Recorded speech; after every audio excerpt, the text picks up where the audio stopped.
Good morning, everybody, and thank you for being with us here on Live Now from Fox. It is Monday, October 11th, Columbus Day, Indigenous Peoples Day. A lot of businesses closed, a lot of people not attending school today, and some of you may even be off from work and enjoying a long weekend. Regardless, thank you so much for being with us here and starting your week with us on Live Now from Fox. Starting you off with that Live Now look of the Empire State Building in New York City, where the sun has not yet risen here on the East Coast, only a little after 6 a.m. It is 63 degrees and cloudy right now. Expected to be a pretty clear day out there in New York City. And we will actually be heading out to New York City in a little bit later of our coverage here to talk about the Columbus Day Parade that is still happening out there, set to kick off at 11:30 a.m. Eastern Time. So we'll be checking in with our Fox 5 New York team to get a preview of what we could expect as the state and the city of New York is still under some pretty strict COVID-19 guidelines. But we are going to go from Manhattan, New York to Orlando, Florida, because that is where I am joining you from. Good morning, everybody. My name is Regina Gonzalez, with you here from the Live Now from Fox East Coast Hub right in Orlando, Florida. I'll be with you for the next couple of hours before Christy Larson and Mike Page take things over from Phoenix, Arizona. Be sure to watch us any way and anywhere you can, everybody, on your phones, on your tablets, on your television. Live Now from Fox is a non-stop stream of breaking news, live events. We bring you exclusive interviews with guests to weigh in on some top headlines that we are covering each and every morning. And we also conduct reports with our live reporters from owned and operated stations across the nation. Our show would not be possible without their help and coverage as well. We've got a busy morning for you as always. I'm going to get you started this morning with a morning brief. Those are the top stories that we are following here this morning on Live Now from Fox, and the stories that you may want to know about as you start your day. To start us off, we are actually going to head out to a Live Now look we have right now of the White House in our nation's capital. And as President Biden's two massive spending bills appear to be going nowhere, there's concern among Democrats that the failure to get the proposals passed is damaging their party. To make matters worse, this comes at a time when the latest jobs report numbers were much lower than expected, setting off concern about the strength of the economy. Fox News correspondent Mark Meredith is taking a look.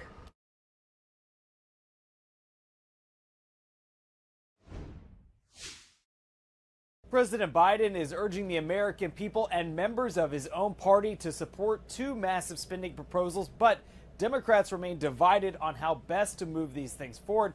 And we're also hearing from lawmakers that are worried the longer this debate drags on, the bigger the chance nothing gets accomplished. This weekend, the president taking more of an optimistic approach. He addressed Democrats in a virtual message to the DNC on Saturday, basically urging the party to stick together, especially ahead of next year's midterm elections. This weekend, Democrats who are close to the president also doubled down on that message, insisting the party is not as far off when it comes to a final price tag as recent headlines may suggest. What I think matters most is the policies that we agree on as Democrats, that we should reduce the costs facing most working families. I think the ultimate price will be around $2 trillion, but it's the policies that really matter, and as a caucus, we agree on those. The White House says it's able to justify massive spending because of the boost it would bring to the U.S. economy, but a recent poll shows a majority of Americans disapprove of the way the president is handling the economy right now. Republicans argue there is one way that new jobs could be created quickly. They're calling on House Democrats to move forward an infrastructure bill that was already passed by the Senate and send it to the president's desk. You saw the president just last week go to the Capitol again. He was supposed to close the deal, and instead he made it very clear that the tax and spend multi-trillion-dollar bill is tied directly to the infrastructure bill, and it undermines the whole process. The White House is also playing defense on the economy because of the recent jobs report that was released on Friday that shows employers added far fewer jobs in the month of September than economists were predicting.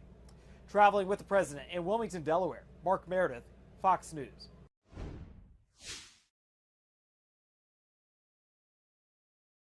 All right, everybody, thank you to Mark Meredith for that report. We are going from our nation's capital out to a live picture we have right now of Austin, Texas. Only 5:07 a.m. out there in the Lone Star State. You can see it's very dark out, but the Austin city skyline is definitely twinkling this morning. But it's been a very controversial weekend out there in the Lone Star State yet again. It's something that we are going to continue following here on Live Now from Fox. Texas's restrictive abortion law is again in effect, at least for the moment, but it remains at the center of a legal back and forth that shows no sign of an early resolution. Fox News correspondent Alexandria Huff has the latest.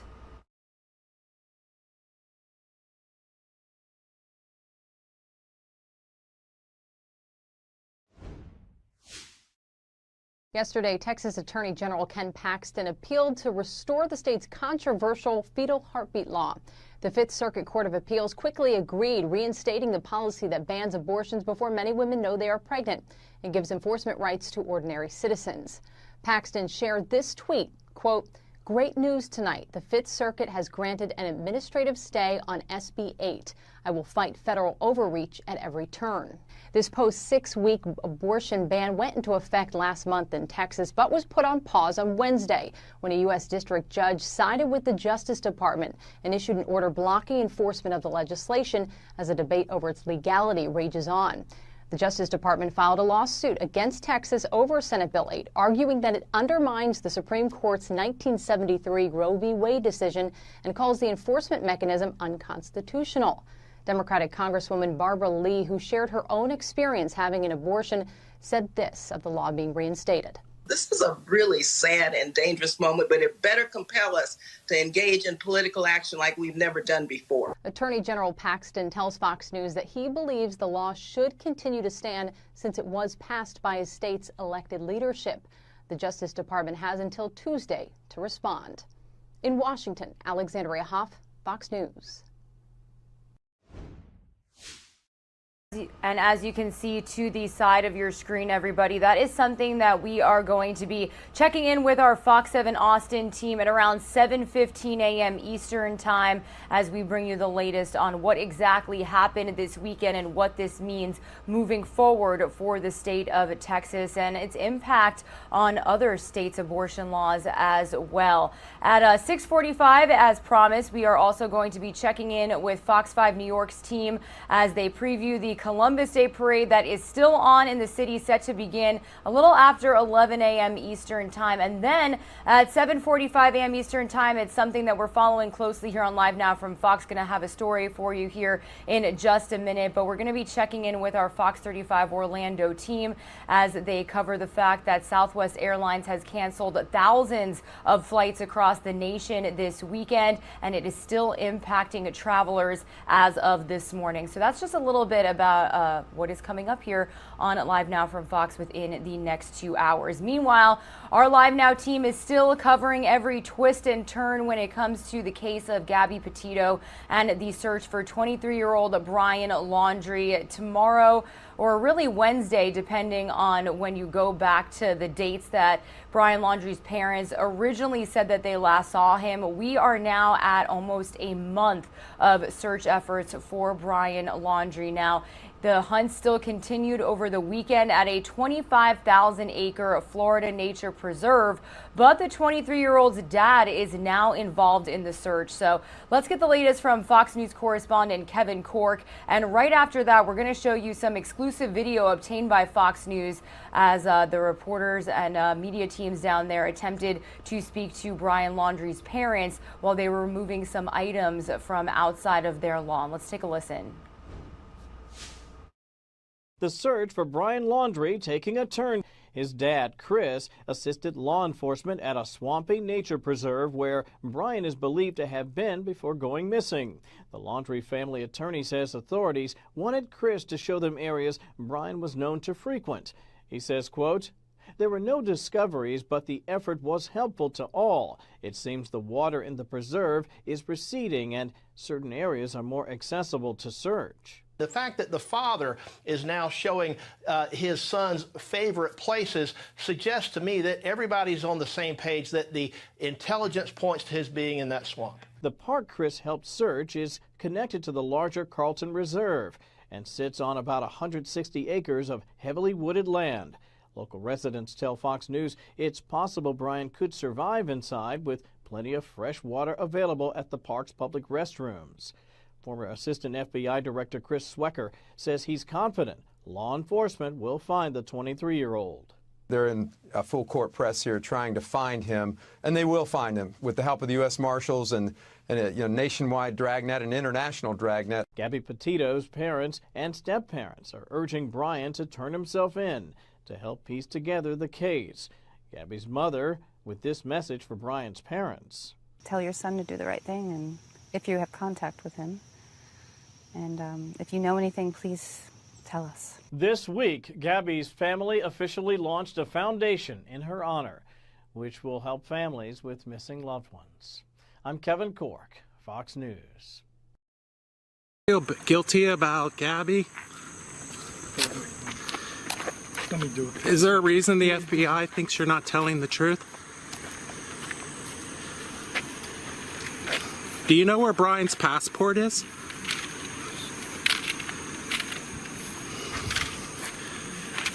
Do you have anything to say about Gabby? A lot of the neighbors think you guys know more than you're saying. They're dropped off the sign. They want you to know that they're concerned that you guys know more than you're saying.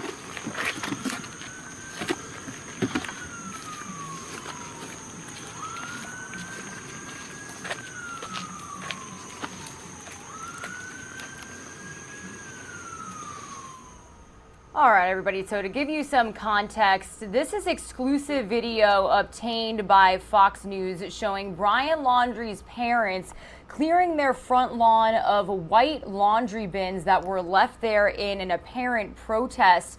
They also removed a tribute poster dedicated to Gabby Petito. The home has been the focus of intense attention in the weeks following Gabby's disappearance and now confirmed death. In addition to being the only person of interest in her death, Laundrie is now wanted on federal bank fraud charges. So again, this was a new video that we received to our Live Now from Fox desk over this weekend. And as we continue to follow every twist and turn and search effort related to finding Brian Laundrie, we wanted to bring it to you here on Live Now from Fox. Meanwhile, coming back out here to some news that we are following right in our own backyard at the Live Now from Fox East Coast hub. The family of Mia Marcano announces the details of her upcoming celebration of life and funeral. 19-year-old Mia Marcano was last seen on Friday, September 24th at the Ardenville's apartments in Orlando. The prime suspect in her disappearance and death, 27-year-old Armando Manuel Caballero, was found dead from an apparent suicide on Monday, September 27th. Family, friends, and law enforcement discovered her body on Saturday, October 2nd. Mia's family said that a celebration of life will be held for Mia on Wednesday, October 13th, with her funeral and burial the following day. So you can bet that we will be in touch with our Fox 35 Orlando team, and we will continue to check in regarding details regarding coverage of this celebration of life for a story that we are following very closely here on Live Now from Fox. Meanwhile, everybody, some of you are going to see a quick 2-minute commercial break as we are now at the quarter mark after the 6 o'clock hour. We are going to continue on with some more top stories that you want and need to know about as you start your day in your morning brief after that 2-minute commercial break. For those of you who are not going to see that 2-minute commercial break, we are going to enjoy this beautiful shot we have right now of the Dallas city skyline this Monday morning.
Alrighty, everybody, welcome back to Live Now from Fox. We went from Dallas, Texas this morning out to a Live Now look we have right now of St. Paul, Minnesota. Now, bringing you out there as we follow some news that happened over the weekend. Very tragic turn of events. 3 people were arrested in connection to a bar shooting that left 1 woman dead and 14 people injured early yesterday morning in downtown St. Paul. We've got our Fox 9 Minneapolis team covering all of the details surrounding this incident. So let's take a listen here in our morning brief.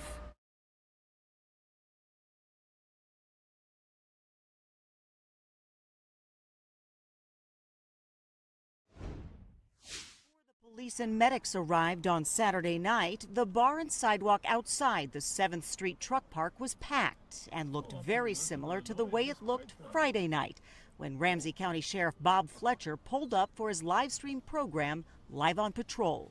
Quite the gathering here at the truck park. Sheriff Fletcher says he stops by a lot because the crowd has changed lately. And on Friday, he actually predicted a future shooting at the truck park. Holy mackerel. This is a lot of folks. We've never had any shots fired right here. I hope we never do, but yeah, definitely. With this volume, at some point, it's going to happen, right? He wasn't surprised when the prediction came true. 14 shot, 1 dead. After 40 plus years of law enforcement, you get to read crowds, both how they react to you and how they're reacting to each other. It's been a heartbreaking and angry day for the city. The mayor saying it's been a tough few months. This summer has been really, really hard. As we've seen, this national increase in gun violence strike really close to home here in St. Paul. The mayor did say patrols in the area had been increased lately, but clearly it wasn't enough to stop last night's horrific shooting. We had other people who decided to pull guns with reckless disregard for human life and pull the trigger over and over and over and over again. And it ended in tragedy. Our hearts break for the young woman who died and for her loved ones and for everybody who was in that bar.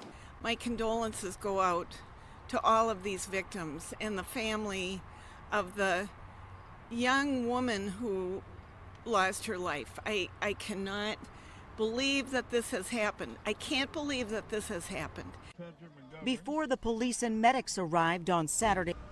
Again, this is something that we are going to continue to follow here on Live Now from Fox. We will be checking in with Fox 9's Bill Keller a little later this morning here on Live Now from Fox to bring you all of the details surrounding any developments. Again, we do know that a couple of suspects have since been arrested. 1 person has died and at least 14 were injured in that shooting.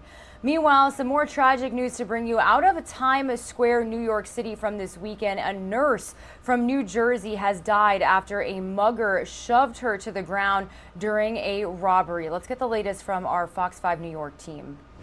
The suspect in the shoving death of a 58-year-old nurse here in Times Square has been charged with murder. And city leaders are now adding their condolences to the victim's family and her Filipino community. I mean, the fact that he knocked it down, that she fell, hit her head and died, it's beyond tragic and has to be preventable. Manhattan Borough President Gail Brewer speaking out about Maria Ambrosio's death on Saturday following a violent encounter in Times Square on Friday. And now the DA's office is charging 26-year-old Jermaine Foster, pictured here in this photo provided by Curtis Sliwa's mayoral campaign, with second-degree murder and 2 counts of robbery. The suspect, who reportedly suffers from mental illness, allegedly pushed the nurse and Filipino immigrant to her death after he snatched another woman's smartphone. We're not helping these individuals get the support they need, and they're killing people. That was also the message from Republican mayoral candidate Curtis Sliwa, who spoke in front of the Philippine consulate flanked by fellow guardian angels to ask why Foster was out on the streets and why he wasn't receiving medical care. In a statement, Democratic mayoral candidate and Brooklyn Borough President Eric Adams said, quote, "Again and again, we are seeing the deterioration of our city, and we cannot allow this to continue. The tragic death of Maria Ambrosio is the failure of our entire public safety ecosystem, including failure to identify dangerous people and get them off the street and into facilities. And that's especially needed in Midtown," said Barbara Blair of the Garment District Alliance. I hope that the city will react to this in a way that it can be prevented in the future, but there is no way that you can console a family that is in the place that that family is in right now. Foster, meanwhile, remains in custody. His next hearing will be on Thursday. Reporting from Times Square, Mike Sachs, Fox 5 News. Alrighty, everybody, we are taking a live now look over the international airport there in Phoenix, Arizona. It is only 3:35 a.m. out on the West Coast. And if you are watching from out there, thank you so much for waking up with us here on Live Now from Fox. Not too many travelers in those airports that are taking Southwest flights waking up too happy this morning. Southwest Airlines canceling at least 1,800 flights at airports across the U.S. this weekend. We're going to check in with Fox's Lauren Martinez as she spoke with unhappy travelers at McCarran Airport in Las Vegas. This has been a horrible experience. It is my birthday week. I'm on vacation. I have all my family. Travelers flying in and out of Las Vegas had to deal with dozens of canceled flights on Saturday. Southwest Airlines tweeted out they were experiencing air traffic control issues and disruptive weather. While I was checking in to the kiosk, it was canceled. They ended up routing me through Chicago, and what was supposed to take just a few hours ended up taking 7, but I finally made it to Vegas. Southwest said the issues will result in a high volume of cancellations throughout the weekend. At one point, 30 Southwest flights were canceled from McCarran. The soonest some people were able to rebook was Tuesday. And I have to get a hotel. He don't give me a hotel, so I don't know what's going on. Hundreds of bags that were supposed to be on outbound flights were now sitting at baggage claim. One couple from Florida said they'll have to drive to Reno instead of fly. At this point in time, we're trying to find our bags. We're going to spend the night, get a rental car, and drive. We even heard from people that were standing in line for hours trying to rebook. I'm tired, I'm hungry, and my blood sugar is getting low. Southwest is telling people they'll give us a credit that's good for a year, which is not acceptable. Others arrived to Vegas 9 hours after they were supposed to arrive, losing an entire day of vacation. Then it comes up, we're not going to leave till 4:50, then to 4:57, and then after that. And it's just been a hard. We've missed our excursion for today. It's been a horrible day, a horrible day. And stay with us here on Live Now from Fox, everybody. We're going to be checking in with our stations across the nation as several stations around major airports are following travelers' reactions and the fact that they are still impacted as of this Monday morning, specifically at 7:45 a.m. Eastern Time. We're going to head out right here to Orlando International Airport to check in with Fox 35's Nestor Motto as he keeps up with passengers flying Southwest out there. Meanwhile, it was some more travel-related news that we brought you here on Live Now from Fox over this weekend, and we do have an update for you this morning. An airline passenger whose behavior aboard a flight Saturday prompted an emergency landing and evacuation at LaGuardia Airport in New York was released with no charges filed. Now, if you are just tuning in and may not be too familiar with this situation, I do want to play you the latest report from Fox 5 New York's Jessica Formoso as she followed all of the reaction to this incident that happened there in New York. Let's get the latest. There are 2 words that no passenger wants to hear, and they are evacuate immediately. Well, 76 passengers on an American Airlines flight heard those 2 words, and you can only imagine it was chaos here at the airport, and it ended with one man in handcuffs. Everyone this way, this way.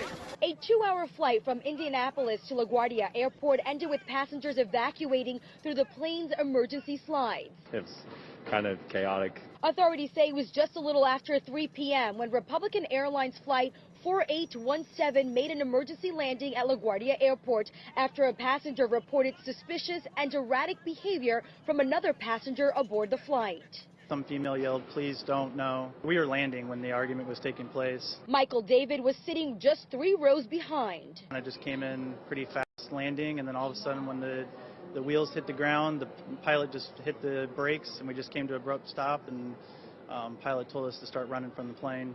This was like emergency brake, like slammed on, like I never experienced before. And then immediately the stewardess said, evacuation. By the time the plane landed, the tarmac was filled with police and first responders. Within seconds, these two firefighters tackled the suspect to the ground. Apparently he threatened that he had some sort of device. Governor Hochul tweeting tonight that they are monitoring the situation and that there is no reason to believe there is any danger to New Yorkers at this time. The fact that you're sliding down these slides and we're not moving around, super scary. So, and the fact we saw an arrest made, 2 feet from us as soon as we landed was also pretty alarming. The suspect was taken into custody. We don't know much about him since his identity has not been released to us. Meanwhile, no injuries were reported. At LaGuardia Airport, I'm Jessica Formoso, Fox 5 News.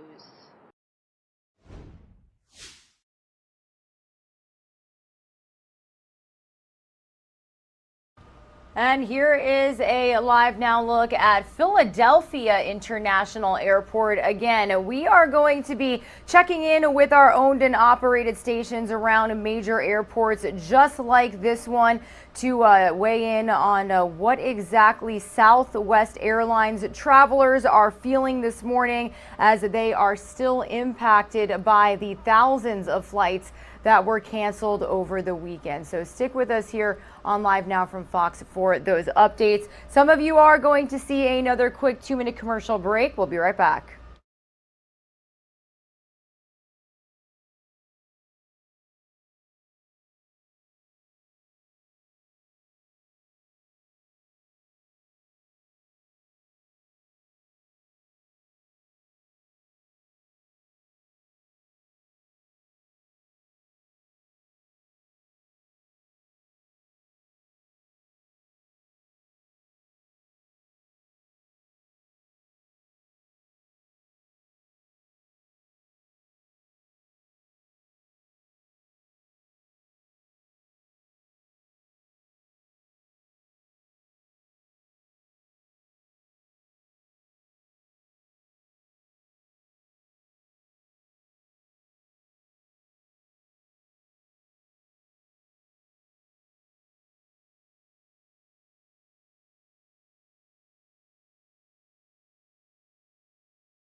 Welcome back to Live Now from Fox, everybody. 6:34 a.m. here on the East Coast, bringing you out to a Live Now look of the Philadelphia, Pennsylvania skyline. We actually did just see a view from their international airport as well, but that did switch on us within the last minute. Again, we are going to be staying on top of the fact that thousands of travelers across the nation are still impacted this morning by the Southwest airline cancellations over the weekend. Now, they are citing weather and air traffic control issues as the reasoning for these delays and cancellations. So stick with us here on Live Now from Fox as we follow that top story this morning. Meanwhile, U.S. Attorney General Merrick Garland is not only being accused of trying to deprive parents of their right to speak out about their children's education, but critics now say he's helping his son-in-law make money off the situation. Fox News correspondent Alexandria Hoff has the latest from Washington, D.C. Let's listen in. The Attorney General has been accused of seeking to silence parents, and now he must take on critics who say he is doing it for his own family. Last week, AG Merrick Garland agreed to deploy federal law enforcement to combat some parents who the National School Board Association likened to domestic terrorists. Congressman Dan Crenshaw wrote this on Twitter. They're trying to intimidate you. Don't listen to them. The Department of Justice has since disputed claims of intimidation as misinformation. Quote, the department's efforts are about rooting out criminal threats of violence, not about any particular ideology. But Garland does have a link to schools. According to a 2018 New York Times article, Garland's daughter married the co-founder of Panorama Education. According to the company, it serves 1,500 school districts, encouraging social emotional learning by, quote, administering surveys and conducting data analysis to providing hands-on coaching and support. Some parents find the company's emphasis on equity and inclusion in the classroom similar to the highly debated critical race theory. But according to the company, quote, Panorama is not connected to CRT and it is not a tool for teaching CRT. The student surveys have also sparked some concern. Big tech is data mining our children with surveys and screeners. And one of the recipients of the money that school boards are approving is Merrick Garland's son-in-law's company, Panorama Education. Mark Zuckerberg is an investor in Panorama, but the company states that they do not sell that data collected from student surveys or provide it to Facebook. In Washington, Alexandria Hoff, Fox News. All right, thank you to Alexandria Hoff for that report. Meanwhile, Facebook officials say the company has invested billions to cut down on the amount of negative content generated on its platforms, arguing it does not prioritize profit over people's safety following last week's damaging testimony from a former employee. Let's get the latest from Fox News correspondent Ashley Strohmeyer, who has more on the company's new plans to protect some of its most vulnerable users from harmful material. Our job is to mitigate and reduce the bad and amplify the good. Facebook announcing new settings to help keep teenagers safe while using its platforms. This after backlash following whistleblower Frances Haugen's testimony on Capitol Hill last week. The proposed updates will help parents better supervise their child's accounts, encourage teenagers to reduce the time spent online, and help direct kids away from potentially harmful material. If we see that a teen, or our systems see that a teen is dwelling on content that may be correlated with something that's not good for their well-being, we would nudge them to look at other content. But even with these changes, critics like Haugen say the algorithms are the source of the problems. And while Facebook gives users the chance to turn them off, officials say fully removing the algorithms will only contribute to the spread of misinformation and hate speech. Those algorithmic systems precisely are designed like a great sort of giant spam filter. Haugen disagrees, claiming Facebook wants to scare people into letting the algorithms stay in place. Facebook knows that when they pick out the content that we focus on using computers, we spend more time on their platform, they make more money. Facebook maintains it does the best it can to prevent harmful material from circulating, calling on Congress to pass tighter online regulations for all websites if government officials want different outcomes. Ashley Strohmeyer, Fox News. All right, thank you to Ashley Strohmeyer for that report. We are going to head to the U.S.-Mexico border for this next top story in your morning brief. The U.S. and Mexico hitting the reset button on both countries' efforts to combat drug trafficking. Deaths in the United States from fentanyl smuggled across the border have soared in recent years. The newly announced partnership aims to overhaul the way both countries approach the opioid crisis. Let's get the latest from Fox News correspondent Bill Malugin. Secretary of State Antony Blinken in Mexico City on Friday, standing alongside his Mexican counterpart to unveil a new security initiative. It's aimed at stemming the flow of drugs, guns, and illegal immigration across the southern border. It is rooted in the idea that we have a shared responsibility as neighbors and as partners to improve security for the people of our nations. The new framework will prioritize addressing the opioid epidemic and its effect on public health. The U.S. will devote more resources to help people addicted to opioids and to stop the smuggling of guns into Mexico. Many of the illicit weapons in this country come from the United States, and we're committed to deepening our collaboration on arms tracing, on investigations, on prosecutions to disrupt this supply. Mexico, on its part, will aim to stop shipments of the chemicals used to make synthetic drugs like fentanyl from making their way across the border. Mexican authorities seized 1.3 tons of fentanyl in 2020. The same year, the U.S. recorded more than 93,000 deaths related to drug overdoses. Mexico's foreign minister says the country must also work harder to keep young people from joining up with the cartels. We know that it's not going to be enough to just detain or capture some drug lords. We have to be concerned with addiction, with providing youths with employment opportunities, because if not, they resort to crime. And it could end up taking several months for both sides to end up hammering out all the details, though they hope to have a final plan ready by January. Reporting in La Joya, Texas, Bill Malugin, Fox News. All right, thank you, Bill, for that report. Meanwhile, the Taliban has ruled out cooperating with the United States to contain extremist groups in Afghanistan. The action comes ahead of the first direct talks between the former foes since America withdrew from the country. Fox News senior foreign affairs correspondent Kitty Logan has more from London. The first meeting between U.S. officials and the Taliban since Kabul fell in August is taking place in Doha this weekend. It follows a suicide bombing in Afghanistan on Friday claimed by ISIS. The attack killed over 40 people and happened at a busy mosque in the northern city of Kunduz, targeting people attending Friday prayers. Funerals for those who died in the bombing were held on Saturday. Over 100 were also injured. The Taliban insists it has the capacity to tackle ISIS insurgents and won't be working with the US to bring them under control. They claim to have carried out an operation to hunt ISIS militants in the capital, Kabul. As part of the Doha deal, the Taliban agreed to prevent extremist attacks originating from Afghanistan. But with the new regime in chaos, questions remain about exactly how much influence they really have. There are fears there could be more violence ahead. There are concerns that the Taliban government won't be able to control ISIS extremists. In the past, US airstrikes were critical in curbing them. In London, Kitty Logan, Fox News.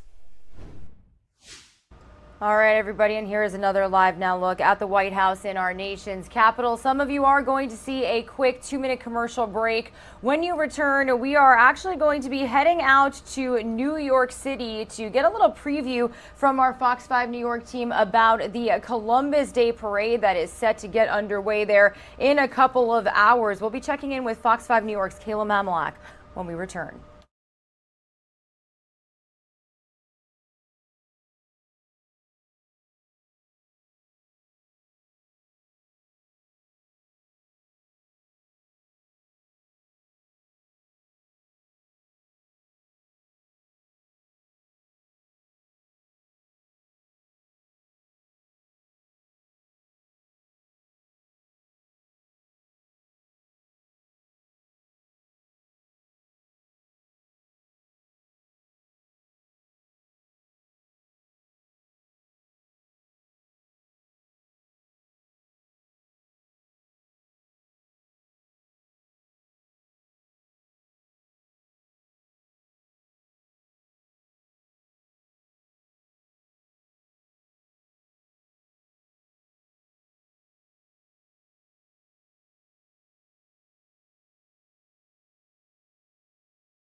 Alrighty, everybody, welcome back to Live Now from Fox. So we are currently looking at a beautiful shot we have right now of the Empire State Building as the sun is beginning to rise out here on the East Coast, specifically out here in New York City. Well, we are staying in New York City for this next top story and a live report that we have for you on this Monday morning.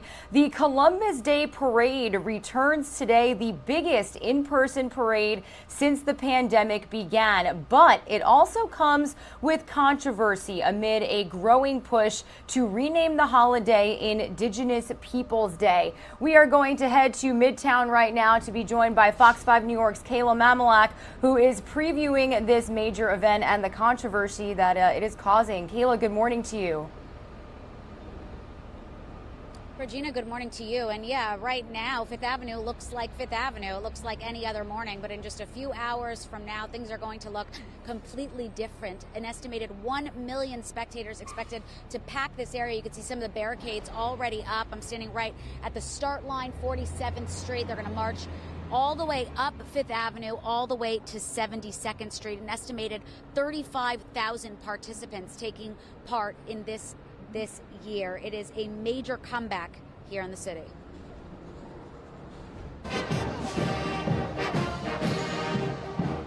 It is the largest celebration of Italian American culture in the nation. And after going virtual last year due to the pandemic, New York City's Columbus Day Parade is back in person today. Thousands will line Fifth Avenue again for the first large-scale parade since COVID hit. To honor the achievements of Italian Americans in the United States and our Italian heritage and culture. It has never been and will never be about one person. Colorful floats, marching bands, first responders, and elected officials are all things you can expect to see paint Manhattan starting around 11:30 a.m. FDNY Commissioner Dan Nigro is this year's Humanitarian of the Year Award recipient. It is a land of opportunity for everyone, not just for us, but for everyone else. And we welcome them. We welcome you, and we hope they welcome us. But celebrating Columbus Day comes with a fair share of controversy, too. States like California and Oregon have renamed the holiday Indigenous Peoples Day. And on Friday, President Biden issued a proclamation for Columbus Day, as well as a first-ever presidential proclamation of Indigenous Peoples Day. He's happy to be the first president to celebrate and to make it the history of moving forward. And speaking of moving forward, COVID numbers finally appear to be trending in the right direction. Dr. Anthony Fauci saying hospitalizations and deaths are down, and the average number of daily cases nationwide has dipped below 100,000 for the first time since August. All of it, Fauci says, means trick-or-treating can also return in a few weeks. You're outdoors for the most part, at least when my children were out there doing trick-or-treating, and enjoy it. I mean, this is a time that children love.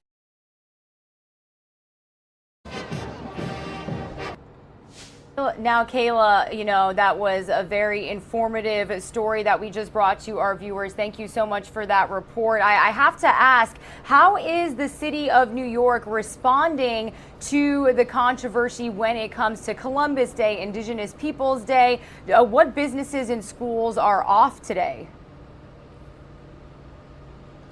Well, all New York City public schools are, in fact, off today for what city officials are calling a hybrid holiday. In other words, both a celebration of Columbus Day for those observing that day, as well as Indigenous Peoples Day. Remember, Columbus Day is particularly meaningful here in the city. The parade here was actually the first major public event to take place following 9/11. So it is quite the iconic moment, especially today after 18 months of being shut down from the pandemic, going virtual one year.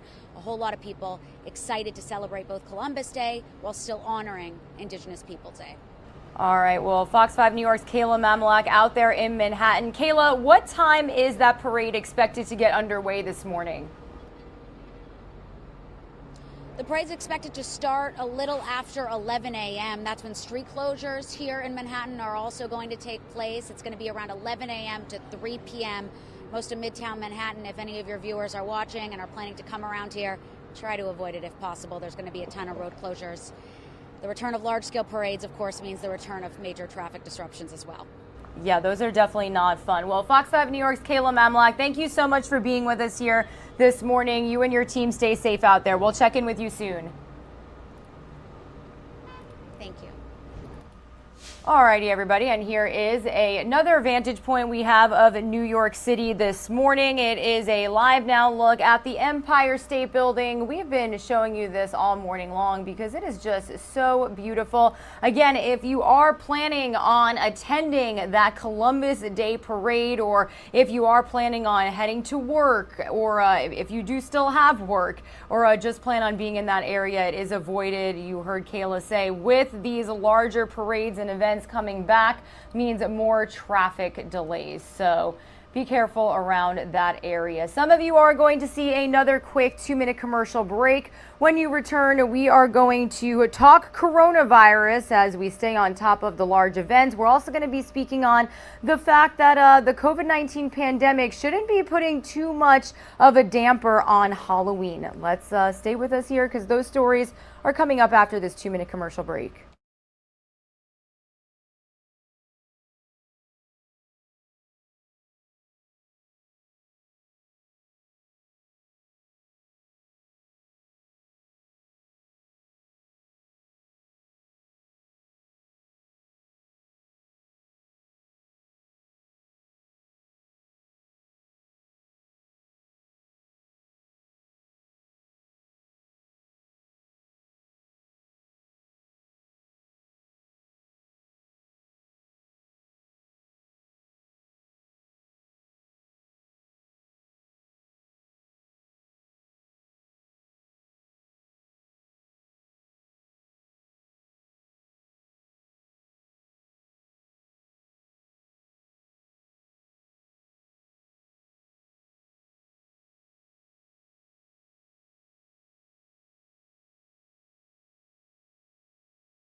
Good morning, everybody, and again, thank you so much for being with us here on Live Now from Fox. We are approaching the top of the 7 o'clock hour here. It is 6:58 a.m.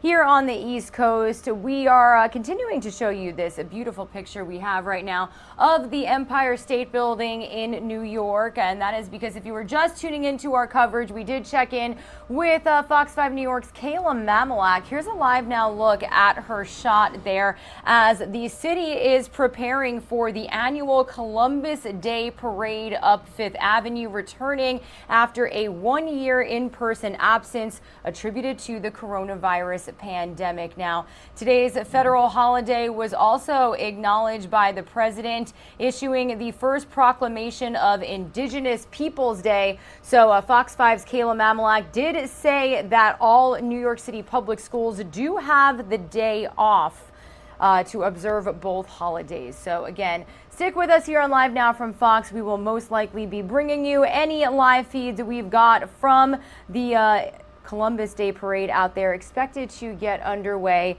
around 11 a.m. Eastern Time. Meanwhile, we are continuing on with our morning brief. Those are the top stories that you may be following as you start your Monday morning. Well, doctors are seeing more breakthrough cases of COVID as vaccines could be starting to wear off for Americans who got them early on in 2020.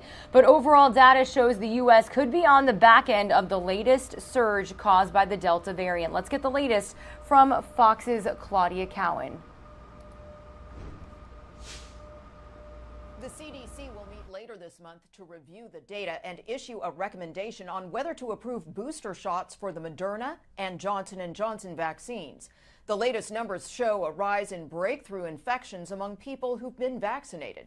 In Pennsylvania, those who have already been vaccinated now account for more than a quarter of all new cases. That uptick coincides with data showing Pfizer's vaccine effectiveness falls off after about 6 months, a mark many Americans have already reached. As more and more people get farther and farther out from their last dose, then they have less immunity, which means the virus has more opportunity to move around.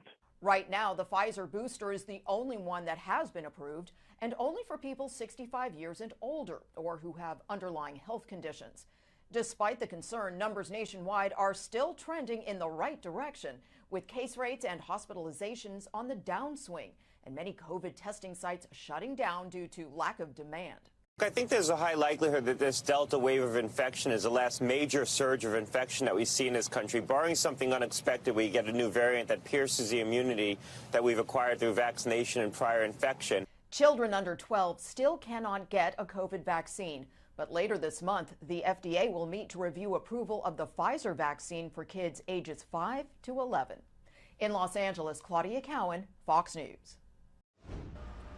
Alrighty, everybody, thank you so much for being with us here on Live Now from Fox. We are officially past the top of the 7 o'clock hour. I've been with you for about an hour here from the Live Now from Fox East Coast Hub in Orlando, Florida. My name is Regina Gonzalez, with you here for another couple of hours before Mike Page and Christy Larson pick up our show from Phoenix, Arizona. Again, thank you so much for starting off your week with us here this morning. It is October 11th, Columbus Day, Indigenous Peoples Day. A lot of people may be celebrating a 3-day weekend, not heading off to school, not heading off to work. So regardless of how you are starting off this Monday, thank you so much for tuning into our coverage. I do want to let you know that we are following several top stories this morning, and I do want to give you a run through of what we've got going on today in just about a half hour, 45 minutes. We're going to be checking in with one of our owned and operated stations at an airport because we've still got thousands of travelers impacted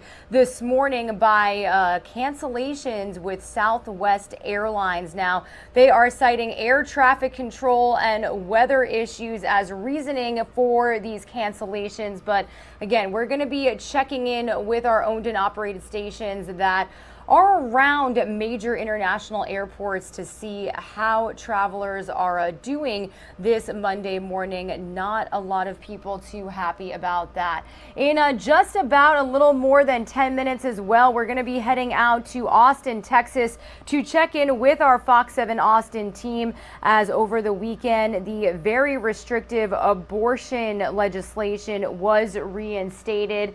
We are also going to be bringing you this exclusive video We've got our Fox News team out there getting some exclusive video of the Laundrie family, specifically Brian Laundrie's parents, cleaning up their front lawn and the memorials there for Gabby Petito. We are now entering almost a month of search efforts for 23-year-old Laundrie. So again, this is just some of what we are looking at here on Live Now from Fox. We've got other top stories to bring you here as well. So again, thank you so much for being here with us.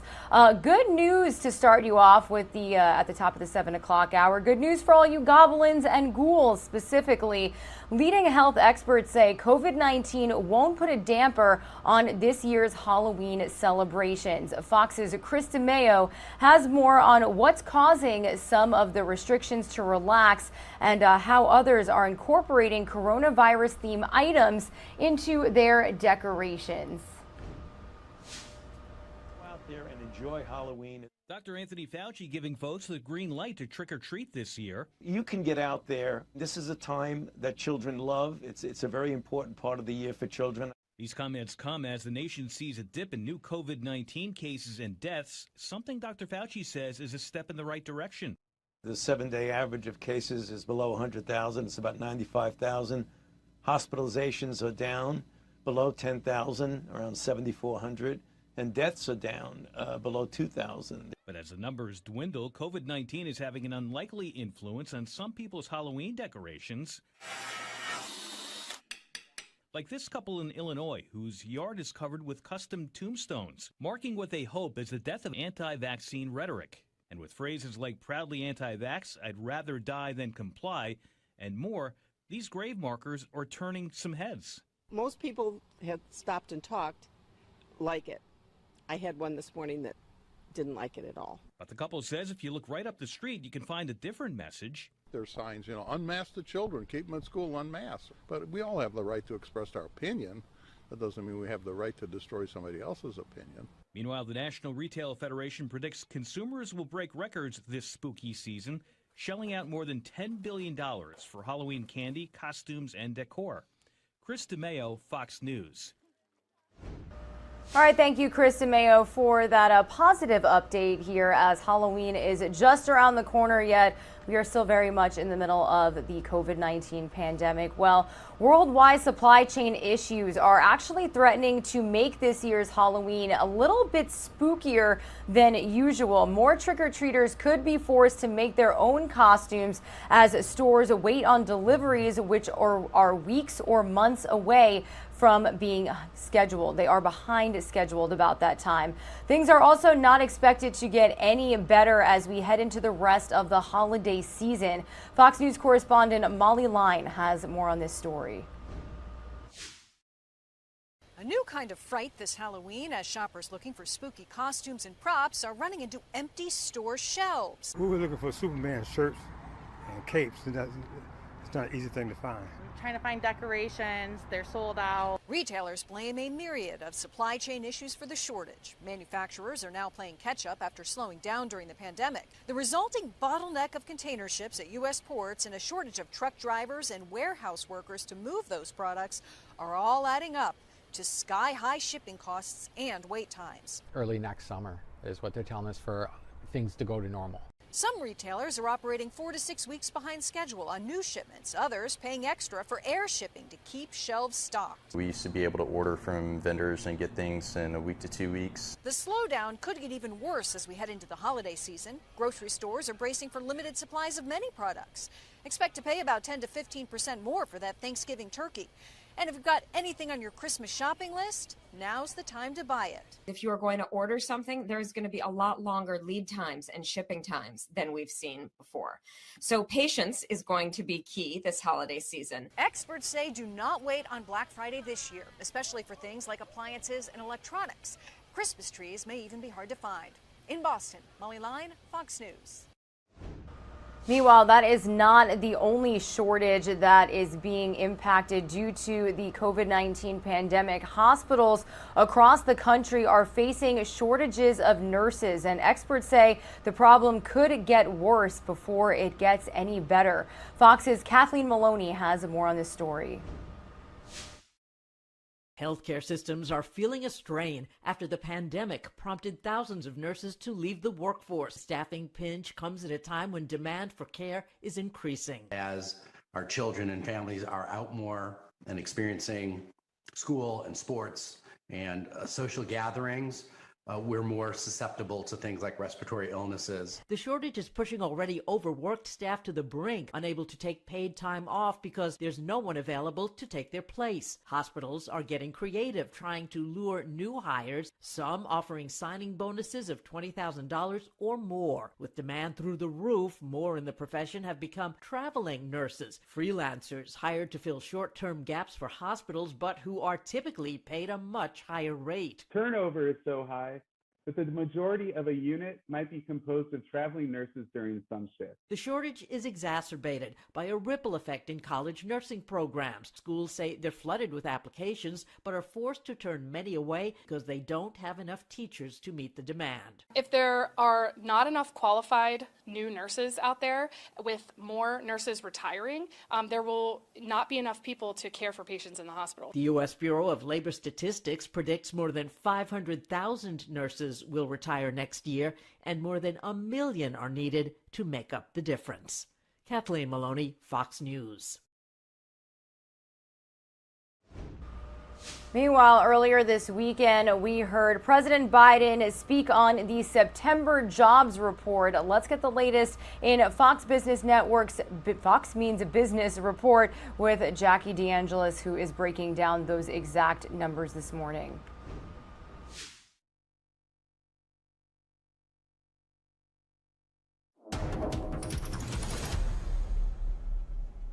A huge disappointment for the job market, the economy adding just 194,000 jobs in September. That was way below what analysts were expecting. The unemployment rate also fell from 5.1% to 4.8%. This weak report comes as businesses continue to struggle to fill millions of open positions. But there is a bright spot. If you have a job, wages are on the rise, average earnings ticking higher in September to just under $31 an hour. To Wall Street and a solid start for the first trading week of October. The Dow, the Nasdaq, the S&P 500 all closing higher for the week. But get ready to pay more at the pump if you're heading out this weekend. Gas prices have risen 7 cents in the past week. The national average cost for regular is now $3.26 a gallon. Have a great weekend. That's business. I'm Jackie DeAngelis.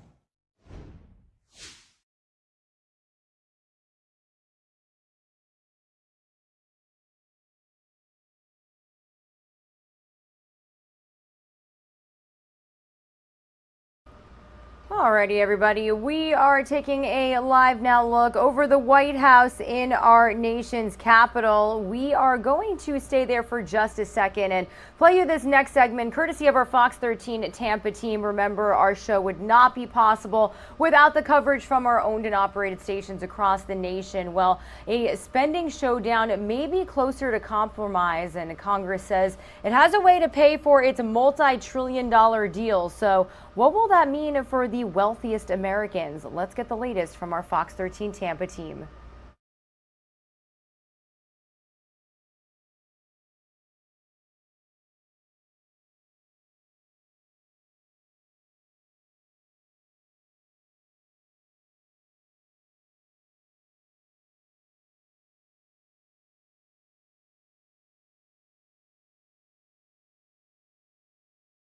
When it comes to the president's spending bills, not only would they expand early education and child care, but also senior benefits and clean energy programs.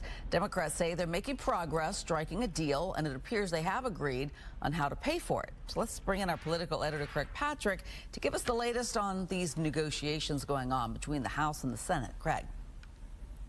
Well, they still have a way to go, but keep in mind that the House Ways and Means Committee sets or basically takes the lead in tax policy in the House. And of course, Joe Manchin of West Virginia is a key moderate swing vote on all of this right now in the Senate. Well, at this point, they're in alignment in terms of how to raise taxes. So that's indicative of at least a framework and on the path to a breakthrough.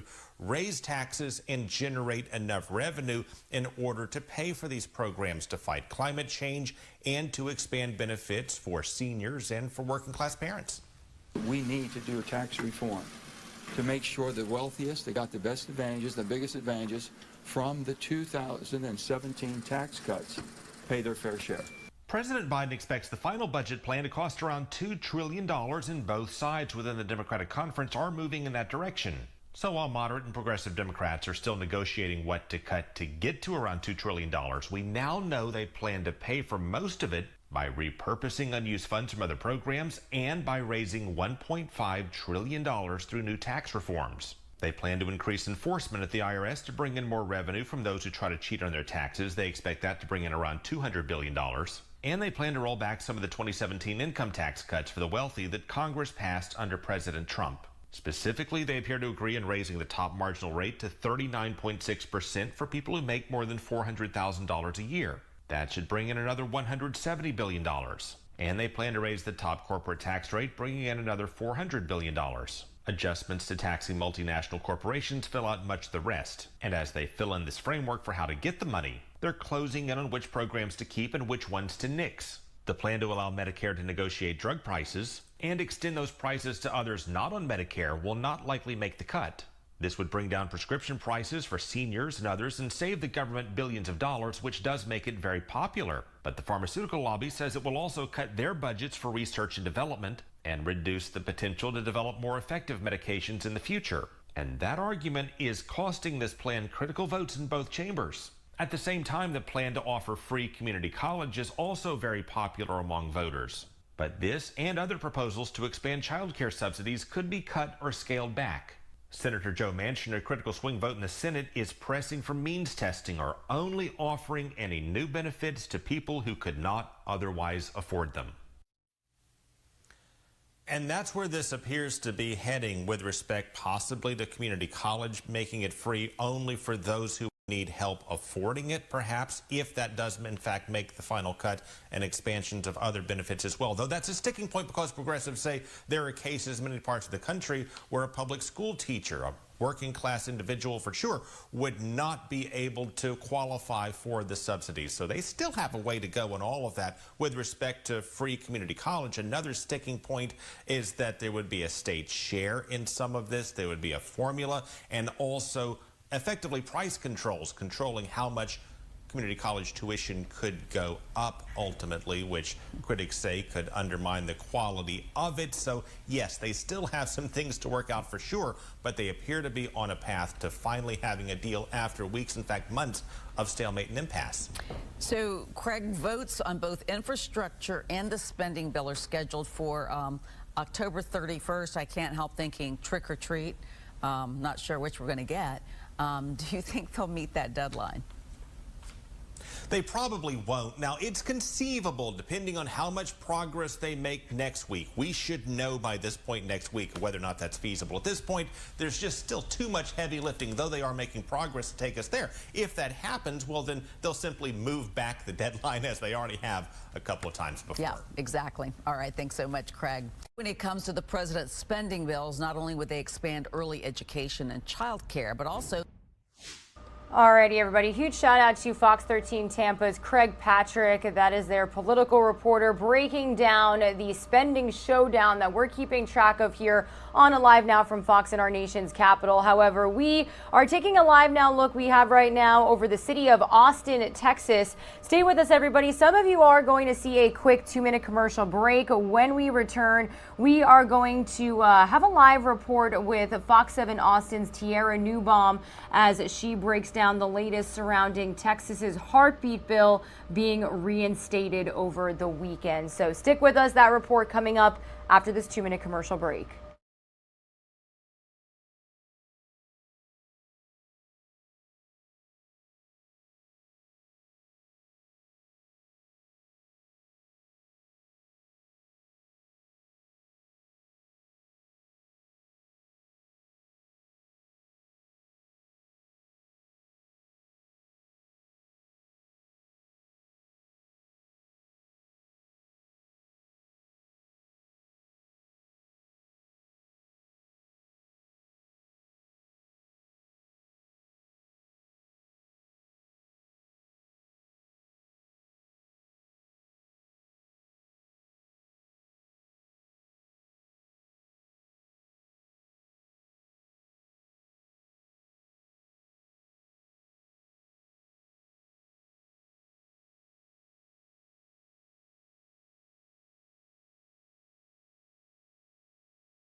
Welcome back to Live Now from Fox, everybody. A little after 7:20 a.m. here on the East Coast, a little after 6:20 a.m.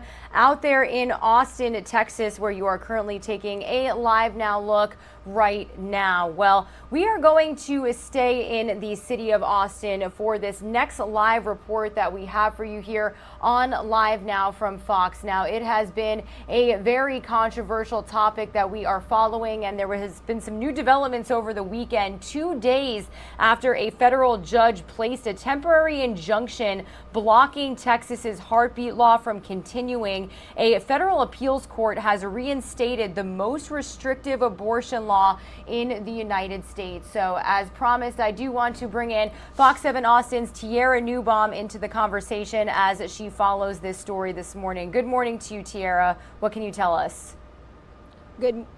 Good morning to you, Regina, as well. The law went back into effect just 2 days after that federal judge had to put a halt on Texas's abortion law. Now, I can tell you that the Biden administration has until tomorrow to take it to the Supreme Court. So the eyes are going to be on that to see what happens next here. Like you mentioned, very controversial topic across the country, especially here in Texas. And this post 6-week abortion ban went into effect last month here in Texas, but was put on pause last week when a U.S. district judge sided with the Justice Department and issued an order blocking enforcement of the legislation. Now, during that 2-day window, some abortion clinics in Texas began resuming services, but now they're having to cancel appointments. The Justice Department filed the lawsuit against Texas, arguing that it undermines the Supreme Court's 1973 Roe v. Wade decision and calls it unconstitutional. Now, the law bans abortions once a fetal heartbeat is detected and also allows the average citizen the power to file lawsuits against those who violate this law and entitles them to at least $10,000 if true. The Center for Reproductive Rights says patients are being thrown back into a state of chaos and fear, calling this a cruel law that is falling hardest on minorities. And the ACLU Texas agreeing, saying that Texans are having to travel hundreds of miles to get access and that people without money to travel will be forced to continue with pregnancies, and saying that this will especially impact communities of color, Regina. Yeah, now, Tiara, you just kind of touched on it in your report, but I do want to ask you, what other options do women have right now? And really going off of that, what has the reaction from Texans been like to this overall? It's a very heated topic here in Texas, Regina, like we've been talking about over several weeks now. In ACLU, Texas, like I said, you know, a lot of women having to travel hundreds of miles to get an abortion. And if they don't have the means to do that, the money, the resources to get out of state to get an abortion, they're having to carry a pregnancy that they may not have wanted. So we do know that the Justice Department has until tomorrow to respond to see if this is going to be taken to the Supreme Court. So we'll have our eyes on that. All right. Well, Fox's Tiara Newbaum out there in Austin for us with this update. Thank you so much for joining us here on Live Now from Fox. We'll definitely continue to check in with your team about this subject. Thanks, Regina. All righty, everybody, and here is another vantage point we have of Austin, Texas this morning, kind of looking over a really cool looking building. Again, this is something that our Live Now from Fox team is going to stay on top of very closely, reaction and really any developments when it comes to the DOJ and the reinstatement of that very tough and restricting abortion law out in Texas. Some of you are going to see another quick 2-minute commercial break. When you return, we'll have some more top stories for you, so stay with us.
Alrighty, everybody, welcome back to Live Now from Fox. It is basically 7:30 a.m. here on the East Coast, and you are currently taking a Live Now look over Philadelphia International Airport. You can see some Southwest airline planes out there to the left-hand side of this live video. Well, it is something that we're going to continue following here on Live Now from Fox. In just about 15 minutes, we will be getting a live report from our very own Fox 35 Orlando's Nestor Motto, because Southwest Airlines flight cancellations over the weekend are still impacting so many travelers this morning. Now, I do want to read you the latest when it comes to an explanation of this situation. First off, the company canceled and delayed over 1,000 flights over the weekend, leaving travelers stranded. Now, Southwest Airlines is the largest carrier of flights in the country, and the largest specifically at airports like Orlando International,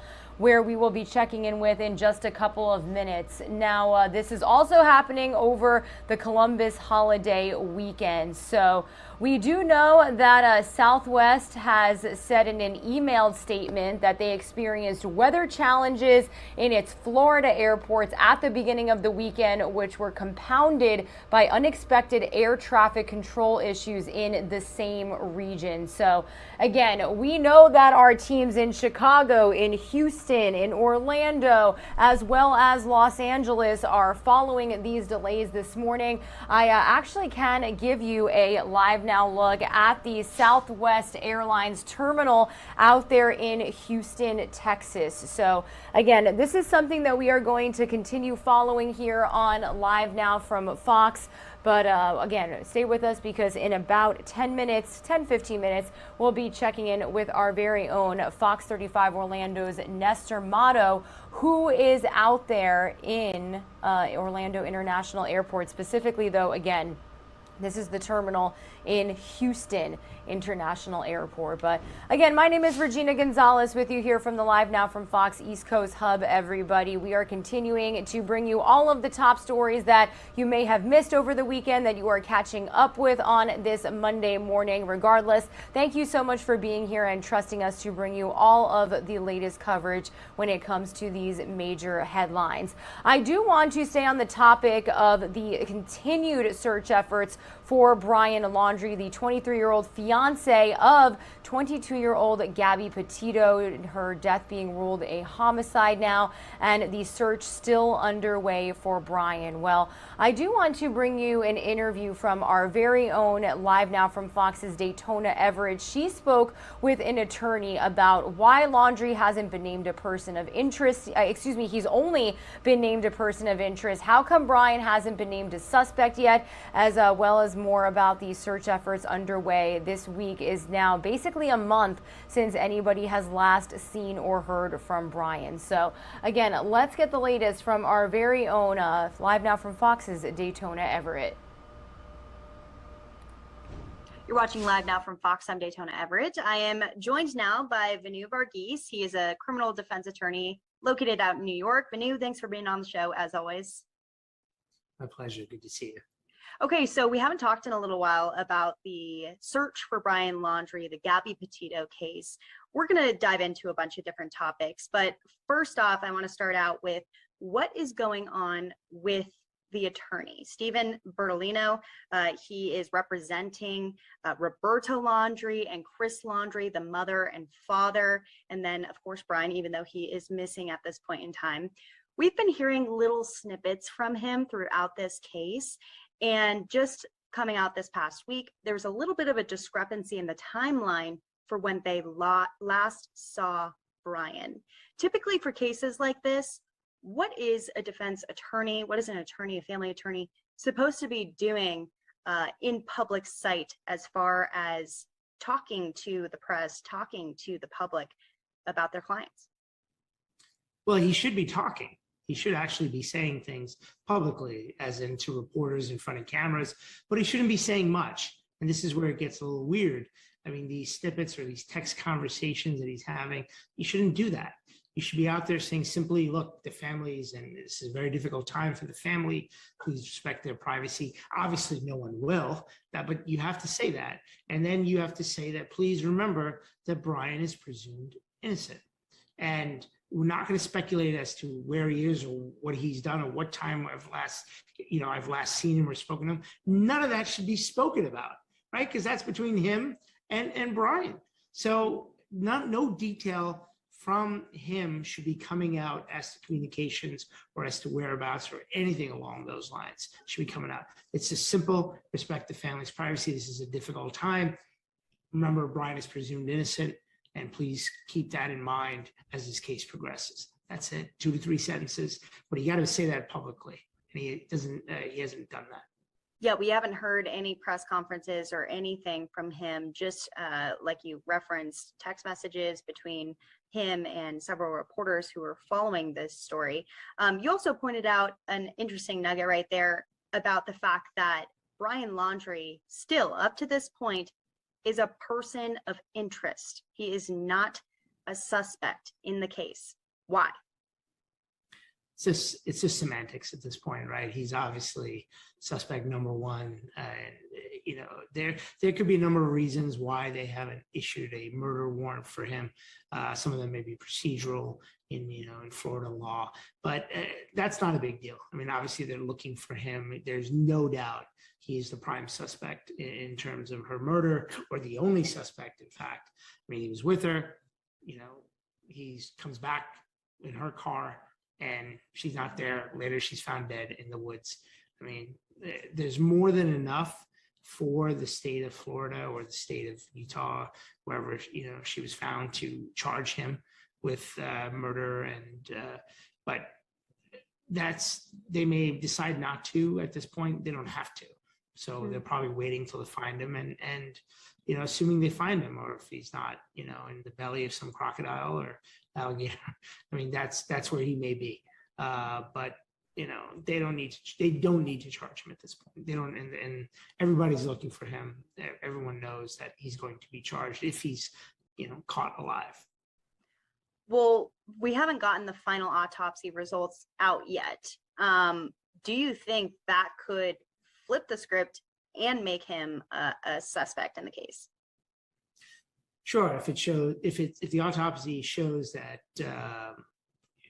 that she was beaten, injuries, head injuries, body injuries, anything along those lines, and if there's when they executed the search warrant on his home, they took some of his clothing to hopefully get a DNA match. So if his DNA is on her, then yeah, that's going to be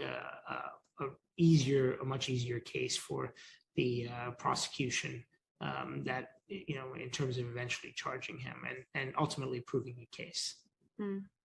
Chris Laundrie, the father of Brian, has now become a part of this search effort at the Carlton Reserve at this time. What were your thoughts when you heard that he was starting to become involved? Because up to this point, they've pretty much remained in their home, going in and out only sometimes. It's weird. I think at this point he should just be holed up and looking, and keeping quiet. It's a very strange thing to be part of a search party for your son.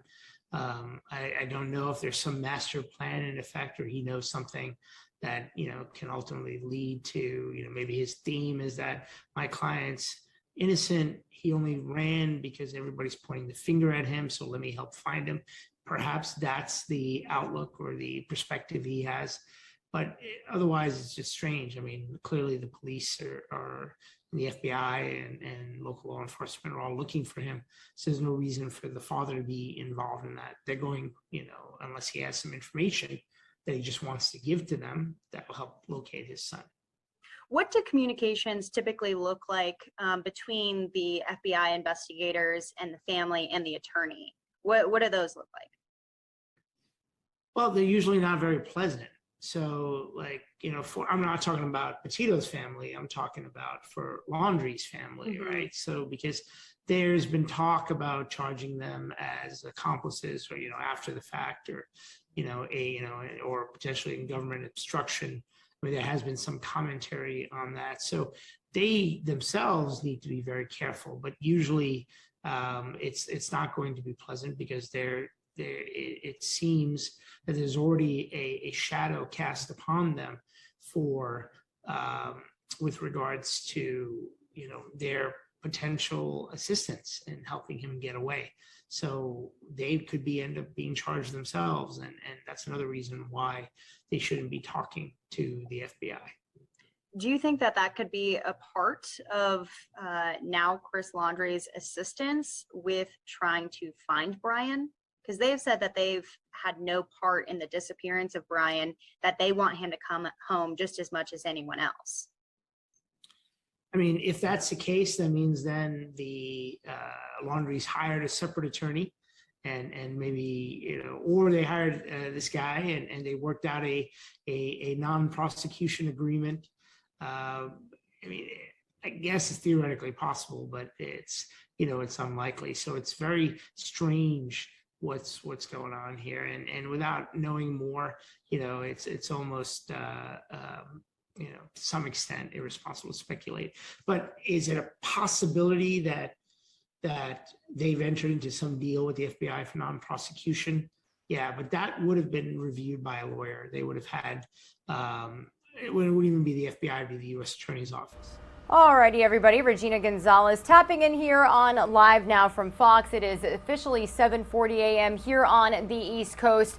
I am going to interrupt this interview from our very own Daytona Everett, speaking with an attorney about the latest surrounding the search for Brian Laundrie. We'll get back to this in just a second, but I do want to interrupt as we continue to follow a story that is continuing to make headlines this morning, because a lot of travelers are still feeling the impacts of all of the cancellations over the weekends from Southwest Airlines. Now, I do want to bring you this Live Now look of a terminal out there in the Houston International Airport. Now, we've got owned and operated stations from across the nation following this exact story. And if you're just getting up to speed, Southwest Airlines is trying to get its operations back to normal this Monday, this morning, because the company canceled and delayed over 1,000 flights over the weekend, leaving travelers stranded, including across airports right here in Florida. As you know, I am located in our Live Now from Fox East Coast hub, specifically in Orlando. So I do want to travel out to Orlando, Florida for just a second, as we are being joined by Fox 35's Nestor Mato out there at Orlando International Airport. Nestor, good morning to you. I can't imagine travelers are too happy this morning as they remain stuck in those terminals. Right. Of course, can you imagine being stuck here over the weekend? Today's Columbus Day, so some people did take advantage. Some people have today off, and they said, let's travel as a family, and now they're stuck as a family at the airport. I do want to show you some of the boards here. You can see cancellations are still showing up even now, and they're all Southwest. Now, a lot of it, too, a lot of the busyness that we've seen this morning is actually playing catch-up from all the massive cancellations throughout the weekend. Because website FlightAware, which tracks flights, says that Southwest had more than 1,000 canceled flights just yesterday. And in a tweet, the airline said, air traffic control issues and disruptive weather have resulted in a high volume of cancellations throughout the weekend. And they were asking people to really be patient as they experience longer than usual wait times. Take a listen to this woman that we spoke to.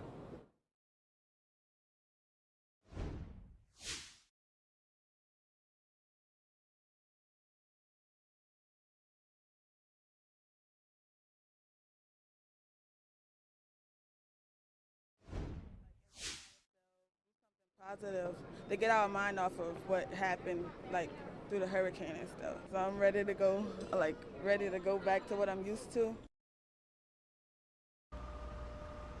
Now, Nestor, she did not seem too happy. What are the options that these passengers have this morning to kind of go about either rebooking a flight or getting to their destination? What options are they recommending this morning?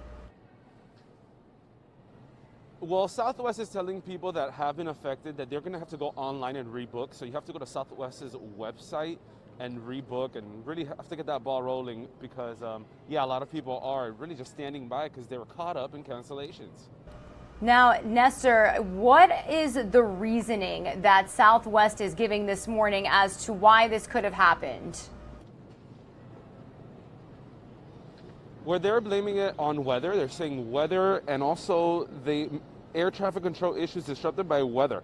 But you know what? There's also something else happening in the background, and that is a lot of Southwest pilots, actually, the Pilot Association filed a lawsuit on Friday. They're trying to push back on those vaccine mandates. So that's another factor.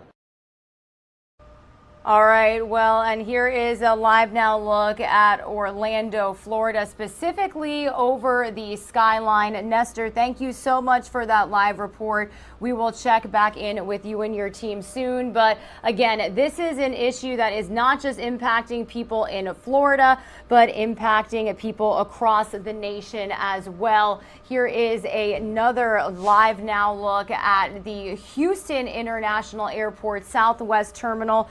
Looks a little calm. There's not crazy amounts of lines of people, so that could be some good news on the forefront. So again, thank you so much for being with us here on Live Now from Fox. This is a story that we will continue following throughout the morning. Some of you are going to see another quick 2-minute commercial break. We will continue on with Daytona Everett's interview with an attorney regarding the search efforts for Brian Laundrie when we come back.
You're watching Live Now from Fox. I'm Daytona Everett. I am joined now by Vanu.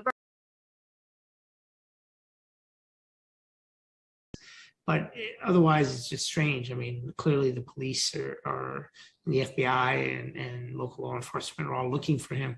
So there's no reason for the father to be involved in that. They're going, unless he has some information that he just wants to give to them that will help locate his son.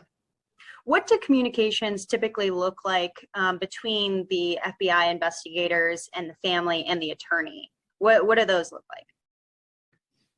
Well, they're usually not very pleasant. So I'm not talking about Petito's family, I'm talking about for Laundrie's family, right? So because there's been talk about charging them as accomplices or, after the fact or, or potentially in government obstruction, where there has been some commentary on that. So they themselves need to be very careful, but usually it's not going to be pleasant because it seems that there's already a shadow cast upon them for with regards to their potential assistance in helping him get away.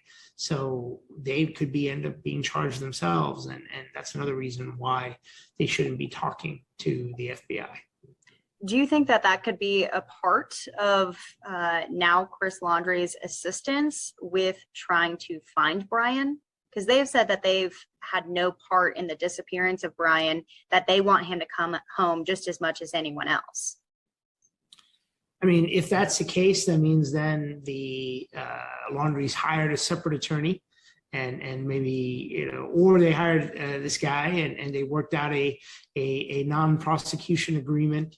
I mean, I guess it's theoretically possible, but it's unlikely. So it's very strange what's going on here, and without knowing more, it's almost to some extent irresponsible to speculate.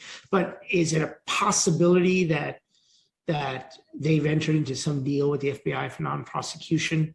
Yeah, but that would have been reviewed by a lawyer. They would have had it wouldn't even be the FBI, it'd be the U.S. Attorney's Office. So the federal prosecutor would have had to authorize that, and they would have, in these deals, they actually tell them you need a lawyer to be part of this process. We're also hearing from Gabby Petito's family at this time. The family has been pretty outspoken about Brian coming forward and turning himself in, if he is out there somewhere.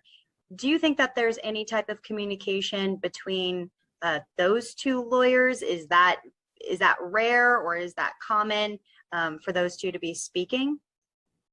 Well, I'm not sure how much.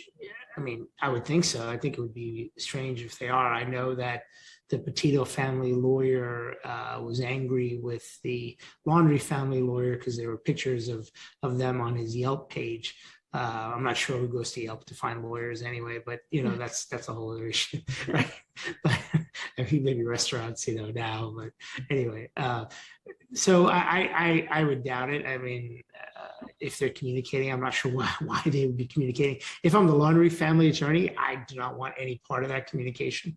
I mean, it would be one way. You can send me any messages you want, Petito family lawyer, and I'll certainly consider them, but I'm not responding. So there seems to be nothing that would be in the advantage of the Petito of the Laundries if they're communicating with the Petito family attorney. As a defense attorney, what would you be looking for at this point in the investigation and keeping your eye on? Well, I want to, look, right now it's a fugitive hunt, right? So the only thing that I would be concerned with, and I would want to know, is whether they conducted the search properly, whether they tainted any evidence. I mean, if there was like a DNA match, was there something tainted, to match the DNA of Laundrie to, with the body of Petito or any of her clothing or whatever they're saying. So there are things to look out for, but they're not going to be an issue at this point until you get an arrest and a prosecution. And when something is there, so if they charge him, they find him, he's alive, they charge him with murder, and then they seek to introduce evidence that they recovered from the search warrant, then you really want to make sure that you have proper, that everything was done properly. So really, in these kind of cases, often law enforcement becomes overzealous, and because they're out to get somebody, and they skip critical steps along the way. So that's what I'd be looking for. But at this point, it's not ripe, as they say, for looking, because he's not going to be able to get any of that. He'll only know this stuff, the criminal defense lawyer for the future criminal defense lawyer for Brian Laundrie, if and when Laundrie's charged with murder. So credit card fraud is a different issue. I don't think DNA is so much involved in that, but that's the things that he can potentially look forward in the future.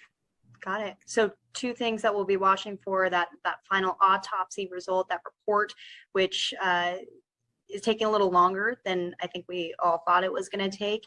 And then also the possibility of Brian Laundrie changing from that person of interest into an actual suspect in this case. Anything else that you want to add on, Banu? I mean, look, if the autopsy comes back and let's say, she had died of, natural causes or something along those lines, and he just freaked out and left. I mean, that's something that could be, possible.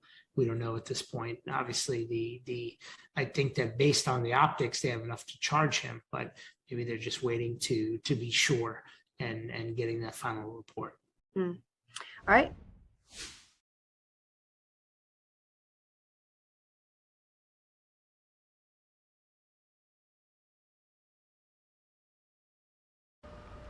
A very great interview by our very own Daytona Everett, and wanted to play that for you here on Live Now from Fox this morning as we continue to follow all of the developments when it comes to search efforts for Brian Laundrie.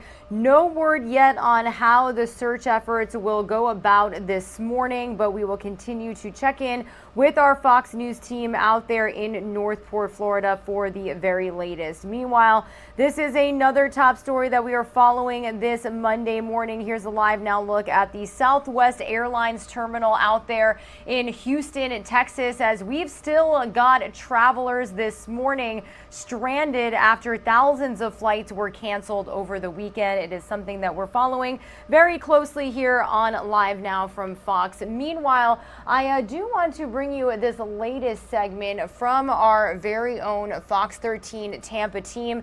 They are speaking on holiday travel. Seems like a pretty relative topic this morning as we follow this top story as well. Let's get the latest. United Airlines is going to offer 3,500 daily flights within the U.S. in December. That's actually the most in any month since the pandemic began. Holiday travel searches on its website and app are up 16% from before the pandemic. In December, United expects to offer more than 3,500 daily domestic flights, which is 91% of the capacity compared to 2019, and the most since we've really dealt with the pandemic in March of 2020. United says it'll offer a schedule that centers on two things people want for the holidays: warm sunshine and fresh snow. So what does this say about interest in air travel right now? You know, business, it improved over the summer with vaccinations, but then the spread of Delta slowed that momentum as we headed into the fall. The industry had hoped that corporate travel would restart in a big way after Labor Day, but many professionals just haven't returned to offices full-time, and business travel is still down. Overall, air travel appears to have settled at about 75% of 2019 levels, according to data from the Transportation Security Administration in September. The Biden administration's plan to relax travel restrictions on vaccinated foreigners starting next month is expected to provide another boost, especially around the holidays. And as travel rebounds, there are some interesting new trends emerging, according to a study conducted by travel insurance aggregator SquareMouth. International travel is approaching pre-pandemic levels. They say last-minute trips are becoming more and more popular. They also found that baby boomers are still holding back on travel. The average age of travel insurance that consumers are buying, it's well below historical averages. In summer of 2021, only 25% of travelers came from the baby boomer and silent generations combined, while millennial and Gen X travelers grew into the largest travel demographic. And one other interesting trend, a new Wallet Hub survey shows that 40% of travelers would pay extra for a 100% vaccinated flight or hotel. I'm Sarvani Banerjee for Fox 13 News. All right, everybody, as we near the top of the 8 o'clock hour, some of you are going to see another quick 2-minute commercial break.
Alrighty, everybody, welcome back to Live Now from Fox, or if you're just turning on our coverage, thank you so much for being with us here on Live Now from Fox. It is a Monday, October 11th, starting you off with a Live Now look from the Philadelphia International Airport. Now, all morning long, we have been checking in with different airports, different teams that we have with our owned and operated stations from across the nation out there near international airports as we are following this top story. Travelers still stranded this morning after Southwest Airlines canceled thousands of flights over the weekend. Now, they are citing weather issues as well as air traffic control issues as the reasoning for these cancellations, and are giving some recommendations to travelers who had their flights canceled this morning as what to do next. So this is just one of the top stories that we are following here on Live Now from Fox this morning on this Monday, October 11th. My name is Regina Gonzalez with you here from the Live Now from Fox East Coast Hub in Orlando, Florida. Good morning to you, everybody. I will be with you for another couple of hours before Christy Larson and Mike Page take over our show from Phoenix, Arizona. As I have mentioned, it's been a busy morning this morning. We've been checking in with those different owned and operated stations out in Philadelphia, out in Houston, right out here in Orlando, Florida, where we are located, to check in with travelers on how they're holding up this morning after many were stranded in airports across the nation due to those cancellations. So it's something that we're going to continue to stay on top of throughout the day here on Live Now from Fox. We do have several different vantage points here. This is an airport out of Chicago that is actually actually Fox 32 Chicago's Joni Lum. And then we've also got a reporter out there in Houston, Texas as well. So these shots come from owned and operated stations from across the nation. So you may see a reporter or two in these shots. You can see the boards up there still saying canceled for a number of flights. But again, this is something that we are going to continue to stay on top of here on Live Now from Fox, because just really crazy to see how many travelers have been impacted. It is also Columbus Day, or Indigenous Peoples Day. So you had a lot of people traveling for those long weekends. So again, something that we're going to stay on top of here on Live Now from Fox. We are also staying on top of the fact that the Texas abortion law was reinstated in the Lone Star State over the weekend. We did check in with our Fox 7 Austin team a little bit earlier to give you the latest there. We also have some exclusive video to show you from our Fox News team of Brian Laundrie's parents. We've got search efforts for him now entering almost a month this week. So something that we're staying on top of here on Live Now from Fox. We will also bring you some coverage of a parade that is officially going to be back on in New York City this morning, the Columbus Day Parade. That name, again, causing a lot of controversy, whether it be Columbus Day, Indigenous Peoples Day. So again, this is something that we are going to continue to stay on top of here on Live Now from Fox. However, I do want to head out to the White House in our nation's capital as we continue to follow the spending showdown out there in Washington, D.C. President Biden spending his Columbus Day in Delaware specifically today, but what's happening or not happening in Congress isn't far from his mind. As Douglas Zader reports from Washington this morning, Democrats have spent the weekend trying to find a path forward to the Biden agenda. So I do want to bring you that report here on Live Now from Fox to start off the top of the 8 o'clock hour. The president is nudging his party ahead, but given the size of the Democrats' majority here on Capitol Hill, there is not much room for error. Cameras caught the president leaving church yesterday. He's been out of sight for most of the weekend, but he did record an address for the Democratic Party's fall meeting. My message is simple. We need to stay together. Stay together. But many Democrats in Congress are increasingly nervous. I think privately, if you talk to lawmakers on Capitol Hill, there is concern that the clock is ticking, and a number of very consequential things have all stacked up on top of each other. The Biden social agenda is still a top priority on Capitol Hill. But at this point, Democrats cannot agree on a number. I think the ultimate price will be around $2 trillion. The president agrees with the $3.5 trillion number. Remember, this is the Biden agenda. A critical test for that agenda is just 3 weeks from tomorrow, an off-year race for governor in Virginia that is very tight and something many see as a referendum on the president. So Republicans, we support roads and bridges. And in the meantime, Republicans and some moderate Democrats are saying Democratic leaders need to stop holding up a bipartisan infrastructure bill that has been linked to the president's larger social spending plan. You don't go overreaching. Grab the victory in front of you and live to fight another day. And to make matters more complicated here on Capitol Hill, we're about 2 months away from another showdown on raising the debt ceiling. In Washington, Douglas Zader, Fox News.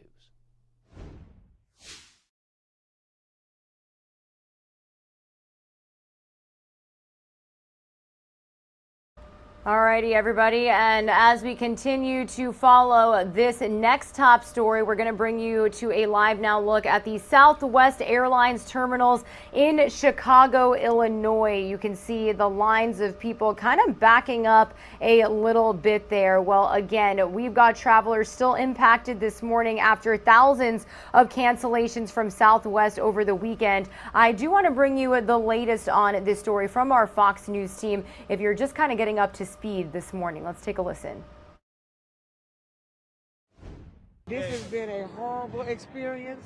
It is my birthday week. I'm on vacation. I have all my family.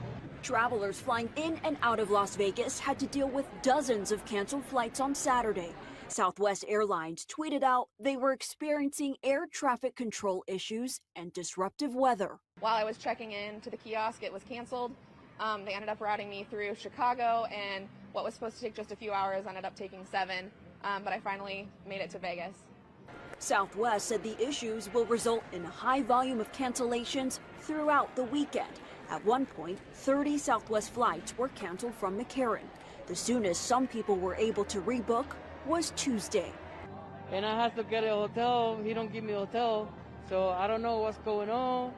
Hundreds of bags that were supposed to be on outbound flights were now sitting at baggage claim. One couple from Florida said they'll have to drive to Reno instead of fly. At this point in time, we're trying to find our bags. We're going to spend the night, get a rental car, and drive. We even heard from people that were standing in line for hours trying to rebook. I'm tired, I'm hungry, and my blood sugar is getting low. Southwest is telling people they'll give us a credit that's good for a year, which is not acceptable. Others arrived to Vegas 9 hours after they were supposed to arrive, losing an entire day of vacation. Then it comes up, we're not going to leave till 4:50, then to 4:57, and then after that. And it's just been we've missed our excursion for today. It's been a horrible day, a horrible day.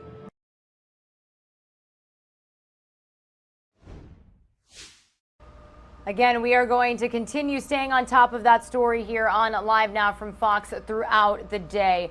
Some of you are going to see another quick 2-minute commercial break. When we return, we will most likely be getting a live report from our Fox 9 Minneapolis team about a tragic mass shooting that happened in Minnesota over the weekend. This is a Live Now look at St. Paul, the capital of Minnesota. That is where this incident occurred over the weekend. So stay with us. That live report should be up after this 2-minute commercial break.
Welcome back to Live Now from Fox, everybody. Almost 8:15 a.m. here on the East Coast, 7:15 a.m. out there in Minnesota, where you're currently taking a Live Now look over the gorgeous sunrise in St. Paul, Minnesota. That is the capital of Minnesota, and it unfortunately there was a very tragic turn of events there over the weekend. 3 people now being arrested in connection to a bar shooting that left 1 woman dead and 14 people injured early Sunday morning in downtown St. Paul. So I do want to bring into the conversation Fox 9 Minneapolis's Bill Keller. He is joining us live from St. Paul to give us the latest. Bill, good morning to you. So terrible to see this happen. What can you tell us? Well, Regina, good morning. I can tell you the witnesses described Sunday's morning's mass shooting as chaotic and horrific. Really some tense moments leading up to this. The gunfire inside this popular night spot, as you say, killing 1 patron, leaving more than a dozen others wounded. It happened just about 12:15 Sunday morning. We're told that's a very busy time for this bar. Police officers responding to this shooting. We're just about a block away from the XL Energy Center. That's where the Minnesota Wild play, where most of the major concerts are. This is a popular night spot. Take a look at this video. We've got some images from inside the 7th Street truck park, as it's called. There is panic. Police say several people began shooting at each other inside that bar. That chaos eventually making its way outside as people tried to escape the scene.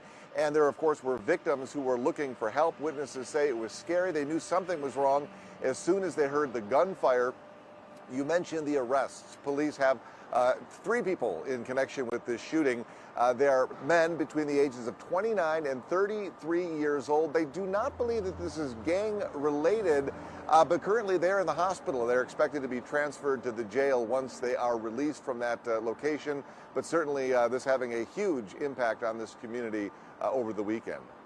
Yeah, now, Bill, I want to ask you about something interesting that I saw your team mention related to this story. What can you tell us about a local law enforcement officer who kind of had a hunch that something terrible would have happened this weekend? What can you tell us? Yeah, this is Ramsey County Sheriff Bob Fletcher. He's been a fixture in this county, in the city for a very long time, a long-time 30, 40-year-old law enforcement officer. He does a live streaming show, kind of a ride-along with the sheriff.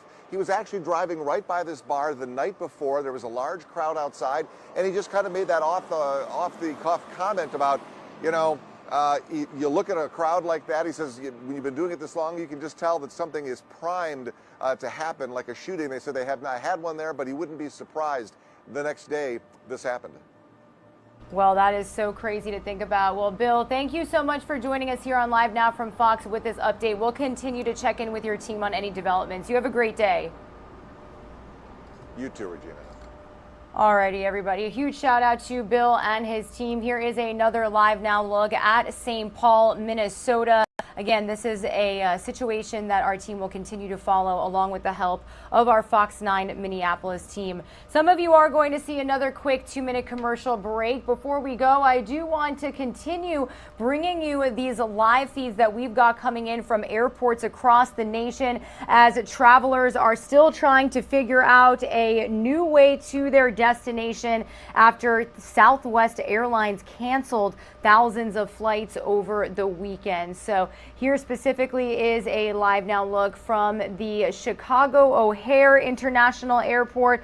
Again, we will be checking in with our owned and operated teams near major airports who are talking to travelers this morning. Not too good of a situation, especially when you had plans to travel for a long weekend. Again, some of you are going to see that quick 2-minute commercial break. We'll be right back.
Alrighty, everybody. Thank you again for joining us here on Live Now from Fox. We are currently taking a Live Now look at the Southwest Airlines terminal at Chicago O'Hare International Airport. Now, this is just one of the airports that we've been getting feeds from this morning. We've also been checking in with Houston, with Orlando, with Los Angeles and Philadelphia, because we've got travelers still trying to figure out a new way to their destinations this morning after Southwest went ahead and canceled thousands of flights over the weekend. They cited air traffic control issues and weather, and the airline has not given any update as to whether the cancellations may continue throughout today and the rest of the week. So we do know that Southwest did report a statement over the weekend saying, quote, ATC issues and disruptive weather have resulted in a high volume of cancellations throughout the weekend while we work to recover our operation. According to FlightAware, a website that tracks cancellations and delays, Southwest has canceled 1,118 flights and has 597 flight delays. That was on Sunday alone. On Saturday, the airline canceled 808 flights and had 1,187 flights delayed. So more than 1,000 each day over the weekend. And it's important to mention that today is Columbus Day, Indigenous Peoples Day. A lot of people had that 3-day weekend, so they made travel plans, and now it kind of looks like they have hit quite a bump in the road. This terminal looks a little busier than the Houston terminal that we brought to you a little bit earlier on our show, but that could mean things are looking up. But again, we will be checking in with our teams across the nation as we follow this top story this morning. Meanwhile, I do want to say hello one more time. Again, my name is Regina Gonzalez with you here from the Live Now from Fox East Coast Hub in Orlando, Florida. I do want to turn our coverage for the next couple of minutes onto the continued search efforts for Brian Laundrie, the 23-year-old fiance of now deceased Gabby Petito. We are inching closer to that month mark since anybody has last seen or heard from Brian Laundrie allegedly. So we did have search efforts continue at a Florida nature preserve over the weekend. We also saw Brian Laundrie's father aid in the search as well. We also do have some new video that Fox News obtained exclusively when they were outside of the Laundrie home this weekend. It looks like Brian Laundrie's parents are beginning to clean up their property when it comes to the memorials and items placed on their lawn in the name of Gabby Petito. So let's get the latest here on Live Now from Fox. Laundrie taking a turn. His dad, Chris, assisted law enforcement at a swampy nature preserve where Brian is believed to have been before going missing. The Laundrie family attorney says authorities wanted Chris to show them areas Brian was known to frequent. He says, quote, there were no discoveries, but the effort was helpful to all. It seems the water in the preserve is receding and certain areas are more accessible to search. The fact that the father is now showing his son's favorite places suggests to me that everybody's on the same page, that the intelligence points to his being in that swamp. The park Chris helped search is connected to the larger Carlton Reserve and sits on about 160 acres of heavily wooded land. Local residents tell Fox News it's possible Brian could survive inside with plenty of fresh water available at the park's public restrooms.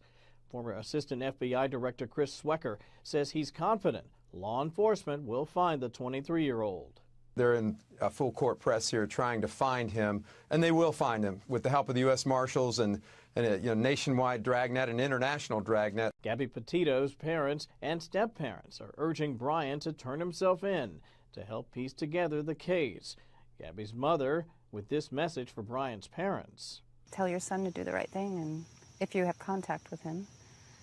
And if you know anything, please tell us. This week, Gabby's family officially launched a foundation in her honor, which will help families with missing loved ones. I'm Kevin Cork, Fox News. Feel guilty about Gabby? Let me do it. Is there a reason the FBI thinks you're not telling the truth? Do you know where Brian's passport is?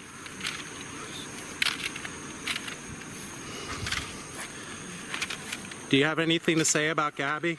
A lot of the neighbors think you guys know more than you're saying. They're dropped off the sign. They want you to know that they're concerned that you guys know more than you're saying.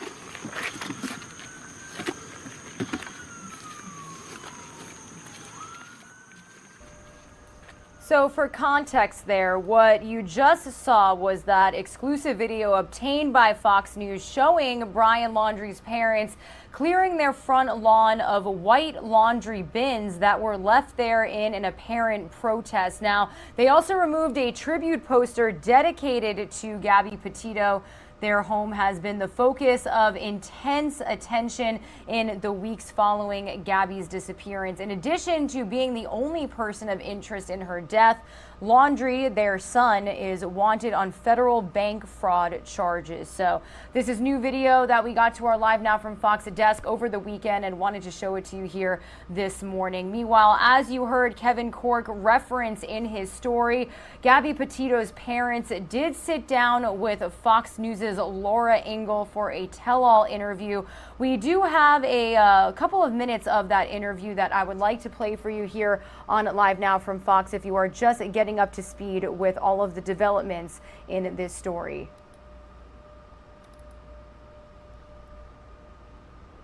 Wedding, small, on the beach in Florida, and COVID happened.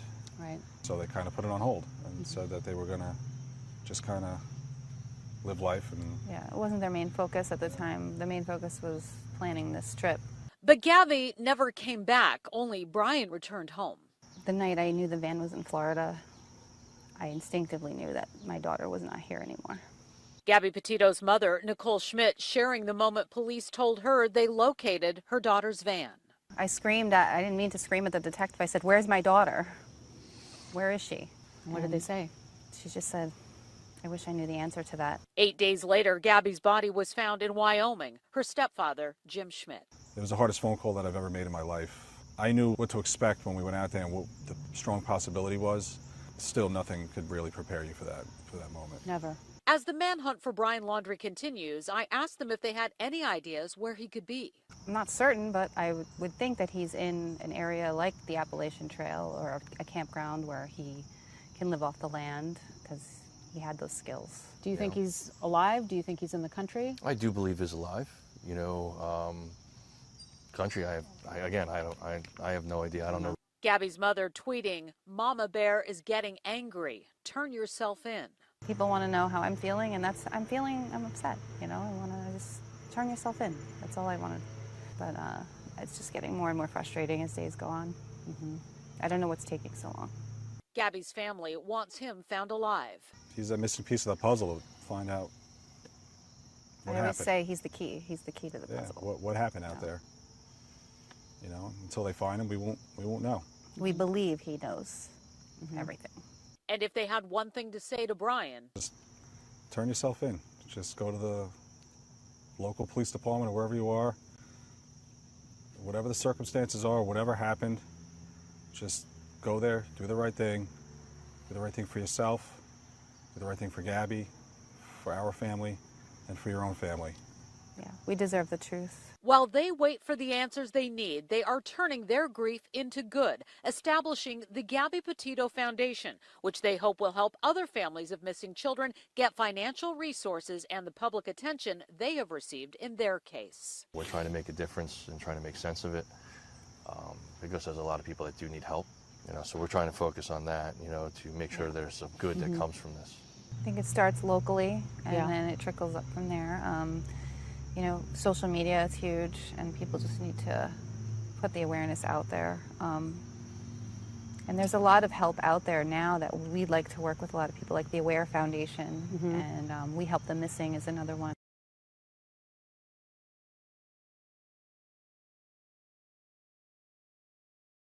They were planning Again, a very heartfelt interview with both Gabby Petito's parents and step-parents. Really touching to see in her funeral service when her father spoke. He made it apparent and very adamant that Gabby has always had 4 parents. You saw them speak on Dr. Phil last week, and then they also right there sat down with our very own Fox's Laura Ingalls. So wanted to bring you that here on Live Now from Fox. We are currently looking at a Live Now look of Boston, Massachusetts, because today is actually the Boston Marathon. So we will be checking in with our team out there throughout the day, and I'll read you the latest on COVID-19 protocols and the extensivity of the event when we return from this quick 2-minute commercial break.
Welcome back to Live Now from Fox, everybody. We are getting a vantage point from outside of Fenway Park out there in Boston, Massachusetts. Now, it is an exciting day out there. The Boston Marathon is happening today for the first time since the pandemic began. It's been 30 months since athletes raced 26.2 miles to Copley Square in Boston, the 125th edition of the Boston Marathon, which is the world's oldest and most prestigious annual marathon. Now, the race director sent a group of about 30 from the Massachusetts National Guard that walks the course annually out at 6 a.m. announcing the start of the event. So it is expected to get underway here soon. Last year's race was postponed until September because of the pandemic, then called off for the first time in its history.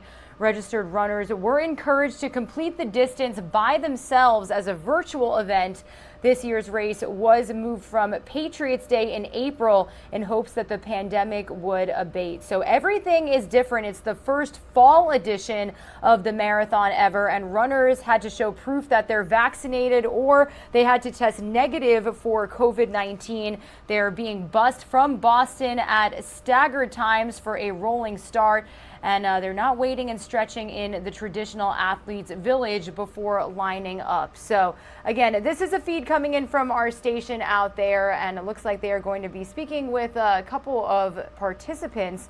Let's actually listen in here for just a minute. So tell me, we have a photog named Divine. Another story. Okay. Let's tell me your thoughts. Yesterday, you obviously watched it. It was kind of a marathon of a game. What were your emotions like during that? Pretty amazing game. Brought back some memories of some other games. It was pretty awesome. And then me and my son are coming in. We're going to watch the marathon. All righty.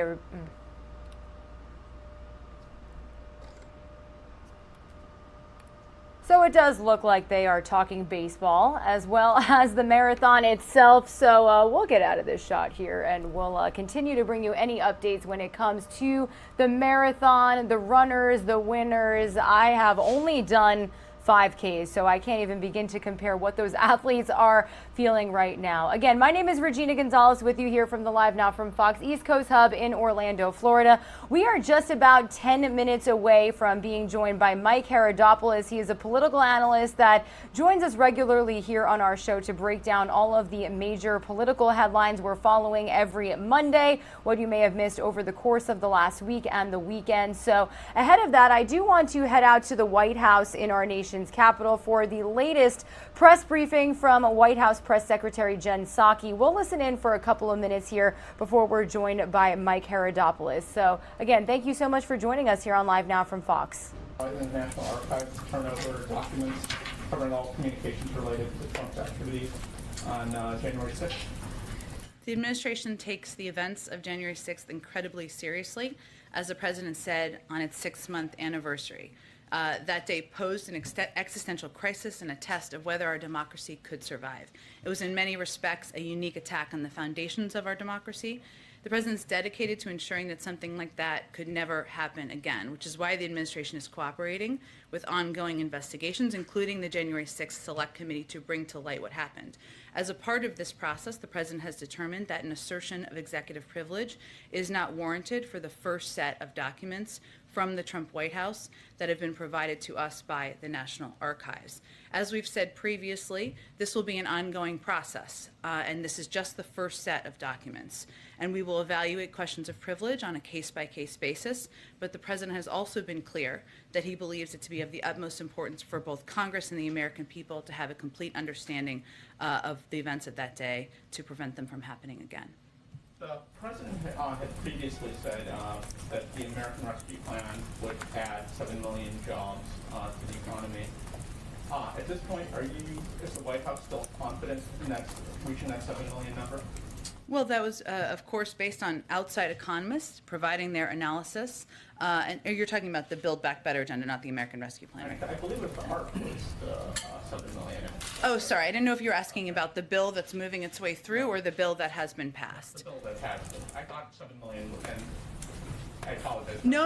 I was just trying to understand which part of his agenda you were asking about. Nothing has changed on the projections of economists in terms of the American Rescue Plan that we're currently implementing. Yes.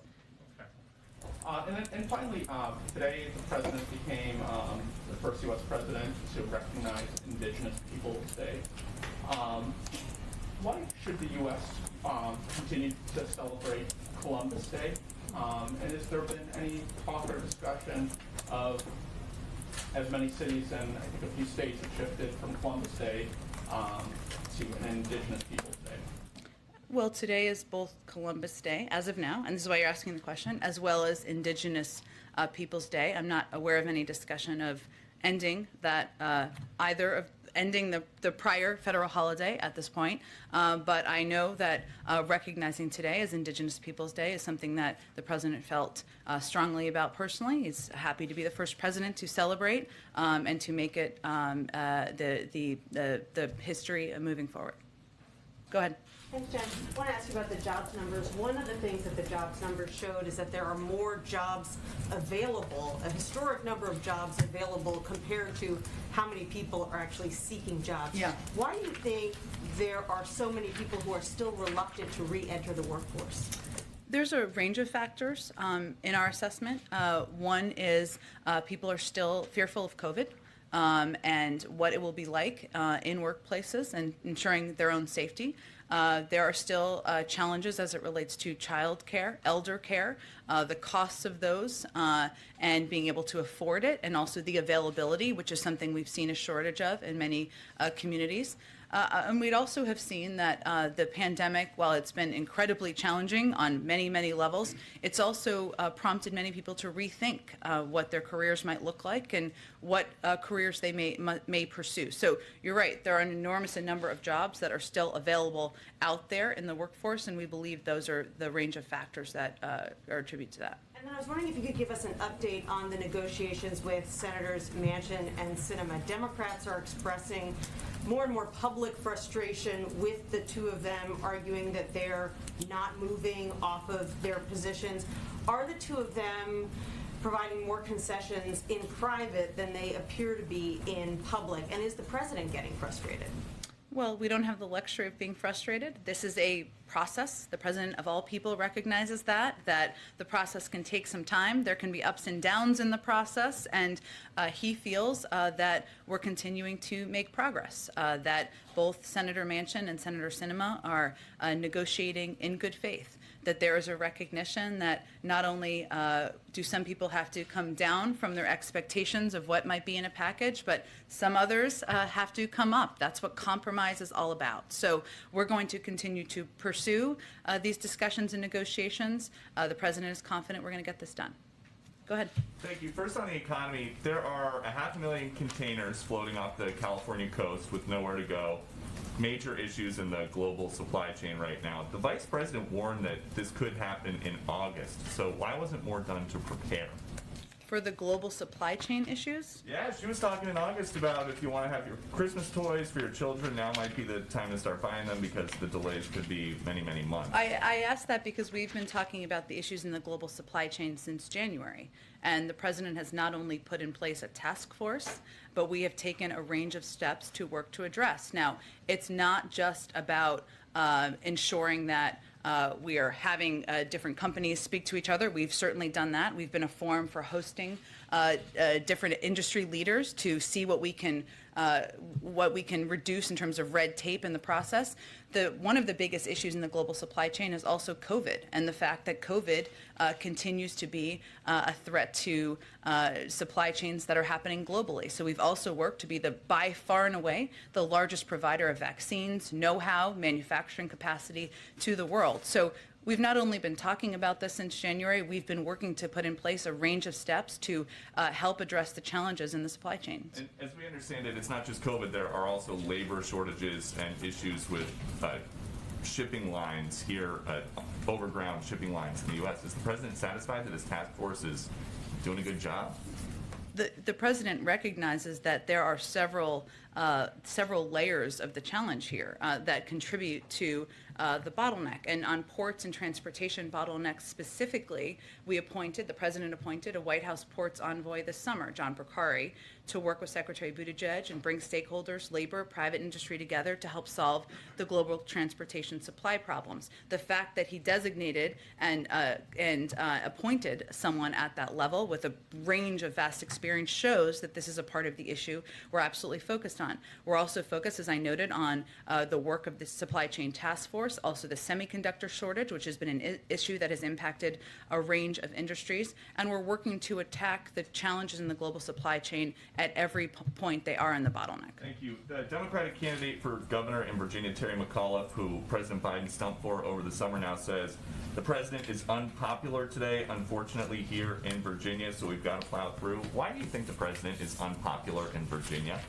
Well, just if you look at facts and the polling, the president is the most popular figure in Virginia of anyone currently running for president or any former recent president. So I just note that in terms of the data. But I would say that the president's agenda is incredibly popular. That's probably the reason why former Governor McAuliffe is also running on that agenda, whether it is reducing costs for the American people on child care, on elder care, making sure the tax system is more fair, rebuilding our roads, rails, and bridges. Those are all components of the president's agenda that he has a huge agreement with former Governor McAuliffe on. And then just one more topic following up on his remarks yesterday. President Biden claims that he cold called a Pennsylvania hospital to ask the desk receiving nurse why it was taking so long for a good friend's wife to be seen. What happened next? Well, the context of why the president told this story, which I think is important, and I promise I'll answer your question, is that he was expressing that hospitals, frontline workers, nurses, doctors in emergency rooms are still seeing and feeling the impact of the number of people who are unvaccinated, who are filling beds and in emergency rooms, ICUs, and it is preventing, in some cases, people who have other illnesses, who may be seeking treatment, who may be fearful of a heart attack, other people who might be going to the emergency room from getting the care that they need. I don't have any other update for the privacy of this individual. But setting aside the privacy of the individual, how often does President Biden call around trying to help his friends cut the line? That certainly was not his intention. He was not trying to do that. He was checking in on a friend. And do you know if this particular hospital might have been having staffing shortages because they have a vaccine mandate and maybe some folks have had to leave because they didn't want to get vaccinated? I would love for you to account for me where that is the issue over more so than the number of unvaccinated who are filling emergency rooms, filling ICU beds. That is the problem in hospitals across the country. Go ahead. Jen, what does the president say to Americans? Inflation is a big issue right now for Americans from coast to coast as we head into the holidays. What does the president say to Americans right now who are worried about those rising costs? The president would say we take the commitment. He takes the commitment of lowering costs for the American people very seriously. We, of course, have seen and from outside experts, including the Federal Reserve, OECD, and others, that their expectation is that these inflation rises will be transitory, that they will come back down next year, and that one of the best things we can do is pass his agenda. That's what outside economists, 15, 17 Nobel laureates have conveyed in order to reduce the risk of inflation over the long term. But he's also attacking this from everywhere he can. If you take, for example, the cost of meat in the grocery store, which we know is of concern to the American people. We believe that the lack of competition is a huge issue here, that the conglomeration of big companies in some industries is a huge factor, so he's also taken that on. But we would say to the American people that what we're trying to do is lower your costs, whether it's childcare, whether it's the cost of meat, or whether it's ensuring this is not an issue in years to come. And for clarity, the time frame is still with the Fed said of next year. There isn't any better time frame the White House can give Americans about how long we kind of got to hunker down and get through this. Americans should know that the Federal Reserve makes independent assessments. That's an important thing for history, and that continues to be their assessment. Can I ask you then about the reporting earlier today as it relates to the former president's documents as they associate with the January 6th attack on the Capitol right now? Can you help detail for us or characterize what types of documents these are that would be provided? Well, the documents are Trump-era White House records responsive to the Select Committee's request to the archivist. And so there is a process where the former president would have a period of time to assert executive privilege, and then the current president and team would have a period of time to review that request. But in terms of the details of them, I point to the Select Committee for more specifics. Specifically in terms of what the White House is saying you can't exert executive privilege over. Is it phone records, visitor logs? Is there any way, can you run us through that list? That is something I would point you to the committee on. Go ahead. Jen, can you explain the standard of review then that the White House is undertaking? What would be something that this White House might consider privileged or should remain secret that this former president or any other former president should have the privilege applied? To which the privilege should apply. Are you talking about as it relates to January 6th or just in general? Just, well, specifically in this review, if there's any information you could share about the process that has been undertaken and more broadly. Well, the process that is one that has been outlined through history and law, is that the former president has the ability, not that there's a lot of past precedent here, I will acknowledge, has the opportunity to exert executive privilege. then to documents that are in the National Archives. And then this president and this White House has the opportunity to review that. Now, I think it's important to note, and I know I said this, but I will just reiterate, this is the first set of documents. So these will be reviewed on a case-by-case basis. And obviously, we will be responsive to the requests of the committee. I would like to note, just broadly speaking, that, what this committee is investigating is not the normal course of government business, right? There is, as you know, and as all of you know, there are normal requests for documents, for information. There are moments throughout history where presidents and White Houses have asserted executive privilege. We will continue to evaluate those on a case-by-case basis. But this committee is investigating a dark day in our democracy, an attempt to undermine our Constitution and democratic processes by the former president. And that context, I think, is important here, too. I'd like to ask put a finer point on a question Amr asked you about Sure. Indigenous Peoples Day. The president today issued 2 proclamations, Yes. one for Indigenous Peoples Day, the Yep. other for Columbus Day. In the Indigenous Peoples Day proclamation, the president spoke of it as a day to be celebrated. And in the Columbus Day proclamation, the president spoke of the need for reflection on that day. And he also seemed to indicate that Congress has requested that the president proclaim Columbus Day. So my question is President Biden begrudgingly proclaiming Columbus Day this year? He's declaring both a holiday. Obviously, Indigenous Peoples Day is something that he's honored to be the first president to be issuing a proclamation on and celebrating. Is it his wish that the federal law be changed, that Columbus Day no longer be the designation of the second Monday in October? I don't have any prediction of that at this point in time. Go ahead. Going back to the documents that the January 6th committee requested, can you clarify, we've seen public statements from former President Trump and his lawyers about an intention to invoke executive privilege, but did they specifically reach out and ask that certain documents not be shared? There's an entire process that transpires. I would point you to them and to the National Archives. Go ahead. Can I ask a follow-up on the economy really fast? You talked about labor shortages, you talked about supply chain issues. How long does the White House expect those issues to go on? Global supply chain issues? Yeah, what's your best guess for how long we'll have to be dealing with that? Well, look, I think, as I noted earlier in response to Peter's question, there are a couple of issues at play here. I thought his question about the length of inflation. He also asked me about the global supply chain. Peters. Oh, yeah. Oh, sorry. Yes. Oh, also about he asked me about the global supply chain issues. Okay. Sorry. So that is true. 2 Peters over here. So one of the issues is, of course, how quickly we can work as a global community to address COVID and get it under control around the world. The United States is far and away the largest provider of vaccines, donating millions to billions to the global community to get the pandemic under control.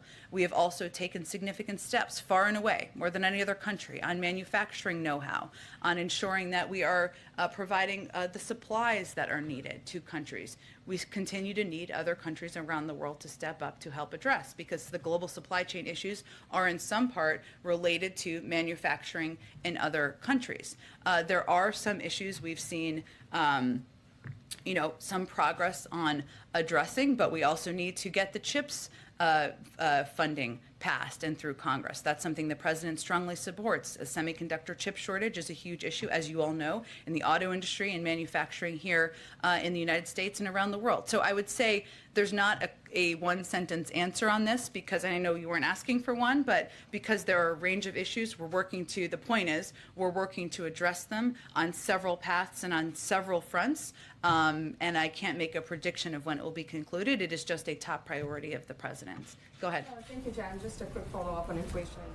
Alrighty, everybody. Regina Gonzalez tapping in here on Live Now from Fox. As some of you are going to see a quick 2-minute commercial break. For those of you who don't see that break, we'll continue listening in to the latest White House press briefing from Secretary Jen Psaki for just a couple of more minutes. And then to the bottom right of your screen, we are continuing to keep tabs on how travelers are still being impacted this morning following thousands of flight cancellations from Southwest Airlines over the weekend. That specific shot right now is coming out of Houston Airport. So again, it's something we're staying on top of here on Live Now from Fox. Some of you are going to see that quick 2-minute commercial break.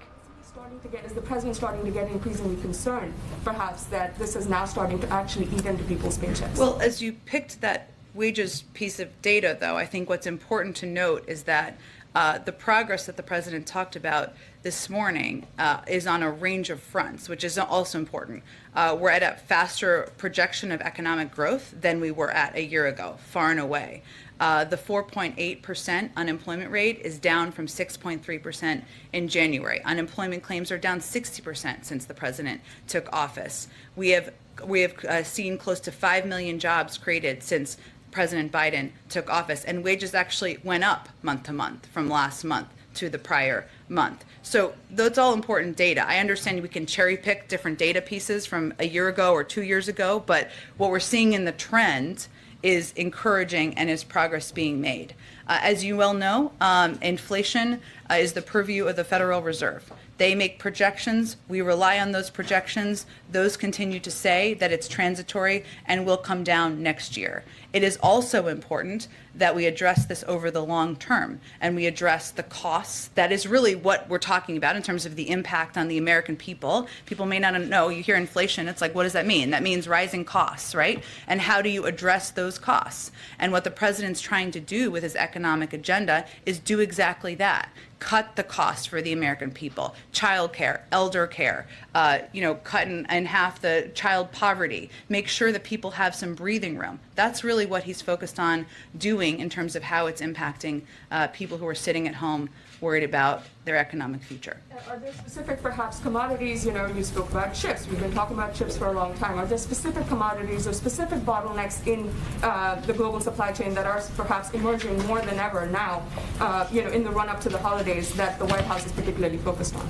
Well, I've talked about a couple of the areas where we are quite focused on doing more and ensuring we're doing more, including addressing ports and transportation bottlenecks, which, as we know, can impact a lot of different areas because it is how goods are moved and transported, and ensuring there aren't the delays that I think you all have reported on in a range of ways. And John Porcari is somebody who has a great deal of experience, having worked for the Department of Transportation in the past, and is working to address those global transportation issues. I noted, of course, the semiconductor shortage, which, as you know, impacts a number of industries here. And we have made some progress in our view, including improving communications and trust across the supply chain, improvements in the supply chain practices, which may seem overly simplistic or just cutting through bureaucratic red tape, but it can help the process and move things forward.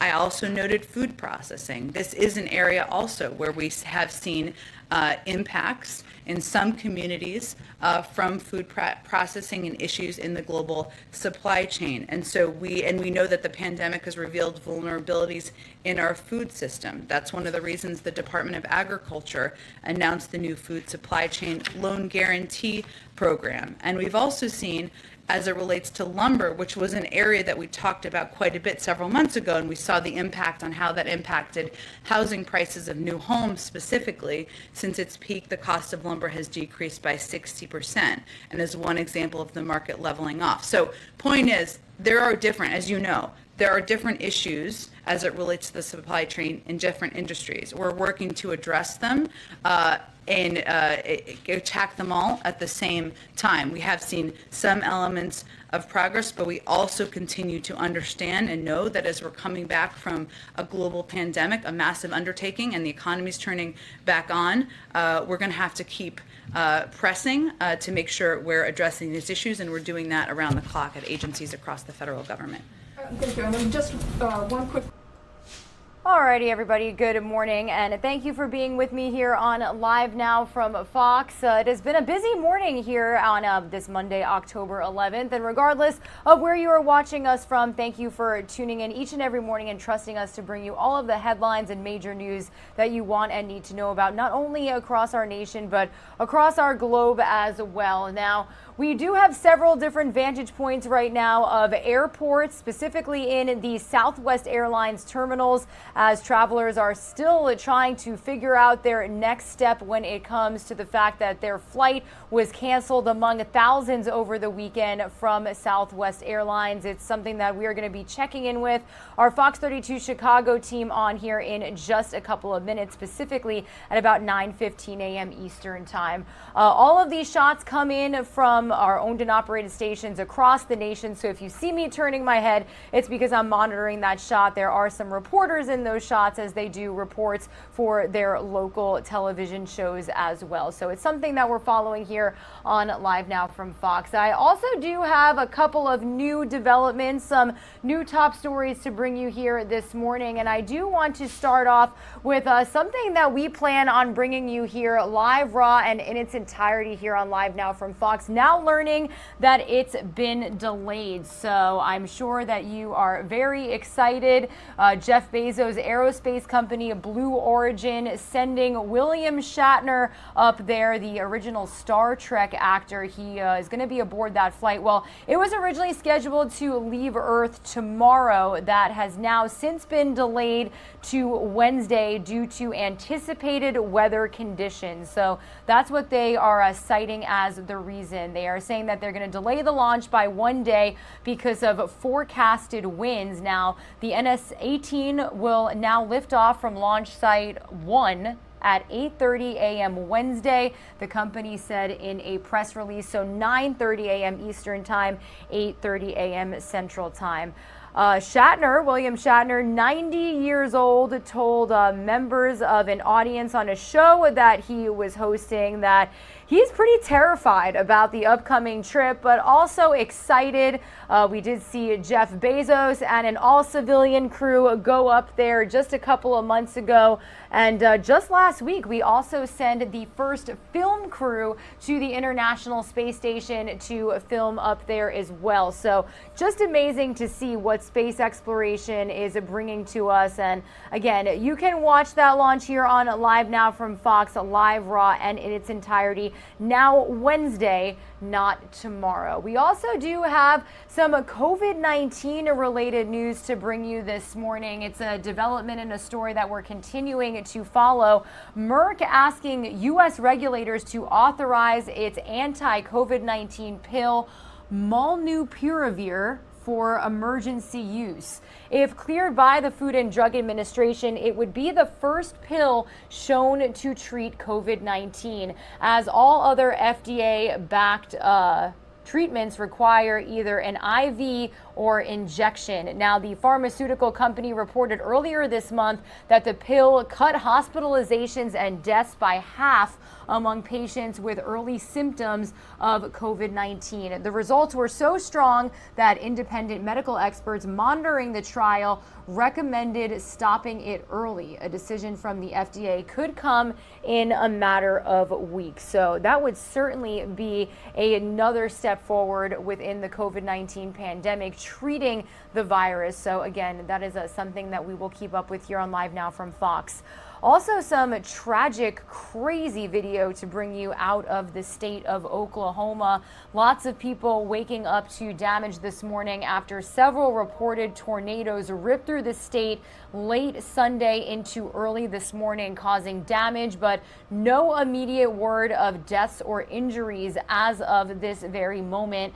The severe weather system also brought in heavy rain, lightning, and wind to parts of Arkansas, Kansas, Missouri, and Texas, and more stormy weather is predicted for later this week in parts of the central United States. Now, severe weather is not unusual in the southern plains in October, but again, this is some pretty crazy damage to show you here. This is some video that our Fox News team obtained of damage to people's homes. So again, this is something that we will be keeping tabs on here on Live Now from Fox. But I do have some live shots right now, some feeds as we like to call them, of more Southwest terminals across the nation. This specifically being from Houston, Texas, as you can see, not too many people lined up there right now. So things could be turning up this morning, but it really depends what airport you go to, because right now we also do have another vantage point of the Southwest Terminal in Chicago, and you can see a lot of people at those kiosks right now. So stay with us here, because in about 10 minutes we will be checking in with our Fox 32 Chicago team as they speak with travelers about what their next options are and what could possibly be done, as more than 1,000 flights were canceled each day, Saturday and Sunday. And today is Columbus Day, Indigenous Peoples Day, so a lot of people had that 3-day weekend and booked travel plans for that exact reason. Now kind of seeing that major bump in the road. So again, this is something that we are going to continue staying on top of here on Live Now from Fox. Stay with us while we check in with Fox 32 Chicago here in just a little bit. If you are just kind of getting up to speed on this situation, let's get the latest from our Fox News team. They have also been speaking with passengers over the weekend regarding these cancellations. This specific report is coming out of Las Vegas. This has been a horrible experience. It is my birthday week. I'm on vacation. I have all my family. Travelers flying in and out of Las Vegas had to deal with dozens of canceled flights on Saturday. Southwest Airlines tweeted out they were experiencing air traffic control issues and disruptive weather. While I was checking in to the kiosk, it was canceled. They ended up routing me through Chicago, and what was supposed to take just a few hours ended up taking 7, but I finally made it to Vegas. Southwest said the issues will result in a high volume of cancellations throughout the weekend. At one point, 30 Southwest flights were canceled from McCarran. The soonest some people were able to rebook was Tuesday. And I have to get a hotel. He don't give me a hotel, so I don't know what's going on. Hundreds of bags that were supposed to be on outbound flights were now sitting at baggage claim. One couple from Florida said they'll have to drive to Reno instead of fly. At this point in time, we're trying to find our bags. Going to spend the night, get a rental car, and drive. We even heard from people that were standing in line for hours trying to rebook. I'm tired, I'm hungry, and my blood sugar is getting low. Southwest is telling people they'll give us a credit that's good for a year, which is not acceptable. Others arrived to Vegas 9 hours after they were supposed to arrive, losing an entire day of vacation. Then it comes up, we're not going to leave till 4:50, then to 4:57, and then after that. And it's just been a horrible. We've missed our excursion for today. It's been a horrible day, a horrible day.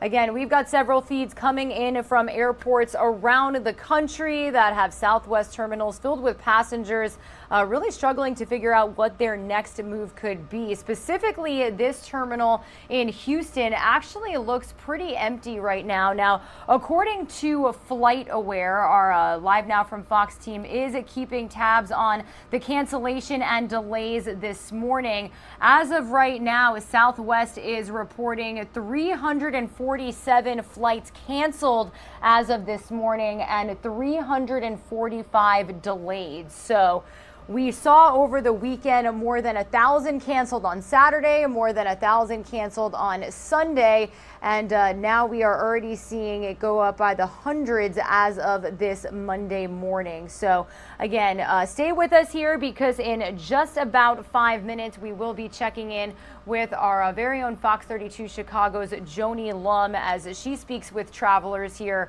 that are not too happy this morning to have their plans delayed. Meanwhile, I do want to head out to New York City for this next top story we have for you. Today is Columbus Day, and we've got the Columbus Day Parade set to get underway in New York City a little after 11 a.m. Eastern Time. It's actually the first major parade happening out there since the COVID-19 pandemic. And let's get the latest from our Fox 5 New York team as we lose this shot. It is the largest celebration of Italian American culture in the nation, And after going virtual last year due to the pandemic, New York City's Columbus Day Parade is back in person today. Thousands will line Fifth Avenue again for the first large-scale parade since COVID hit. To honor the achievements of Italian Americans in the United States and our Italian heritage and culture. It has never been and will never be about one person. Colorful floats, marching bands, first responders, and elected officials are all things you can expect to see paint Manhattan starting around 11:30 a.m. FDNY Commissioner Dan Nigro is this year's Humanitarian of the Year Award recipient. It is a land of opportunity for everyone, not just for us, but for everyone else. And we welcome them, we welcome you, and we hope they welcome us. But celebrating Columbus Day comes with a fair share of controversy, too. States like California and Oregon have renamed the holiday Indigenous Peoples Day. And on Friday, President Biden issued a proclamation for Columbus Day, as well as a first-ever presidential proclamation of Indigenous Peoples Day. He's happy to be the first president to celebrate and to make it the history of moving forward. And speaking of moving forward, COVID numbers finally appear to be trending in the right direction. Dr. Anthony Fauci saying hospitalizations and deaths are down, and the average number of daily cases nationwide has dipped below 100,000 for the first time since August. All of it, Fauci says, means trick-or-treating can also return in a few weeks. You're outdoors for the most part, at least when my children were out there doing trick-or-treating, and enjoy it. I mean, this is a time that children love. Alrighty, everybody, here's another live look at the Southwest Airlines terminal in Houston, Texas. Some of you are going to see a quick 2-minute commercial break.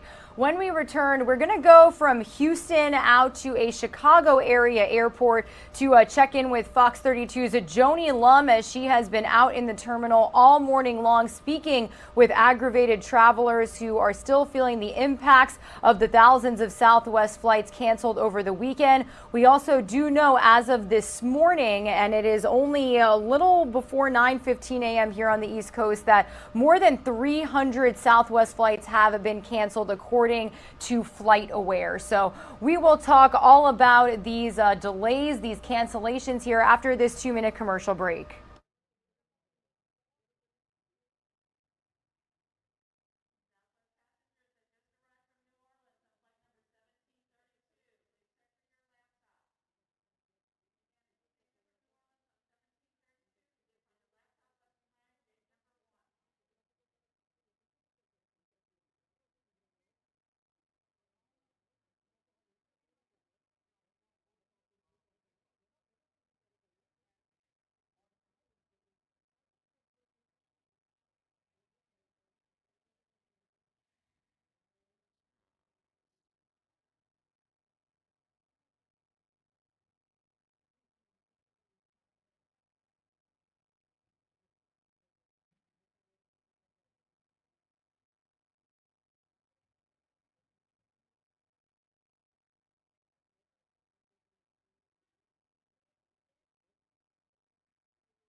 Alrighty, everybody, welcome back to Live Now from Fox, a little after 9:15 a.m. here on the East Coast, but we're taking a Live Now look right now at a Southwest Airlines terminal out in Houston, Texas. Actually not looking like a crazy amount of people out there this morning, considering the fact that thousands of flights over the weekend were canceled. You know, Southwest was citing air traffic control and weather issues, and we also do know that as of this morning, a couple of hundred flights from Southwest have already been canceled and delayed. So our owned and operated stations across the nation have been at their local airports checking in with travelers. So I do want to go from Houston, Texas out to Chicago, Illinois, where Fox 32 Chicago's Joni Lum is joining us from Midway International Airport. Good morning to you, Joni. I can't imagine travelers are too happy this morning with these cancellations. What can you tell us?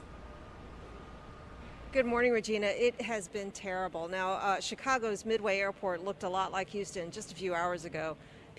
Monday is a very busy travel day, and it gets going around 4:30 or 5. But today, this airport was filled at 3 a.m. All those people over the weekend who were on those canceled flights trying to reschedule or getting on the first flight this morning. We heard a lot of stories about their frustration. People use Southwest Airlines to go on weekend trips. Their weekend busted for their travel plans or significantly delayed. Now, the weather apparently was a problem in Florida, and that did impact a lot of the travelers who were trying to get to different cities in Florida. This morning, additional flights have been canceled, as you said. Here on the board, 17 flights have been canceled. Southwest talking about trying to resume its normal operations, but apparently still people impacted by this. I met one traveler who got here and was trying to go to a city in Florida, saw that the flight he was leaving on at 5:50 was okay, but the 7 o'clock had already been canceled. So they're still trying to recover from whatever it was that caused those thousands of cancellations over the weekend. Now, Joni, as far as options for these travelers who had their flights canceled, delayed, what is Southwest saying this morning? What options do these travelers have? Well, Southwest Airlines tweeted yesterday about the problems, and they haven't issued any advice today, though they did say that people should go online and just try to do it themselves, because if you try to get on the phone, it's going to be, 90 minutes to 2 hours to try to get somebody on the phone. So a lot of people did spend their time online trying to rebook themselves. We talked to one passenger who saw one come up. It was a flight that was not within the same day, but she said by the time she clicked on it, it had already been taken. A lot of people saying they were just kind of competing with each other. Here in Chicago, there were some people who rented cars to try to get from one city to another to try to get on a flight. And another passenger told me that when his flight was canceled, he canceled his rent-a-car that he had for a week. Then he got another flight, tried to rebook the rent-a-car. The rent-a-car was twice as much. So he's out $1,000 to try to salvage some of his vacation. People trying to game the system, but very few people telling me that they were getting ahead of the system. Yeah, and especially like you just said, Joni, some people are traveling cross country, so they don't have too many options. So definitely a very crazy situation. We really thank you for joining us here on Live Now from Fox with this update. We'll continue to check in with your team and with those travelers. You have a great rest of your day, Joni. Thanks, Regina. You too. Absolutely. Well, a huge shout out to all of our teams this morning covering these delays, these cancellations. Again, that was Fox 32 Chicago's Joni Lum out there.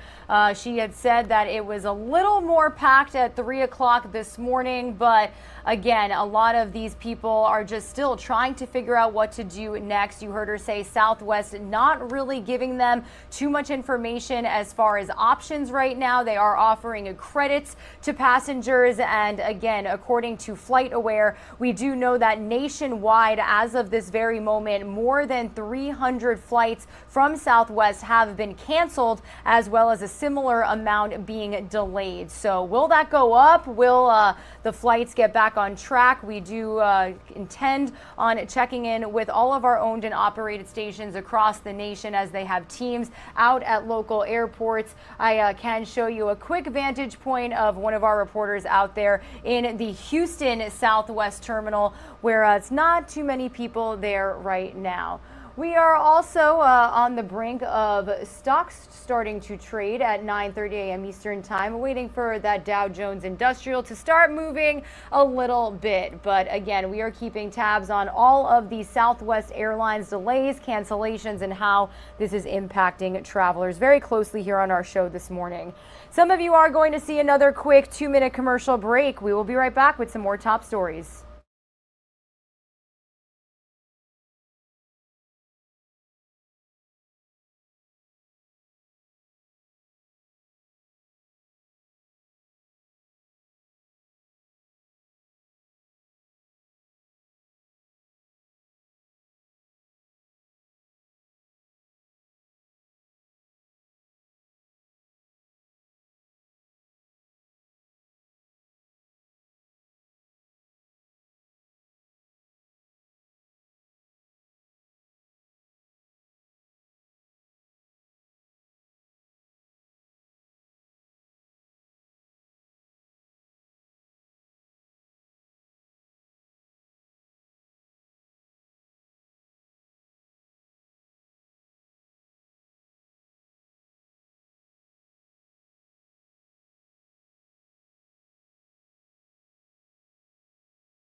Welcome back to Live Now from Fox, everybody. This is likely a story that we will be staying on top of throughout the day. We've got more Southwest flights being canceled and delayed after thousands were already canceled both Saturday and Sunday. We just checked in with Fox 32 Chicago's Joni Lum in this airport. This specifically is Midway International Airport out there in Chicago, where she had said specifically there have already been 17 flights canceled Southwest flight specifically. You can see passengers there at the kiosks. She said that some are very agitated. A lot of them were trying to utilize other options that they may have had, maybe try to get on a different airline, try to rent a car, but all of them proving to be very expensive and not really too convenient. So again, stay with our Live Now from Fox team as we continue to check in with all of our owned and operated stations that have sent reporters to their local airports where these cancellations are impacting travelers still this Monday morning. Very curious to see whether or not the delays, the cancellations will be fixed or if that number will continue to go up. Our team will be staying on top of Flight Aware, where we have learned that more than 300 flights, Southwest flights, have been delayed and canceled this morning as well. However, I do want to entirely switch gears here and take you out to a Live Now look we have of St. Paul, Minnesota. This is the capital of Minnesota, and if you tuned into our Live Now from Fox coverage a little bit earlier, we were checking in with Fox 9's Bill Keller because we have a new development in some breaking news from over the weekend. 3 people arrested in connection to a mass shooting at a local bar in this city that left 1 woman dead and 14 people injured. I do want to give you the nuts and bolts of this situation if you're just getting caught up. And then we are going to hear from the mayor of St. Paul, who reacted to the tragedy over the weekend after it happened as well. So let's listen in here on Live Now from Fox.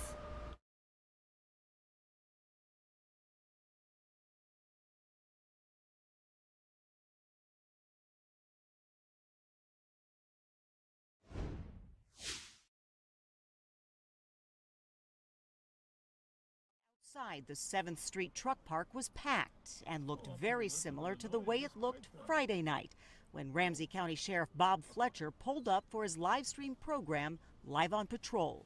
Quite the gathering here at the truck park. Sheriff Fletcher says he stops by a lot because the crowd has changed lately. And on Friday, he actually predicted a future shooting at the truck park. Holy mackerel. This is a lot of folks. We've never had any shots fired right here. I hope we never do, but yeah, definitely. With this volume, at some point, it's going to happen, right? He wasn't surprised when the prediction came true. 14 shot, 1 dead. After 40 plus years of law enforcement, you get to read crowds, both how they react to you and how they're reacting to each other. It's been a heartbreaking and angry day for the city. The mayor saying it's been a tough few months. This summer has been really, really hard.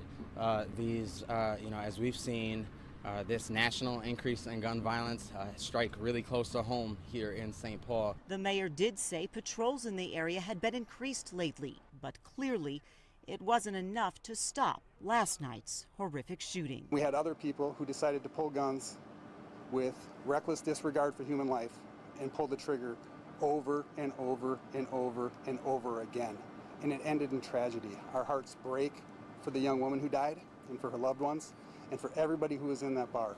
My condolences go out to all of these victims and the family of the young woman who lost her life. I cannot believe that this has happened. I can't believe that this has happened. Shooting right here in our hometown, to having one incident, 15 people struck by gunfire, to having one incident, a young life lost in the way that occurred last.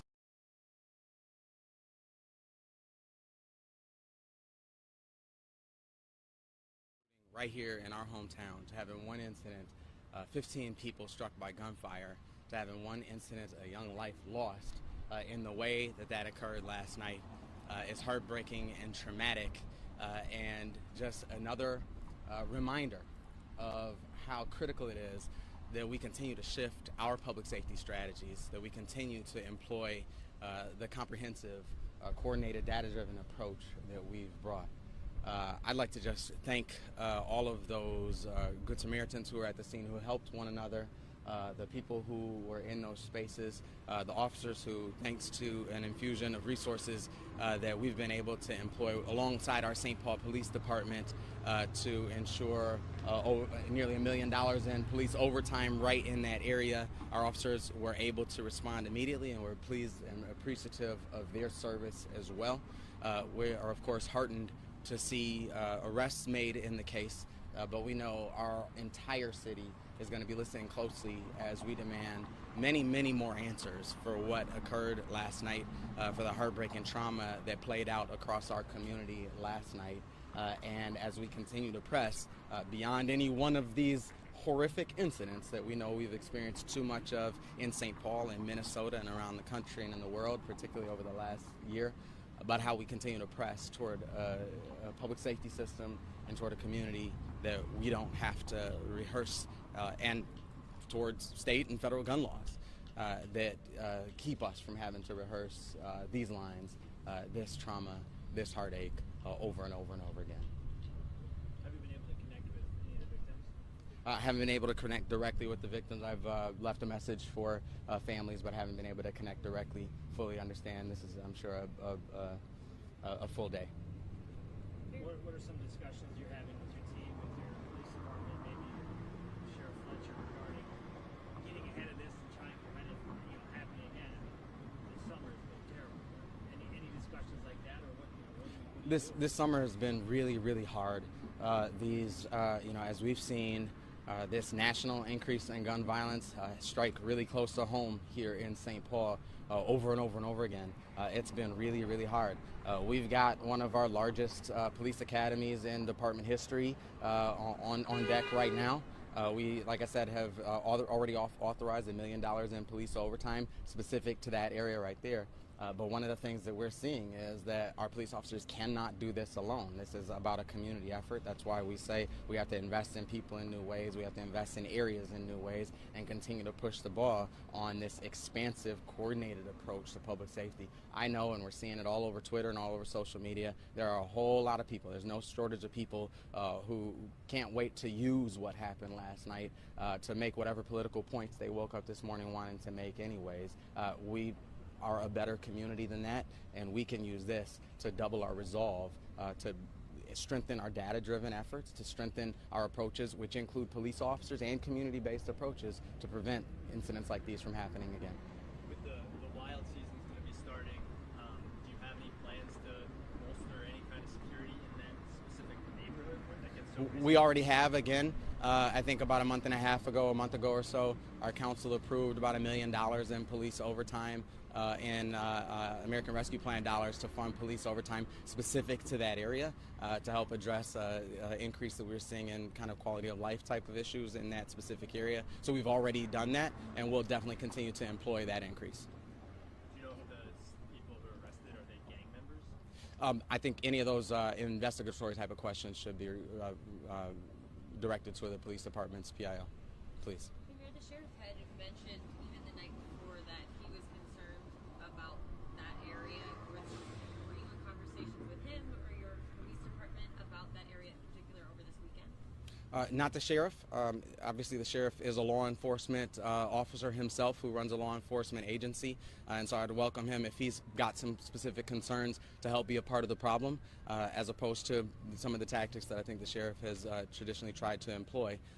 This is about, but like I said, we have been in very close contact with our police department, with our police chief, with our officers, with the community members, with business leaders in that area regarding that area, which is why we approved the $1 million in police overtime for that specific area. Those officers have been working very closely with community members, and I'm sure will continue to beyond this moment.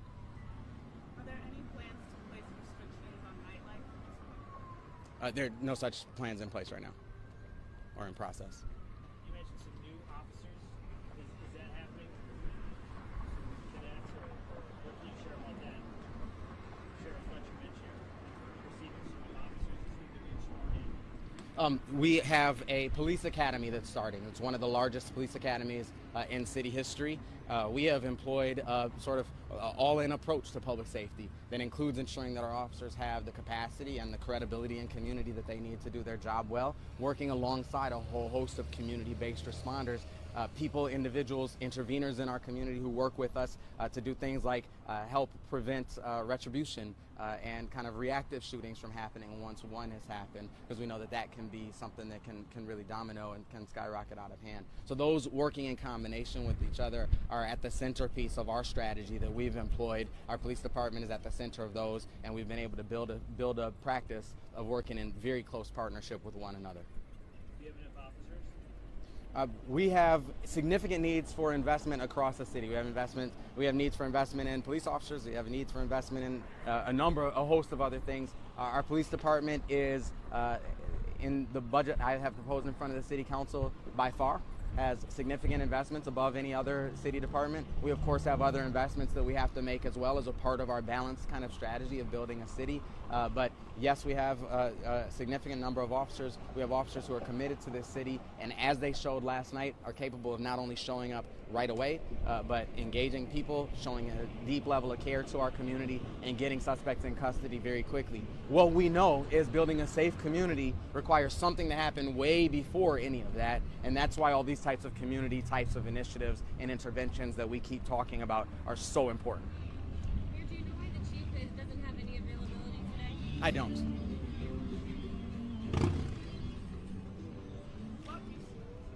Go ahead.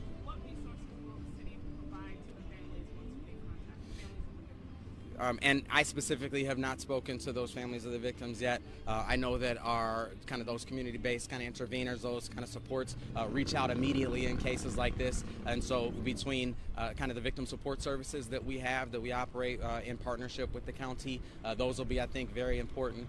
Some of the trauma kind of care type of supports that we have, and also our Healing Streets partnership, which is through our public health department that helps people process grief and trauma in ways that are hopefully constructive for community. Well, last time, at least I spoke with you, it was about 150 shots were fired over the course of the night. It was about 5 months ago. So obviously last night was enough. A message for folks who live in St. Paul or want to visit the city. Anything to maybe ease their mind a bit. I mean, it seems like this violence is random and you just never know. The reason we're so shocked and appalled and heartbroken anytime something like this happens is because we're not used to things like this happening in our city, and because we don't accept things like this happening in our city. And that's why our police officers show up as quickly as they do. That's why we take it as personally as we do. That's why our police department is one of the best in the nation, in the world, in ensuring that when shots are fired in our community, when lives are lost in our community, that someone is held accountable for those actions. That's really critical, and that's really absolutely important for us. We know that we have more work to do. We know that our officers cannot do it alone. I'm blessed to live in and serve a city where people look out for one another. We have to continue to do that work on the street level, on the neighborhood level, ensuring that sort of if you see something, say something. We have so many lives that have been impacted, that have been lost, that have been changed forever because someone pulled the trigger or had access to a gun who really shouldn't have. And so that work for us includes ensuring that our police department has the capacity and capabilities that they need to help respond when emergencies happen. That work for us includes the conversation with the grandmothers and the moms and the aunts and the dads and the friends to say, listen, if somebody's playing with a gun and you know that somebody has a gun that should not have a gun, that we need to make sure that we're taking action together as a community to get those guns on the street, off of the street. And that action, hopefully, one day will include action at the state legislature that would engage, frankly, some of the lawmakers who are hoping to troll St. Paul today, but are literally the hurdles that are blocking us from being able to pass the type of sensible gun control reforms that Minnesotans and Americans want to see happen. That's part of our goal as well. We need to be doing all of the things at the same time, and that's our plan moving forward. Is the police department looking for any more suspects? That's a question for the police department. I don't know the answer to that question. Do you know how many of the victims are out of the hospital and the ones who are still in, what their conditions are? I don't have that information. I'm sorry. Can you tell us anything about the relationship between, we know that this bar had security of some kind. Is there any kind of relationship between security at your entertainment spots and your police department? I can't speak specifically to the specifics of this bar. One of the things that we're doing through our St. Paul Downtown Alliance has been building this kind of fusion center and the capacity for our police department, building security all throughout downtown to work seamlessly with one another. And so I can't speak specifically to how closely this specific establishment is to that work, but this is certainly a part of this comprehensive public safety strategy that we've employed in St. Paul. What about areas that aren't downtown? I live on 501 Claire, or 521 Claire, and there was a shooting right outside my house last night after the incident down here. My son and I had to hit the floor and call 911. I've experienced that as well, and that's why this strategy that we're laying out is the citywide strategy that we're saying we need to continue to employ, that we need to continue to expand citywide. We've seen promising results. We've seen promising kind of results downtown that some of you have reported on just in the last couple of weeks. We need to continue to expand those efforts, to continue to push those efforts both downtown, but also expand them citywide to neighborhoods like yours and all of our neighborhoods in our city. Thank you all very much for being here. Thanks, everybody. Thank you. Alrighty, everybody, and here is a live now look at St. Paul, Minnesota. Very tragic turn of events that happened there over the weekend. We did check in with our very own Fox 9 Minneapolis' Bill Keller a little bit earlier in our show. And a new development that we had for you this morning was the fact that 3 men have since been arrested in connection with that mass shooting. So we'll continue to stay in touch with our Fox 9 team for any more developments. Some of you are going to see a quick 2-minute commercial break. When you return, we are going to go from Minnesota to Northport, Florida to check in with Fox's Steve Harrigan as we are continuing our coverage of the search efforts for 23-year-old Brian Laundrie. Over the last week, we've also heard a lot from Gabby Petito's family as well. So we'll be breaking it all down for you here when we come back from this 2-minute commercial break.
Alrighty, everybody, welcome back to Live Now from Fox. We have been bringing you all of these different vantage points from Southwest airline terminals at airports across the nation this morning as travelers are still feeling the bearings, the really inconvenience of the fact that thousands of Southwest airline flights were delayed over the weekend, and we now know of at least 300 delayed as of this Monday morning. Will that number go up, or will this situation be resolved? Be sure to stay with our Live Now from Fox team as we continue to check in with our owned and operated stations across the nation. They've had reporters out at all of these terminals speaking with travelers and keeping our team updated.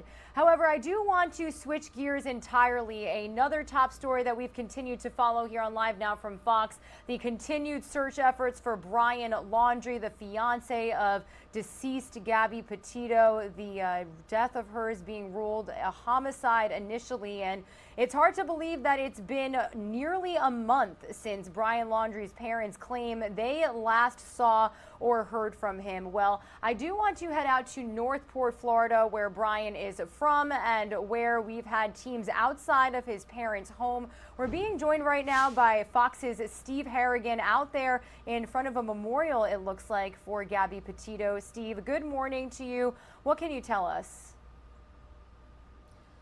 Morning, Regina. It was a rare appearance last night by Brian Laundrie's parents. They were holed up inside that house, which is really surrounded by media, for most of the weekend. Just after 11 p.m., they did come out. The reason to do so was to pick up laundry baskets, which someone had left on their front lawn, as well as a poster of Gabby Petito that someone had shoved in their lawn as well. So the Fox News digital team was out there around the clock. They tried to pepper the Laundrie parents with questions. No response from them, but the Laundrie parents have been cited as odd by the police here. They didn't allow police to speak with their 23-year-old son upon his return September 1st, and they've also changed the date when Brian Laundrie disappeared. They moved it back a day to September 13th. So their behavior being seen as odd by local police here, Regina. Yeah, now, Steve, I'm actually showing the viewers some of that video from last night. Now, have we seen the parents come out more at night like this situation here? I know that you guys have had teams outside of their home relatively often. What have we seen as far as their behavior? I know that Brian's father actually aided in rescue efforts over the weekend. Is that correct? There have been a search continuing at a nature preserve, a 24,000 acre preserve about 10 miles away from here. That's where the parents initially said that they thought Brian Laundrie went off to take a hike there. And it was actually the father, Chris, who on Thursday accompanied authorities for 3 hours on a hike, trying to point out some of the favorite spots where his son might be. At this point, though, police and authorities say they have no physical evidence that Laundrie has been in that park, no campsites found. And they really don't know at this point whether he is dead or alive, Regina. Now, Steve, what have the search efforts looked like over the weekend? What can we expect moving forward into this week? What do we know this morning? Your question broke up a little bit, but I will just tell you a bit about where we are now and what we've been seeing. It's really a makeshift memorial to Gabby Petito, and we've seen really over the last several days a steady stream of people coming up to pay their respects, to take photographs, some pray. It's not just your run-of-the-mill, tragedy, flowers and teddy bears. A lot of people have taken this story to heart. They've created some elaborate works of art. The Petito family was actually here over the weekend to take some of those mementos home with them. This temporary makeshift memorial is going to be replaced as of tomorrow. It's been getting hit by the elements quite a bit, by the wind and the rain. A man from Indiana is building a steel bench which will be part of the permanent memorial, so we could see a change here pretty soon. A lot of the people that we've talked to over the last few days have a personal connection to this case. They either know someone in one of the families or know someone who knows someone, and a lot of them really taking this tragedy, this sad story, to heart, Regina. Absolutely. Well, Steve, we really thank you for joining us here on Live Now from Fox with that update, and we'll continue to check in with your team on any more developments. You have a great rest of your day. Thank you. Alrighty, everybody, and we are going to switch gears here yet again and head back out to another terminal we have right now, Southwest specifically, in the Houston, Texas International Airport. We are going to continue to stay on top of all of the developments when it comes to Gabby Petito, the search for her fiance, Brian Laundrie. Now, another top story we're following this morning is these Southwest cancellations, and we are also keeping tabs on some movement out of our nation's capital. It was a feed that we got here just a moment ago, but it does look like there is going to be a protest outside of the White House. So lots of moving parts here on Live Now from Fox. Some of you are going to see a very quick 2-minute commercial break. Here is another vantage point of a Southwest terminal in Chicago as well.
Welcome back to Live Now from Fox, everybody. Hard to believe that we are almost at the top of the 10 a.m. Eastern Time hour. It's been a very busy morning on Live Now from Fox, this being one of the top stories that we are following.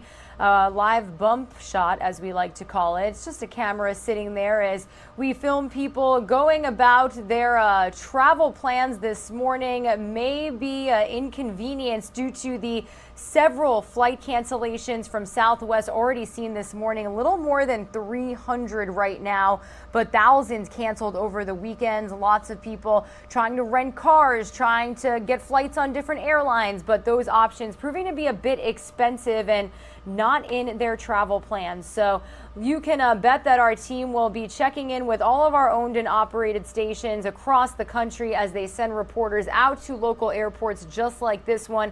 Specifically, this is in Chicago. This is Chicago Midway International Airport.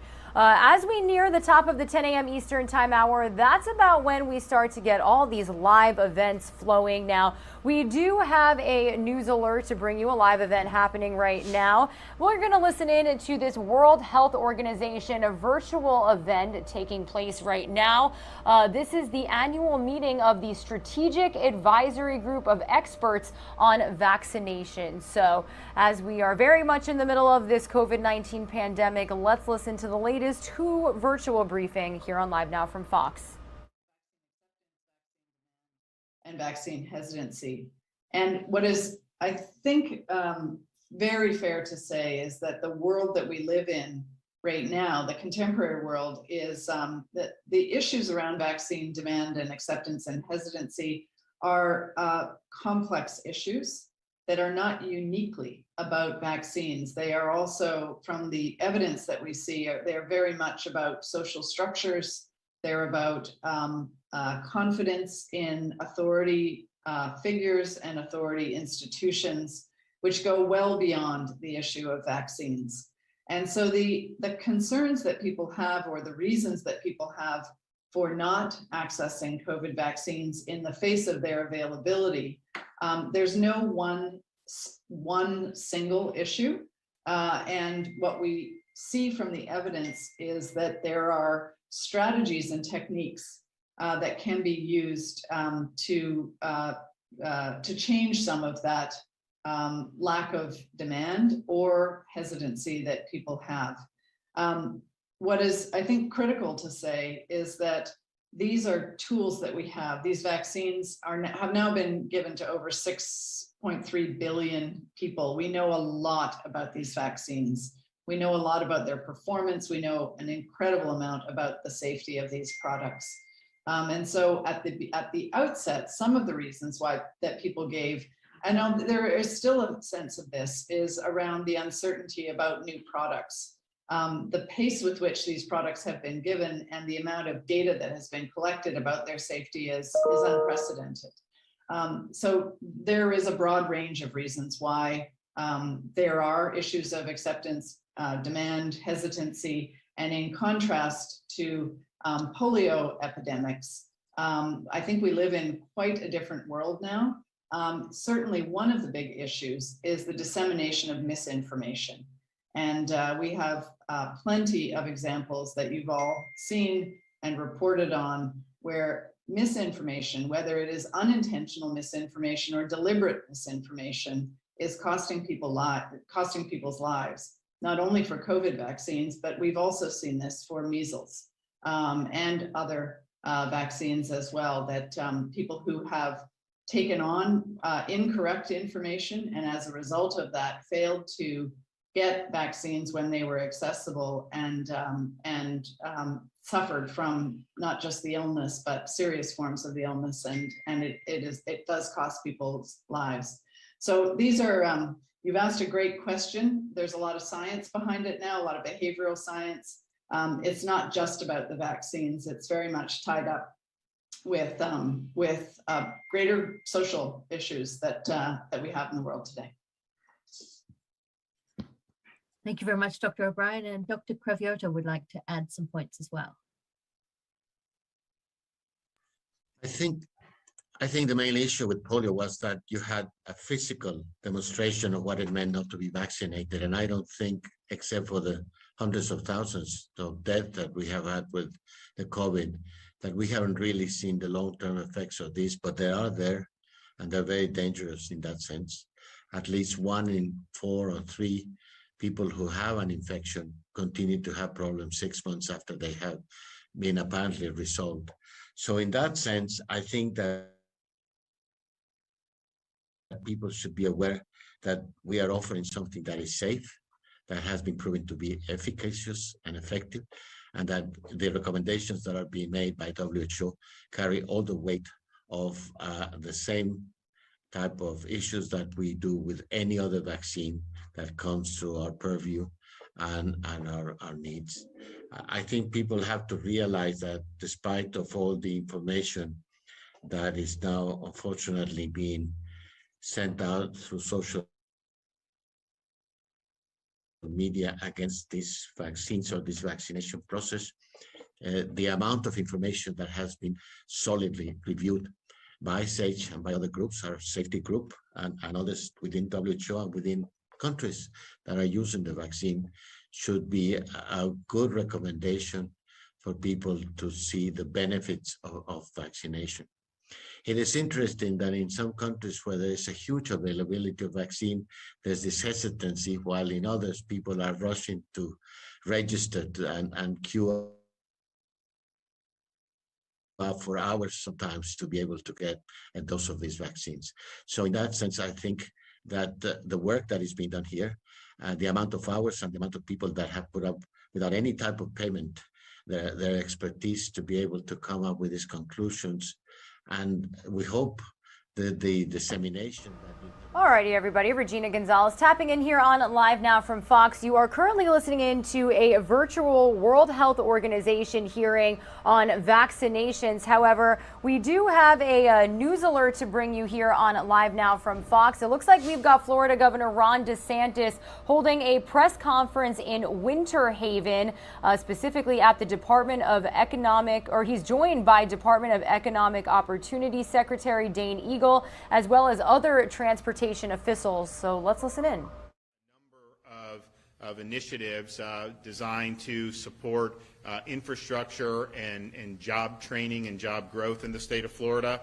And here in Polk County with Central Florida is a great growth opportunity. You know, we had a lot of good proposals to seek support for infrastructure funding, and the city of Winter Haven was one of the top ones that we were able to see. And so as you see opportunities to really capitalize on a lot of momentum that we have, of course, throughout the whole state of Florida, but particularly in this critical Central Florida region, we want to take advantage of that. And so Winter Haven is a great community. It's a very fast-growing community. In fact, the census data showed if you include the whole Lakeland, Winter Haven metro area, it was tied for second highest rate of growth in the nation between 2019 and 2020. And I know many of you all see it.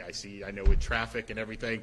And so we understand that there's needs for infrastructure, and there's really a high payoff for being able to support. So today we're going to be dedicating more than $9 million to support continued economic growth in Winter Haven, including $6.4 million through Florida's Job Growth Grant Fund, as well as an additional $3 million from the Florida Department of Transportation. Now, these funds are going to specifically support road improvements at the Intermodal Logistics Center, which is one of the largest industrial parks served by rail in the entire country.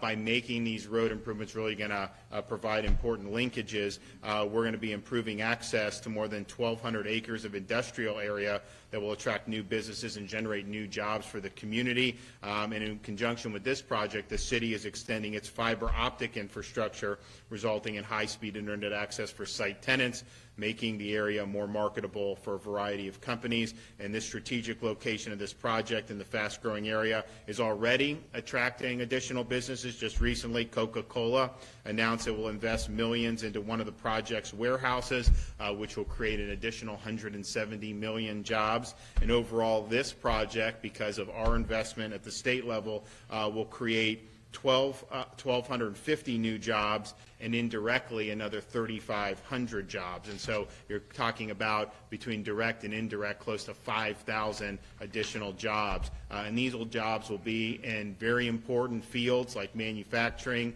logistics, and technical services industries.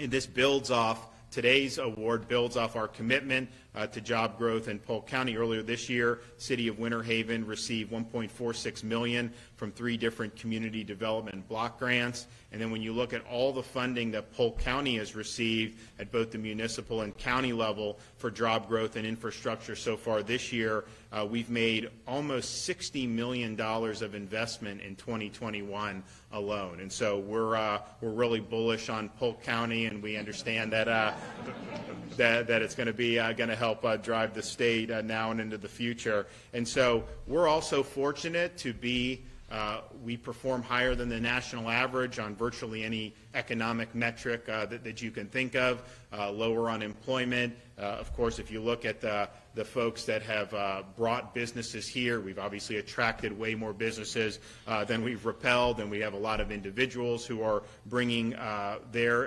ability to invest in our communities here by leaving some of the states that have not approached policy in a rational fashion. And so we're going to continue to do that. We're going to continue to capitalize off the momentum that Florida has. You know, I am concerned if you look at a state like Florida, we have 16 consecutive months of private sector job growth. We've been below the national average for over a year at unemployment. I mean, we really should have been one of the highest in unemployment, because if you look as COVID, the tourism and all this stuff, I mean, that was like #1 to be able to get hit.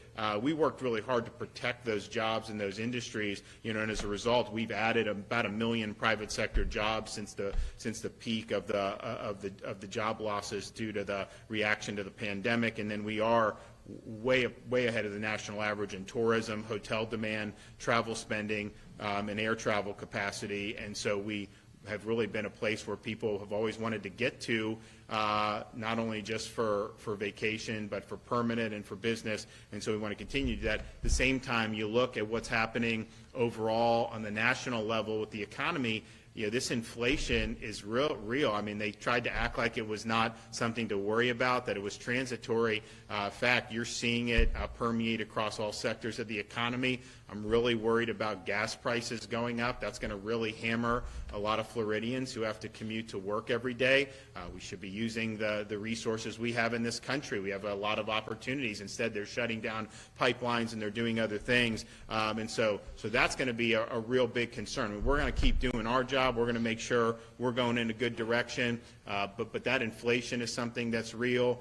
What you're seeing with energy and gas prices is real, and I'd like to say it's just going to peter out, but I think we're probably looking at a winter period where, I mean, you already see things being, the supplies are not what they used to be. There's a whole host of things that are really having problems right now. So we're going to stay ahead of the curve in Florida, but we do recognize that these are some national macro trends that we've got to keep our eye on and contend with. And so our commitment is to continue to do good policy and to continue to support communities like here in Winter Haven and like Polk County that really do have, I think, a lot going on, and we'll have a lot going on in the future. So we've got some folks here to be able to speak to what we're doing. So I want to bring up some of the folks that are with us today. So we have Dane Eagle from the Department of Economic Opportunity.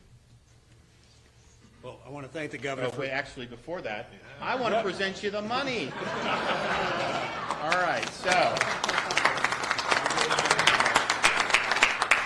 we've got $3 million from FDOT, and then $6.4 million from the governor's Job Growth Grant Fund.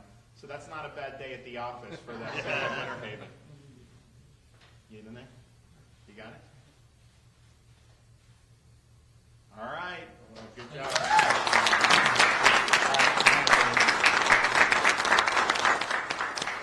I want to thank the governor for his commitment to job creation across the state of Florida, but of course here in Polk County, as we heard the numbers today, a very big announcement. But the governor's Job Growth Grant Fund, one of the governor's top priorities, he fought hard this past session with the legislature to grant $74 million, and we're looking at good investments across the state. The idea is, Jamal at Secretary Sowell at EFI, they do a great job luring big businesses to Florida. But we also look at Florida as a whole, and how can we just attract any business or keep businesses here that want to grow? And that's what the Job Growth Grant Fund does. So we invest in infrastructure and education, And you all have a wonderful project here that the governor is very happy to invest in. And we've been talking with the local community for quite a while. I think the initial application was $13 million, and we're thinking that's a big chunk of the Job Growth Grant Fund, but the governor really wanted to do it, so we worked on some numbers, and even still, it was hard to commit to such a big amount, and Secretary Tebow volunteered some money. So happy to come together and make this commitment, but really it's the governor making it happen. So thank you all. Kevin? What a day, what a way to start a week, right? So it's amazing when you can do it with bake sales and car washes. That's how we got the $3 million. No, only kidding. No, it was great when Secretary Eagle called me about this project. You know, we were very familiar with Intermodal Logistics Center. As you know, the department participated in that a number of years ago. So this was like a no-brainer for us to participate where we can. So glad to be here, glad to have this opportunity, and thank the governor for his leadership. Thanks. Okay. So for us, when the governor gave us the vision about how to recruit businesses to Florida, but also how to help those in Florida, he wanted us to focus on workforce and infrastructure.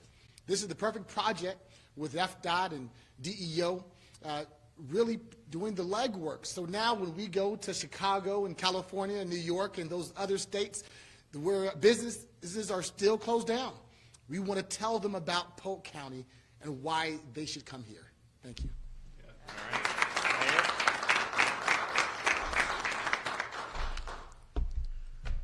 First of all, good morning, and Mr. Governor, I want you to know that it is such a pleasure not only to get the funds, but to have you grace all of us here at the City of Winter Haven with your presence and with the folks that you brought with you. So, on behalf of Mayor Dantzler, who could not be here, my fellow commissioners, and our city manager and staff, and our director of the our EDC, we just thank you and we greet you for coming and bringing us this money. Now, you know, you already have stated how important it is to us at our ILC. When the ILC was built years ago, the vision was that it would create thousands of jobs. And one of the things that I think that prohibited that was the road that we're talking about, having better access. So now that we're going to be able to fund that road and also have high-speed internet capability going there, Governor, you have made a dream come true for the city of Winter Haven. And so we just would like to take this opportunity to tell you that the citizens of Winter Haven, Polk County, the thousands of jobs that's now going to be able to be created, the road infrastructure, and we've got one more thing that we want you to work on, but we'll save that for another day. But I think you know what that is. And Secretary Tebow, I know you know what it is. And so, again, on behalf of the entire staff and commission of the city of Winter Haven, and we just want to thank you again, Governor, for what you've done for all of the citizens of Winter Haven, Polk County, and the entire state of Florida. Thank you. Thank you.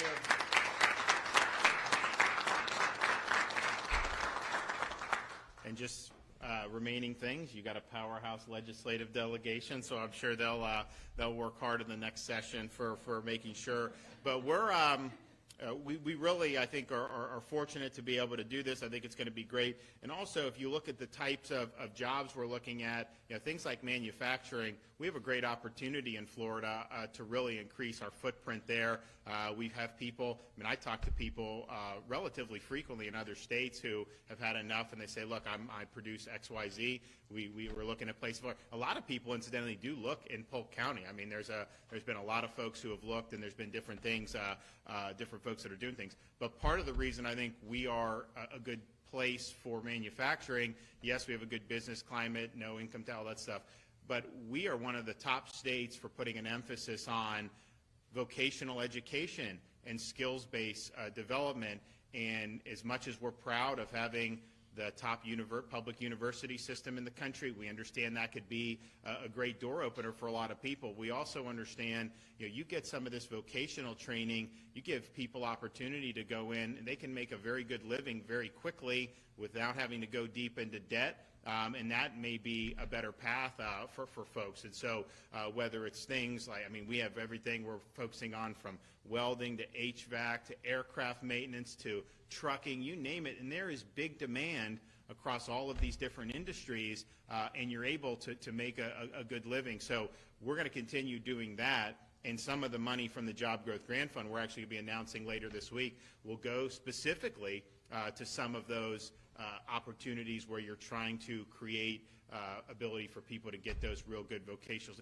I think it needs to be in the high schools, which we've done. We're going to do more on that, and then obviously, post-secondary, there should be a big pipeline, and we've done a lot, and we want to continue to do more. But that's going to really, really make a difference if folks know that we're serious about that. They're going to love to be in a place like Central Florida, because they know that the business climate's great, but then there's a lot of folks that are going to have the skills that are needed to be able to succeed in a variety of these industries. So thank you all for coming. We appreciate it, and we'll be back soon. Usually when I show up at things like this, I do come with some money, and so that's why I think people are sometimes happy to see us. So we appreciate it very much. Thank you.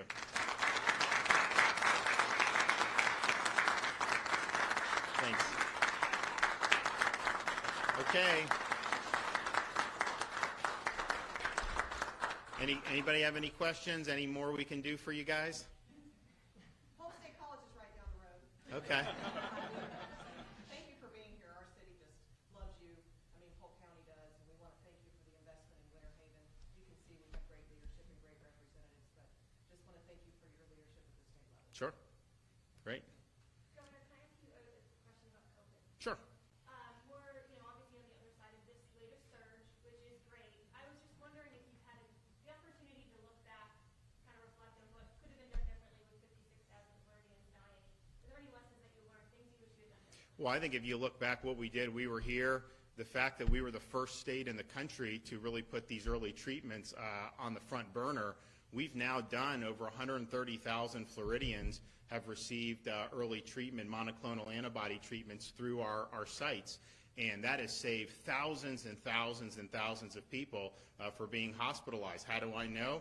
Because they let you know about they were one step removed. So that saved a lot of lives. I think that going back when these first came out, I think that those should have been something that were really on the front burner. And I know a lot of folks, there was a lot of other things going on, but man, you heard very little about this early treatment from the powers that be in D.C. And so we were in a situation over the summer, you have the big Delta wave in the South, and almost none of the people who were hospitalized had gotten any type of early treatment. And so, yes, we have, 13, 14 millions of folks vaccinated. Unfortunately, some, particularly our elderly, you were seeing people getting infected even though they were, and so that was kind of a missing piece. So I think we were able to really fill a gap, but I do think this should have been something that from the HHS and the whole national perspective was letting people know that if you do get infected, this is something. And in our sites, fortunately, we're now bottom two. I think we're 48th or 49th in terms of COVID infection based on different estimates. And so the demand for that has been less than it was 2 months ago. But still, you look at the folks that are going into our sites now, it's 50-50 between people that have been vaccinated and not vaccinated. And so, we had hoped that once you had the vaccine that was kind of, you'd be impervious to being infected. And I know even Biden said, again, falsely, that get it so that you won't get it. But we know people, or the breakthroughs, this is happening. So you have to have a treatment option. Even the CEO of Pfizer said that they're producing they said you got to have therapeutics too, and so they're developing one. But I think we had a lot of success, and we were able to, when Biden cut our allotment coming into Florida, put us in a very difficult situation. I was able to go out, get more supply from another manufacturer. And we actually have had some really good stories about the sotrovimab that's been done. And so fortunately, even with us being cut, because we were able to get that additional supply and because the infections have gone down so dramatically, we're hopefully going to be able to get everyone that needed to be. But I think it's important to point out, you know, you go back 6-8 weeks ago, and there were people saying, oh, you know, you're going to have kids in school, all this other stuff's going to go. And the fact is, the COVID has gone down dramatically since kids went back into school. I mean, if you look at the beginning of September until the present, you know, you've had massive declines all across the state in this COVID. And so I think that the notion that people are still trying to restrict these kids with schools is totally not based in reality, and it's totally unscientific. And so we were very much a leader last year in making sure the kids were in school in person, and then this year, you know, we wanted them in school with parents really being in the driver's seat about how they're doing that. And I think that the results, you know, are in on that, and we've seen huge declines across the board, even as we put 2.5–3 million kids back into the classroom, and that's a really good thing. Okay, we'll see you guys soon. Take care.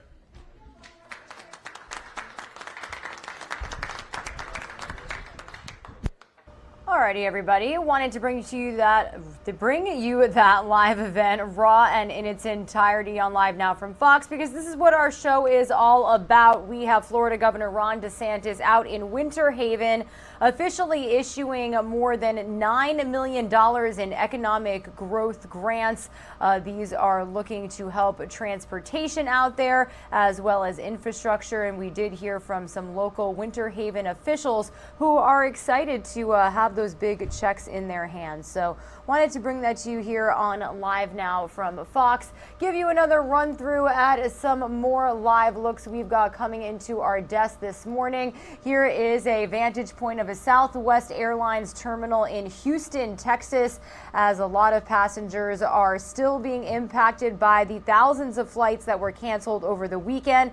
And now we've got a couple more hundred from Southwest also canceled and delayed as of this Monday morning. We've also got a Live Now look of the Dow Jones Industrial. These stocks trading on a federal holiday, actually up right now. So looking good this Monday, October 11th. And then we've also just happened to have this gorgeous Live Now look at the Statue of Liberty out there in New York City. In just about an hour, we should have some free feeds coming from New York City.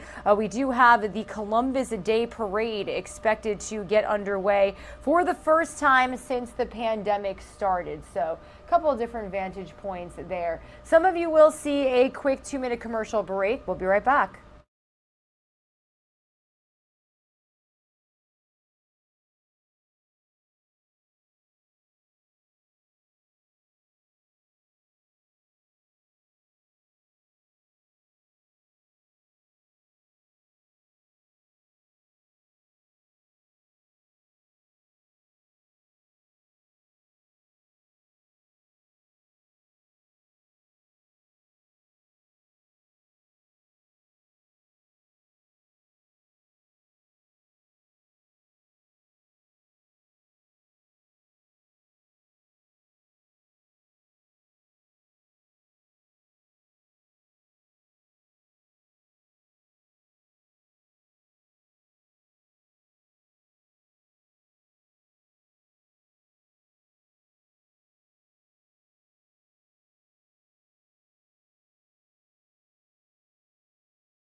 Welcome back to Live Now from Fox, everybody. Almost 10:30 a.m. here on the East Coast, and we are taking a Live Now look over a pretty dreary-looking day out there in our nation's capital. Now, I do want to bring you these next couple of stories from Capitol Hill. President Biden is spending his Columbus Day holiday in Delaware, but what's happening or not happening in Congress isn't far from his mind. As Douglas Zader reports from Washington this morning, Democrats have spent the weekend trying to find a path forward for the Biden agenda.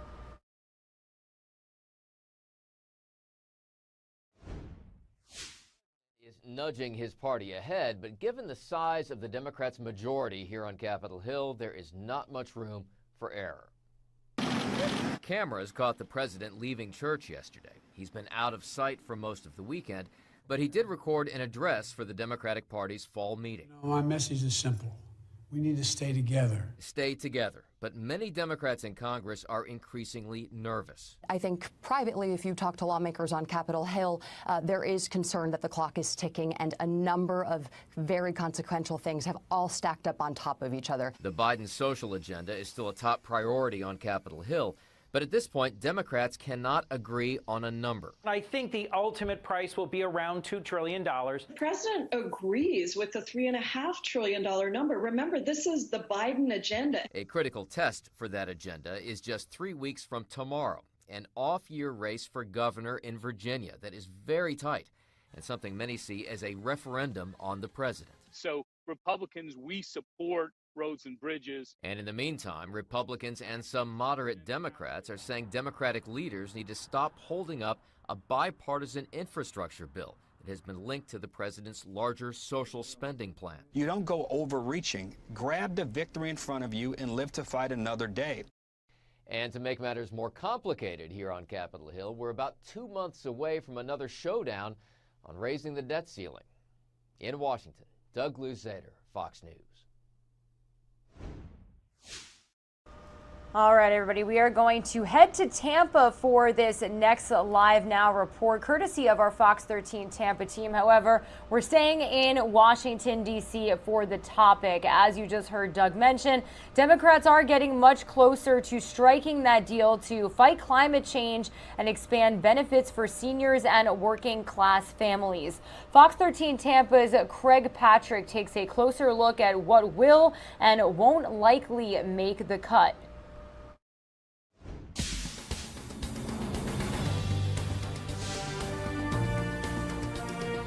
The challenge President Biden has with his infrastructure plan is that its fate is tied to the rest of his agenda, whether he likes it or not. And the challenge he has with the rest of his agenda is that it's lumped together into so many different things in one plan that's coming together that it's difficult for Democrats to describe exactly what it is succinctly, and easy for Republicans to attack it by claiming that it's a little bit of this, a little bit of that, and just too much of everything.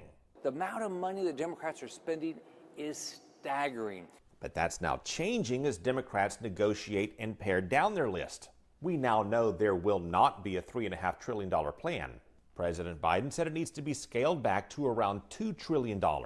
And both sides of the table are moving in that direction and say they trust the president to help get them there. Ultimately, the president is an honest broker. He's going to bring all the stakeholders together, and I trust his judgment to get a compromise. And with that, there appear to be some big proposals on the bubble right now, despite their popularity among voters. For example, the plan to let Medicare negotiate drug prices and allow others not on Medicare to get the same rates will not likely make the cut. This is something that would bring down prescription prices for seniors and conceivably others and save the government billions of dollars, which does make it very popular. But the pharmaceutical lobby says it will also cut their budgets for research and development and reduce the potential to develop more effective medications down the road. And that argument and the clout of the pharmaceutical lobby is costing this critical votes in both chambers.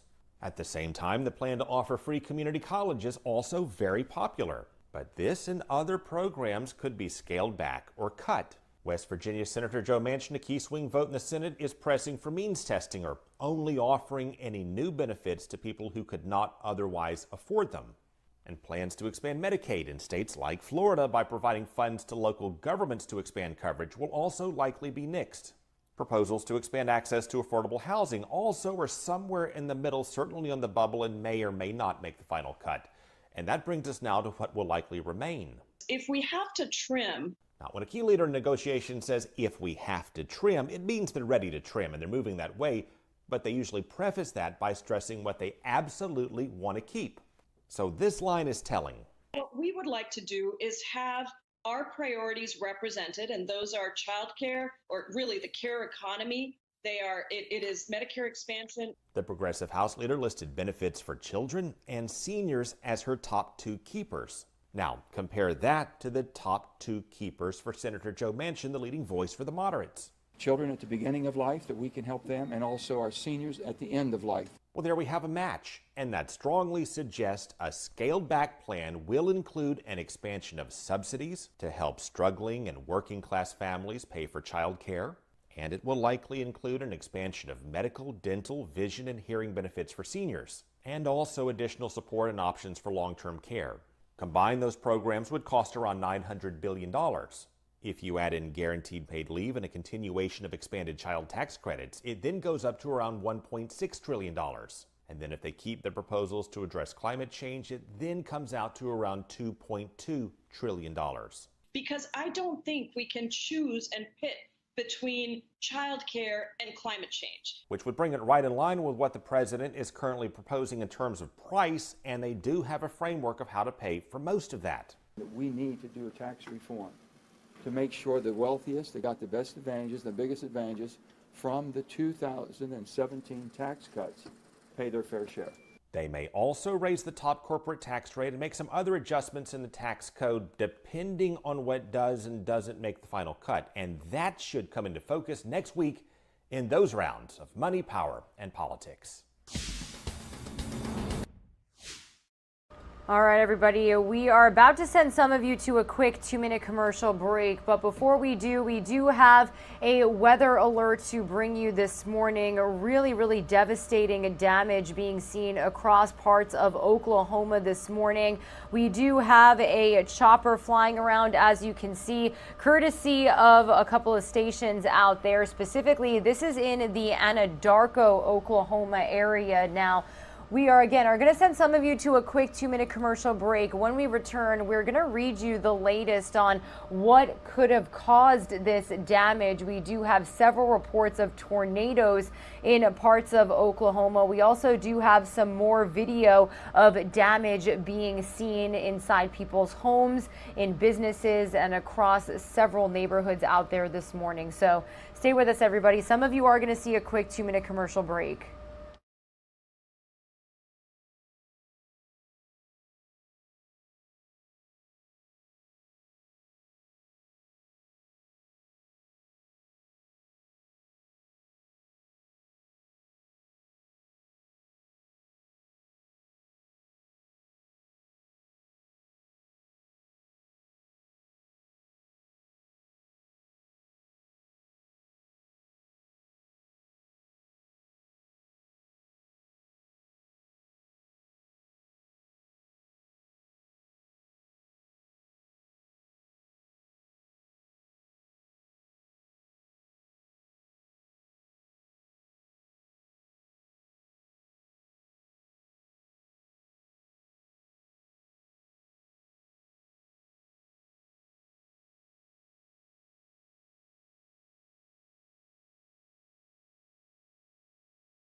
Welcome back to Live Now from Fox, everybody. We are flying around the state of Oklahoma right now with some really sad news for people living out there. Residents in several communities across the state are dealing with damage left behind by severe storms that spawned several possible tornadoes last night. Now, one of the suspected tornadoes specifically hit Coweta, about 23 miles southeast of Tulsa, around 10:45 Central Time last night. Now, that specific storm, we know, damaged a local high school, several nearby homes, and a gas station. Now, this specific area that we're flying around right now is called Anadarko, Oklahoma. It's just, you can see the devastation. Right now, those communities look really clean. They look pretty put together, but we were flying around some homes earlier where there were no more roofs. There was debris all over the ground, and again, it's something that we're going to keep tabs on here on Live Now from Fox. You can see their camera zooming into a structure right now. It looks like the roof was completely ripped off of, it looks like it was a shed. You can see a four-wheeler there. Looks like it might be a tractor. That is the word I'm looking for. But again, you can see the roof completely pulled off, and you can also see the person's boat and tractor in there. Yeah, it does look like this may have been a garage. So again, we do know that the storms also brought damaging hail to other parts of the state. A lot of parts of the state also saw flooding. About a dozen cars at a local repair shop here were damaged, and lots of homes destroyed as well. You can see some of the fences ripped off sideways, debris on these lawns and in the grass and in these fields. So again, this is something that we are going to stay on top of here on Live Now from Fox. We do know that in this specific area of Anadarko, that is about 46 miles southwest of Oklahoma City, this specific neighborhood did see a lot of damage from reported tornadoes. We also do know that there was a building that had collapsed in a possible tornado. So city crews are working to clear the debris from local streets, and then the recovery and really cleanup process will begin. But debris all over this neighborhood here, on the side of homes, on the side of local roads. So again, it's something that we're going to stay on top of here on Live Now from Fox. We are also working to bring you some video of the conditions that we saw there over the weekend. Specifically, we know that this happened yesterday.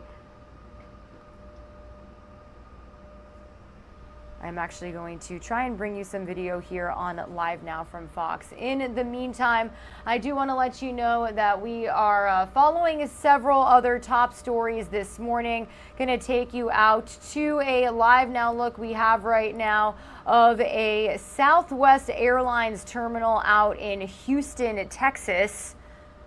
If you are just joining us here on Live Now from Fox, so we have been checking in with our teams across the nation as thousands of Southwest flights had been canceled over the weekend. The airline citing traffic control issues, air traffic control issues, also related to weather issues, specifically in states like Florida, impacting flights across the nation. So as of right now, we do know of a couple of hundred flights from Southwest already canceled and delayed as of this morning. We do know that the airline said they are working very, very timely to try and get back to normal operations. So that is something that we are going to keep you updated here on Live Now from Fox with as well. I also do want to bring you out to a Live Now look we have of Spain. This same volcano in the Canary Islands still very active. We saw lava flow impacting local neighborhoods, communities around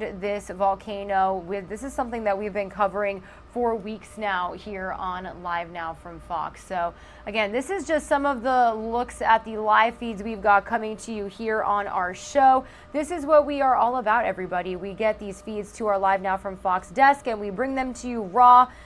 We bring press conferences in their entirety. We just heard from Florida Governor Ron DeSantis speaking in Winter Haven, Florida. It is a federal holiday, everybody, so we are eager to see that that is going to impact the live events, the live remarks that we are expected usually every Monday. But again, when we get those remarks to you, when we get those live events coming into our desk, we bring them to you raw and in their entirety, really letting you watch the news and make your own opinions about what is happening. And it looks like we did just get another feed onto our desk right now. We are expecting a protest to happen in our nation's capital, but I'm still waiting to see if that is exactly what this feed is. That's the beauty and magic of our show, everybody. We get these feeds before we get a lot of the information surrounding them, so we are learning with you, and when we get more details on this live feed exactly, I will bring it to you here on Live Now from Fox. In the meantime, we also do have this live look at the Capitol building in our nation's capital. I do want to play you some recent remarks from President Biden. He spoke on Friday after the September jobs report was released. Now, that exceeded some expectations of local economists. So let's get the latest from the president himself. We will also keep monitoring the feeds from the airports, from Oklahoma, as well as the feed we've got coming in from somewhere as well.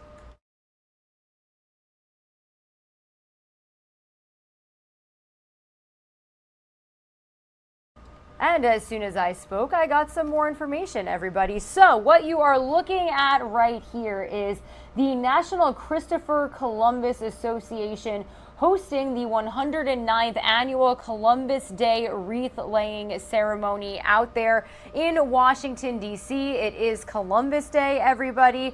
President Joe Biden officially issuing a declaration calling it Indigenous Peoples Day as well. We are also expecting some feeds from New York City here in just a little bit too. We've got the Columbus Day Parade officially happening for the first time since the COVID-19 pandemic. So when we get some of these remarks, again, we will tap into this feed. But in the meantime, I do want to listen in to the president's remarks on the September jobs report.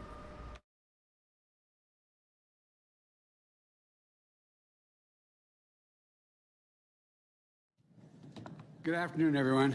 Today, for the first time since March of 2020, the American unemployment rate is below 5%. In just 8 months since I became president, in the midst of a grave public health and economic crisis, the unemployment rate is now down below 5% at 4.8%. Let me just repeat that. Today's report has the unemployment rate down to 4.8%, a significant improvement from when I took office and a sign that our recovery is moving forward, even in the face of a COVID pandemic. That improvement was widespread. Unemployment for Hispanic workers was down, and the unemployment rate for African Americans fell almost a full percent, and it's now below 8% for the first time in 17 months. A drop of 496,000 in long-term unemployment is the second largest single-month drop since we started keeping records. The largest was in July. So in the past 3 months, we've seen a drop of 1.3 million long-term unemployed. That's the largest 3-month fall in long-term unemployment since we started keeping records in 1948. More to do, but great progress. And working Americans are seeing their paychecks go up as well. In September, we saw one of the largest increases in average wages paid to workers, working Americans on record. Today's report comes one day after the Labor Department found, in the third quarter of this year, the number of layoffs and job reductions was the lowest in this country since 1997. Overall, the unemployment report shows almost 200,000 jobs were created last month, over 300,000 in the private sector, and 26,000 in manufacturing, offset by some seasonal adjustments in education hiring. The monthly totals bounce around, but if you take a look at the trend, it's solid. On average, 600,000 new jobs created every month since I took office. And in 3 months before I got there, that was 1/10 what was being created. It's 60 to 60,000 as opposed to 600,000 jobs a month. In total, the job creation in the first 8 months of my administration is nearly 5 million jobs. Jobs up, wages up, unemployment down. That's progress. And it's a tribute to the hard work and resilience of the American people who are battling through this pandemic, working to keep their businesses afloat. Remember, today's report is based on a survey that was taken during the week of September the 13th. Not today, September the 13th, when COVID cases were averaging more than 150,000 per day. Since then, we've seen the daily cases fall by more than 1/3, and they're continuing to trend down. We're continuing to make progress. Right now, things in Washington, as you all know, are awfully noisy. Turn on the news, and every conversation is a confrontation. Every disagreement is a crisis. But when you take a step back and look at what's happening, we're actually making real progress. Maybe it doesn't seem fast enough. I'd like to see it faster, and we're going to make it faster. But maybe it doesn't appear dramatic enough. But I, too, like to, as I said, move it faster. We're making consistent, steady progress, though. And thanks to bipartisan agreements, we're making progress on funding the government and raising the debt limit, so people continue to get their Social Security checks, the military continues to get paid, and so much more. We're making real progress on COVID-19 as well. More than 186 million Americans are now fully vaccinated. More than 75% of eligible Americans have gotten at least one shot. And COVID cases are down 40% in the past month. Hospitalizations are down over 25%. In July, when I announced the first vaccination requirement, about 95 million eligible Americans still had not been vaccinated. Today, we reduced that from 95 to 67 million eligible Americans that haven't been vaccinated. That's still much too much. There's more work to do, including getting more people vaccinated. But we continue to make progress. And the American Rescue Plan, which we passed shortly after I was elected, we made progress providing rent and mortgage relief to help keep roofs over people's heads. We provided checks in pockets and other benefits so families can put food on the table for their families.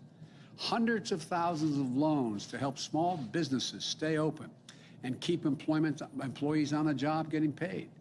Today, towns and cities and states that were at risk of losing hundreds of thousands of jobs before because they didn't have the budget to pay, we helped make their payroll for them so they could keep teachers, police officers, firefighters, essential workers on the job, helping schools stay open with the equipment and resources needed to keep students and educators safe. And we finally gave a tax break, I've been looking at this for a long time, to families with children, which as I speak is providing monthly checks for more families for 60 million children. $300 per month for every child under the age of 7, $250 per month for every child under the age of 17. Keeping the tax cut, it's a tax cut for these people, and cutting child poverty nearly in half, over 40%. We're making progress protecting our air and water as well and our natural lands, much more to do. And will have more to say about that later today. The jobs numbers also remind us that we have important work ahead of us and important investments we need to make. America is still the largest economy in the world. We still have the most productive workers and the most innovative minds in the world. But we risk losing our edge as a nation if we don't move. Our infrastructure used to be the best in the world. Today, according to the World Economic Forum, the United States of America ranks 13th in the world, 13th, on infrastructure, roads, bridges, ports, etc. We're among the first in the world to guarantee access to universal education back at the turn of the 20th century. Now, the Organization of Economic Cooperation and Development, catch this, ranks America 35 out of 37 major economies when it comes to investing in early childhood education as a percent of GDP. 35 out of 37. On all these investments that fuel a strong economy, we've taken our foot off the gas. And the world has taken notice, including our adversaries. And now they're closing the gap. Look, so it's essential that we have to regain the momentum we lost. As my wife says all the time, a professor she is, any country that out-educates us is going to out-compete us.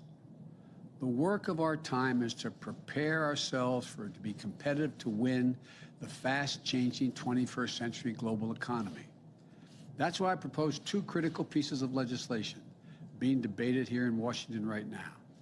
One focus on the investments we need to make in the physical infrastructure of America, roads, bridges, ports, etc. The second focus on the investments we need to make in the American people to make us more competitive.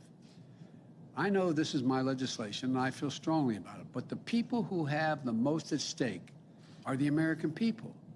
So we need to stay focused on what these bills will mean to the people who are just looking for a little bit of breathing room, a fair chance to build a decent middle-class life, to succeed and thrive instead of just hanging on by their fingernails.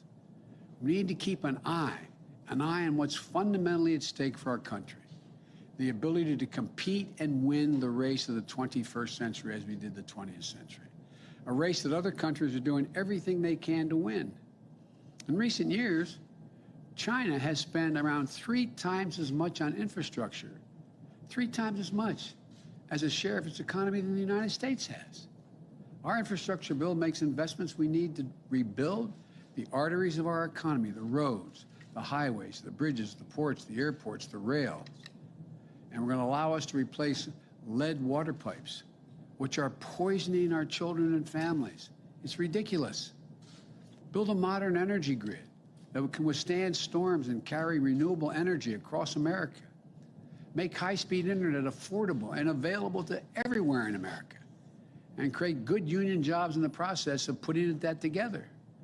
We're going to make the largest investment in public transit in American history. And we're going to make the most important investments on our rail since the creation of Amtrak 50 years ago. But it isn't enough just to invest in our physical infrastructure. We're going to lead the world like we used to. If we're going to do that, we also have to invest in our people. That's what my second bill does, the Build Back Better plan. That's what it does. Today, only about half of the 3- and 4-year-olds in America are enrolled in early childhood education. In Germany, France, the UK, Latvia, that number is more than 90%. We're falling behind. It's not just early education. According to one study, America ranks, catch this, America ranks 33rd out of the 44 advanced economies when it comes to the percentage of our young people who have attained a post-high school degree. The United States, 33rd out of 44. My Build Back Better plan gets us back on track to making 4 additional years of public education available for every person in America. 2 years of high-quality preschool in the front end, which indicates that over 56% of the children will be able to go through all 12 years and beyond without any interruption. And investments in community college, so our students can gain the skills they need and carve out a place for themselves in the 21st century economy. We're going to help build families.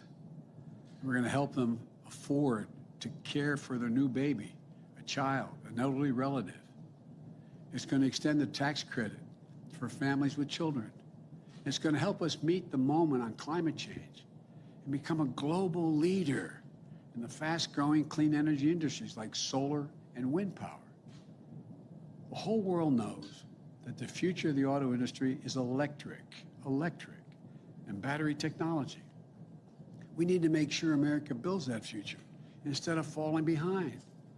We should build those vehicles and the batteries that go into them and the charging stations they're going to need, the 500,000 we're going to build across America. Here in the United States, we should be doing this. And look, if we get this done, we're going to breathe new life into our economy and our workforce, and we're going to breathe cleaner air at the same time. These are the kinds of investments that will get America back in the game and give our workers a chance, a fighting chance. Economists left, right, and center agree.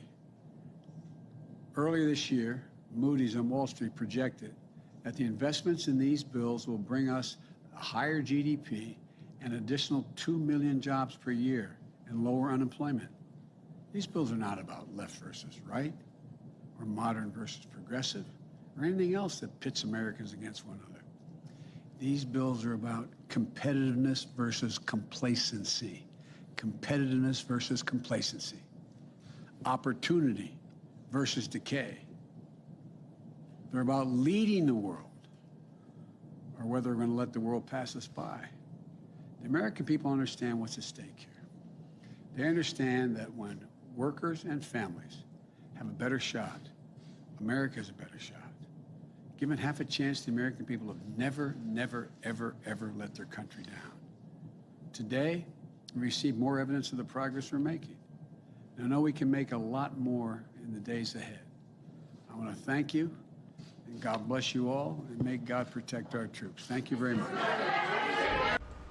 All right, everybody. Wanted to play for you that in case you missed it segment on this Monday morning. We heard from President Biden over the weekend speaking after the September jobs report was released on Friday. So as we continue to follow that story, we thought we would bring you his full remarks in their entirety because that is what our show is all about. We are also all about bringing you front row to breaking news and live events that we get here to our Live Now from Fox desk. And although I will be signing off here in just a moment, Christy Larson will be picking things up from our Phoenix, Arizona bureau. And just to give you a Live Now look at some of the events that we are following, it does look like the chopper is flying away, but we were monitoring some damage that is being seen across the state of Oklahoma this morning following severe weather, reported tornadoes across the state as well. We are also on standby for a wreath laying ceremony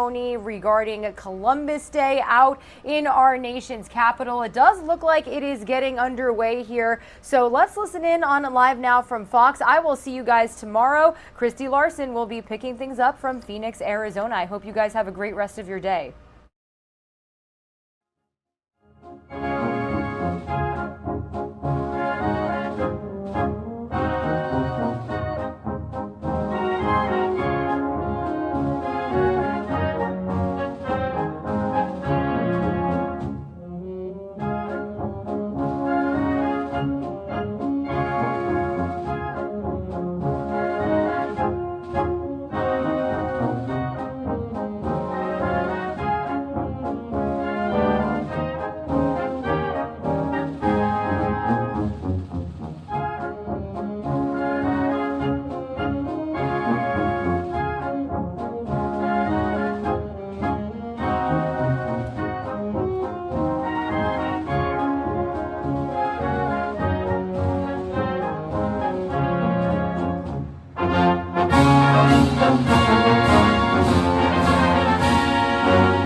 Good morning, ladies and gentlemen. If you could move to a seat, please, then we'll possibly get started.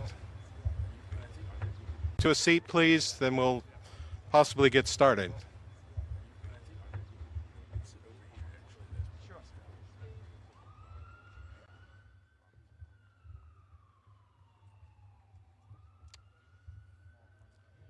Good morning, ladies and gentlemen, and distinguished members of the dais and patriots one and all. The National Christopher Columbus Association, in cooperation with the National Park Service, U.S. Department of Interior, want to welcome you to the 109th anniversary of the dedication of the memorial. It seems like every one of these we get in competition with a siren, so I'll hang on for just a second.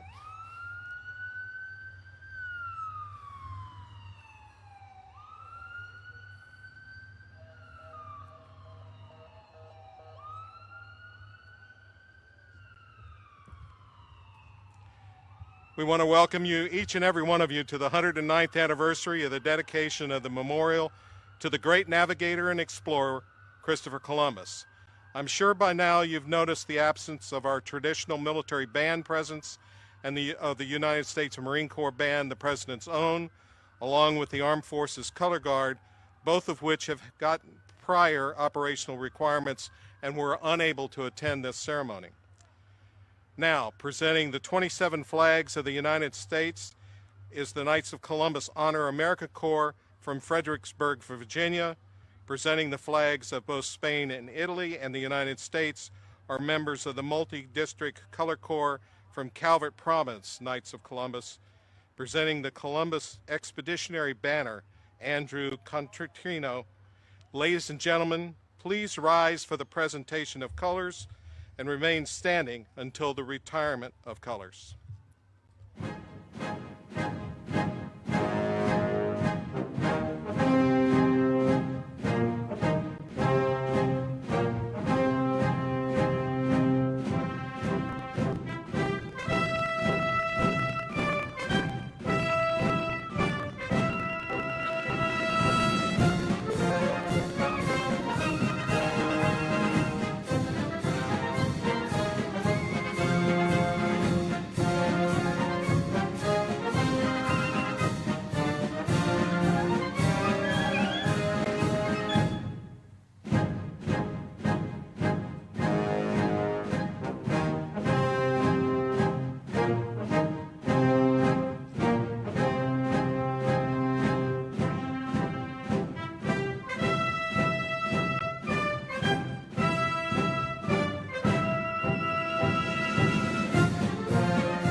Knights of Columbus Honor Guard, present the colors.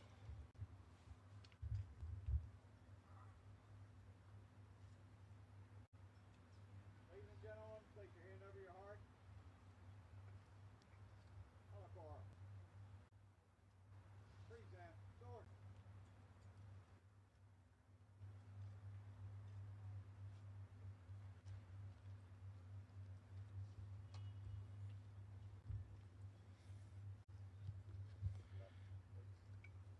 As each country's national anthem is played, their respective flag will be presented. The order of anthems will be Spain, then Italy, and the United States.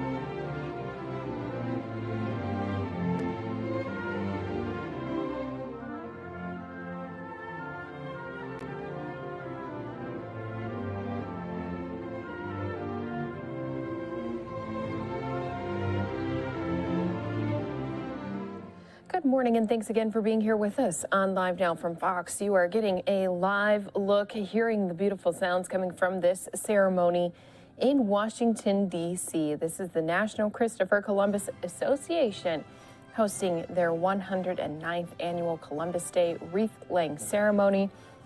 We also have members of diplomatic corps from the embassies of Spain, Italy, and the Bahamas traditionally attending here at, again, the Union Station and the Christopher Columbus Memorial Fountain. Listening in here live on Unfiltered with us on Live Now from Fox, where we always keep you up to date on the live events and keeping an eye out for breaking news happening all across our country.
Leading us in the Pledge of Allegiance will be led by Mr. Timothy Sakosha, a member of the National Christopher Columbus Association Board. Please join me. I pledge allegiance to the flag of the United States of America and to the republic for which it stands, one nation under God, indivisible, with liberty and justice for all. Thank you, Mr. Sakosha. Stand fast.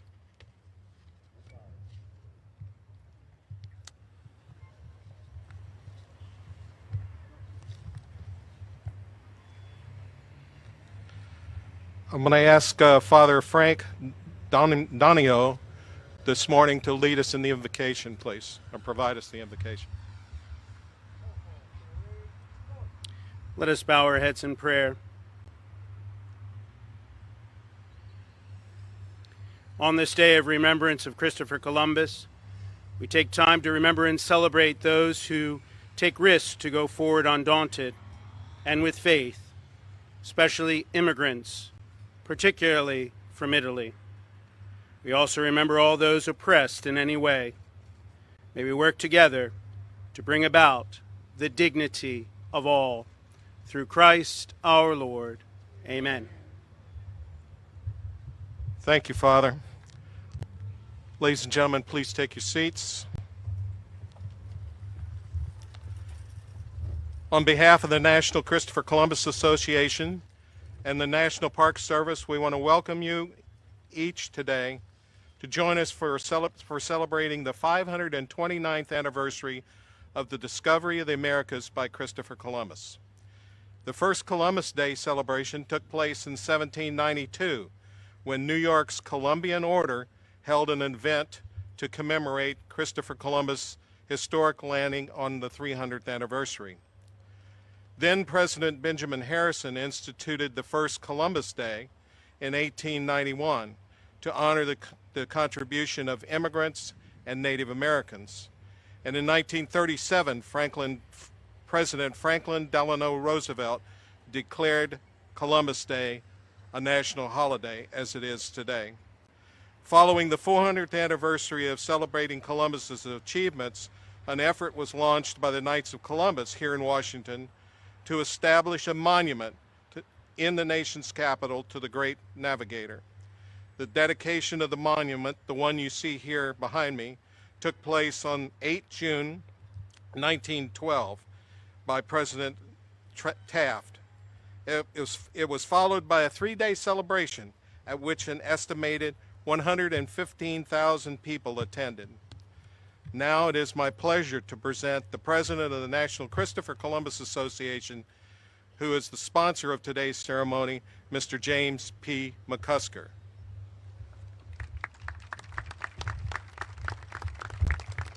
Distinguished members of the dais, and all of you, thank you all for coming out this morning and paying tribute to the great navigator, Christopher Columbus. We have to come together to turn the tide of what we see happening in those who want to rewrite history. So we really need to come together as a community, and this is an American event because Columbus set forth in his discovery, the discovery of this, the greatest country in the world. So we have to come together in each of our respective communities to push back against the bigotry that we hear against Christopher Columbus. So this morning we have a great program put together for you. You'll hear speeches, presentations, I should say, from the embassies of Spain and Italy, from the National Italian American Foundation, and we have our award winner this morning, and you'll hear his presentation as well. So we want everybody to sit back, relax, and we have a great program, and enjoy the rest of the day. Thank you. Thank you, JP. Representing the country that gave Columbus the resources to fulfill his vision, I'm honored to present for his remarks His Excellency Santiago Cabanas, Ambassador of Spain.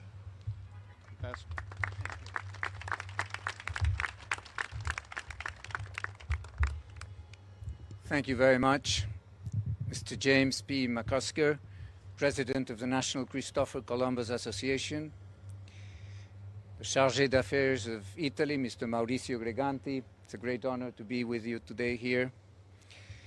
Representing the National Italian-American Foundation, the Honorable Anita McBride. It's an honor to be with you today here. This year's contest winner, Mr. Stetson, defense attachés of the embassies of Italy and Spain, ladies and gentlemen, and dear friends of Christopher Columbus. As ambassador of Spain to the US, I'm honored to be here today to commemorate Columbus Day, a day in which the US, Spain, Italy, and most of Latin American countries come together to celebrate how Christopher Columbus' first arrival to an island called Guanahani resulted in the encounter of two worlds that had incalculable consequences in history. It marked the beginning of a new era for the two continents, Europe and America, and for their peoples, an era characterized by strong human and cultural exchange, significant commercial ties, and intense political connections. In these times, indeed, as Mr. McCusker mentioned, of uncertainty and revisionism, I would like to take this opportunity to vindicate Columbus' legacy, as he has paved the way for a common heritage between Spain, the whole of Europe, and the Americas, based on the common principles and values like freedom, equality, and the rule of law. More than 5 centuries later, we can acknowledge the richness of this fusion. Here in the United States, Hispanics have gained great relevance, be it in politics, economy, or culture. Almost 20% of the US population is Hispanic, and more than 57 million speak Spanish. We, as Spaniards, are proud to be part of our shared values and common history. While celebrating the Hispanic Heritage Month, it is also worth remembering the role that Hispanics had in the formation of this country, with explorers such as Ponce de Leon in Florida or Juan de Oñate in New Mexico and Texas, and with missionaries such as Fray Junípero Serra in California. They were also crucial in the subsequent development of this country through the support that was given to the former colonies in their process of gaining independence. Characters such as Bernardo de Galvez, the hero of Pensacola, played a significant role in the history of the United States of America. It is worth also mentioning that Columbus, on his second trip to the New World in 1493, landed on the coast of Puerto Rico, and the island soon became an important Spanish outpost in the Caribbean. Ponce de Leon, member of his second expedition, founded San Juan de Puerto Rico. Just a month ago, I participated in the celebrations of the 500th anniversary of the foundation of San Juan de Puerto Rico in 1521, which was a great opportunity to witness the deep footprint of the Spanish legacy in the island. Also, 500 years ago, Juan Sebastián del Cano culminated the first circumnavigation of the Earth, an expedition also carried out by the Spanish crown, and that, because of its tremendous impact, is considered the first globalization of the world. I would like to thank all of you, the National Christopher Columbus Associations, as organizers of this event, for their efforts in preserving Christopher Columbus' legacy and thus our common history. Thank you very much. We've been listening into this ceremony out of Washington, D.C. here on Columbus Day, as again, many people taking some time off, but they're also not only remembering Christopher Columbus, but also a lot of people celebrating Indigenous Peoples Day here today as well. So a lot of different events going to be taking place. Of course, we'll be showing some of them to you right here on Live Now from Fox. Going to step away for a quick 2-minute break, bring you some more news across the country when we all return.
And welcome back here to Live Now from Fox. Taking a live look here today on this Monday at a lot of green on the big board as we're up more than 120 points. Going to have to see if we can continue to trend upwards here as we enter yet another busy week. And we do want to continue to give you some of these different stories that are taking place across the country. Want to take us out to Maricopa County, Arizona, where sheriff's just giving an update on the condition of an officer, sheriff's deputy. Unfortunately, after being attacked by a suspect, that deputy has now succumbed to his injuries. Let's go get that update right here for you on Live Now from Fox. I'll begin by expressing gratitude again for all the law enforcement agencies, the men and women of this organization, for the community members, for their support during a difficult time.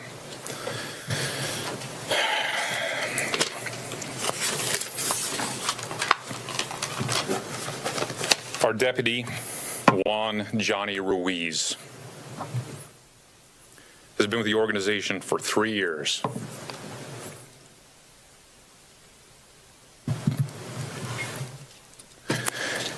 He's came to his injuries. He never regained consciousness. But as a selfless public servant and his family feeling the same way, they have made the decision that they will be donating his organs. So right now he's in the process of being tested to determine the viability. And over the course of the next few days, he will be making a sacrifice so that others will benefit. I will do my best to walk you through a very tight and succinct timeline of the incident and how it occurred. It was on October 9th in the morning that our deputies received a call of a suspicious person that was known in the area. Believed to be a drug user, somewhat of a nuisance. The location was 33708 West Pecan Road. The deputies responded to the area but weren't able to locate the person at that time. They did get information on him and determined that he had warrants for his arrest. The suspect is Hurley, as you know. They returned to the area around 8:30, where he had fled again. They stayed on it, and at 9:13, they were able to locate and apprehend him at 33625 West Mobile Lane.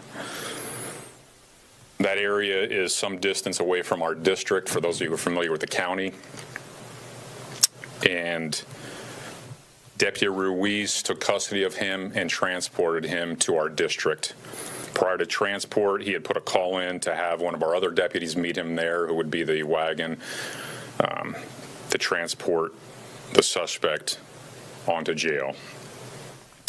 When Deputy Ruiz arrived at the district, there were 2 other MCSO sworn employees in the district doing paperwork and handling other administrative tasks.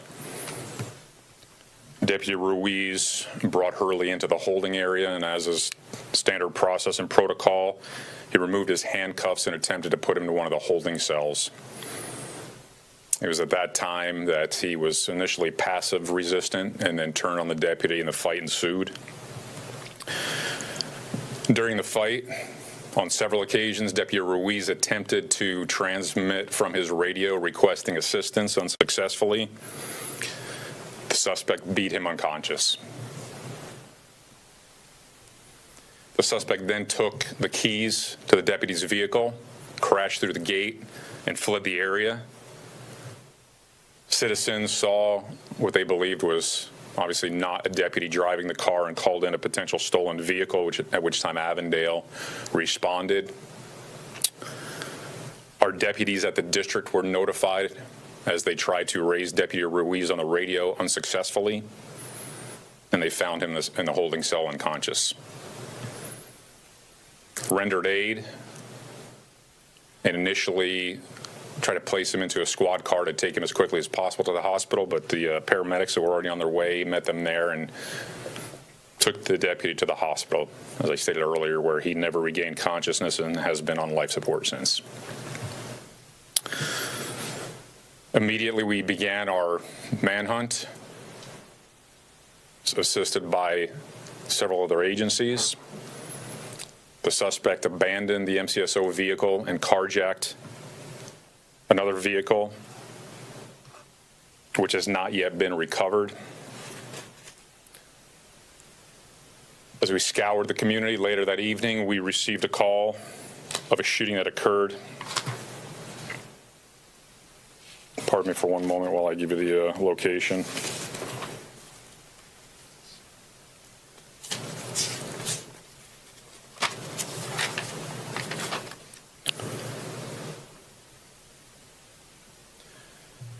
.1208 South 373rd Avenue.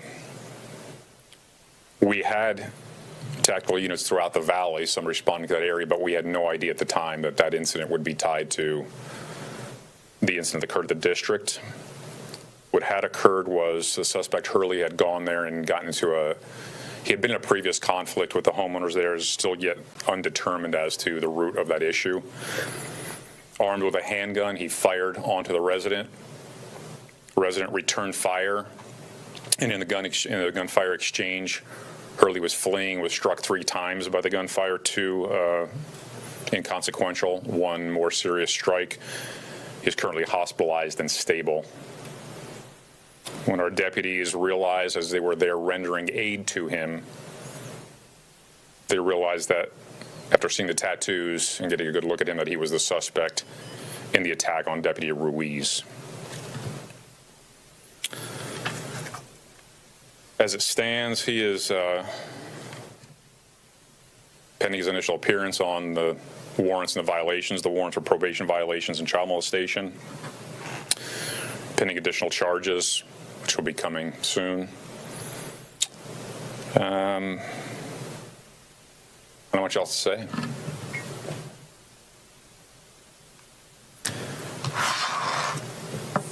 I will tell you that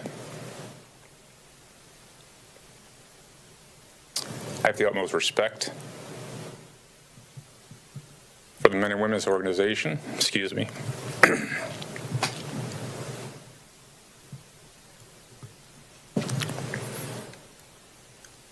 I have great appreciation for our colleagues at other agencies who came to the aid.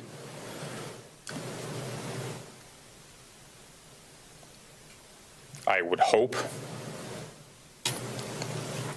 that members of this community have a more clear understanding of the dangers that these men and women face every day. Deputy Ruiz's family needs more than your prayers. They need to know that you actually care, that men and women put on badge and uniform and sacrifice their lives.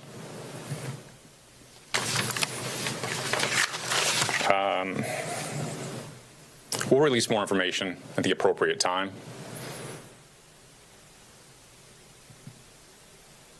I think it's enough for now.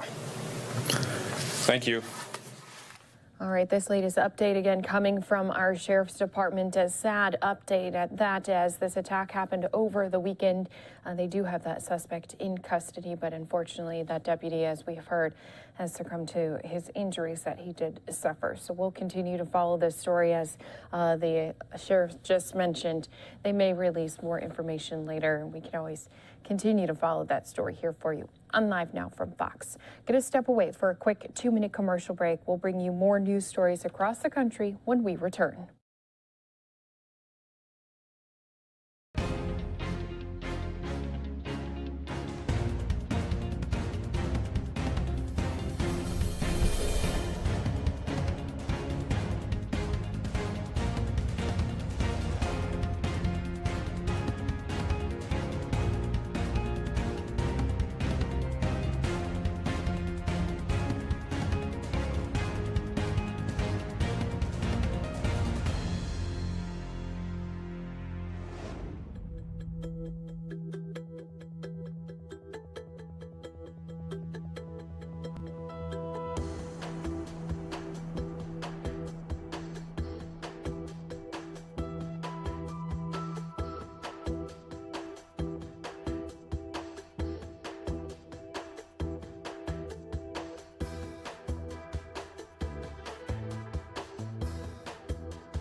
Welcome back here to Live Now from Fox, where we continue to keep an eye on top stories and live events happening all across the country. This is a look at some of the busy airports we have around the U.S. and a lot of travelers frustrated over the weekend with those who booked flights through Southwest Airlines, many waking up Monday morning to places they weren't expecting to be. So over the weekend, nearly 2,000 flights were canceled nationwide. This includes some at Tampa International Airport, where long lines were seen at the Southwest counter. Now, the airline is TPA's biggest carrier. That left many people trying to get where they needed to be over the weekend. They were stranded. So all this chaos comes on the heels of a lawsuit filed by Southwest Pilots Association on Friday, attempting to halt the airline from forcing its pilots to get vaccinated against COVID-19. However, the airline representatives said the cancellations have nothing to do with that.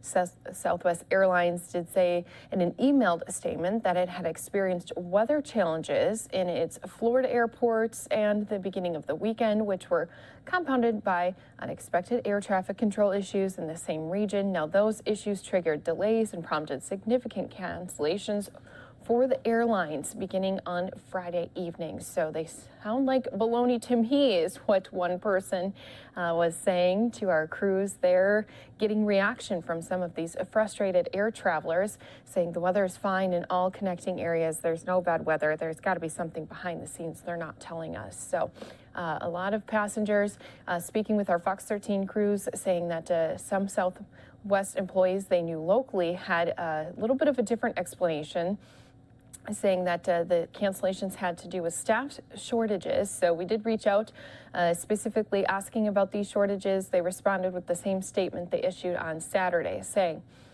no FAA air traffic staffing shortages have been reported since Friday. Flight delays and cancellations occur for a few hours Friday afternoon due to widespread severe weather, military training, and limited staffing in one area of the Jacksonville Air Route Traffic Control Center.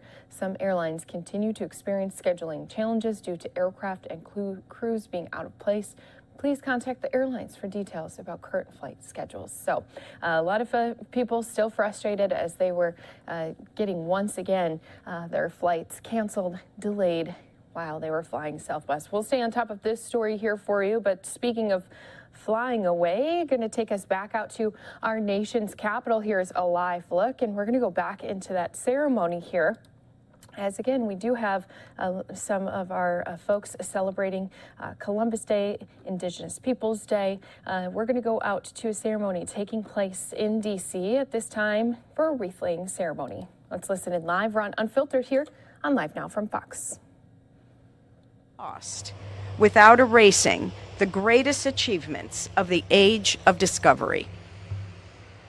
We are proud that our foundation helps encourage dialogue and thoughtful discussion when recognizing the full breadth of historical figures and their legacies and telling their story in truthful and thoughtful ways. We are particularly proud to support this student essay contest. We consider it an essential exercise in fostering productive discourse on this topic. So congratulations to you, Joseph, on this year's winning essay. We appreciate your efforts to furthering the understanding and context of the legacy of Christopher Columbus. So now I'd like to invite you to receive a special presentation from the Italian American Foundation. And to all of you, happy Columbus Day.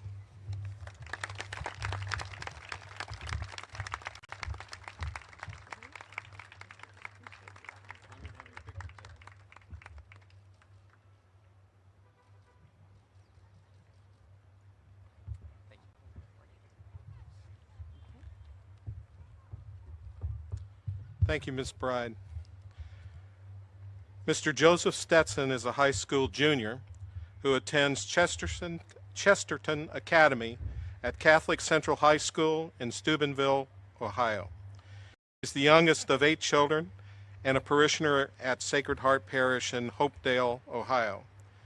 Joe strives to excel in his studies. He was the 2019 recipient of the school's Bishop John King Musso Award and has earned honors in the field of history and philosophy. His extracurricular activities include tennis, marching band, scouting, and music. He's involved in the school newspaper and is part of the school's prayer team, and regularly volunteers for local chapter of the Knights of Columbus Highway Cleanup Program.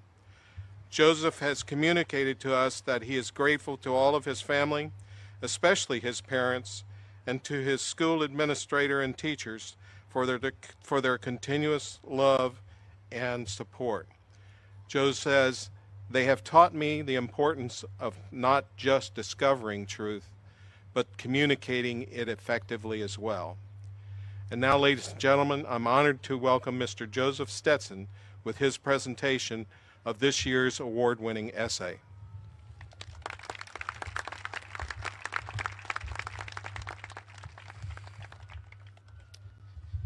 Man or monster?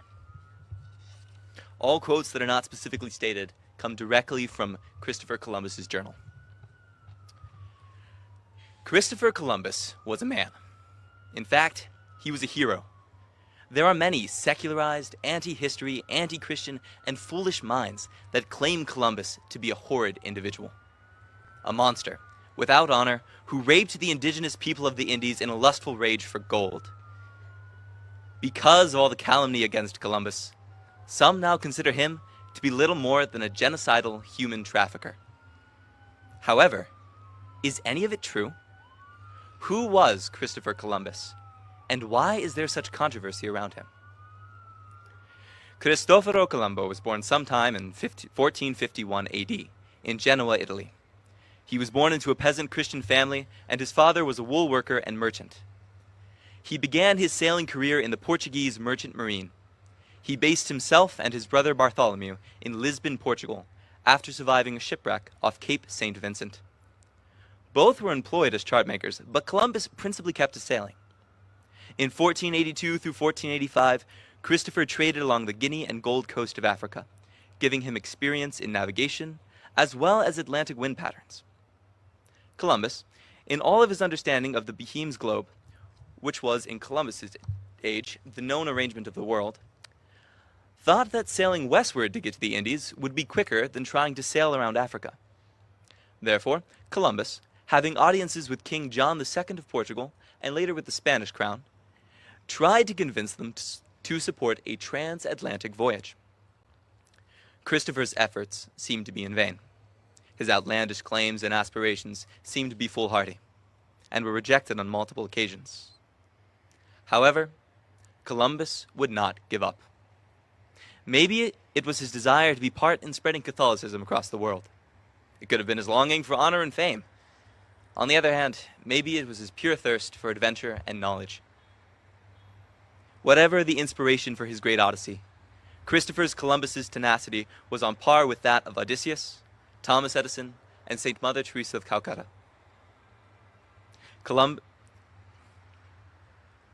Odysseus was relentless in his dream. Columbus was likewise. Thomas Edison could not give up. Neither could Columbus. And it did not matter how many times someone spat in the face of St. Mother Teresa. Her mission was to do the will of Christ. Columbus shared the same fire as she, as well as the spark of heroism that each of these great figures possessed. Did this spark alone convince the crowns? Pretty much. After 8 years of preparation, King Ferdinand and Queen Isabella of Spain gave Columbus their royal support in January 1492. This was through the intervention of the Spanish treasurer, Louis de Santiago, and mostly, as Bartolomé de las Casas, the first resident bishop of the Americas, as well as a Christopher Columbus admirer, asserts that, quote, "It was ultimately Columbus's personality, rather than the probability of his plan, that convinced the Queen," end quote.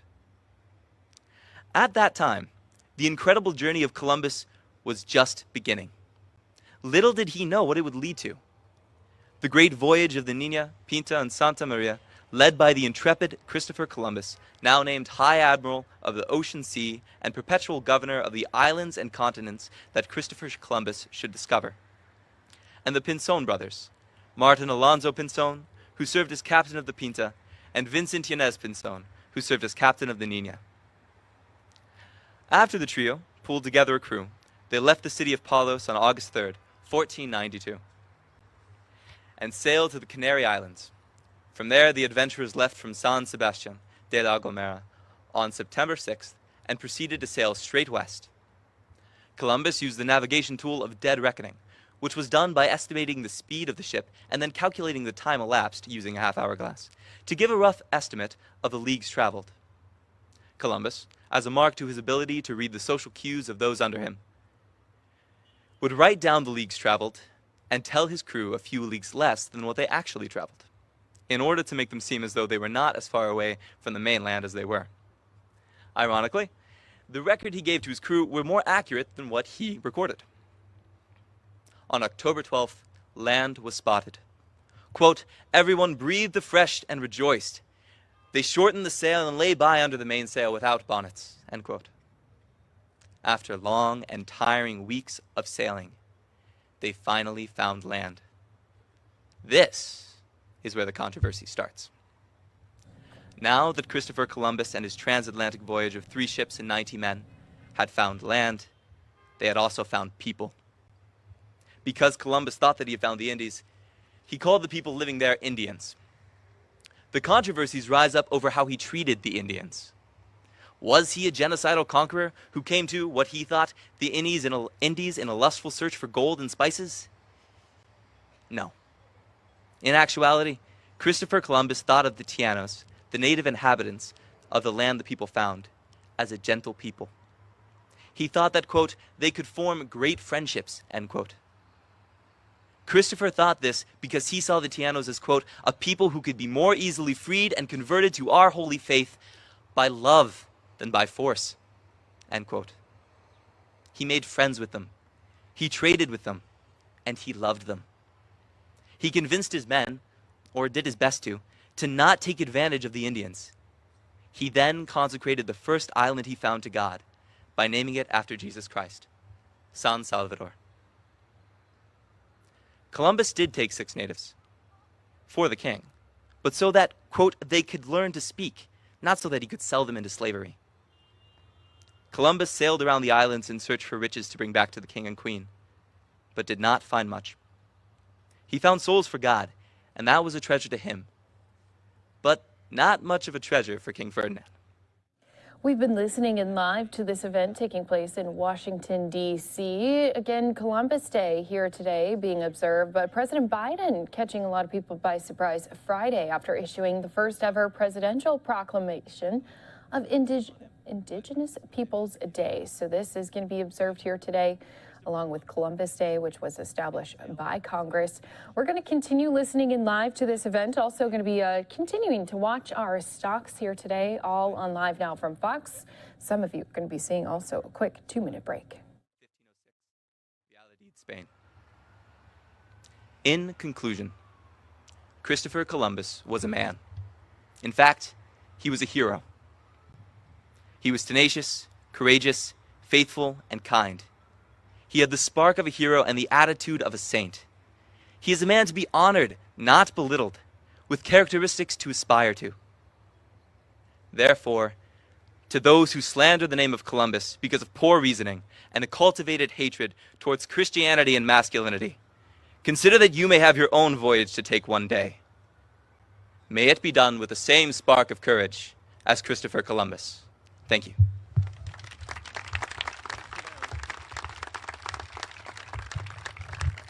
Thank you, Joseph. And congratulations on being our essay winner for this year. And thank you for being with us here today. Joining us today is his father, Mr. Bernie Stetson, and his mother, Mary Jo Stetson. Mom and Dad, please stand and be the proud parents.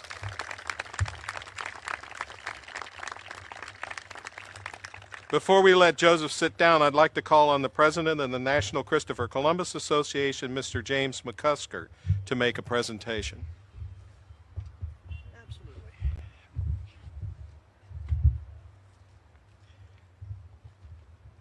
I got to talk you to this.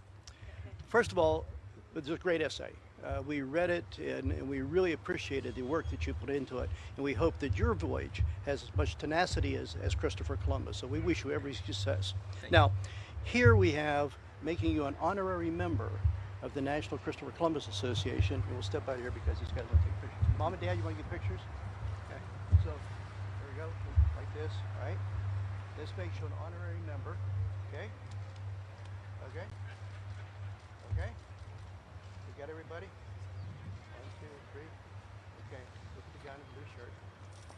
Okay. All right. All right. So no, go away. So now. Now, this is plaque that's given to you. It's the National Christopher Columbus Association, the Dr. David R. Kirkland Award, presented to you, this assessment, for the essay contest winner. Now, we named this Dr. Kirkland because it was Dr. Kirkland who originated the essay contest and really started it. So we named this after him. So we want you to have this, and we're going to take pictures again. Okay? Okay?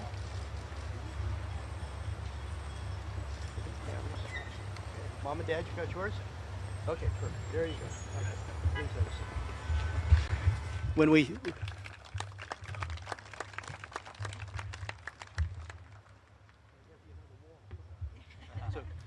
so when we think about our youth, think about Joseph. What a great story he told, what a great the research that he did, and I think we all owe him a big round of applause. Thank you.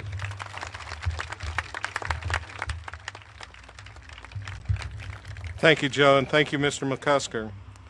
I'd like to announce the 21-22 essay contest theme, and it's entitled Columbus, Pioneer of Global Exchange. Christopher Columbus's expedition served as a catalyst for cultural exchange on a global scale. How did Christopher Columbus's voyages shape Western civilization during his time? And what were examples of Columbus's contributions, and what impact can we still see in our societies today? Details on that contest, or the essay contest, can be found on page 9 of your program book that I hope you have a copy of. Now, as most of us would stand and join in the singing of God Bless America, I want to invite the wreath presenters to please go to their respective wreaths.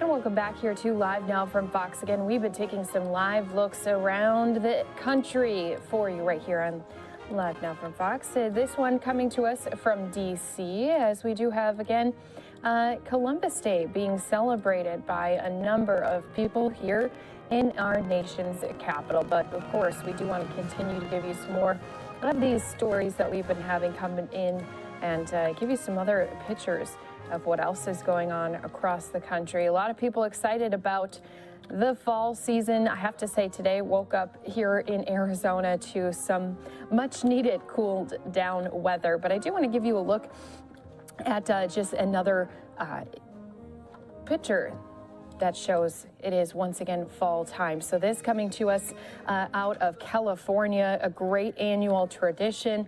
The annual Half Moon Bay Pumpkin Way Off taking place, and this is certainly a sign that fall season is here. Look how giant those pumpkins are. Now, this is a tradition back in the peninsula. The annual World Pumpkin Way Off Championship kicks off here this morning. Farmers showing up with pumpkins expected to weigh more than 2,000 pounds. So to give you an idea of just how large that actually is, again, average midsize four-door sedan weighs about 3,000 pounds. So you can just see how large these pumpkins really are. So organizers say last year's winning pumpkin grew to more than 2,300 pounds. Now, there is prize money that is offered to the top 20 winners, and even more money offered for special prizes. So after a year canceled and altered with the COVID-19 events, organizers say they're happy to be welcoming everyone back. They're saying, of course, they want to make everyone as safe as possible, encouraging people to be vaccinated or to, of course, wear your masks when needed. But they do say that it's a lot of fun, memorable time for kids and adults. And again, first place wins $9 for every single pound. So if you have a 2,000-pound pumpkin, you're going to get an $18,000 check. If you win and also break the pumpkin weigh-off record of 2,700 pounds, you could win $30,000. So our camera's moving around a little bit here, giving you this look again. We do this on Live Now from Fox. Our crews have been out here this morning. As soon as we get some other live pictures from this event, we can bring them to you here on Live Now from Fox. But you can just see how huge some of these gourds really are. I mean, just amazing to see these giant pumpkins, and certainly a great way to celebrate October, celebrate the fall season, and just get a fun look at some of these pumpkins that have been grown right here across our country. Going to step away for a quick 2-minute commercial break. When we return, going to be bringing you even more stories and events across the country. Stick around, more to come right here on Live Now from Fox when we all return.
Welcome back here to Live Now from Fox. Again, this is a live look in D.C. There was a wreath-laying ceremony, this coming on Columbus Day, but also as President Biden has recognized Indigenous Peoples Day as well. So, of course, we're going to be staying on top of all the different live events that are taking place across our country, especially as we do have more ceremonies that are going to be taking place. Again, we do appreciate all of our viewers here with us on Live Now from Fox. Each and every single one of you do mean so much to us here as we continue to bring you these different live events. But I do want to also continue to give you some other stories that have been taking place here, and going to take us out to our Fox 6 Milwaukee team first, because we do have a problem when it comes to the courts in the area. Again, this is going to be in Milwaukee. They're seeing a shortage, which is really making a crisis in the courtroom. Let's listen in for more. First the pandemic, now a staffing crisis. The Milwaukee County court system is buried in a backlog of hearings and trials, and judges say a shortage of bailiffs is only making things worse. Fox 6 investigator Brian Polson tonight shows you one county supervisor's plan to address that shortage and why a felony court judge calls his idea preposterous. I want to get moving. After 2 years of delays, a jury is finally hearing about Charles Kendrick's habit of pointing guns at the women who loved him. This is the firearm that I recovered from the house. In the fall of 2019, he did more than point the gun. He fired a bullet into one woman's head while a house full of children listened and another woman watched. What did you see when the gun went off? Fire and smoke. The domestic violence homicide took place 5 months before COVID-19 forced the courts to suspend all jury trials, setting up a massive judicial bottleneck. Unfortunately, yes. And Milwaukee County Judge David Borowski says this 2-year-old case is the tip of the iceberg. Thousands of cases that are backlogged. Over the past 14 months, the Milwaukee County Courthouse has gradually reopened for in-person hearings, but not enough to keep up with the waves of escalating gun violence in the city. More than 170 homicide defendants are now waiting for hearings, and more than 350 in-custody defendants are demanding a speedy trial. It has impacts on the defendant, the victim, the victim's family. But the Delta variant of COVID-19 is not the only thing delaying plans for a full courthouse reopening. There is a new crisis, a shortage of court reporters, attorneys, and bailiffs. I think that's our most significant issue facing us. Milwaukee County Chief Judge Mary Trigiano has been meeting with prosecutors. It's a continuous challenge that we're facing here in our office. Public defenders. We are doing everything we can to kind of bring more lawyers into the work. And Sheriff Ernell Lucas to address the problem. So it does pose some challenges for us. Say something! Say something! Before the pandemic, Judge Trigiano says 84 bailiffs were assigned to secure 47 judicial branches. Why? Today, there are fewer than 60 courthouse deputies left. They just simply don't have enough bailiffs, enough sheriff's deputies to staff the courts on a daily basis. Internal emails show judges are increasingly concerned as they deal with unruly family members, inexperienced bailiffs who seem distracted and undertrained, and a shortage of deputies available to transport defendants from the jail to the courthouse. It does hamper our ability to really efficiently tackle the backlog. But their greatest fear is something Judge Borowski has witnessed firsthand in his own courtroom. Don't do that! A sudden, violent outburst. State Supreme Court rules call for a minimum of 2 deputies in every courtroom, but this video shows it can sometimes take 3 or more to control a single disruptive defendant. That often leads immediately to a reaction in the gallery. And sometimes that drama in the gallery spills into the hallways. Get down on the road right now! Get down! Or all the way out into the street. A courtroom argument evolved into a shooting. And that's why Borowski says 2 is not enough for high-tension cases. In some situations, you might need 5 or 6 or even more than that. When we asked the sheriff for additional deputies, we get them. Deputy Chief Judge Carl Ashley says the sheriff does what he can to secure high-risk courtrooms. That collaboration is there. But that kind of security comes at a price. Undoubtedly, requiring those deputies to work overtime in our court places a demand on overtime. The sheriff routinely exceeds his overtime budget by $4 to $5 million a year, what he calls a regrettable necessity. And while most of that overtime is spent at the county jail, the courthouse is the second biggest culprit. What if we could use technology to save our county some money, make our courts even safer, and make our courts more accessible all at once? That's why County Supervisor Sean Rowland wants to make virtual courts permanent. There's no physical danger that can happen in a virtual Zoom courtroom. He's asking the chief judge to hold criminal trials over Zoom, so as many as 40 bailiffs can be redeployed to the county jail or street patrol. All right, we are live streaming. In hopes of saving $4 million on courtroom security. Will court bailiffs be the next blockbuster video? The next thing replaced by technology, in our world?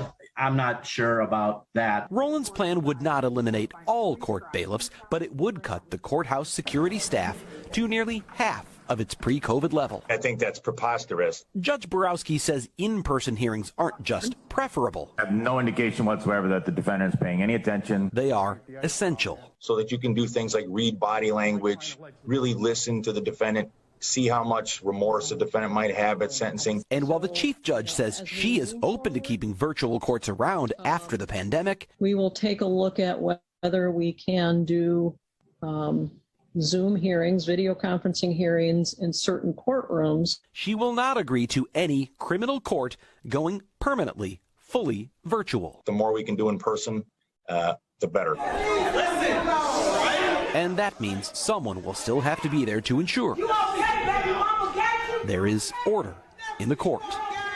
Brian Polson, Fox 6 Investigators.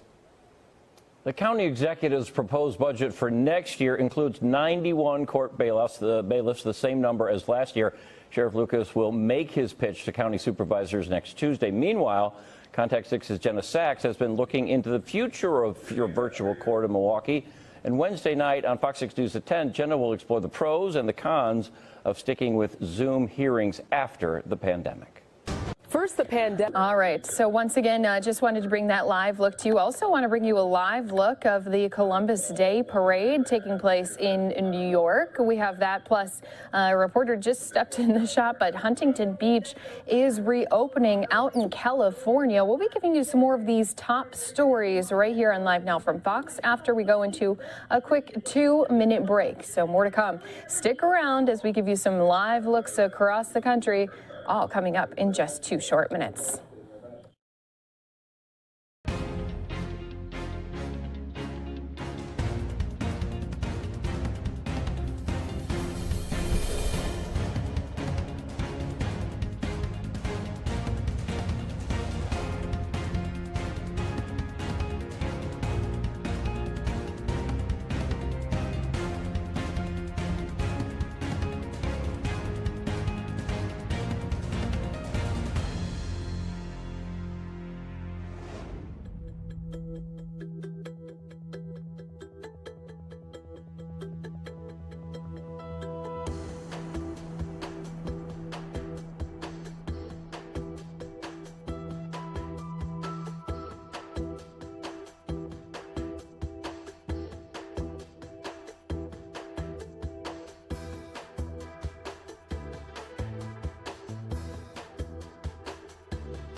Welcome back here to Live Now from Fox, where we continue to give you live looks happening all across our country, taking us out to the California coast, where you can see we do have our beach reopening after we had that massive oil spill. So City of Huntington Beach and California State Parks announcing they are reopening city and state beaches here on Monday morning. Now, the joint decision to reopen the beaches at 6 a.m. Monday comes after water quality testing results showed non-detectable undetectable amounts of oil-associated toxins in the ocean water. So Huntington Beach Police spokesperson Jennifer Carey had said this.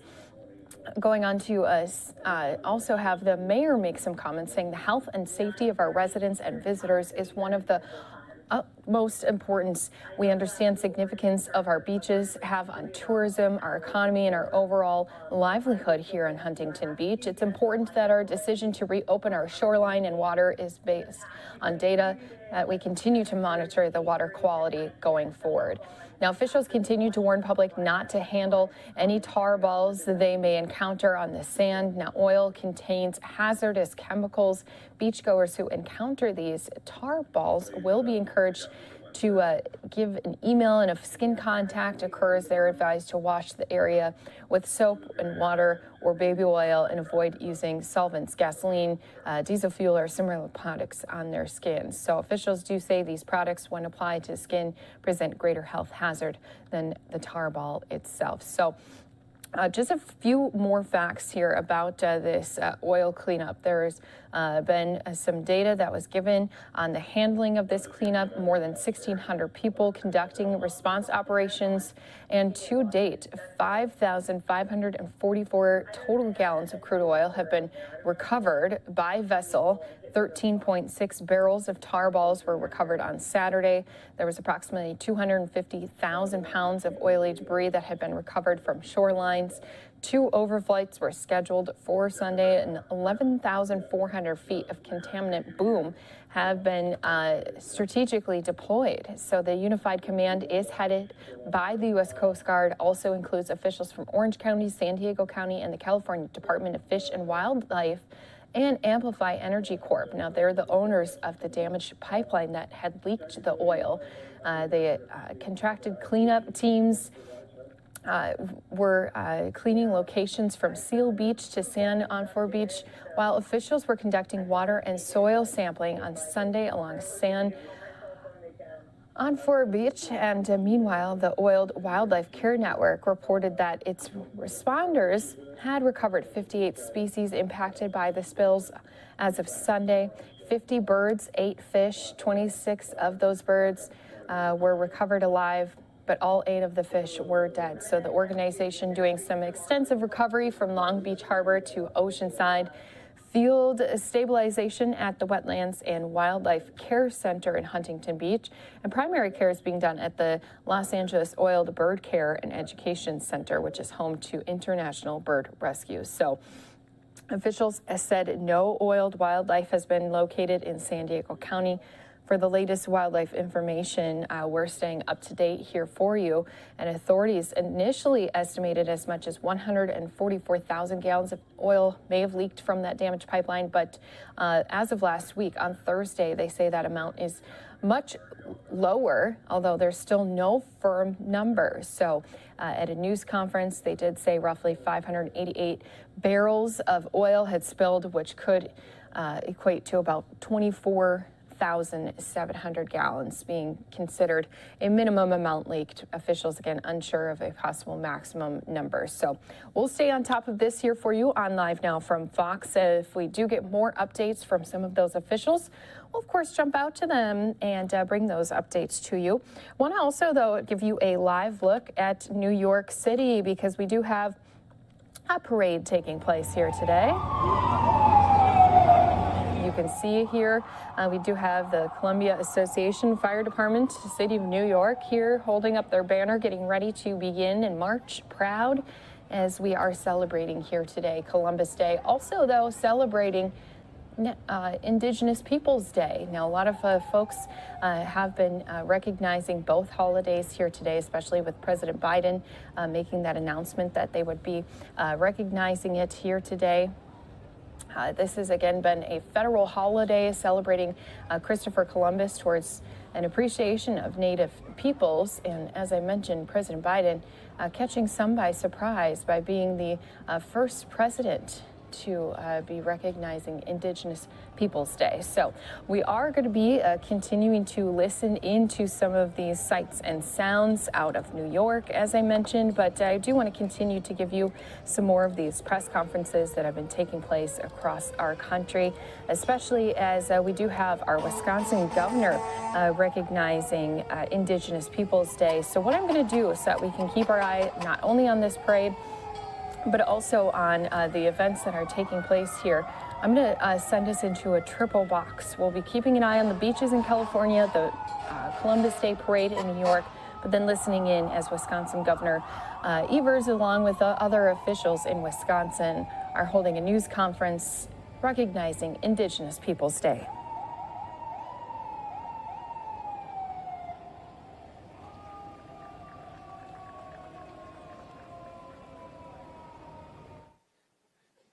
Thank you, Treasurer Dan, for those powerful words. Let's see. At this time, I would like to introduce the ladies that will sing us a song to remember our loved ones who have walked on, missing and murdered Indigenous women. I'd like to introduce United Royalty, Yagadun Haween, and Yeli Wanolu, and Gunna de Lolax will sing a song for us.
All right, at this time, I would like to call up Councilwoman Jenny Webster for closing remarks.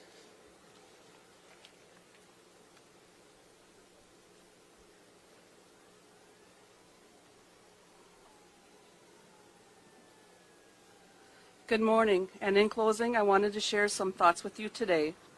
No other ethnic group in the United States is more culturally diverse than Native Americans. Our culture has survived for the past 500 years. Be proud of that. Nobody can take that from us. Our leadership of 100 years ago was tasked with safeguarding our land, our language, and our traditions. Our leadership of today is also tasked with safeguarding our land, our language, and our traditions. Our leadership cannot do this alone. Without the support of our community, we need you too to help safeguard our land, our language, and our traditions. As Native people, we are survivors. We'll survive this pandemic if we work together and look to protect each other, watch over one another, lay eyes on one another. As Native people, we are resilient. We've endured displacement, assimilation, annihilation. We need to lift up our brothers and sisters when they need a helping hand and not look down on them. Just like a single arrow is easily broken, a bundle of arrows is strong and will survive. As Native people, we celebrate Indigenous Peoples Day today with you. Our Indigenous spirit connects us to each and every one of you, and we pray for peace within you. We thank you for joining us this morning. Go out today with a good mind, a good heart, and a strong fire.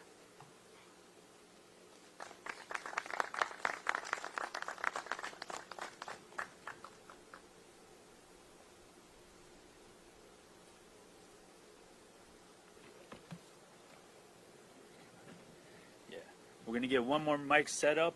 And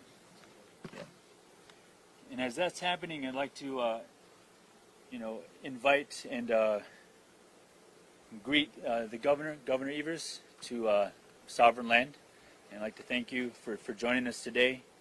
And next we will have our Culture Advisor, Bob Brown, give a prayer.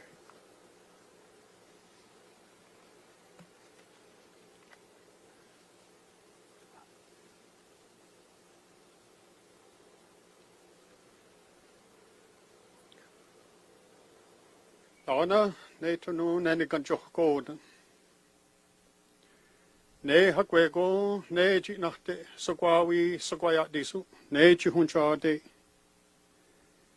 ne hakwego ne wahada sawakwe ne chi nu ne ni kwasita ka slakwa tunu hakwego lutka lado chi nachte laudia de gen haslan gahake kahwachi layandunse ne tunu akwe kung wawada sawakwe kani hanasa kani tudiyansa lona to jakungse tonio le ne lodix tohuha ne hakwe kung nen hoskanhe chotkot ne nadwali hwaya nawago chi nahte kaya ne chuhunchade yade jungwe ne hakwe kung watwali hwanix sukwaya dizu chot kot kui sugwat ingula lake ohunchage ne ndio kwatawali daga nahte ne nayawane daga hajelusla sochi ayawane chinu ne yukwana glaslaya onya da aga ne ni kwa hunchoda da ne kui ka ikawa nislade dohka ne ni kawanake ne na kwa waneni kasse ka ika ne haste chiwige da ne tunya tak ne na kwa niko. At this time. And thank you again to all of our viewers here with us on Live Now from Fox, taking a look at a couple different events surrounding today. Maybe you have the day off of work and you're at home watching Live Now. We do want to say thank you for choosing us to get your latest news stories and, of course, events that are taking place across the country. We're always on events that are live. We're also giving you some of those press conferences that take place coast to coast, and we bring it all to you right here on Live Now from Fox. So in our right-hand box there, you're taking a live look at a parade for Columbus Day. Again, that's taking place in New York, as we have many people stepping out, showing their appreciation for the explorer. But also, today is Indigenous Peoples Day, so a lot of our friends are also remembering all of our Native Americans, our First Nations people, and the accomplishments of the Indigenous. So President Biden announcing that he, too, is issuing the first ever presidential proclamation of Indigenous Peoples Day, and we are listening into this event that took place in Wisconsin as they recognize the day, but also, again, still listening and taking a look into the live parade in New York. Some of you are going to be stepping away for a quick 2-minute break as we continue to give you these events. Thanksgiving to the Creator, and that each and every one of us have that good health, that strong mind, and that strong fire between one another as we travel forward. Go.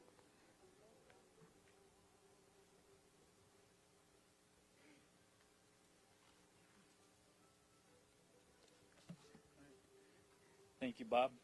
At this time, I would like to invite up Honorable Governor Evers for his remarks.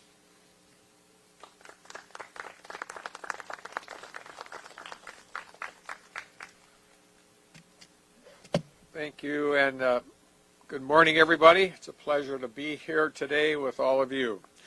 And thank you for welcoming me as we celebrate and recognize Indigenous Peoples Day right here in the state of Wisconsin. It was a pleasure and an honor in 2019 to designate the second Monday of October henceforth as Indigenous Peoples Day in our state, to recognize the critical importance Native nations play in the state, to reaffirm our commitment to upholding tribal sovereignty, and to celebrate indigenous cultures. I want to thank the Oneida Nation and Chairman Hill for having me today, as well as President Holsey of the Stockbridge-Munsee Band of Mohican Indians for joining us also. Today, as we celebrate Indigenous Peoples Day, we're celebrating generations of really resilient tribal communities, communities who have such rich cultures, languages, and traditions that prevail today despite all odds. Over the past year, we've seen an international awakening to abhorrent injustices that took place in our country in not so distant past. Native kids were taken from their families to attend boarding schools where they were forced to assimilate to white culture and stripped of their cultural identity and traditions. Many experienced horrible living conditions impacting their physical and mental health and their well-being. Obviously, this deeply impacted their families and communities for generations. But these are stories that Native communities have known for years. I've heard them myself. These stories have been erased from mainstream history books and reporting, and unfortunately, the sheer lack of documentation means that we don't know the full scope and effects of boarding schools in Wisconsin and across the country. Because of this lack of documentation, the U.S. Secretary of Interior, Deb Haaland, announced a federal investigation into boarding schools in America to identify boarding school facilities and sites, possible burial sites for students at or near those facilities, and the tribal affiliations of those kids interred there. From what we know, there were at least 10 boarding and day schools here in Wisconsin, and it's estimated hundreds of Native children from Wisconsin were forced to attend out-of-state schools in addition. It's estimated that thousands of Native American kids in Wisconsin were forced to attend one of these schools, leaving generations of trauma inflicted on Native families and communities, and a loss of language, culture, and identity. The trauma boarding school policies had on Native American communities, along with acts of assimilation and racism, contribute to present disproportionate outcomes in health, education, economic well-being often experienced by Native people. You know, we cannot erase the past, but we also can't let the past be erased. So today I will be signing Executive Order 136, which takes several important actions. First, this executive order formally recognizes and apologizes for the tragedies inflicted upon Native American communities at the hand of state and federal governments and other institutions that operated these boarding schools and enacted these policies. As a state, we bear the responsibility for acknowledging the trauma and pain inflicted on tribal communities then and today. And we have a moral responsibility to not only investigate the truth, but pursue a more just and equitable relationship with Native nations. Additionally, the executive order commits that as a state we'll support the Federal Indian Boarding School Initiative and Secretary Haaland's investigation, and that we will welcome the Department of Interior to investigate boarding schools that once operated in our state, as well as that all investigatory efforts by the federal government be undertaken with consultation with Wisconsin's Native nations. And we'll be submitting all this information to the U.S. Department of Interior as they continue to do their important work. As governor and on behalf of the state, I am ready to be a partner in this work and to continue to respect the inherent sovereignty of Wisconsin's Native nations while striving each day to be a better partner as we work to build a more equitable and just tomorrow. So today, we celebrate Indigenous Peoples Day. The indigenous community members who have defended the land, protected the water, championed Native rights, sovereignty, and prosperity. The amazing resilience and lasting legacy of indigenous culture, language, and traditions have been sustained by generations of indigenous people who refuse to be erased. So thank you so much for being here today. Now it's my pleasure to introduce and welcome to the microphone President Shannon Hoseley.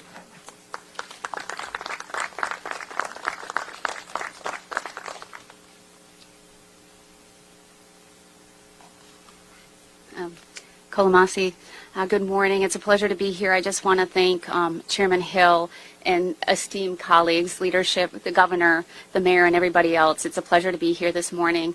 I was really taken back by some of the words that were shared previous to this and the succinctness and the simplicity of what was said. With regards to that, Treasurer Danforth said Indigenous Peoples Day is every day, and that's exactly correct. That she said that, you know, the injustices and the systematic racism that's faced upon Indigenous communities has been since first contact and the disparities. But she also reminded us the resilience that's in all of us in terms of what we need to do, in terms of how we become the voice of the voiceless, and we continue to advocate and steward those injustices. And really today, Indigenous Peoples Day is a day to remember the sovereignty, history, and contributions and resilience of all Indigenous people across the United States. It's also a day for us to all identify systematic and ongoing issues in Indian country and a call for progress and change. Especially fitting on Indigenous Peoples Day, we recognize and pay homage to our elders and those that we have lost or that we're forced to endure. We mourn for our communities, our cultures, and our languages, and the innocence that was stolen. Indigenous communities will continue to work to ensure that none of our American Indians and Alaska Native children are ever forgotten, and to ensure that the wrongs imposed upon both past and present generations will never be repeated. Our nation's history and the treatment of Native American people is not an easy one to tell. It's not easy to hear or to acknowledge, but our discomfort in sharing our painful collective history probably pales in comparison to the lived experience and the realities that so many Native people endured and were forced assimilation of the federal government and the Indian boarding schools, and the systematic failure that Indigenous people continue to face today. Indian boarding schools were a byproduct of colonization, ultimately engineered by the United States government. More than 300 boarding schools were funded by the government and were often run by various Christian denominations. These schools were places where aspects of Indigenous culture were unwelcome and prohibited. The government's vision for the boarding schools was explained by one of their architects, General Richard Henry Pratt of Carlisle Indian Industrial School in Pennsylvania, as a method of assimilation. Kill the Indian, save the man. While these practices and our participation in such schools ended decades ago, their traumatic effects have continued to reverberate through the generations and are still present with many today. Fundamental to those schools were the structures and the practices which forced Indigenous children to be separated from their families and prohibited these children from speaking their language and their practicing their culture, and that treatment is too painful to even verbalize. The impact of these actions authorized by our government upon a Native American people and cultures is something that we can never truly make whole. In many respects, Native cultures were gutted by the impact and loss of Native children, and that is something that we, as American people and First Nations people, need to acknowledge and learn from, and reckon with in order to support Indian self-determination and healing. Indigenous Peoples Day recenters Indigenous perspectives and ultimately allows people to gain a better understanding of Indigenous resistance and resilience in the face of colonization. Indigenous Peoples Day highlights the Native communities that have been always here. Indigenous people has become a way to respect and honor and educate the world about our significant contributions since time immemorial. It acknowledges a true and accurate account of history of Indigenous peoples, and it sets the historical record straight and respects our culture, our languages, and our traditions and lifeways, and especially our Indigenous ancestors who have endured so much, and allows for the truth and reconciliation of the perpetual historical trauma experienced by Indigenous communities as we embark upon a truth and healing process. Anisha.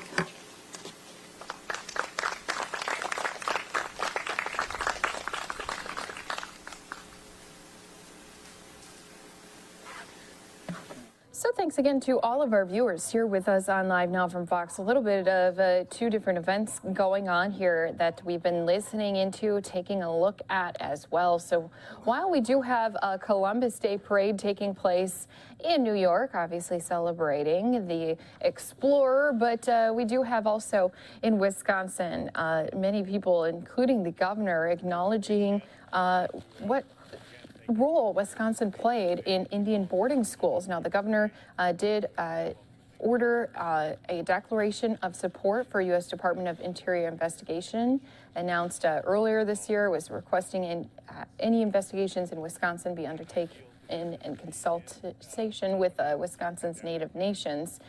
So here today, he was joined with some tribal leaders as well as some of our representatives and officials, as again, they are recognizing Indigenous Peoples Day. This coming at a time when President Biden issued the first ever presidential proclamation of Indigenous Peoples Day, and again, this being observed on the same day as Columbus Day. So live in New York, they're still celebrating, marching through the streets of New York City.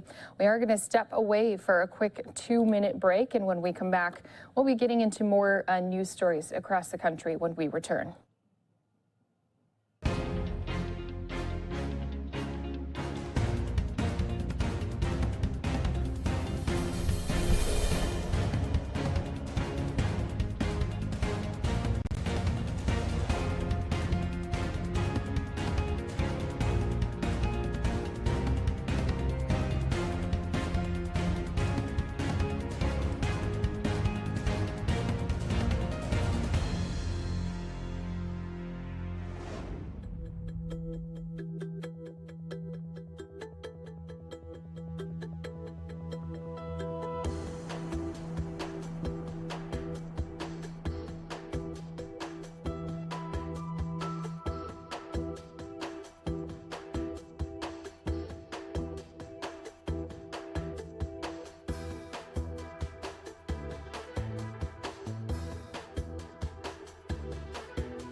And welcome back here to Live Now from Fox, taking a live look here at the big board as we are seeing some green on here this morning, especially as we are just starting off in the week. Do want to continue to pop this up once in a while just to keep everyone up to date on the latest. Also trying to keep everyone up to date with the latest. We do want to continue to share the latest of what we do know when it comes to the Landry family chaos as the manhunt for their son does continue. So let's go ahead, take a look at just some of the video footage that was taken from this morning. Chris and Roberta Landry found outside their home cleaning up laundry baskets and some signs that were put up for Gabby Petito. This coming as we are now officially 1 month from the date that her mother had reported her missing. Let's listen into this for a little bit. Do you have anything to say about Gabby? A lot of the neighbors think you guys know more than you're saying. They're dropped off the sign. They want you to know that they're concerned that you guys know more than you're saying.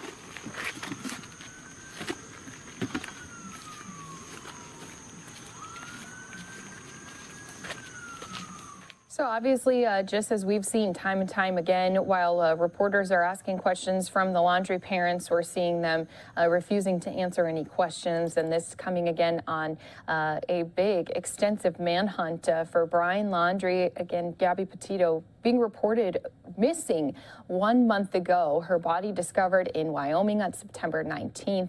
Her death since that time has been ruled a homicide, although officials have not yet announced how she died. Now, as I mentioned, 1 month ago, Nicole Schmidt, Gabby's mother, reported her missing when she told authorities she hadn't spoken to her daughter since August 30th. And at the time, Petito was supposed to be have been with her fiance, Brian Landry, traveling across the country, visiting national parks in her white Ford Transit van.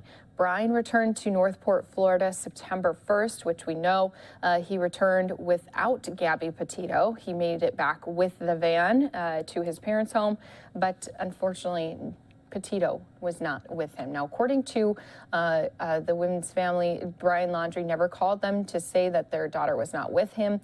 His parents then allegedly ignored phone calls and texts from the Petito family, including one in which they told the Landrys they were going to call the police. Now, when police did try to speak to Brian, his parents allegedly had papers at the door with instructions for police to contact their attorney. This is according to Joe Petito, Gabby's father. Investigators did seize the white van on September 11th, have executed a search warrant, and the attorney for the Landrys has said that after Brian returned to Northport, a phone was purchased on September 4th. Brian had opened an account with AT&T for that phone, but again, he was not been seen or heard from since his return now, since this whole controversy began. Now, TMZ reported Landry was spotted with an older woman inside one of the cell phone stores, although that woman had not been identified. And again, the attorney announced September 19th that Brian had went missing on September 14th after telling his family he was going to a local reserve.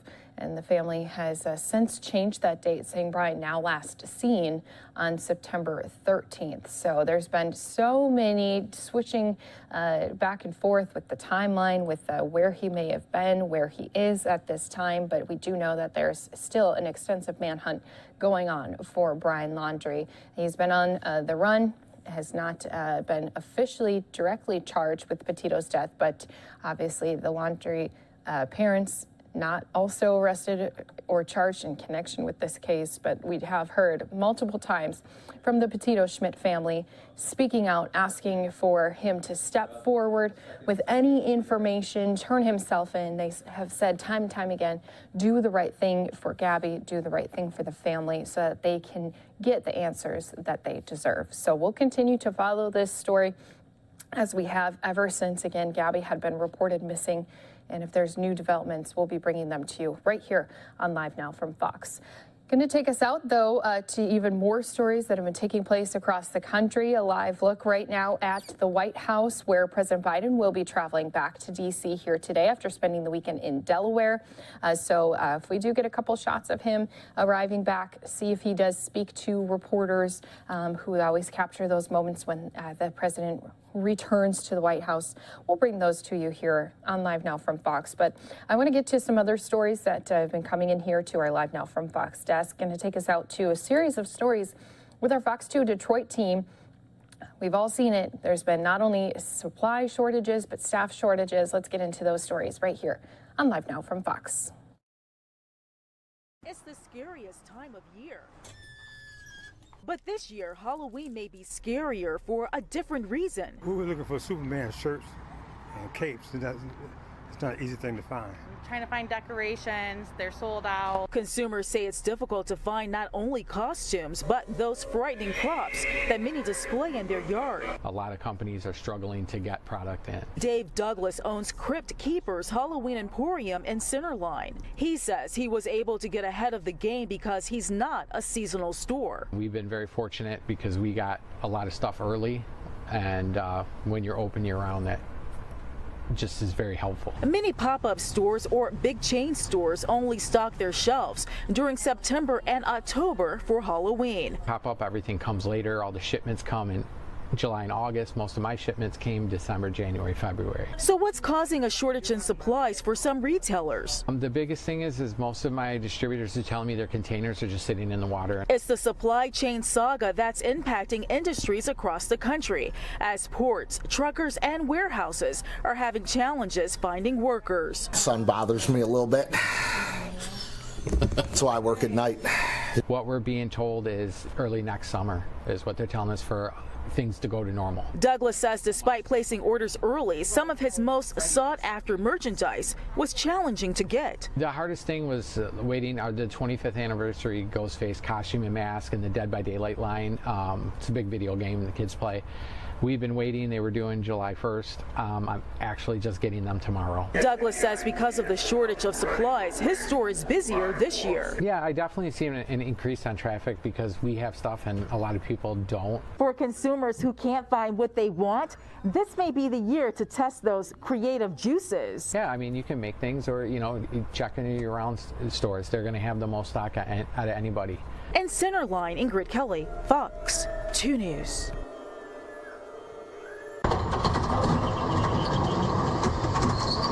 This factory on Bellevue in Detroit is turning out more smiles than any other place on the block. If you could smell what we do, you'd know why. The Avalon Bakehouse is where most of the bread, desserts, and goodies that you enjoy come from. This is Mina Holt.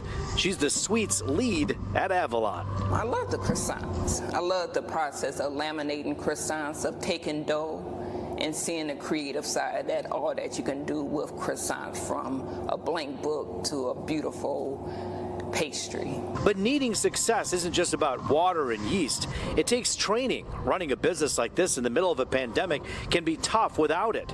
Franz Narowski is the COO of Avalon Bakery. We really had to accelerate some of the changes we were looking at servicing, a larger group or changing our business model to survive. So it's truly been an adventure to keep going and adapting and pivoting. He's running 3 cafe restaurants and other arms of Avalon too, thanks to a program called Going Pro through the Detroit at Work initiative. Training is available. Mina took the training and is more productive because of it. Yes, I learned the system through the training. Employers looking to upskill their staff in any industry can turn to this program for help. Spencer Lucker with the Detroit at Work program explains. Going Pro is for employers looking to grow the existing talent they have and really invest in their current employees, as well as attract new talent and new hires and develop those new hires with the skills that they know they need for business success. The program gave money to close to 30 businesses in Michigan last year, most of those here in Detroit. Think about how tough this is for employers. Finding people willing to work is hard enough. Finding the money to train them is near impossible, making this program critically important. And now the deadline for other businesses to apply is looming. The foundation of Detroit's economy in many ways is its manufacturers, its small businesses that are really keeping this city running as well as thriving. And we've got to figure out ways to invest in those employers as much as our large employers too. What Going Pro does is it allows employers big and small to invest in their employees, develop their talent. For the talent here at Avalon, training made everything possible. We had a really limited budget in-house to be able to send people to trainings and develop those trainings ourselves. So this was a big, it bridged a large gap for us in order to get a lot of people manufacturing specific training or leadership management training. It can put a smile on your face. I love the artisan side of taking your hands and creating something that people will enjoy. For more information on the Going Pro program, all you have to do is go to the website, DetroitAtWork.com. There you'll find a banner for Going Pro.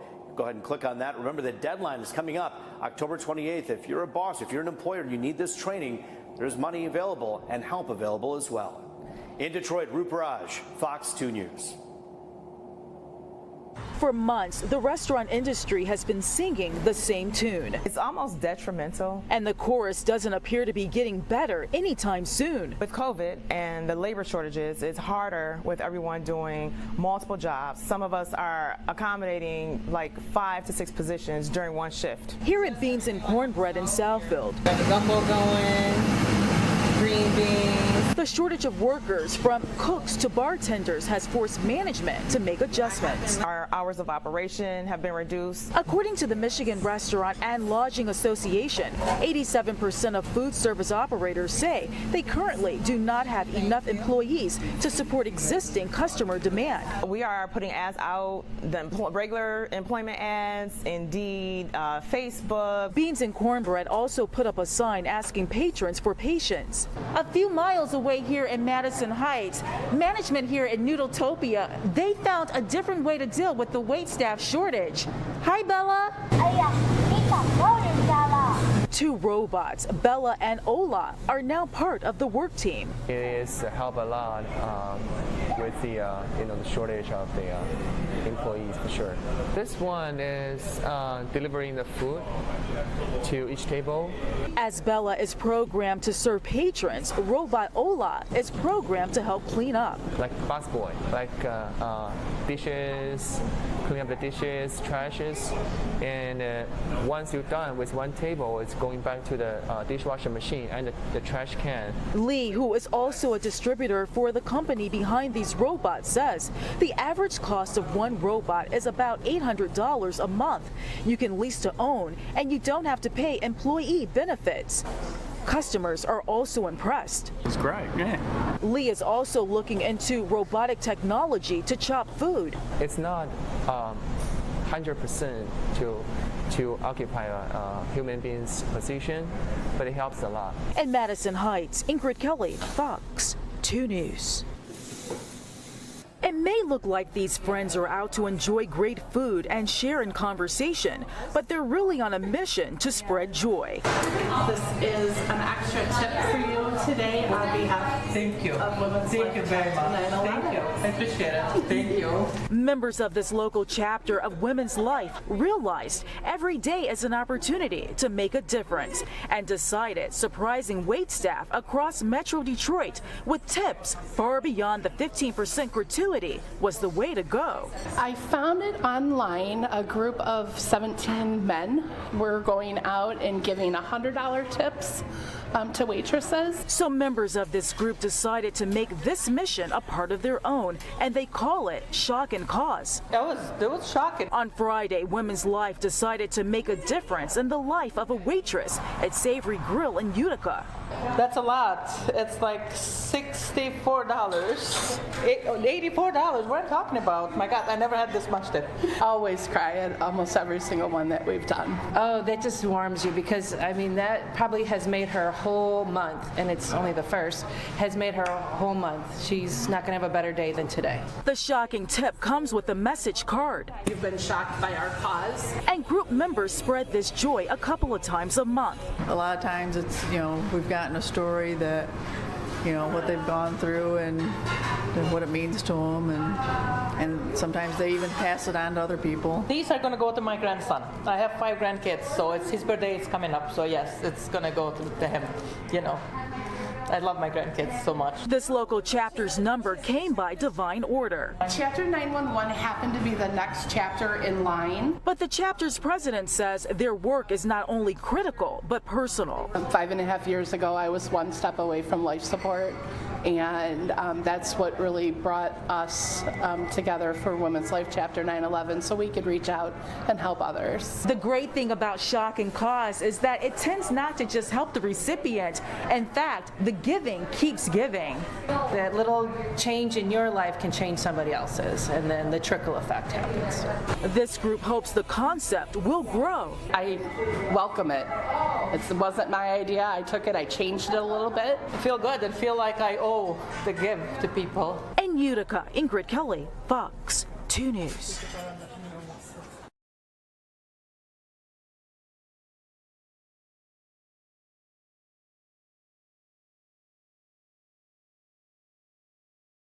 Thank you again for being here with us on Live Now from Fox. This is a live look at our Dow, as again we do have some green that's been marked on the big board, but looks like right now going to be dipping down again. It always goes back and forth whenever it comes to these Mondays, so we'll just have to keep an eye on it here as we continue to give you some of these different stories happening all across the country. Don't forget, you can always follow Live Now from Fox on social media as well, as we continue to give you some of these top stories and, of course, breaking news happening all across the country. So we are going to be headed into a quick break, giving you a couple more stories here ahead of the next hour. When we return, we'll see you right back here on Live Now from Fox in just 2 minutes.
And for our viewers not in that 2-minute break, did want to bring you this live picture we have coming in here from Live Now from Fox. A big display for a fallen officer. The Georgia Bureau of Investigation asking people in the public to be on the lookout for a man suspected of killing a police officer in Alamo, Georgia. So GBI saying agents are investigating the death of an officer, Dylan Harrison of Wheeler County. Now, it happened around 1 a.m. He's a 26-year-old Dudley native with a wife and a 6-month-old child, and he was shot outside of the police station. The shooting happened in Wheeler County, which is about 90 miles southeast of Macon, about 124 miles west of Savannah. It was his first shift working part-time with the Alamo Police Department. He was a full-time Onkney Drug Task Force agent, and GBI is conducting an autopsy of his body. So they said they do believe that the suspect is a 43-year-old named Damian Luke Anthony Ferguson. He is dangerous to law enforcement. They've issued a blue alert. You can see here too just the amount of support that has been shown and displayed here in Georgia for this officer. They said again that this person who they believe shot this officer is armed and dangerous at this time. But you're seeing a live look at an escort happening in Alamo, Georgia for that fallen officer. And again, he was a very young deputy or officer on his first day of a job. He has a wife and a 6-month-old baby. And there has been at least 5 Georgia officers who have been killed in the line of duty this year. Nearly 24 more have died from COVID-19. This is all according to a memorial page.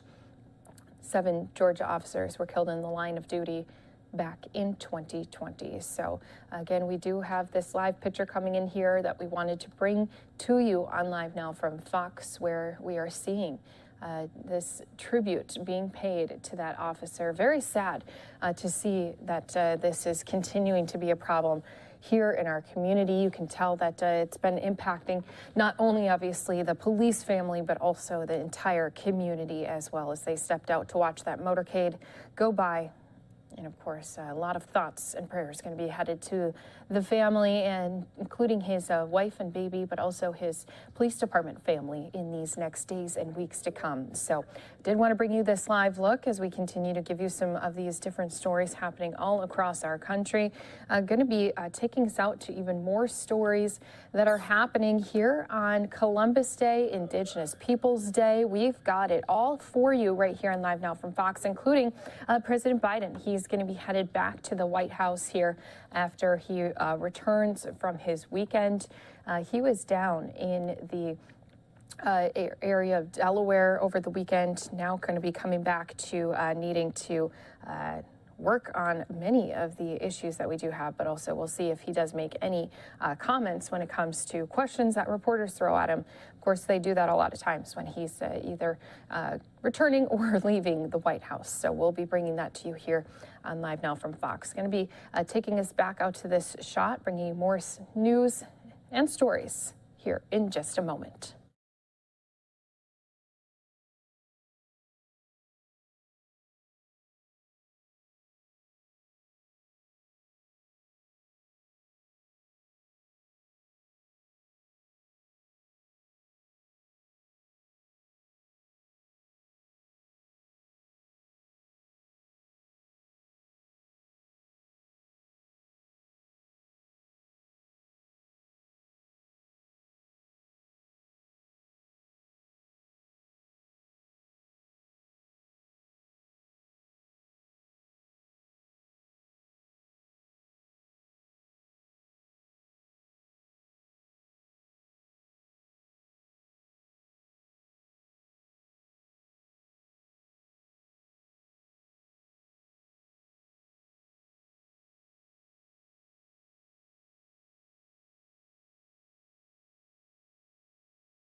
Good morning again, and thanks so much for being here with us on Live Now from Fox, taking a live look here in Georgia, where we've been seeing the memorial for an officer who was fatally shot on his first day working for the Alamo Police Department. Now, since this incident did take place, there was a massive manhunt for the suspect, and we are happy to report that that suspect has been apprehended here. So Damian Ferguson, who's also known as Luke Ferguson, was taken into custody without incident by the state of Georgia SWAT team.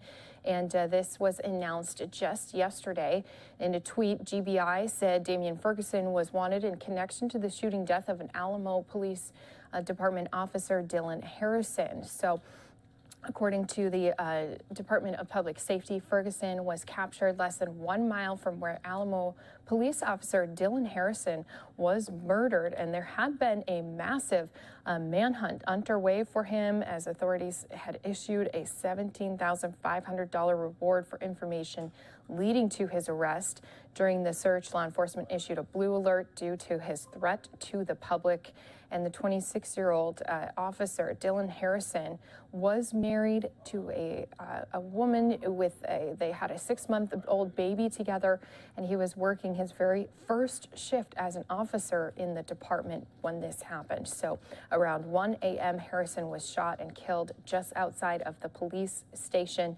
And again, this was just a little live look at the tribute. This has the motorcade that was escorting his body has already gone through this area, but we did want to let all of our viewers here with us know that they have thankfully captured that person responsible for his death. So thanks again for being here with us on Live Now from Fox, where we continue to give you stories and updates coming to us from across the country. And since we were just talking about some sad, unfortunate news for law enforcement, I do want to go back to some even more sad news coming from Maricopa County, Arizona. We did have our sheriffs updating us this morning that unfortunately over the weekend there was a deputy who's succumbed to his injuries after he was attacked by a suspect. So let's go into that latest update right here for you on Live Now from Fox.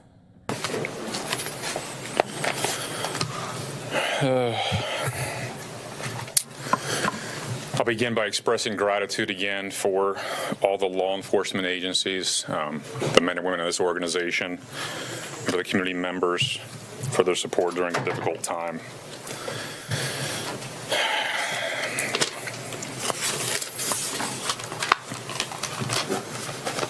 Our deputy, Juan Johnny Ruiz, has been with the organization for 3 years.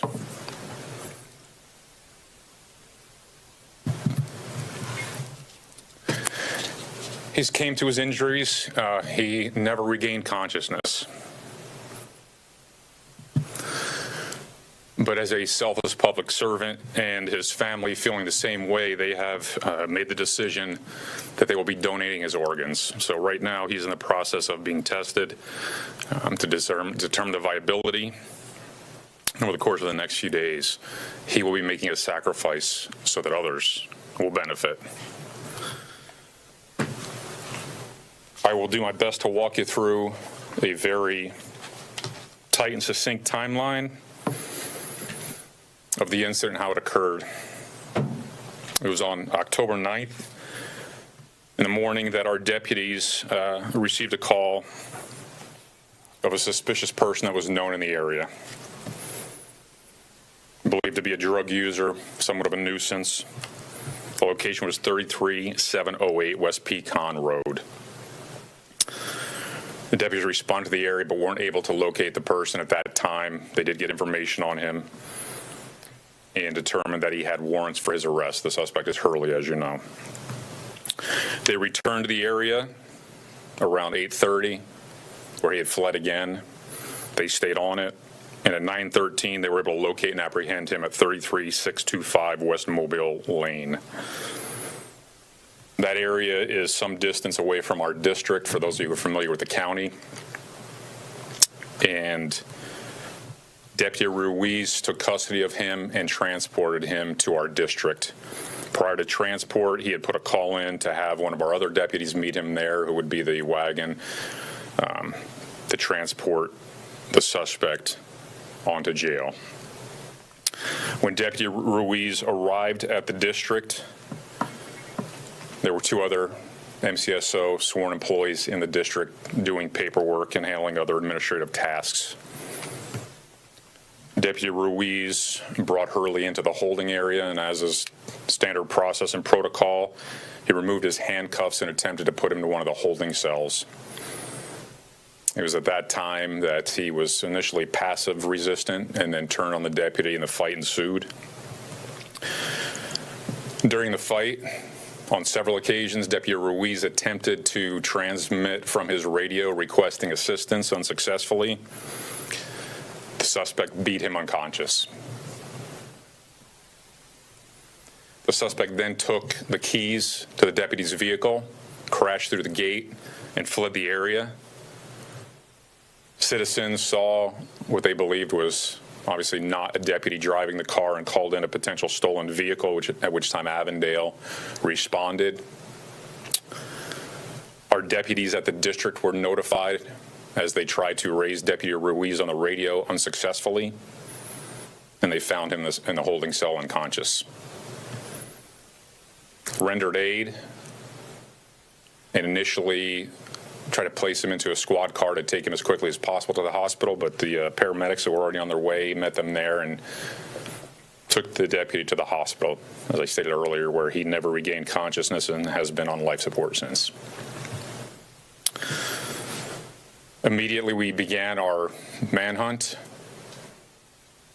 assisted by several other agencies. The suspect abandoned the MCSO vehicle and carjacked another vehicle, which has not yet been recovered. As we scoured the community later that evening, we received a call of a shooting that occurred. Pardon me for one moment while I give you the location.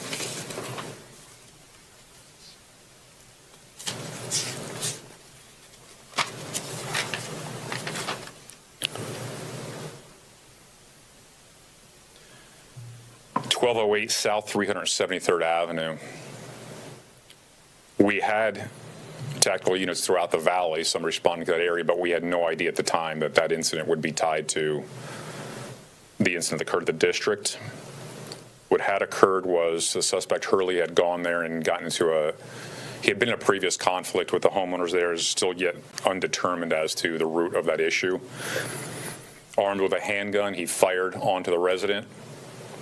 Resident returned fire, and in the gunfire exchange, Hurley was fleeing, was struck 3 times by the gunfire, 2 inconsequential, 1 more serious strike. He's currently hospitalized and stable.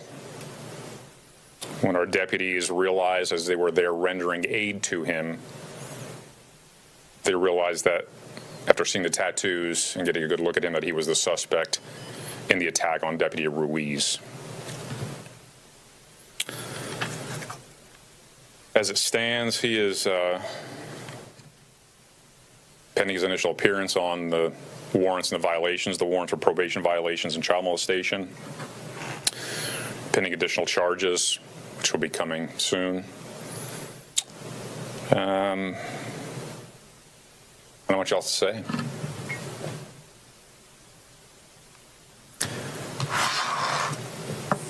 I will tell you that I have the utmost respect for the men and women of this organization. Excuse me.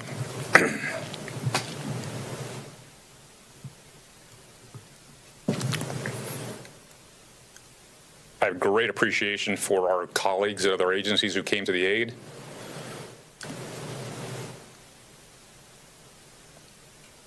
I would hope that members of this community have a more clear understanding of the dangers that these men and women face every day. Deputy Ruiz's family needs more than your prayers.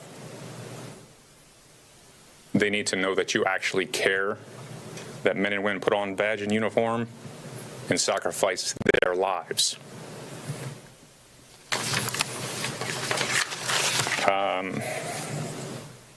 We'll release more information at the appropriate time.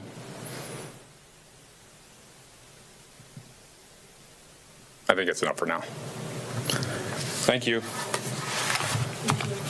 So once again, just a very sad update coming in from our sheriff's county, as again, they are saying that the deputy is going to be remaining on life support at this time, but unfortunately he will not survive from these injuries. Again, this attack happened over the weekend.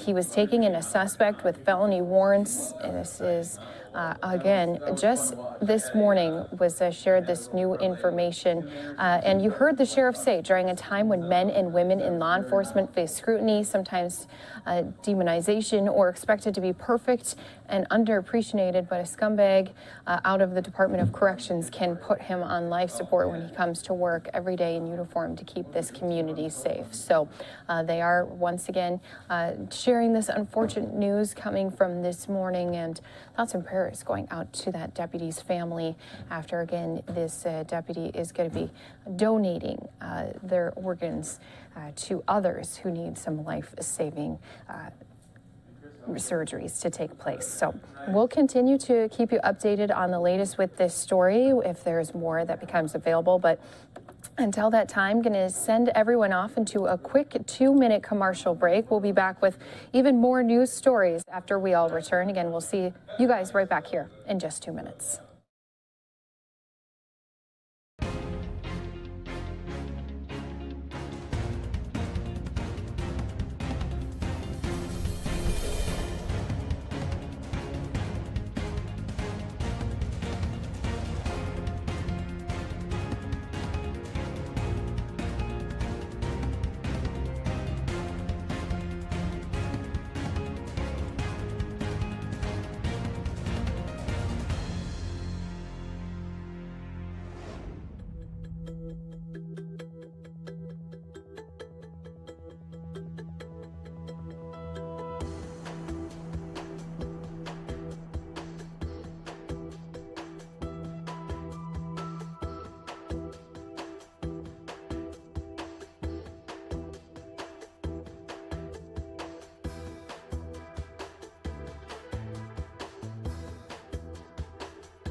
And welcome back here to Live Now from Fox. Live look at the White House, where later today President Biden will be traveling back to the D.C. area.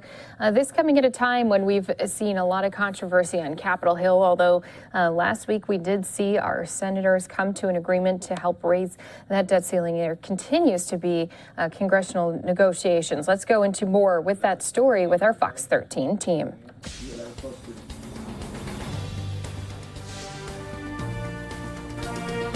The challenge President Biden has with his infrastructure plan is that its fate is tied to the rest of his agenda, whether he likes it or not. And the challenge he has with the rest of his agenda is that it's lumped together into so many different things in one plan that's coming together that it's difficult for Democrats to describe exactly what it is succinctly, and easy for Republicans to attack it by claiming that it's a little bit of this, a little bit of that, and just too much of everything.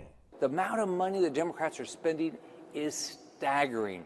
But that's now changing as Democrats negotiate and pare down their list. We now know there will not be a $3.5 trillion plan. President Biden said it needs to be scaled back to around $2 trillion. And both sides of the table are moving in that direction and say they trust the president to help get them there. Ultimately, the president is an honest broker. He's going to bring all the stakeholders together, and I trust his judgment to get a compromise. And with that, there appear to be some big proposals on the bubble right now, despite their popularity among voters. For example, the plan to let Medicare negotiate drug prices and allow others not on Medicare to get the same rates will not likely make the cut. This is something that would bring down prescription prices for seniors and conceivably others and save the government billions of dollars, which does make it very popular. But the pharmaceutical lobby says it will also cut their budgets for research and development and reduce the potential to develop more effective medications down the road. And that argument and the clout of the pharmaceutical lobby is costing this critical votes in both chambers. At the same time, the plan to offer free community college is also very popular. But this and other programs could be scaled back or cut. West Virginia Senator Joe Manchin, a key swing vote in the Senate, is pressing for means testing or only offering any new benefits to people who could not otherwise afford them. And plans to expand Medicaid in states like Florida by providing funds to local governments to expand coverage will also likely be nixed. Proposals to expand access to affordable housing also are somewhere in the middle, certainly on the bubble, and may or may not make the final cut. And that brings us now to what will likely remain. If we have to trim. Now, when a key leader in negotiation says if we have to trim, it means they're ready to trim and they're moving that way. But they usually preface that by stressing what they absolutely want to keep. So this line is telling. What we would like to do is have our priorities represented, and those are childcare, or really the care economy. It is Medicare expansion. The progressive House leader listed benefits for children and seniors as her top two keepers. Now, compare that to the top two keepers for Senator Joe Manchin, the leading voice for the moderates. Children at the beginning of life, that we can help them, and also our seniors at the end of life. Well, there we have a match, and that strongly suggests a scaled-back plan will include an expansion of subsidies to help struggling and working-class families pay for child care, and it will likely include an expansion of medical, dental, vision, and hearing benefits for seniors, and also additional support and options for long-term care. Combined, those programs would cost around $900 billion. If you add in guaranteed paid leave and a continuation of expanded child tax credits, it then goes up to around $1.6 trillion. And then if they keep the proposals to address climate change, it then comes out to around $2.2 trillion. Because I don't think we can choose and pit between childcare and climate change. Which would bring it right in line with what the president is currently proposing in terms of price, and they do have a framework of how to pay for most of that. We need to do a tax reform to make sure the wealthiest, they got the best advantages, the biggest advantages from the 2017 tax cuts, pay their fair share. They may also raise the top corporate tax rate and make some other adjustments in the tax code depending on what does and doesn't make the final cut. And that should come into focus next week in those rounds of money, power, and politics. And thanks again to our Fox 13 team for breaking it all down for us, especially as we do continue to keep our eyes on Capitol Hill. Today, a lot of the folks taking the day off to recognize not only Columbus Day, but also Indigenous Peoples Day, which the president has now proclamated. So we will be keeping an eye out for more events and taking us out to the Columbus Day wreath-laying ceremony a little bit later here on Live Now from Fox. But I do want to continue to keep everyone up to date on the latest that's been happening when it comes to our travel plans. So a lot of air folks traveling this weekend frustrated as Southwest Airlines once again experienced nationwide delays. This coming at a time when also there's been a lot of COVID-19 vaccine mandate controversy when it comes to the pilots. So frustrating weekend for air travelers. Again, they're waking up Monday morning here to unexpected places they didn't know they would be staying at. So over the weekend, nearly 2,000 flights canceled nationwide, including some at Tampa International Airport, where they had long lines, and the airline is TPA's biggest carrier. So it did leave a lot of people trying to get where they needed to be over the weekend. So all that chaos coming here on the heels of a lawsuit. This was filed by the Southwest Pilots Association on Friday, attempting to halt the airline from forcing its pilots to get vaccinated against COVID-19. However, the airline representatives said these cancellations have nothing to do with that. So Southwest Airlines said in an emailed statement that it had experienced weather challenges in its Florida airports at the beginning of the weekend, which were compounded by unexpected air traffic control issues in the same region. Those issues triggered delays and prompted significant cancellations for the airlines beginning on Friday evening. Some of the people talking with our Fox 13 team, though, saying that it sounds like a bunch of baloney. They've had some local employees sharing with our Fox 13 team that they believe it's because staff shortages. So we did reach out to Southwest specifically asking them about these staff shortages. They responded with the same statement saying that the no FAA air traffic staffing shortages have been reported since Friday. Flight delays and cancellations occurred for a few hours Friday afternoon due to widespread severe weather, military training, and limited staffing in one area of the Jacksonville Air Route Traffic Control Center. Some airlines continue to experience scheduling challenges due to aircraft and crews being out of place. Please contact the airlines for details about current flight schedules. So that was the response again that they gave, while a lot of people speculating exactly what made all of these delays and cancellations happen yet again to these air travelers. And if we do get more updates, more numbers coming in here to Live Now from Fox, of course, we can take you to them right here on Live Now again from Fox. But also wanted to show you just some of this storm damage that was being reported reported over the weekend. There was overnight on Sunday night, as well as early Monday morning, a lot of people waking up to damage as there were several reported tornadoes ripping through Oklahoma. And this caused a lot of damage as we're getting a look here, but no immediate word of death or injuries. So the severe weather system brought heavy rain, lightning, and wind to parts of Arkansas, Kansas, Missouri, and Texas. More stormy weather predicted later this week in parts of central U.S. But meteorologists with the National Weather Service in Tulsa says Sunday's storm was kind of more of a spring setup. So they said usually high moisture and very, very strong weather system that came through. So these tornado warnings and reports of damage started to pop up across Oklahoma beginning Sunday afternoon. With survey crews with the Weather Service heading out Monday to determine just how many tornadoes had actually struck. You can see a lot of that damage and debris scattered all around these areas. And there was also baseball-sized hail that had shattered windows and dented cars in Norman, which is about 20 miles south of Oklahoma City. So no deaths or injuries, again, have been immediately reported. Oklahoma Gas and Electric said in a statement that crews actively working to restore power where it has been out.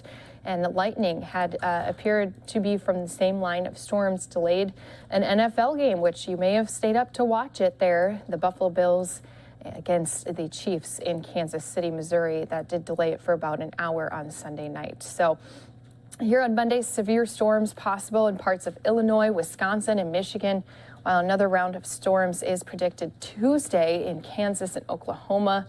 This is according to the Storm Prediction Center.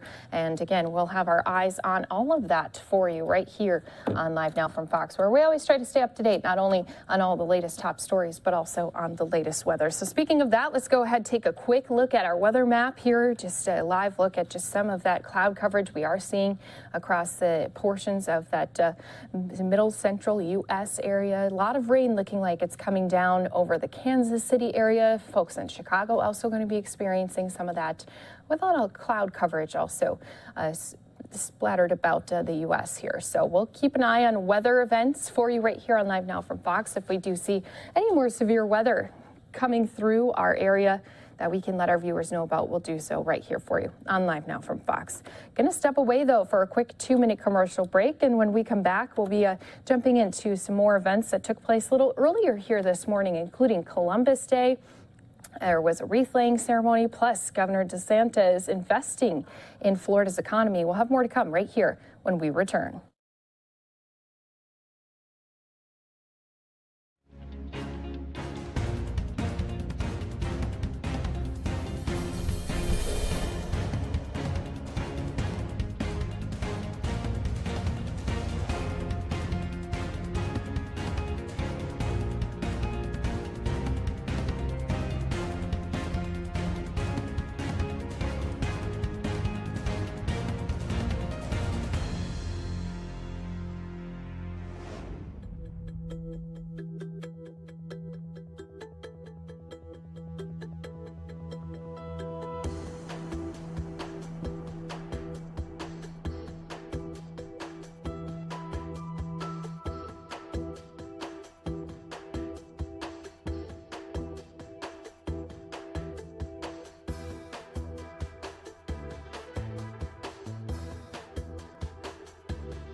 Welcome back here to Live Now from Fox. Again, a live look at the big board. Going to continue to pop this up throughout the day here for us as we continue to give you some more of these different news stories coming to us from across the country. Going to take us out to Florida, where earlier this morning, Governor DeSantis had made an announcement and handed off a check, all investing in Florida's economic growth funds. Let's listen into that event right here for you on Live Now from Fox.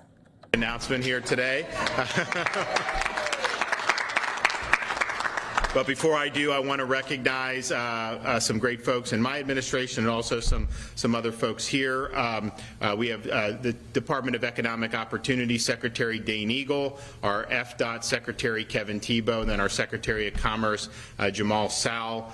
We also have Representatives Bell and Hawkins. We have City of Winter Haven Mayor Pro Tem Nathaniel Birdsong, and we have members of the Winter Haven City Commission. So I want to thank you all for joining us here today. We are going to be announcing today and then throughout the week a number of initiatives designed to support infrastructure and job training and job growth in the state of Florida. And here in Polk County with Central Florida is a great growth opportunity. You know, we had a lot of good proposals to seek support for infrastructure funding, and the city of Winter Haven was one of the top ones that we were able to see. And so as you see opportunities to really capitalize on a lot of momentum that we have, of course, throughout the whole state of Florida, but particularly in this critical Central Florida region, we want to take advantage of that. And so Winter Haven is a great community. It's a very fast-growing community. In fact, the census data showed if you include the whole Lakeland, Winter Haven metro area, it was tied for second highest rate of growth in the nation between 2019 and 2020. And I know many of you all see it. I know with traffic and everything. And so we understand that there's needs for infrastructure, and there's really a high payoff for being able to support. So today we are going to be dedicating more than $9 million to support continued economic growth in Winter Haven, including $6.4 million through Florida's Job Growth Grant Fund, as well as an additional $3 million from the Florida Department of Transportation. Now, these funds are going to specifically support road improvements at the Intermodal Logistics Center, which is one of the largest industrial parks served by rail in the entire country. By making these road improvements really going to provide important linkages, we're going to be improving access to more than 1,200 acres of industrial area that will attract new businesses and generate new jobs for the community. And in conjunction with this project, the city is extending its fiber optic infrastructure, resulting in high-speed internet access for site tenants, making the area more marketable for a variety of companies. And this strategic location of this project in the fast-growing area is already attracting additional businesses. Just recently, Coca-Cola announced it will invest millions into one of the project's warehouses, which will create an additional 170 million jobs. And overall, this project, because of our investment at the state level, will create 1,250 new jobs, and indirectly another 3,500 jobs. And so you're talking about, between direct and indirect, close to 5,000 additional jobs. And these jobs will be in very important fields like manufacturing, logistics, and technical services industries.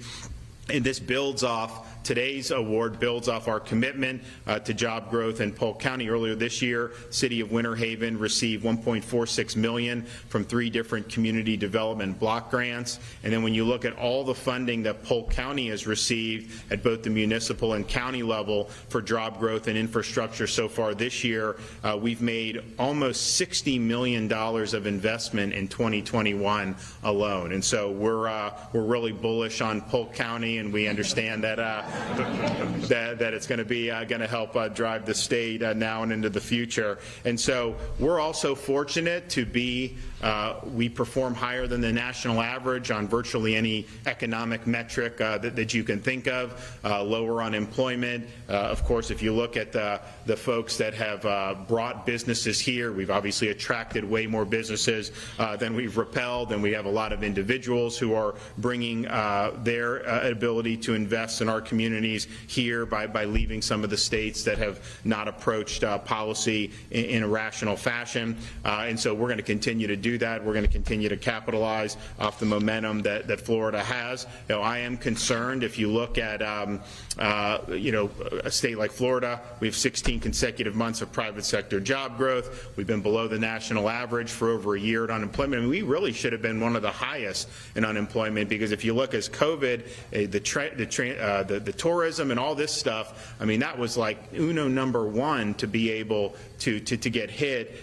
We worked really hard to protect those jobs and those industries, you know, and as a result, we've added about 1 million private sector jobs since the peak of the job losses due to the reaction to the pandemic. And then we are way ahead of the national average in tourism, hotel demand, travel spending, and air travel capacity. And so we have really been a place where people have always wanted to get to, not only just for vacation, but for permanent and for business. And so we want to continue to do that. At the same time, you look at what's happening overall on the national level with the economy. You know, this inflation is real. I mean, they tried to act like it was not something to worry about, that it was transitory. In fact, you're seeing it permeate across all sectors of the economy. I'm really worried about gas prices going up. That's going to really hammer a lot of Floridians who have to commute to work every day. We should be using the resources we have in this country. We have a lot of opportunities. Instead, they're shutting down pipelines and they're doing other things. And so that's going to be a real big concern. I mean, we're going to keep doing our job. We're going to make sure we're going in a good direction. But that inflation is something that's real. What you're seeing with energy and gas prices is real. And I'd like to say it's just going to peter out. But I think we're probably looking at a winter period where, I mean, you already see things being, you know, the supplies are not what they used to be. There's a whole host of things that are really having problems right now. So we're going to stay ahead of the curve in Florida, but we do recognize that these are some national macro trends that we've got to keep our eye on and contend with. And so our commitment is to continue to do good policy and to continue to support communities like here in Winter Haven and like Polk County that really do have, I think, a lot going on, and we'll have a lot going on in the future. So we've got some folks here to be able to speak to what we're doing. So I want to bring up some of the folks that are with us today. So we have Dane Eagle from the Department of Economic Opportunity. Well, I want to thank the governor. Wait, actually, before that, I want to present you the money. All right, so we've got $3 million from FDOT, and then $6.4 million from the governor's Job Growth Grant Fund. So that's not a bad day at the office for that Winter Haven. You in there? You got it? All right. Well, good job.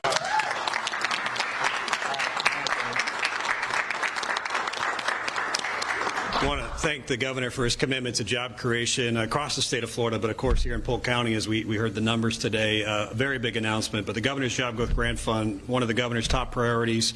He fought hard this past session with the legislature to grant $74 million, and we're looking at good investments across the state. The idea is, you know, Jamal, Secretary Sowell at EFI, they do a great job luring big businesses to Florida.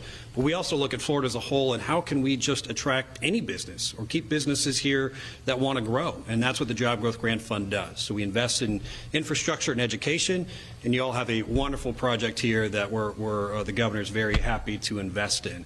And we've been talking with the local community for quite a while. I think the initial application was $13 million, and we're thinking that's a big chunk of the Job Growth Grant Fund, but the governor really wanted to do it, so we worked on some numbers, and even still, it was hard to commit to such a big amount, and Secretary Tebow volunteered some money. So happy to come together and make this commitment, but really it's the governor making it happen. So thank you all. Kevin? What a day, what a way to start a week, right? So it's amazing when you can do it with bake sales and car washes. That's how we got the $3 million. No, only kidding. No, it was great when Secretary Eagle called me about this project. You know, we were very familiar with Intermodal Logistics Center. As you know, the department participated in that a number of years ago. So this was like a no-brainer for us to participate where we can. So glad to be here, glad to have this opportunity, and thank the governor for his leadership. Thanks. Okay. So for us, when the governor gave us the vision about how to recruit businesses to Florida, but also how to help those in Florida. He wanted us to focus on workforce and infrastructure. This is the perfect project with FDOT and DEO really doing the legwork. So now when we go to Chicago and California and New York and those other states where businesses are still closed down, we want to tell them about Polk County and why they should come here. Thank you. Yeah. All right.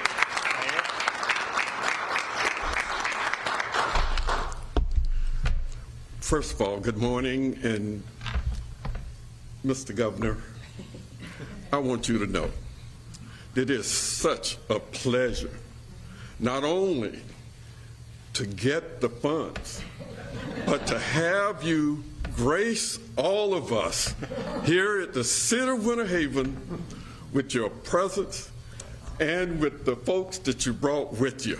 So, on behalf of Mayor Dantzler, who could not be here, my fellow commissioners, and our city manager and staff, and our director of the our EDC, we just thank you and we greet you for coming and bringing us this money. Now, you know, you already have stated how important it is to us at our ILC. When the ILC was built years ago, the vision was that it would create thousands of jobs. And one of the things that I think that prohibited that was the road that we're talking about, having better access. So now that we're going to be able to fund that road and also have high-speed internet capability going there, Governor, you have made a dream come true for the City of Winter Haven, and so we just would like to take this opportunity to tell you that the citizens of Winter Haven, Polk County, the thousands of jobs that's now going to be able to be created, the road infrastructure, and we've got one more thing that we want you to work on, but we'll save that for another day, but I think you know what that is. And Secretary Tebow, I know you know what it is. And so, again, on behalf of the entire staff and commission of the City of Winter Haven, and we just want to thank you again, Governor, for what you've done for all of the citizens of Winter Haven, Polk County, and the entire state of Florida. Thank you. Thank you.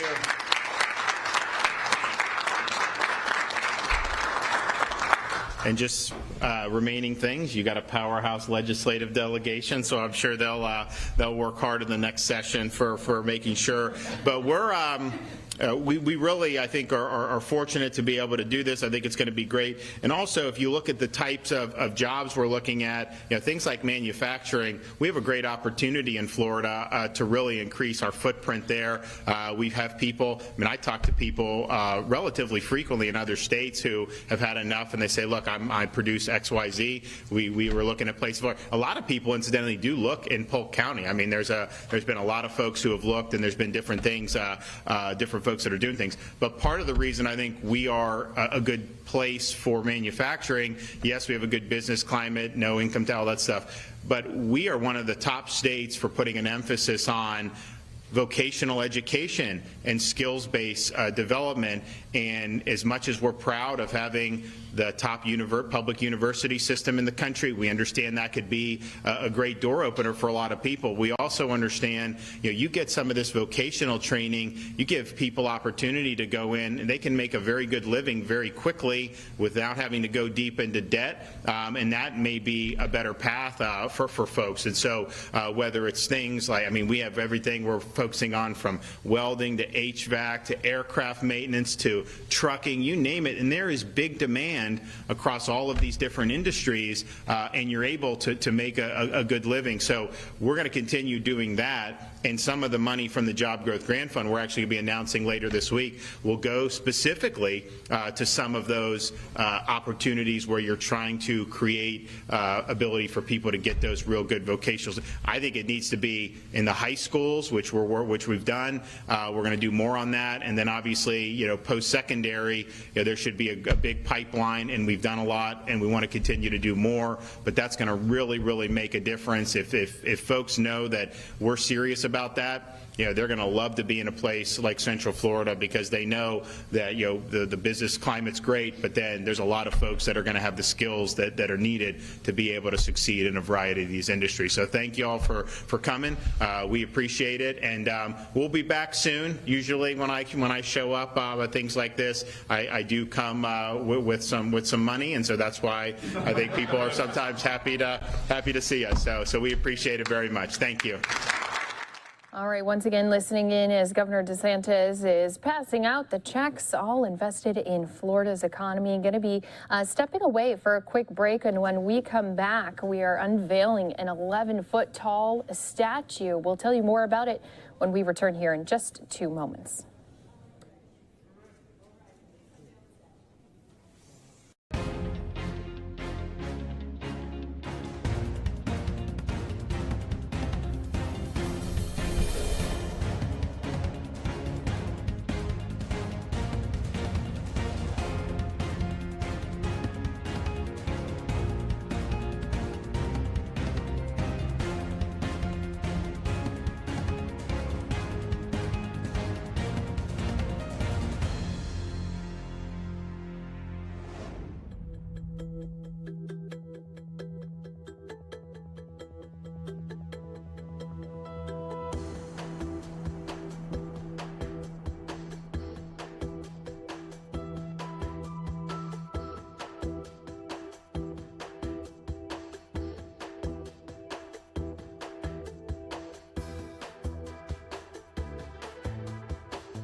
Welcome back to Live Now from Fox. A new statue said to be over 11 feet tall, weighing more than 6,000 pounds, is unveiled in Florida, all to honor one woman who became a leading educator and civil rights activist. Let's go into that story here for all of our viewers with us on Live Now from Fox.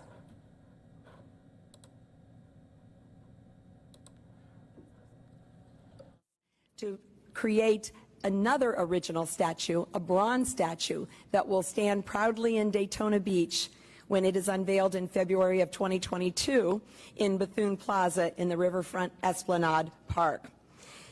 Wonderful, thank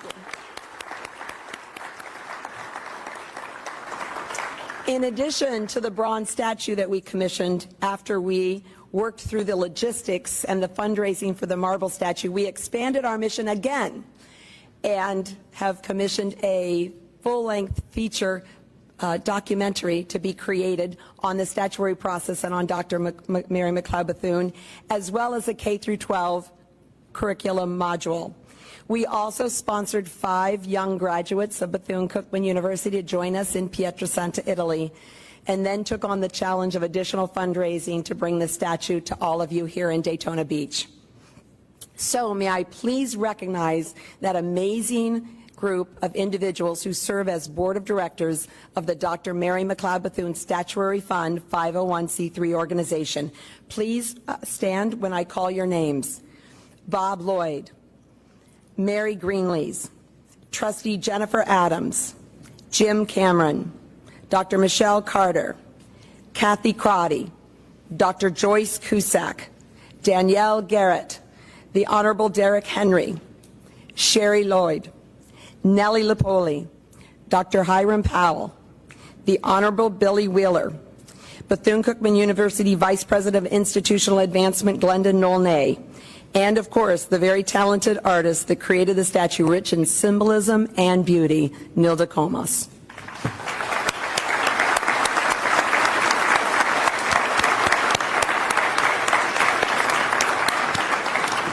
And now, please welcome Mr. Evan Smith, pastor of Morning Star Baptist Church, for our invocation.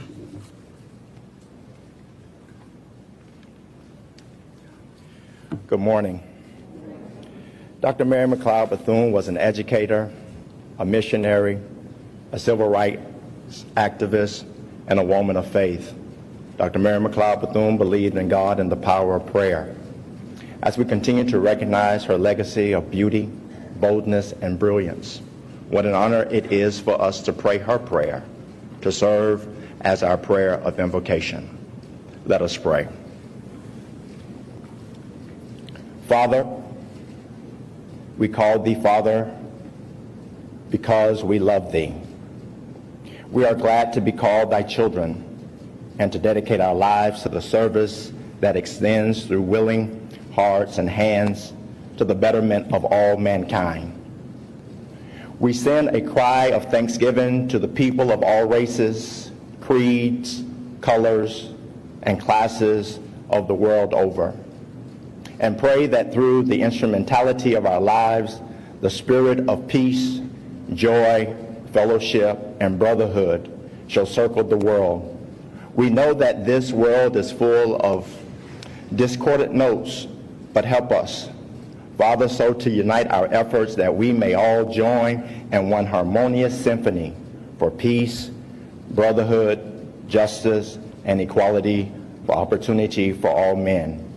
The task performed today with forgiveness for all our errors, we dedicate our dear Lord to thee.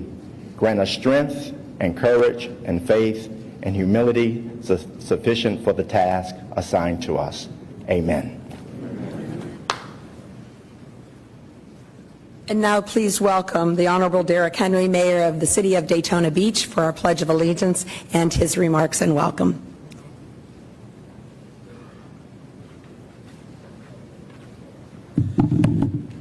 Please stand for the pledge.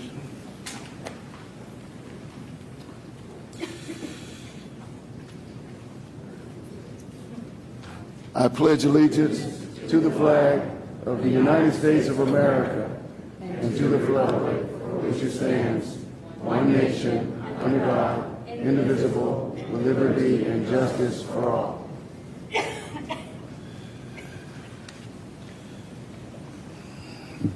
I stand before you as the mayor of Daytona Beach in our city's proudest moment.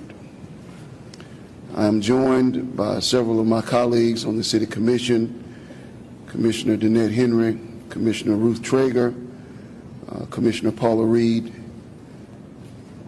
and Commissioner Juanita May. Your seats are here.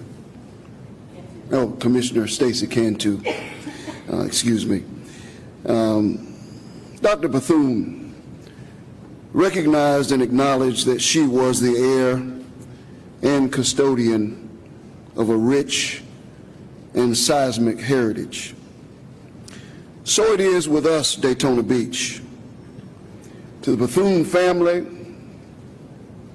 to all who helped to bring this project to fruition, and I mean all. We too are the heirs of a rich and unassailable legacy, a hallmark in courage, a shining example of American exceptionalism, the gleaming representation of what is possible with faith and dogged determination, and unyielding pertinacity.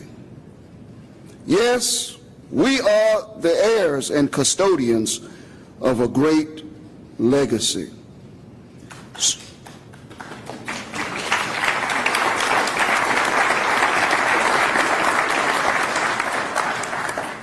When history records how we as a community responded to our role as custodians of this great legacy, let the record read that Daytona Beach passed the test with straight superiors.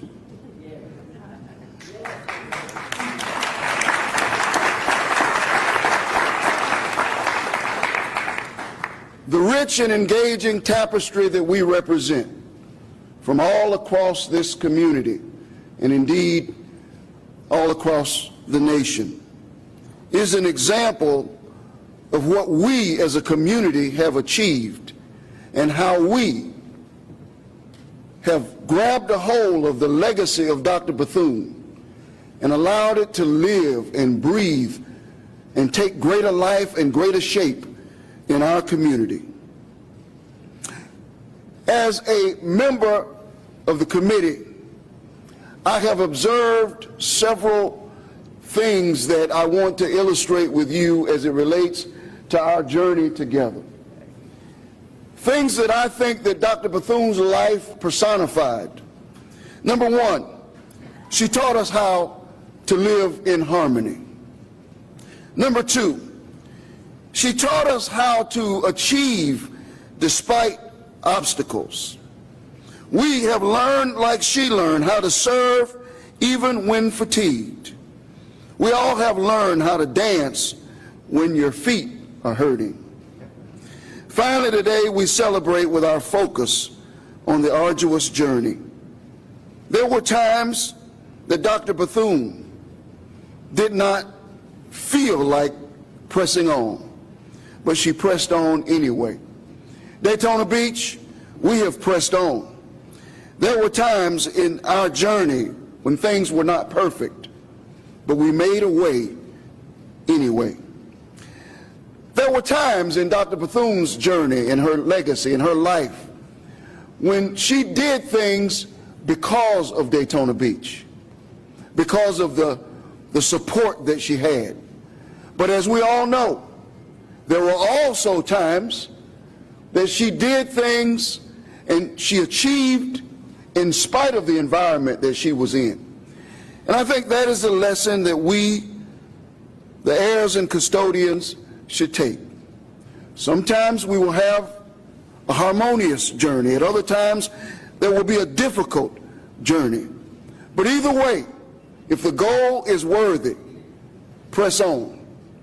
And if we take nothing else from today, let us all remember that the legacy that we celebrate is a legacy of an example of what we are, and most importantly, what we aspire to be.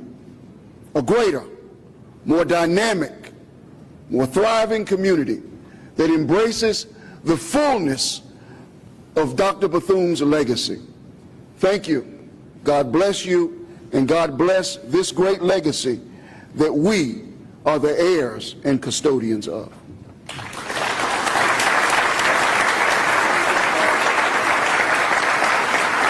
Thank you, Mayor Henry. And now please welcome the Honorable Billy Wheeler, Vice Chair of Volusia County and also one of the founding members of the Statutory Board of Directors. Good morning. What a monumental moment in Volusia County's history. As a resident, Vice Chair of the Volusia County Council, and a member of the Statutory Board, I am humbled and honored to be a part of this truly historic event. Dr. Mary McLeod Bethune amplified all that is great about humanity. She came from humble beginnings, dedicated her life to lifting people up, walked with world leaders, and founded Bethune-Cookman University. one of the crown jewels of Daytona Beach and Volusia County. 66 years after her death, this remarkable woman continues to lead and inspire us to put aside our differences, to fight for social justice, and to serve our community. These goals were paramount 100 years ago, and they are even more important today.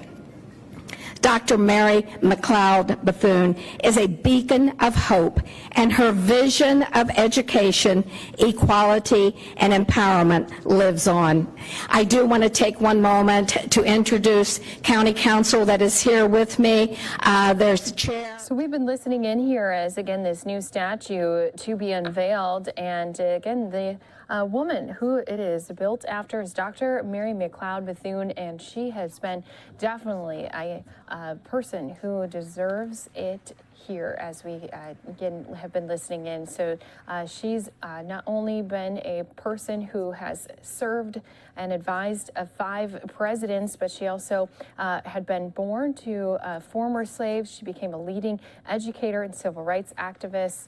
And now this statue that is unveiled, let me just show you the unveiling of this statue so that you can see really exactly what was created. It's said to be 11 feet tall, weighs more than 6,000 pounds. It's traveled to 2 parts and was carefully unloaded. And it's going to stay in Daytona Beach, where she did grow up here for a few months before then moving to the U.S. Capitol building. Now, we say this because her statue is going to be the first African-American to represent a state in the U.S. Capitol Statuary Hall.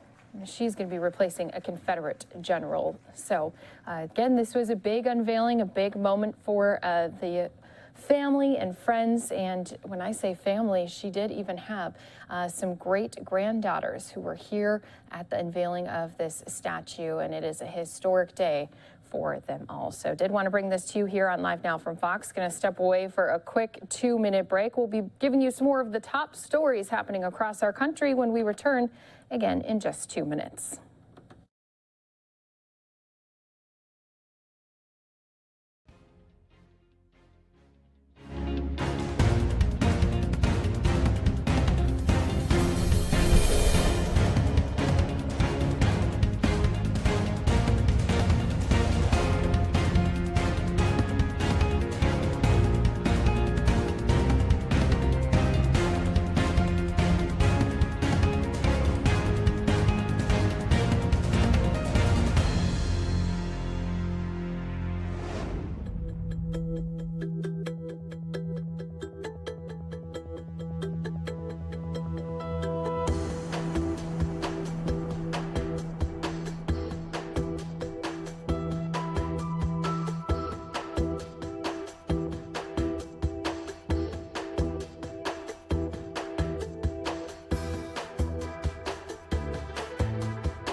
Welcome back here to Live Now from Fox, where we continue to bring you some of the top stories happening all across our country. Going to take us out to Washington, D.C. to hear more about how our spending package developments have been made. Let's go into more with Madeline Riviera.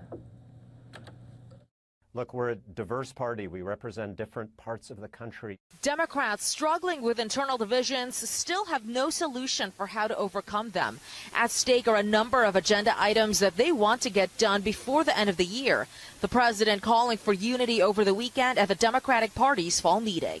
As Democrats, we have to show that we do understand, that we are delivering for them. There's frustration towards Senators Joe Manchin and Kyrsten Sinema, who are being blamed by Democrats for blocking a multi-trillion-dollar social spending bill backed by the majority of the party. But the two have their own thoughts on several issues. One of them supports prescription drug pricing negotiations so that Americans don't have to pay more for their prescription drugs. The other one doesn't really support that. Still, several members believe they'll get the bipartisan infrastructure bill and the larger spending package passed. The overwhelming majority of the Democratic caucus is for both the president's bipartisan infrastructure plan and actually his full Build Back Better plan. Republicans have their doubts. I predict we have a better than even chance of defeating this tax and spending bill if there are any moderates left in the House who will fight for their local small businesses and American jobs. The House is set to vote on the Senate-passed bill to raise the debt ceiling on Tuesday, avoiding the threat of a default until December, another issue that Democrats must tackle in the weeks to come. In Washington, Malda Rivera, Fox News. And of course, this could be playing a little part in the economy, especially as we're seeing a lot of shortages and halts happening. We'll get to that in just a minute, but let's go ahead and get our Fox Business Briefs first here on Live Now from Fox. Global supply chain delays are forcing some companies to take matters into their own hands. Walmart, Home Depot, Costco, and Target are just some of those retailers hiring their own cargo ships ahead of the holiday season. In order to avoid port delays, the companies are using smaller cargo ships in order to dock at smaller ports. The world's largest retailer and streaming service are teaming up. Netflix and Walmart will join forces for a new online store. The Netflix hub will live at walmart.com and feature Netflix-themed merchandise. Products will include items like Squid Game t-shirts, Nailed It baking kits, and a Stranger Things Bluetooth cassette player. The products will only be sold online. Facebook is rolling out some new safety features for kids on Instagram. New measures include nudging teenagers away from harmful content and encouraging them to take a break from the platform. Facebook has not announced when these new features will be ready. The changes come less than a week after a former Facebook employee testified before Congress, saying internal Facebook research showed Instagram can have a negative impact on the mental health of young people. For more stories, log on to foxbusiness.com. In New York, I'm CJ Papa. And of course, as we just heard, these shipping issues have caused quite a delay in items being brought into stores, and especially when it comes to that holiday shopping, we all know what to expect. Let's go ahead, though, and get even more on how our toy industry is being impacted. Christmas presents in jeopardy. Toys may be going out of stock early this holiday season. Roughly 80% of toys are made in China, so we're really reliant in the toy industry on importing goods. Toy sales are up 19% this year, totaling $11 billion so far. And toy makers are seeing high consumer demand, but supplies are down because of the shipping crisis. To shop right now, get the kids to make those wish lists early, because right now we're seeing that initial stock of toys come in. We're on about a 6 to 8 week delay for a lot of products. Some of the hot toys this year are based on social media sensations. All the characters kids are seeing on YouTube channels that they love, all of the little fidget toys that are going crazy viral on TikTok, those are going to be really, really big this year. And another thing that I'm excited is back, because we had a little bit of a lull, is tech toys. Toys that are in stock, they're going to cost you more. That's because of the chip shortage and shortages of raw materials like paper, wood, and plastic. Action figures could be going up $2 or $3, and then bigger toys like play sets, doll houses, ride-ons. You could see up to a 10% increase on toys like that this year. Toy Insider tells Fox Business retailers and manufacturers are doing everything they can to meet demand. It remains to be seen how the stock will be, once we get past Black Friday. But one thing is for sure, that consumers are definitely going to feel the effects of what's going on in the toy industry. Grady Trimble, Fox Business. And that's certainly been something we've been hearing for quite some time now. I even had my in-laws texting me over the weekend asking what was on my daughter's Christmas list, as they want to get it ordered and shipped ahead of time. We all know there's going to be some pain when it comes to trying to get our packages delivered on time this year. But that's not the only place that some of us have been feeling a little bit of pain. There was a lot of air travelers who were stuck at airports as Southwest flights had canceled more than 2,000 flights across the country. Let's go into more on that story. They didn't give me a notice or anything. So I got to the kiosk and it said to go see somebody. I went to see somebody and that's how I found out it was canceled. Southwest Airlines canceling nearly 2,000 flights over the weekend, citing weather and air traffic control issues. But the FAA contradicted the carrier, saying there were not air traffic issues this weekend, just on Friday. Southwest pilots also throwing shade in a statement saying, quote, "Our pilots will continue to overcome Southwest Airlines management's poor planning as well as any external operational challenges and remain the most productive pilots in the world." The Southwest Pilots Union has sued the company over its COVID-19 vaccine mandate, though the union denies there was any sick out or work slowdown.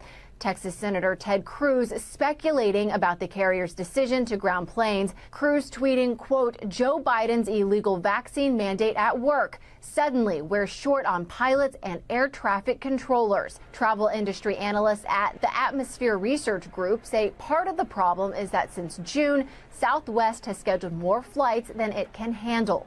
And because of the way Southwest network is set up, delays can cascade through the system. I was hoping everything would go smoothly. Unfortunately, that's not the case. Southwest tweeting early on Monday that it anticipates a return to normal service this week. In New York, Lydia Hu, Fox News. So once again, a lot of frustrated travelers this weekend, especially as they got stuck in locations they weren't planning to be. So again, nearly 2,000 flights canceled nationwide. This included some at Tampa International Airport, where the airline is its biggest carrier. And once more, there were some people who have been pointing out that this comes on the heels of a lawsuit filed by the Southwest Pilots Association. This happened just on Friday. This is an attempt to halt the airline from forcing its pilots to get vaccinated against COVID-19. However, airline representatives still continuing to say that cancellations have nothing to do with that. We'll get into more of these top stories, including the missing 3-year-old. We do have our chopper up above the Texas area, where a 3-year-old was reported missing for 3 days. He was found safe. He is now going to be getting a special escort home from the hospital. We'll be giving you more on that story, plus other top stories happening across the country when we return after 2 quick minutes.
And welcome back here to Live Now from Fox, where we continue to bring you some of the top stories happening across the country. Doctors warning against a new workout trend called dry scooping. Giving us more details on this is our Fox 26 team. All right, in other news this morning, doctors are now warning about a dangerous new workout trend called dry scooping. Yeah, I hadn't even heard about this before, so we definitely want to dive into this. And here with more on what it is and why you should definitely not try this is Dr. Benedict Ifedi with Memorial Hermann Medical Group, Katie Primary Care and Sports Medicine. Thanks so much for being with us. So first, what on earth is dry scooping? Yeah, good morning, and thank you for having me. So dry scooping is basically where you ingest the powdered version of a pre-workout supplement directly into your mouth without diluting it in the recommended way with water as per the manufacturer's instructions. And the thought is by directly intaking the dried pre-workout that it'll increase the effectiveness with some of the most I guess you could say desired effects being increased alertness, increased energy during your workouts, endurance, increased ability to have power if you're doing anaerobic exercises such as weightlifting, and increased focus as well. Well, all of that sounds nice, but obviously it's not working with this dry scooping. Yeah. What are some of the ingredients in these products that we're talking about? Yeah, so the majority of pre-workouts, they'll contain three things: caffeine, creatine, and amino acids. With the caffeine, that's going to build up that alertness and that energy. The creatine is often used to help with muscle mass and endurance. And then the amino acids that a lot of the pre-workouts have are essentially the building blocks to protein, which then also help with muscle building as well. So let's talk about why this is so dangerous and what some of the possible side effects are. Yeah, so specifically with the dry scooping, the danger is that when you take in that amount without diluting in the water, you increase the potency of it, and you can have symptoms such as elevated blood pressure, elevated heart rate, which can then lead to an abnormal rhythm, which in some of the worst case scenarios, you can have heart attack and even die, which we definitely want to avoid. And the other thing specifically with that powder and intaking it directly in that way is you can choke, and you can also get lung injury, which could even lead to things such as pneumonia. My goodness. So when we hear about this, we want to tell our viewers, and we probably don't even have to tell them probably now, it's too dangerous to do. So what would you suggest for someone who really wants that boost for their workout, a safe way to do it? Yeah, I think the biggest thing is follow the instructions on the manufacturer label. So dilute it in the water, the liquid, in the way that it's supposed to be. And if you have any questions or if there's any concerns about the potential ingredients, make sure to consult either with sports medicine physicians such as myself or even a sports dietitian. And I'm just wondering if it's really necessary to do something like this. I mean, does it really make a difference at the end of the day? Does it give you that boost that can make a true difference in the gym, or can you really get the same benefits without it? You know, I'll tell you in all honesty, I think there definitely can be some benefit if done safely. The tough thing with the pre-workouts is that it's very poorly regulated by the FDA or the Food and Drug Administration. So you have to be careful. I think there's some that can be beneficial, but I would say in addition to potentially doing a pre-workout, almost of equal or more importance is having good balance in other areas. So making sure you're getting 7 to 8 hours of sleep per night, eating a well-balanced diet, and you may, drink a sports drink or a snack before working out, and then also making sure to incorporate rest days between your exercises because that's so important to not only recovery of the body, but also of the mind as well. Good advice. All right, Dr. Benedict Ifedi with Memorial Hermann, thanks so much for telling us about it. We're glad we have this information now. No, you're welcome. Thank you for having me. Have a great Always good to be getting these warnings, especially as there's always these different trending events that take place on social media and other platforms as well. Did want to show you a live picture in New York City, where earlier here today we had the Columbus Day Parade taking place. Here's just a look at some of the festivities that were going on. This coming also at a time while some people are observing Columbus Day, others are observing Indigenous Peoples Day. So President Biden issuing the first ever presidential proclamation of Indigenous Peoples Day. This coming as many colleges are also following suit and going to be holding events to celebrate Indigenous Peoples Day. here on what for years has been a federal holiday celebrating Christopher Columbus. So with this all being said, as you can see here, this parade is still honoring and remembering Christopher Columbus, as we do have this parade video showing you just some of those sights and sounds coming out of New York City. But I do want to go to an event that took place a little earlier here this morning. It was out in Washington, D.C., where we did have the 109th annual wreath-laying ceremony taking place. Let's go into that event here for you on Live Now from Fox. On behalf of the National Christopher Columbus Association and the National Park Service, we want to welcome you each today to join us for celebrating the 529th anniversary of the discovery of the Americas by Christopher Columbus. The first Columbus Day celebration took place in 1792, when New York's Columbian Order held an event to commemorate Christopher Columbus' historic landing on the 300th anniversary. Then President Benjamin Harrison instituted the first Columbus Day in 1891 to honor the contribution of immigrants and Native Americans. And in 1937, President Franklin Delano Roosevelt declared Columbus Day a national holiday, as it is today.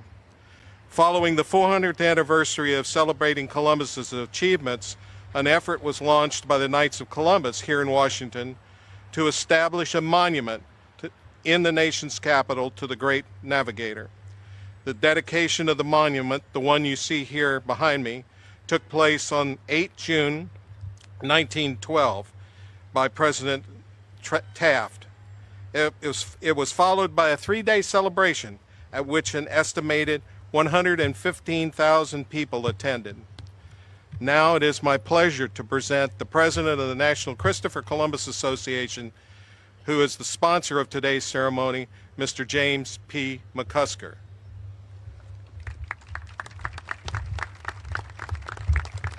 Distinguished members of the dais, and all of you, thank you all for coming out this morning and paying tribute to the great navigator, Christopher Columbus.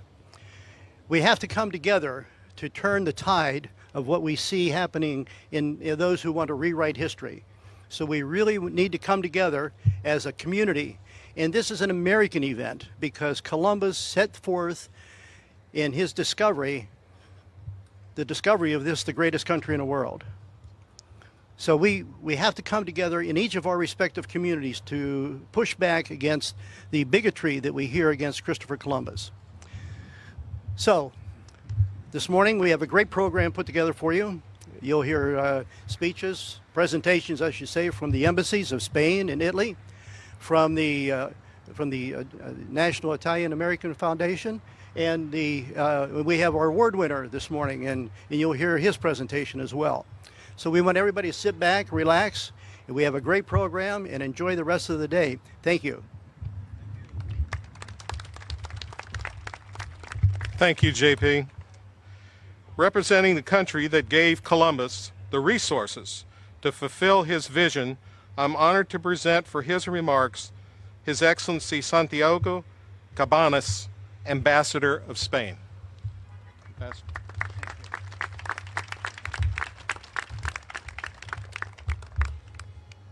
Thank you very much, Mr. James P. McCusker, President of the National Christopher Columbus Association, the Chargé d'Affaires of Italy, Mr. Maurizio Greganti. It's a great honor to be with you today here. Representing the National Italian American Foundation, the Honorable Anita McBride. It's an honor to be with you today here. This year's contest winner, Mr. Stetson, defense attachés of the embassies of Italy and Spain, ladies and gentlemen, and dear friends of Christopher Columbus. As Ambassador of Spain to the U.S., I'm honored to be here today to commemorate Columbus Day, a day in which the U.S., Spain, Italy, and most of Latin American countries come together to celebrate how Christopher Columbus' first arrival to an island called Guanahani resulted in the encounter of two worlds that had incalculable consequences in history. It marked the beginning of a new era for the two continents, Europe and America, and for their peoples, an era characterized by strong human and cultural exchange, significant commercial ties, and intense political connections. In these times, indeed, as Mr. McCusker mentioned, of uncertainty and revisionism, I would like to take this opportunity to vindicate Columbus' legacy, and he has paved the way for a common heritage between Spain, the whole of Europe, and the Americas, based on the common principles and values like freedom, equality, and the rule of law.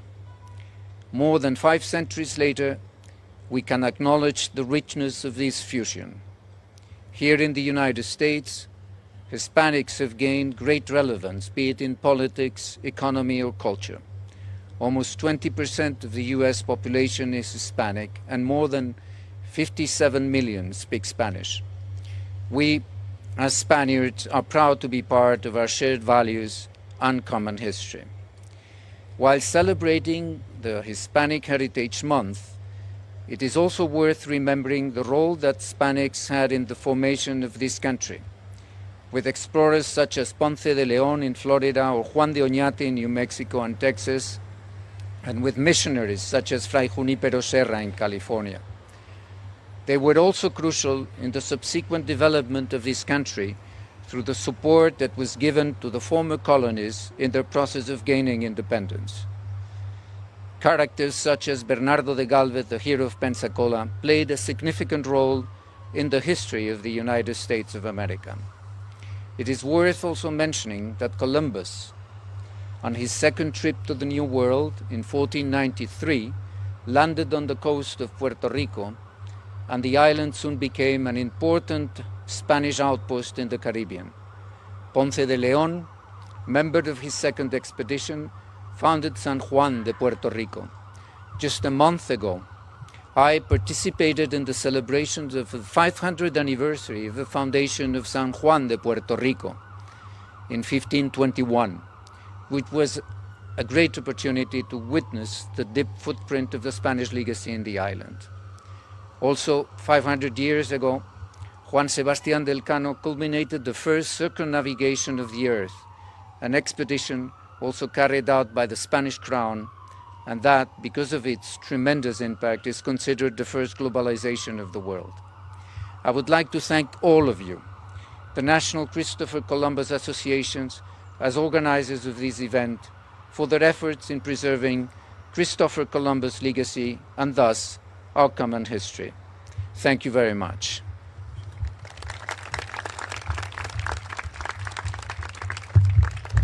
Thank you, Your Excellency. Accompanying the ambassador is Admiral Fernando Poole. Admiral, the Defense Attaché for Spain. Representing the country that gave the world Christopher Columbus, I'm honored to present for his remarks the Deputy Chief of Mission, Minister Maurizio Gargante.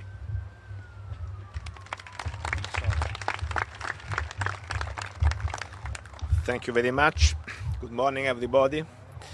Dear President James McCusker, Ambassador Santiago Cabanas, Honorable McBride, dear Anita.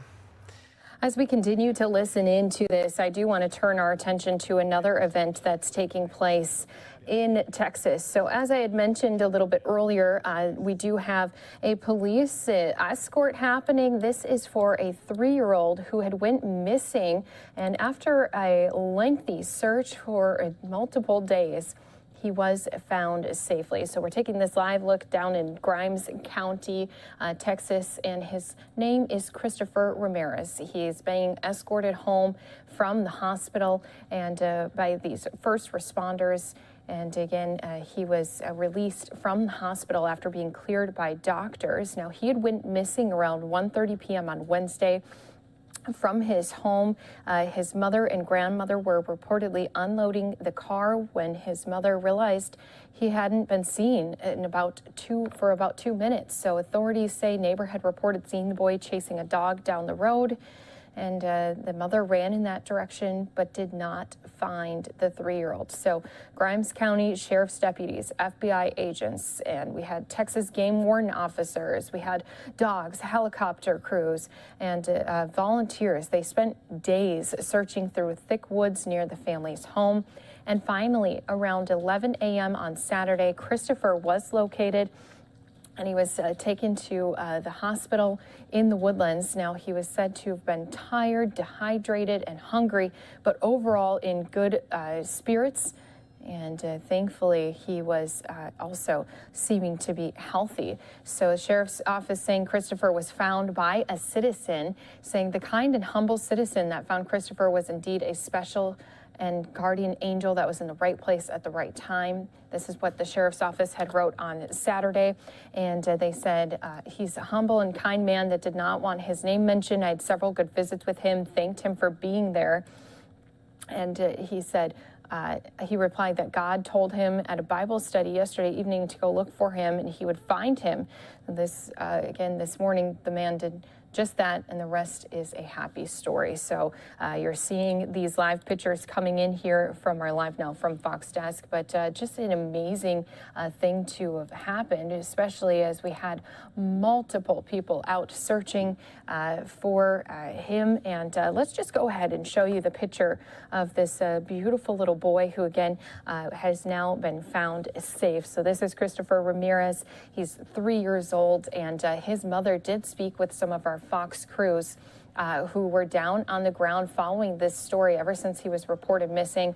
His mother during those days obviously very upset about it, what was going on, her son being lost, and rightfully so.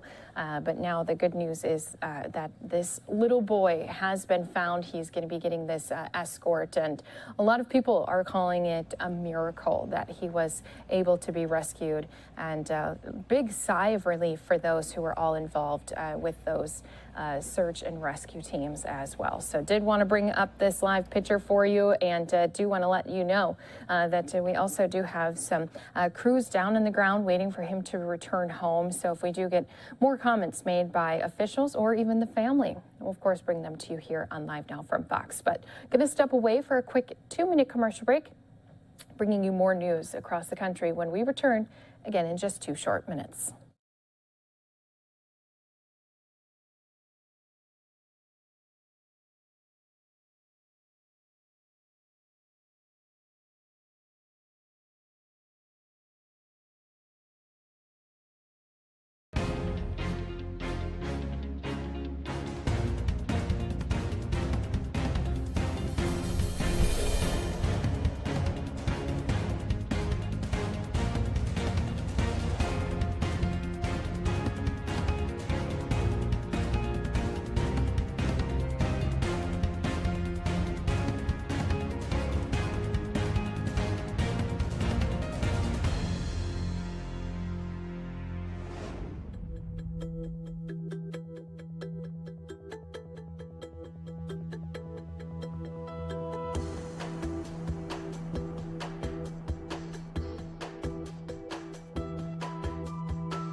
All right, guys, so once again, we've been looking at this live picture coming to us as, again, we do have Christopher Ramirez. He is the 3-year-old who was lost for 3 days.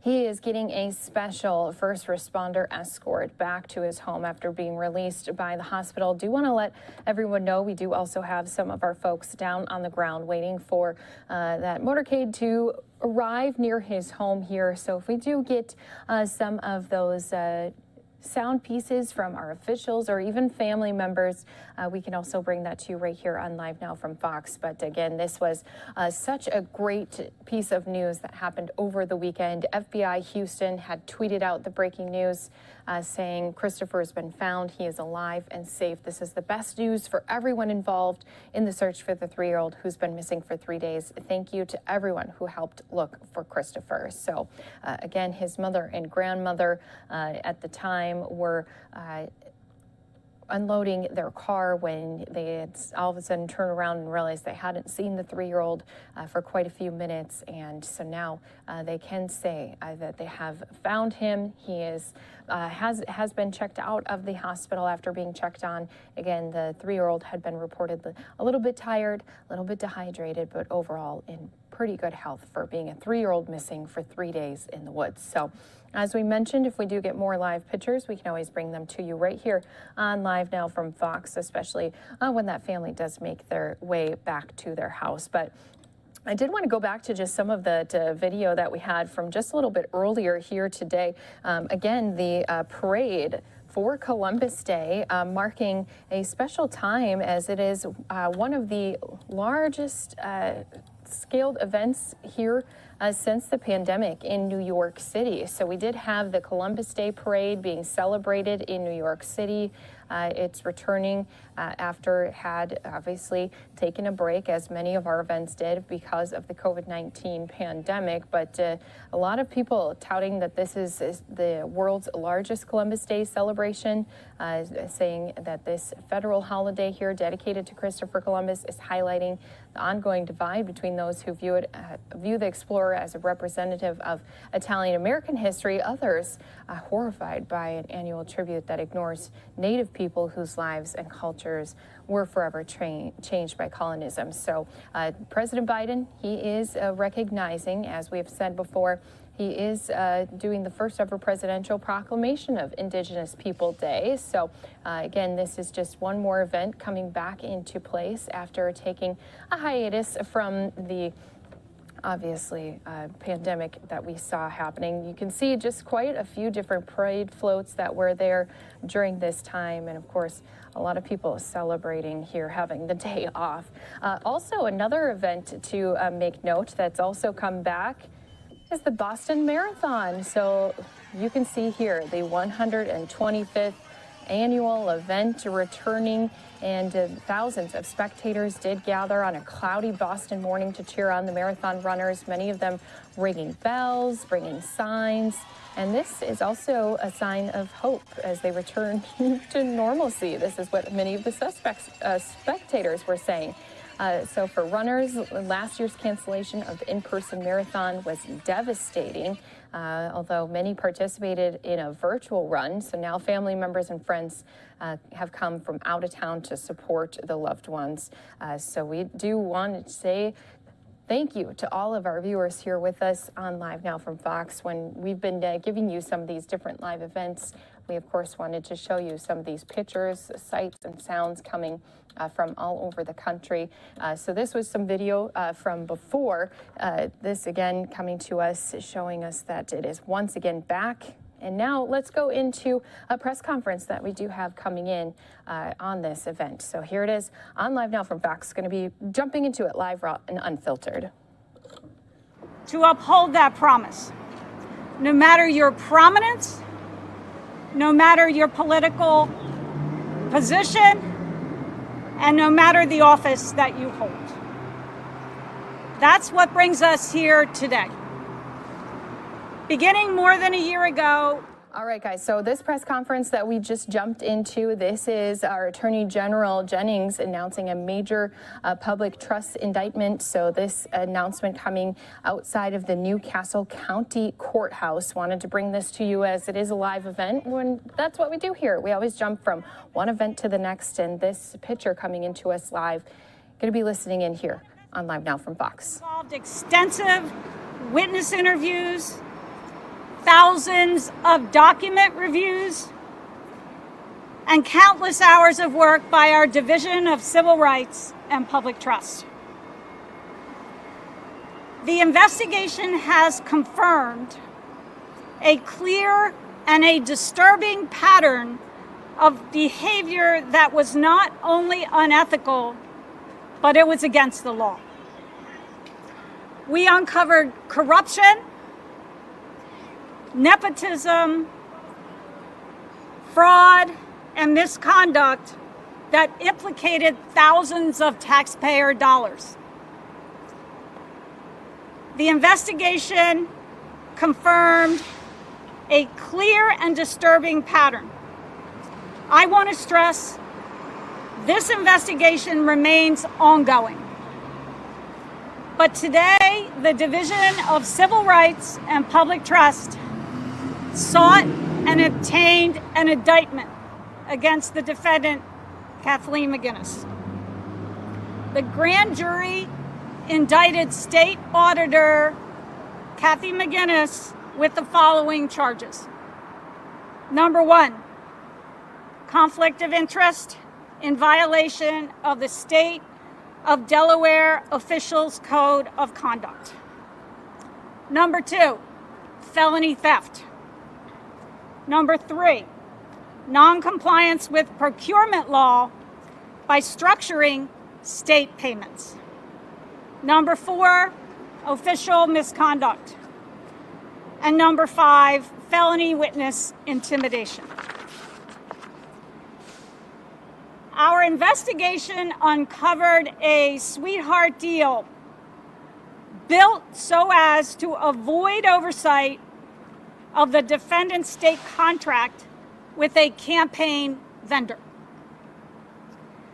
During a political campaign in 2016, the defendant paid for political campaign consultant services from a business called My Campaign Group, whose own materials call it a company designed, quote, for your campaign needs, end quote. Once in office, the defendant approached My Campaign Group for a state contract. She informed them of a loophole that would allow them to avoid a competitive bidding process by keeping the initial contract amount below $50,000. Let me stress that point. The bidding process exists to protect taxpayers. It's there to prevent this exact behavior. A month later, the defendant entered into this contract with My Campaign Group, which was never submitted for public bidding whatsoever. In total, the state auditor's office paid My Campaign Group $49,900, just $100 shy of the public bidding threshold, thus avoiding public oversight. The defendant also illegally structured a series of payments to My Campaign Group to remain under the state approval threshold. The defendant later approached My Campaign Group for a second contract. Once again, she suggested structuring the contract payments to avoid public oversight. It's important to keep this in mind. This was done by the state auditor, whose job is literally to protect your tax dollars from this very kind of spending. The investigation also revealed the following conduct, including what is clear nepotism. The defendant assumed hiring decision-making for her office's casual seasonal employees. As the pandemic triggered record unemployment, the defendant fired an employee citing a lack of available work hours. 2 other employees left for the same reason, lack of available work hours. Despite that lack of work, the defendant then used her power to hire her own daughter, her teenage daughter, and her daughter's friend.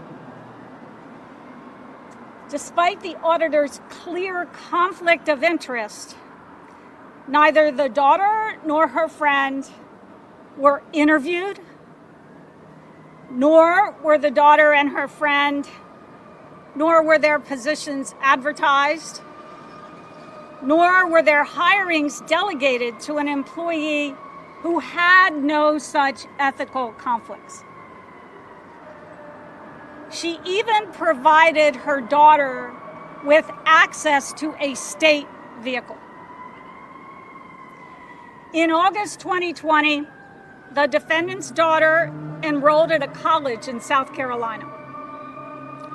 For months, can you still hear me with the sirens? Yeah, I'm gonna hold on.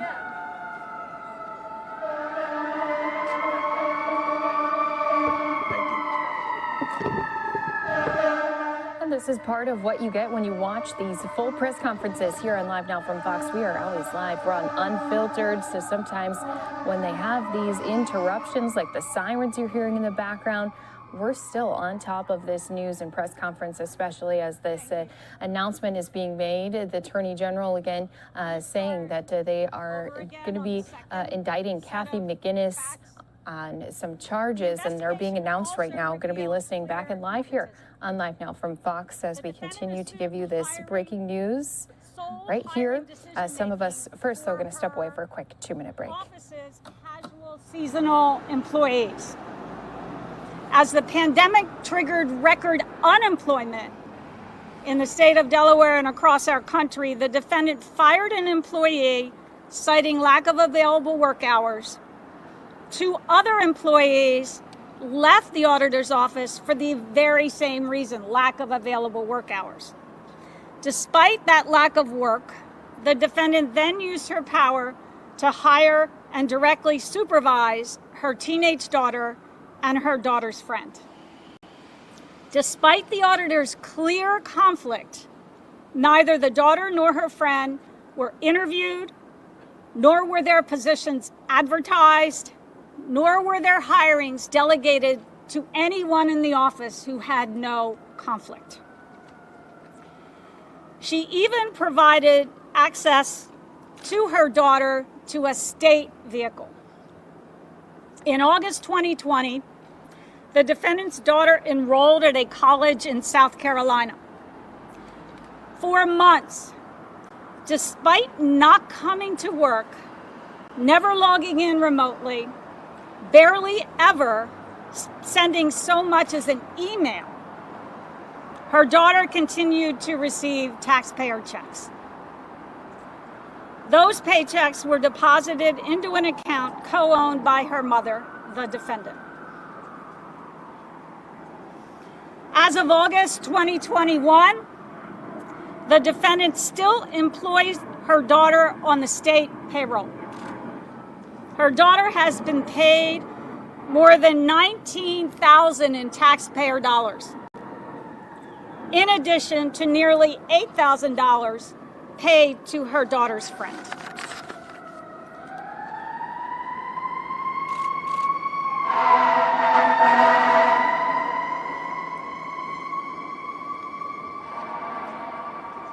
Finally, the investigation also found that the defendant chose to monitor and intimidate real or perceived whistleblowers As just one example, the defendant submitted more than 36 requests to monitor employees' emails, including at least one former employee at a completely separate agency. The auditor, whose job is to root out fraud, handed out state contracts to a campaign consultant and deliberately avoided oversight meant to protect taxpayers from the very fraud and abuse she swore to root out. As millions of Americans, including her own employees, lost their jobs, the auditor, whose job is to protect your tax dollars from abuse, used her power to hire her daughter, no questions asked. She paid her daughter thousands of tax dollars, even when the daughter wasn't showing up to work. And when her staff discovered her misconduct and did the right thing by speaking up, the auditor, whose job is to be a government watchdog, engaged in an extensive pattern of surveillance and intimidation against those whistleblowers. If anyone should know better, it is the state auditor. Instead, as our investigation has shown, Kathleen McGinnis carried out the very misbehavior that she was elected to stop. I'll close with this. We are here today because of the courage of several whistleblowers who risked professional peril to do the right thing. We are here today because the Division of Civil Rights and Public Trust has done the right thing. Throughout my tenure as your Attorney General, Division Director Mark Denny and his team have been bulldogs in rooting out public corruption, regardless of party. This kind of work is exactly why we fought to cement the Division of Civil Rights and Public Trust as a permanent, independent fixture in the state of Delaware. If anyone in the public has information pertinent to these charges or to our ongoing investigation into the Auditor of Accounts, we encourage you to contact the Division of Civil Rights and Public Trust at 302-577-5400, or you can email them at de.gov/public trust. All right, guys, going to interrupt because we do have this live picture. Looks like a little bit of media chaos, but you can see this is a live view of this missing 3-year-old who is returning back home safely here this Monday morning, early afternoon as well. You can see a very happy family celebration here as, again, this 3-year-old had been missing for 3 days.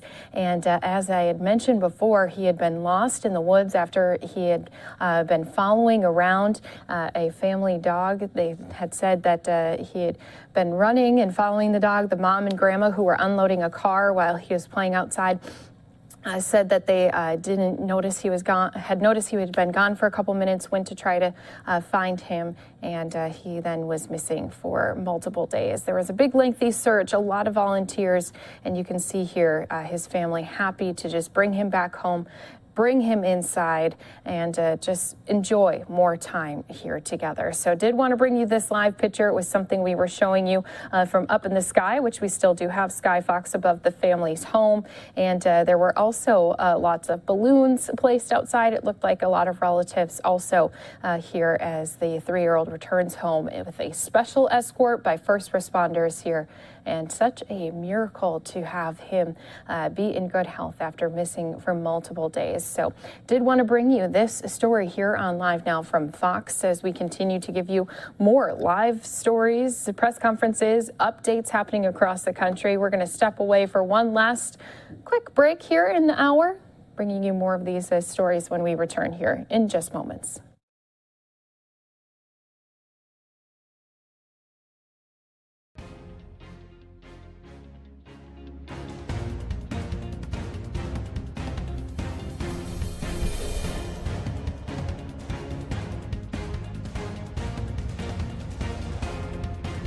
our viewers not in that 2-minute break, let's jump back out to Delaware, where we're hearing of some charges against one of the state auditors there, Kathy McGinnis. Let's listen in here. Live Run Unfiltered on Live Now from Fox. How does this call into question any of those? Do they get reviewed at any point, or does that come later? Yeah, that's a good question, and I will tell you that we're very focused on this prosecution, and other matters will be the will be the subject of our focus as we go forward. Has the auditor had any response to this or reaction? Look, I have not spoken to the defendant, and that's been deliberate. I can tell you that the Division of Civil Rights and Public Trust has reached out to the auditor on several occasions, and she has declined to speak with them. What's the next step in the process now? She will very soon turn herself in, and she will be arraigned. Did the daughter do any work for the 19,000? Mark, do you want to cover that?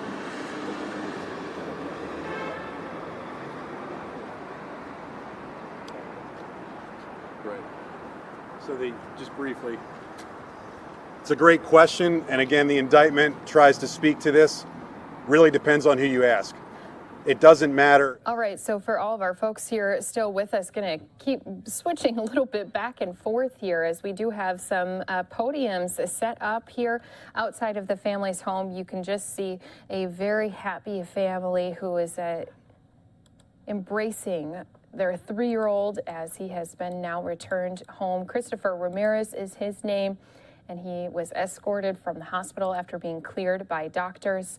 And we do have some of the family members who have been speaking out. Let's listen in, see if we still have some individuals there giving some comments. Well, I just pray they would come to know the Lord, and they will find out differently that He's still alive and He still answers prayers. And miracles are those things you can't explain any other way other than through divine intervention, and that's what this was.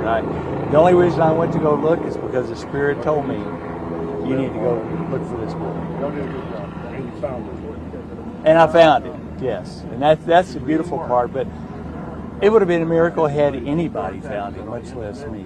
And a miracle he even survived as long as he did. And so there's a couple miracles wrapped in this whole thing, and probably others we don't even know about yet. So. Thank you so much. Can you tell me your name, sir? Same and last name. Thank you so much. Thank you for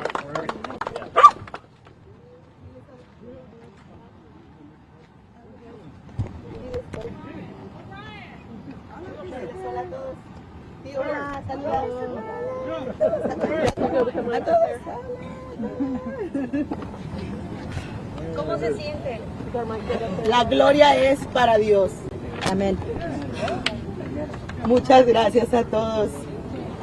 Yo soy la mamá de Christopher Ramírez. Yo me llamo Araceli Núñez. Estoy muy contenta de tener a mi hijo en mis brazos. Y yo quiero agradecerles a ustedes su tiempo, su dedicación, por buscarme y querer saber si estábamos bien. A todas las personas que nos ayudaron a buscarlo, los que nos ayudaron en oración, la oración más fuerte y más grande que tuvimos hace unos días. Gracias a Los Ángeles, los oficiales, todos los voluntarios que vinieron, yo no tengo manera de pagárselos, pero Dios se los va a pagar. Okay. Amén. Gracias a la persona que lo encontró, que llamó. So we are listening in live here on Live Now from Fox. The mother of Christopher Ramirez is speaking out here, thanking obviously everyone who was involved during those days when her 3-year-old son had been missing.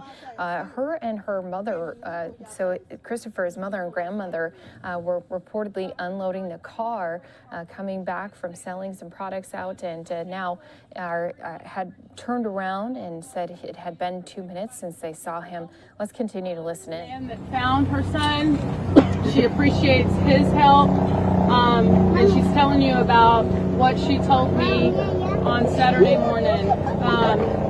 She came out of the house, and I had to give her information that there was no new developments over the night. She looked at me, and I felt that maybe she saw in my eyes that there was no good news. Christopher. And she told me not to worry about it. She said, don't worry about it. You're going to tell me in a little bit that they found him, and we're going to go get my boy. And so that's what she's saying. That's actually what happened. She walked out. When I got the information, I ran in the house and said, let's go. So that's what she's telling me. Incluso cuando íbamos en la patrulla, ella me dijo, yo espero que sea su hijo, señora. Y yo le dije, no te preocupes, es mi hijo, estoy segura que es mi hijo. So when she was in the car with me, I told her, because we have the first incident, that it wasn't her son. I told her, I'm praying to God that this is your son. And she says, don't worry about it. I know it's going to be his son. Araceli, ¿cómo está Christopher? How is Christopher doing? Christopher está muy bien de salud. No podemos imaginarnos todo lo que él pasó y la salud que él tiene es increíble. Gracias a Dios. He's doing well. Thank God. Él está bien. He's good. Araceli, una pregunta para usted, por favor. Gente por todo el mundo han visto la foto a usted con su niño después de la búsqueda. ¿Cómo fue ese momento para usted? So the question is, everybody around the world has seen the picture when she found her son. How was that for you? No puedo explicarles con palabras lo que yo sentí cuando yo vi a mi hijo I can nuevamente. explain with words what I felt at that moment. Fue algo increíble. Yo solo quería agarrarlo, abrazarlo. You just wanted to grab him and hug him. ¿Qué fue lo primero que le dijo? Hang on just a minute, one at a time. ¿Qué fue lo primero que le dijo usted a su hijo cuando lo vio? What was the first thing she asked him or said to him when she saw him? A Chris yo solo lo abracé y le dije que lo amaba con todo mi To corazón. Chris, she said she just held him, grabbed him, and said she loved him. ¿Crees que es un milagro? Porque lo encontraron He a has 5 to be. millas. He thought it's a miracle. Definitivamente es un milagro. Definitely, it is a miracle. Dios puso a todos y cada uno de nosotros de la mejor manera para encontrar a mi hijo. God put everybody in this path for this reason, to find her son. ¿Vas a hacer algo diferente en el futuro? Así no se pasa otra vez. The question was, will she do anything different in the future? Como algo Que diferente. si vas a hacer algo diferente. Yo sé que soy una buena mamá y esto pasó en 2 minutos y creo que a cualquiera le puede haber pasado. She is a good mom, and this happened in less than 2 minutes, so it can happen to anybody. Yo les agradezco nuevamente a todos su tiempo, Thank el you estar for your aquí. time to Todas las be personas here. que están detrás de las cámaras, Everybody gracias behind cameras, thank you.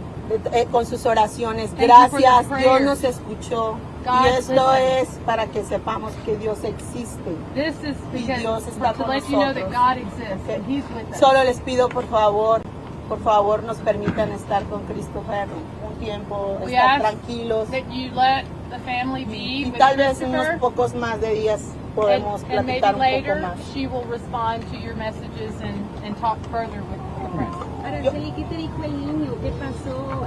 ¿Qué te trató con Él cuando me The vio, question was, what did Christopher tell her? él me preguntó por su hermano Iker está aquí. He asked for his brother Iker. Nosotros somos una buena familia, aquí está su hermano We are a good family. This is Iker, y acá tengo mi bebé y mi esposo. her husband, and her boy, Estamos and felices. the baby. You know, at one They're point, happy. At one point she said she Gracias. thought someone had taken her son. Does she still think someone had him? Dice que ella pensó, algún tiempo usted pensó que alguien tuvo que mi hijo. ¿Piensa de su hijita? Yo creo que eso podemos contestarlo después. De verdad She thinks estoy that that's a question that can be bien answered agradecida later. con She is ustedes, thankful right bien now, agradecida, and pero she de verdad appreciates everything. necesitamos descansar un But poco, she needs to venimos un rest poco with her cansados. baby. Muchas gracias por Thank su you tiempo, for everything. gracias por sus oraciones, gracias. Ellos te quieren dar It's our understanding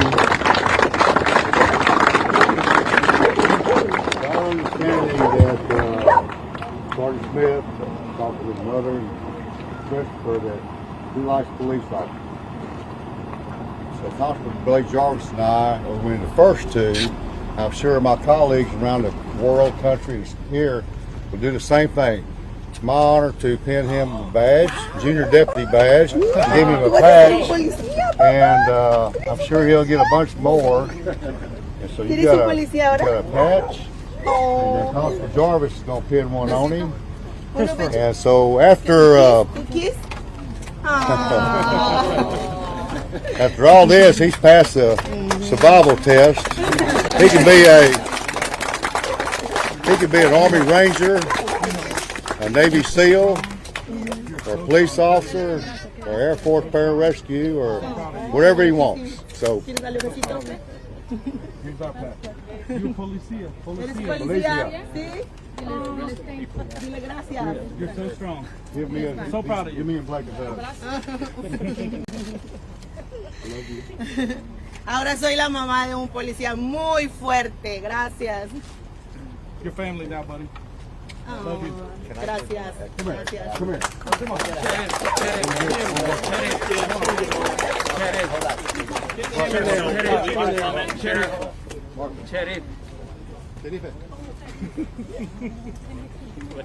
She wants to meet. She wants to meet.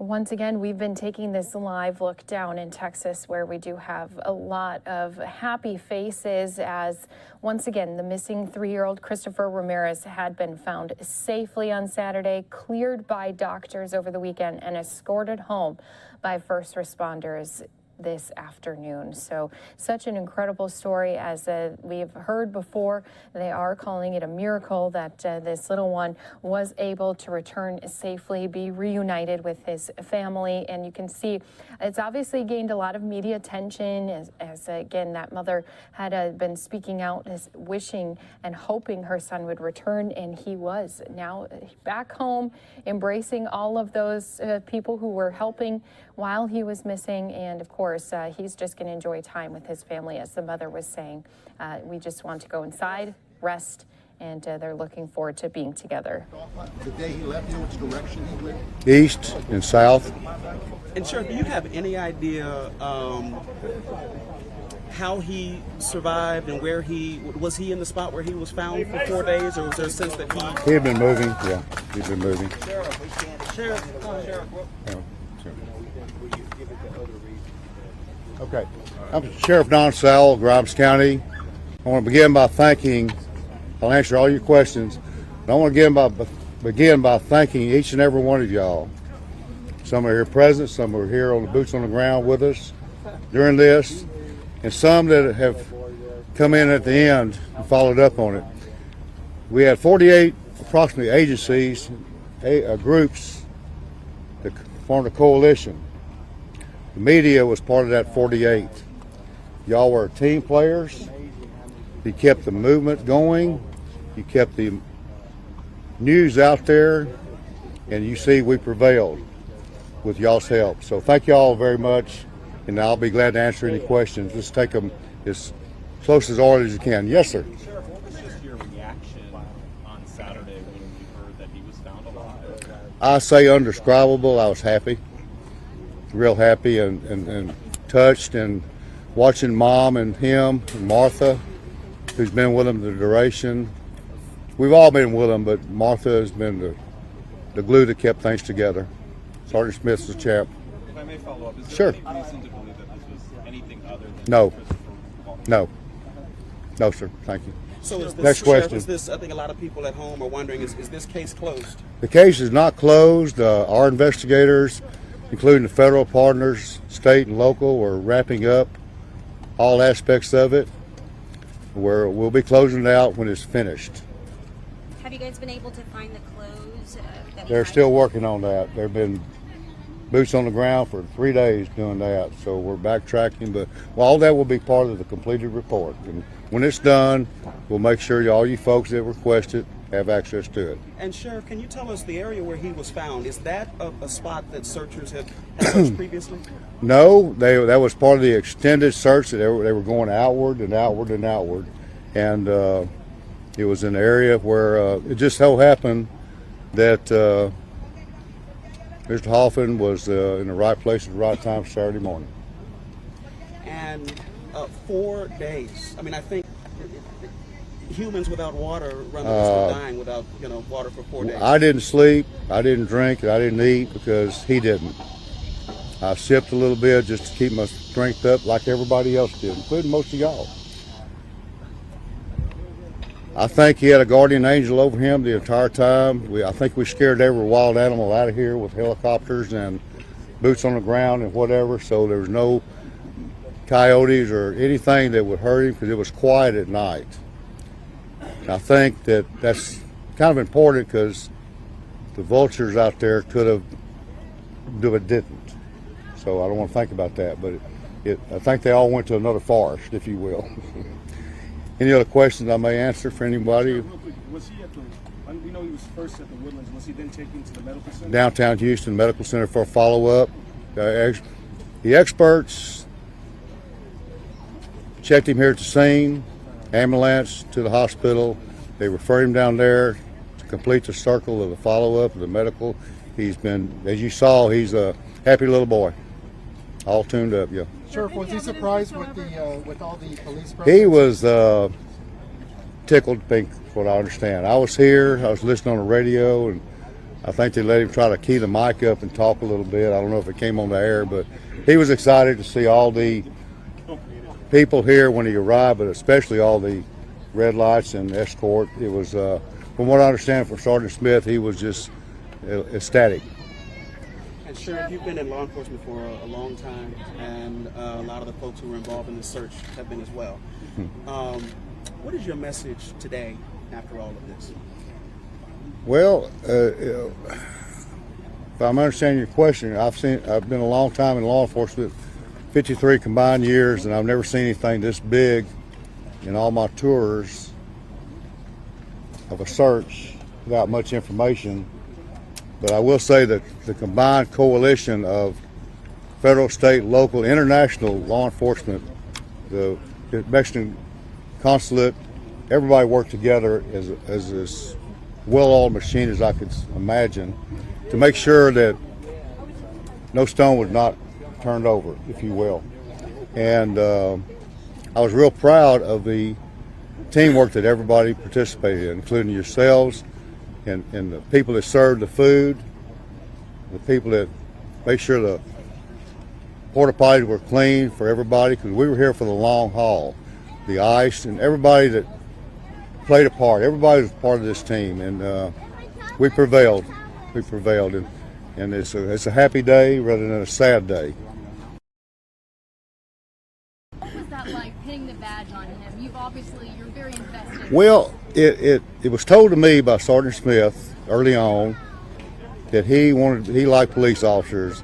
He wanted to be one. I said, well, that's why I said he can be a Navy SEAL if he wanted to. He's already passed survival training, or a Ranger, or a Green Beret, but since he wanted to be a police officer, I said, well, we can start him off with a patch and a junior deputy badge. Of course, Constable Blake Jarvis, who worked out here tirelessly as well, I invited him to come with me and do it, and I'm sure all these folks here will, I'm sure by the end of the day or shortly thereafter, he'll have a whole lot of patches and badges in his collection. So when he grows up, he will understand how much compassion, love from everybody happened this day to save him, rescue him. He can look back with pride. And so, to answer your question, it was a moment of pride for me. Sheriff, any indication, any evidence right now that somebody had him? No, ma'am. No, ma'am. No, ma'am. Sheriff, how do you feel that it was a man who just came back from a Bible study that found Christopher? He and I bonded real well the last few days, and he's one of these kind. He said, I don't like to watch the news. Sometimes it's just too negative. I just enjoy life, and he didn't really know anything about it. His wife had heard a little bit about it. So they went to Bible study that evening, and his friends and colleagues at the Bible study, they were telling him about it. He said he felt a moment he said, I need to do something. So he said, the next morning he got to looking around, and he came across him. I said, well, you were the guardian angel that was sent to find him, and time was running out, and I feel like that. Anybody can say, my phone. I'm sorry. I feel like anybody can say what they feel, but I do believe divine intervention is very important, whatever your religion is. And I do feel like that throughout this deal, he had a guardian angel saving him, watching over him, and Mr. Hoffman was put eyes on him, brought him to us. I do believe that, and that's my St. Michael's and I were talking a lot. I've been wearing this forever, and we talked and touched a lot. And I said, please help us. So I do believe that. So that's my answer to your question. Anybody else have a comment? I want to conclude by thanking y'all very much, and it's such a wonderful pleasure to talk to each and all y'all throughout this ordeal, and y'all been great. Y'all been great. Thank you. Peace. Thank you. Thank you. Thank you. Thank you. You bet. Yes, sir. How you doing today? Hello, baby girl. All right. You know, Listen to you. Gone off 3 times during this. I thought I had 4. I thought I had 10. All right, we were listening in live on Unfiltered here to this very heartwarming press conference after the family spoke. Sheriff speaking out too, happy that this did conclude with a happy ending, as the 3-year-old has been returned safely to his home after being lost in the forest for 3 days. He was checked out by doctors and cleared, got a escort from first responders from the hospital back here to his house. And of course, his family now saying they're going to be enjoying some well-needed rest and time together. So we were here in Grimes County bringing this to you live on Unfiltered, and that's exactly what we do, always giving you these breaking news stories, these live press conferences, and of course, top stories happening all across our country. Going to step away for a quick break. We'll be bringing you even more that's been taking place here today when we will return.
And welcome back here to Live Now from Fox. Again, a live look at our Dow here, as we're seeing now the day turning to the red, down more than 100 points here on our New York Stock Exchange. Of course, we're just in the beginning of the week, so this could always change, not only moment by moment, but day by day.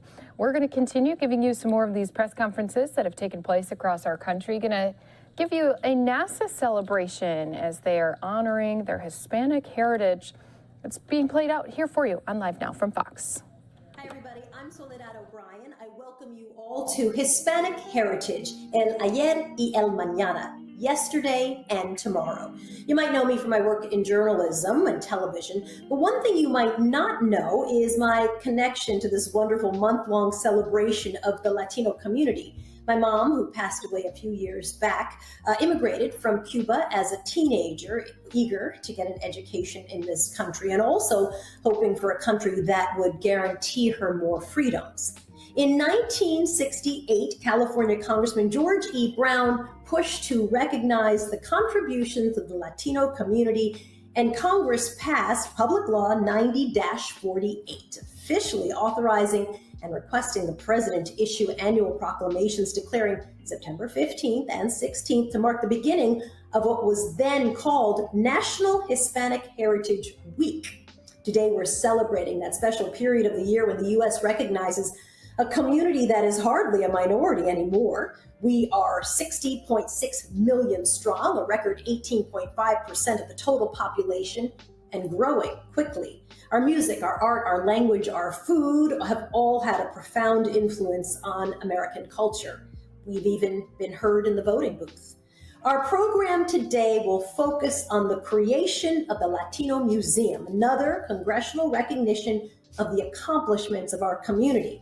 We will also have a conversation about what the future could hold for two leading agencies, the Smithsonian Institution, which is now leading the planning and the development of the museum, and NASA, the global leader in space exploration, science, and research.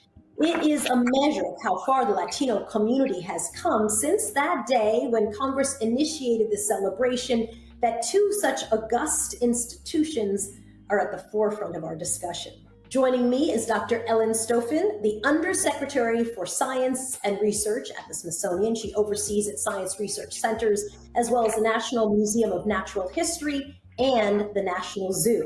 Her focus is the Smithsonian's collective scientific initiatives, especially biodiversity, global health, climate change, species conservation, astrophysics, and the search for life outside the Earth's solar system. Before joining the Smithsonian, Dr. Stofan had 25 years experience in space-related organizations and a deep research background in planetary geology. It's so nice to see you, Dr. Stofan. Thanks for talking with me. Oh, thank you for having me here today. Of course, my pleasure. Let's first and foremost talk about the National Museum of the American Latino. That legislation to create that museum was passed just this last December. Can you give us an update on where this stands and what are some of the milestones that have been set for making progress along the path to getting it actually created? We are so excited about the creation of this new museum, along with the American Women's History Museum.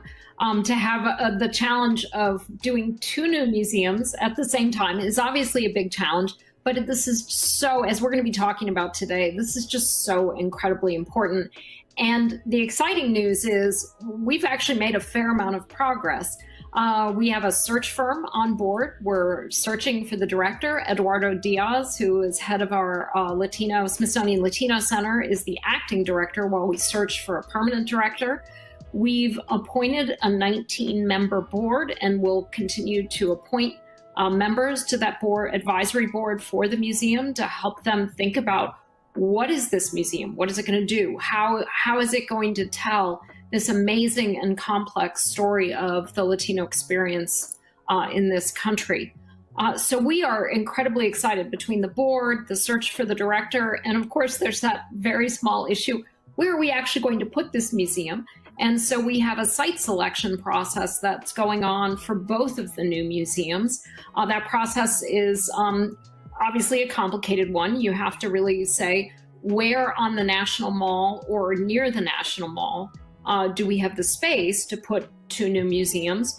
And so it's really that site selection that is the first really important step, way before you ever get to the actual design of the museum. And so again, those things are all underway, really exciting.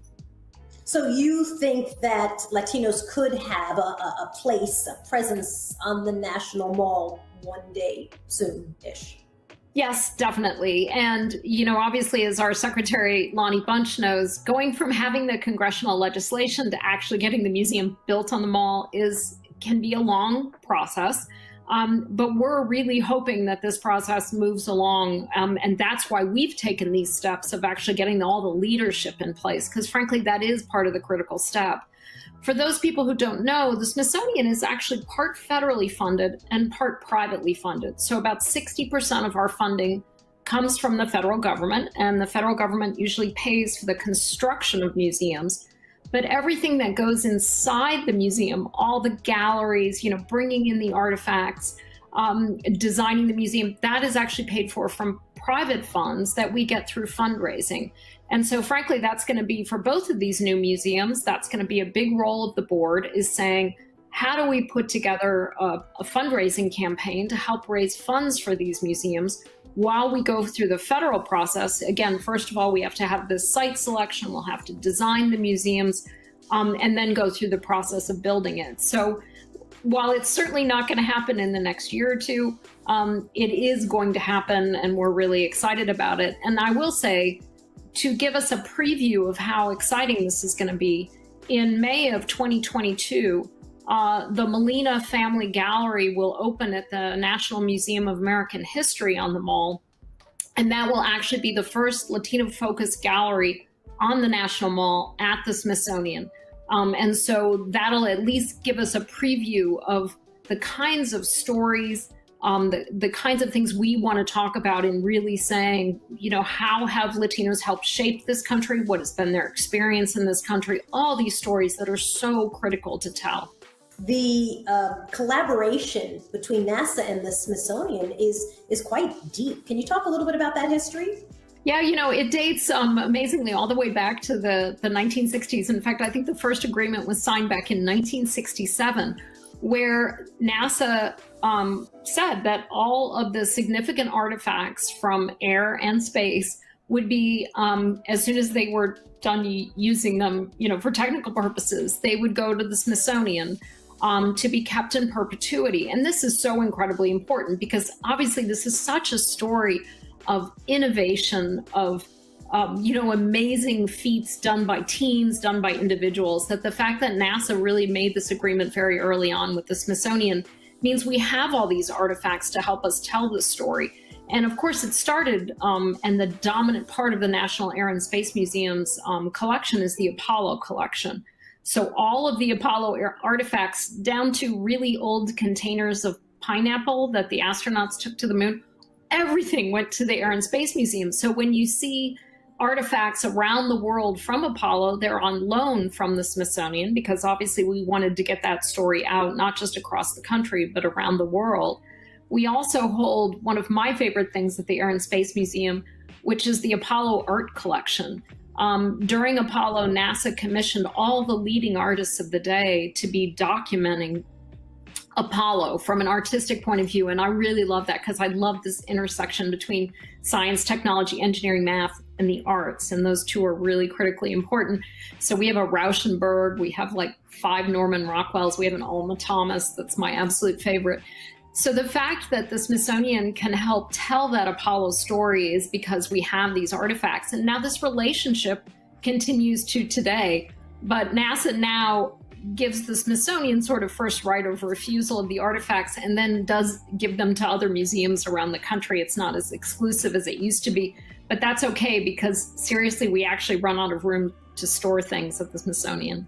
I've had the opportunity to interview many NASA scientists over the years on my journalistic programs, and it's always been fascinating. But what becomes very clear very quickly is that NASA has this massive portfolio, right? From the home planet to biodiversity to human impact to international space and moonlight, right? I mean, the list kind of goes on and on and on. How do you think you're going to be able to capture all of that and then represent some of that in the National Museum of the American Latino. What's that intersection look like? Well, when I think you think about a museum, really what you're doing is telling stories, again, stories of individuals who made a difference, stories of teams that made a difference.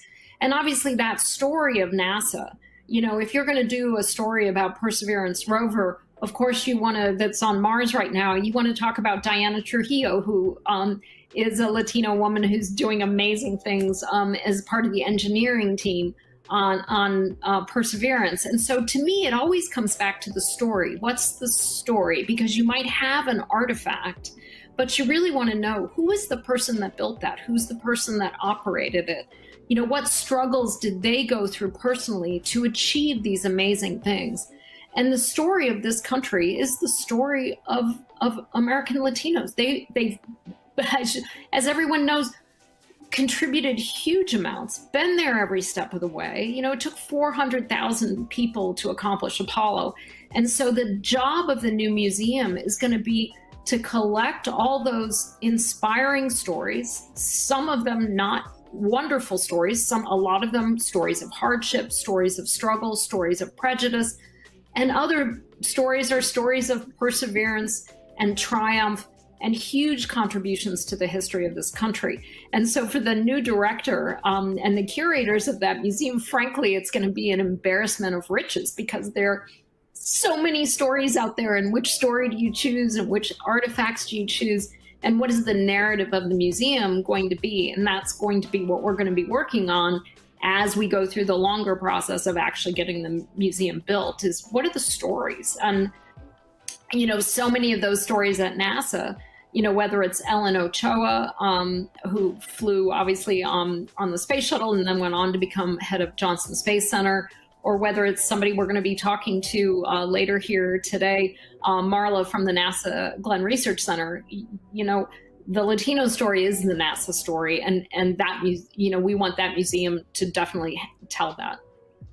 An embarrassment of riches is always a very good problem for someone who's curating a museum to have. Dr. Stoffen, I'm going to have you stand by for a moment. We're going to continue our conversation in just a few moments. I wanted to hear about the great work that is going on, in fact, at NASA's Glenn Research Center and Langley Research Center, leaders, of course, in aeronautics and aviation. So let's welcome the Glenn Research Center Director, Dr. Marla Perez Davis. Over our 80 years of operations, NASA Glenn has made many contributions to space and aeronautics, from ground testing, materials development, and research perspective. In that time, we have helped NASA explore the solar system. We have made aircraft cleaner, quieter, and safer, and our technologies have changed lives here on Earth. Initially established in 1941 as an aircraft engine research laboratory, NASA Glenn now contributes to a variety of NASA and commercial aerospace missions through our expertise in aircraft and space technology. Glenn is helping the United States send the first woman and the first person of color to the moon. Our world-class test facilities and unrivaled expertise in power, propulsion, and advanced materials are crucial to advancing Artemis. Glenn is conducting revolutionary aeronautics research in green technologies like electric aircraft propulsion and advanced materials and alternative fuels for sustainable aviation, while also exploring next-generation supersonic and hypersonic aircraft. Our Neil A. Armstrong Test Facility in Sandusky is home to the world's largest and most powerful space environment simulation chambers, and it has been instrumental in preparing the Orion spacecraft for the Artemis 1 mission later this year. NASA Glenn is advancing human spaceflight through our leading roles in power and propulsion communication technologies, advanced materials, and through our world-class test facilities. Our center played a critical role in the development and testing of the Orion spacecraft for Artemis 1, and we will look on with pride at its flight around the moon and back to prove the systems and technologies needed to safely launch astronauts on Artemis 2 in the coming years. We are finalizing the design of the power and propulsion element for our lunar gateway. Once integrated and launched with the habitation and logistic output, it will form the cornerstone of our exploration architecture around the moon. And its innovative high-power propulsion system will provide more access to lunar surface while demonstrating those technologies for future human exploration of Mars. NASA Glenn will continue to meet future surface exploration needs by advancing a broad portfolio of cutting-edge power generation and distribution systems, including radioisotope, fission, and solar, that will work together to ensure future missions have the plentiful, reliable power required to be successful. NASA's vision of flight looks very different from today's world, and we believe we are at the right place at the right time, and we foresee a future commercial aviation renaissance unlike any other.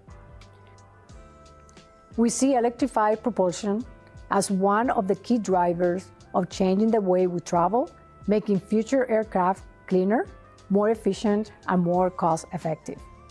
We are tackling the challenges of electric propulsion for small to large aircraft. Our focus is on the development of all electric propulsion systems and components, from batteries to megawatt scale systems. And we are partnering with industry on future large-scale hybrid electric concept to meet NASA's requirements on carbon, fuel burn, emissions, and noise.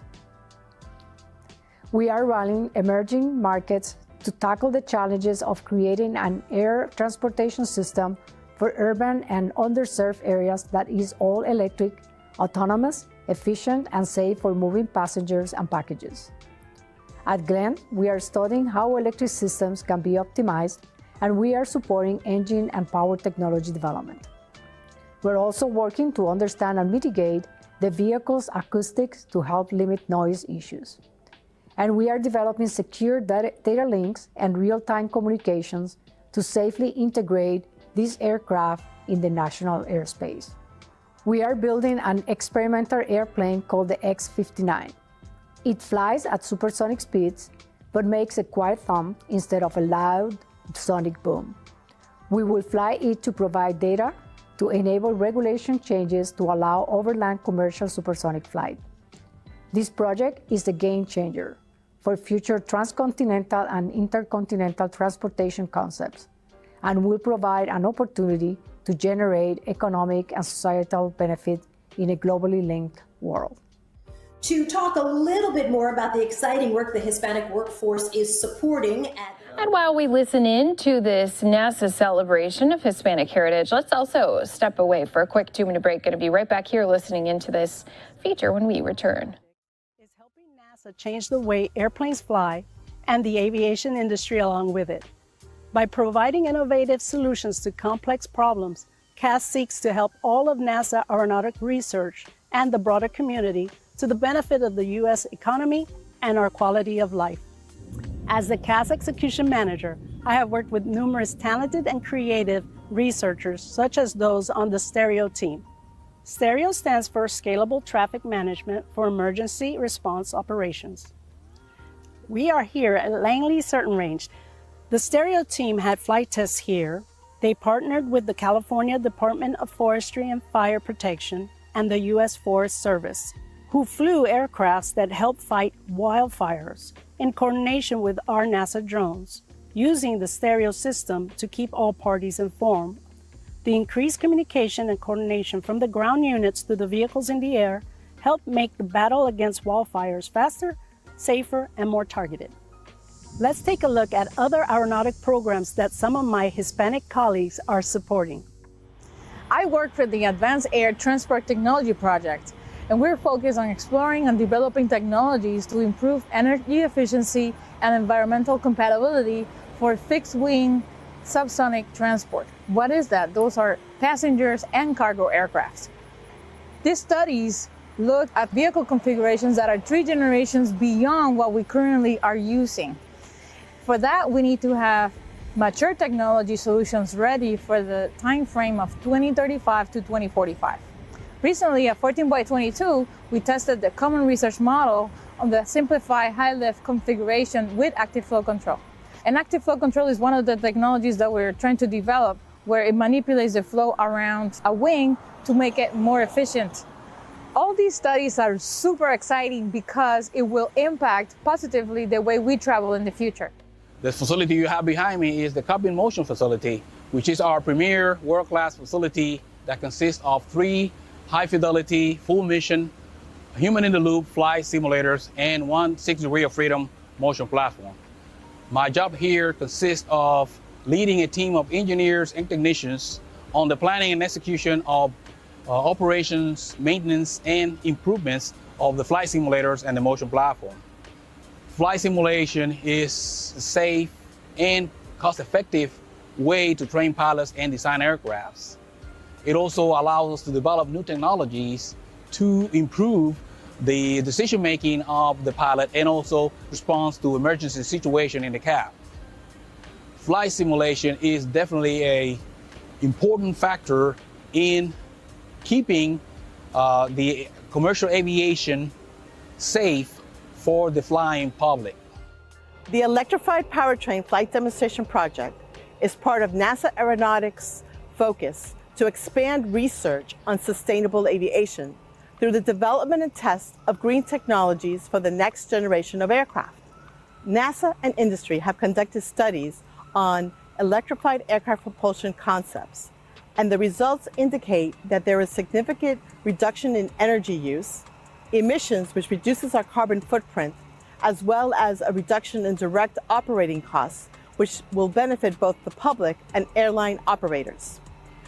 Through industry cost-sharing partnerships, the Electrified Powertrain Flight Demonstration Project is working to mature and flight test megawatt-class electrified powertrain systems, which are at the heart of electrified aircraft propulsion systems. This is a game changer. If we can actually introduce megawatt-class powertrain systems, we can change how aviation aircraft are designed in the future, with applications to turboprops, regional, as well as single-aisle aircraft. New airspace operations are rapidly emerging involving multi-rotor vehicles. Small quadcopters and octocopters are being proposed for applications such as surveillance, photography, or even package delivery. The System-Wide Safety Project is developing tools that are critical to the safe integration of these vehicles into the national airspace system, which is particularly important for urban environments with a high population density. So the work that I'm involved with is developing flight dynamic simulations that can accurately predict the vehicle's trajectory, the vehicle's performance, and simulate different air traffic management scenarios. And so we complete different wind tunnel tests to assess the vehicle's aerodynamic behavior in a wide range of operating conditions. This ranges from hover all the way to forward flight.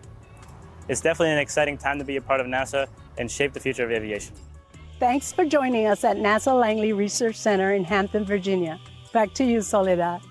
NASA is doing an incredible amount of work in Earth science, specifically with efforts to understand our Earth's atmosphere, crust, water, and life as a single connected system, and understanding the Earth system and its response to natural and human impact give us a better understanding of our continuously changing climate. These studies and insights are necessary to determine how to predict future changes of climate, weather, and natural hazards. So here to give us additional insight into these efforts is Earth Science Deputy Director, Ms. Sandra Kaufman. Thank you so much, Soledad, for that introduction. NASA Earth Science conducts a very comprehensive program of breakthrough science research on climate science. We use our 23 space missions that we have in collecting all kinds of data. We have another 16 missions that we have under development that are going to be launched in the next several years. We also use the International Space Station. So with all of these missions and instruments aboard the space station, we measure aerosols in our atmosphere. We try to understand whether they come from natural sources or man-made sources. We also study the processes that regulate the abundance of ozone in the atmosphere. There is such thing as the ozone hole, and we measure it, and we can predict certain aspects of it. We study sea level rise.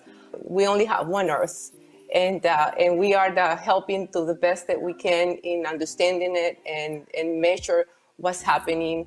Earth Science has a very strong applied sciences program, and in that program, we not only do disaster response due to natural hazards, we also have a program on public health, helping predict illnesses such as malaria, chikungunya, in a lot of the countries in South America, Latin America, and Africa. That is a big problem. And we are trying to use our satellites, the measurements of temperature, the measurements of moisture, and try to predict the incidence of some of these illnesses. We also have a very strong agricultural program that is helping farmers out there in not just on scientific studies, but trying to understand, for example, soil loss, soil moisture, plant evapotranspiration, whether the soil is not in good condition, whether the soil is releasing carbon into the atmosphere as carbon dioxide. So all of these aspects are the aspects that we work and help and study. And of course, working with local communities, working with people in coastal areas with the sea level rise, and helping anticipate aspects of resilience, community resilience, and such. So last, I wanted to talk about our Surveyor program, an initiative that we have with the United States Agency for the International Development, USAID. And we work in partnership with leading regional organizations worldwide to help developing countries use this information provided by our satellites. And empowering local communities all the way from West Africa, South Africa, the Himalaya region, Central America. And we are planning on opening up a new hub in Central America in the upcoming years.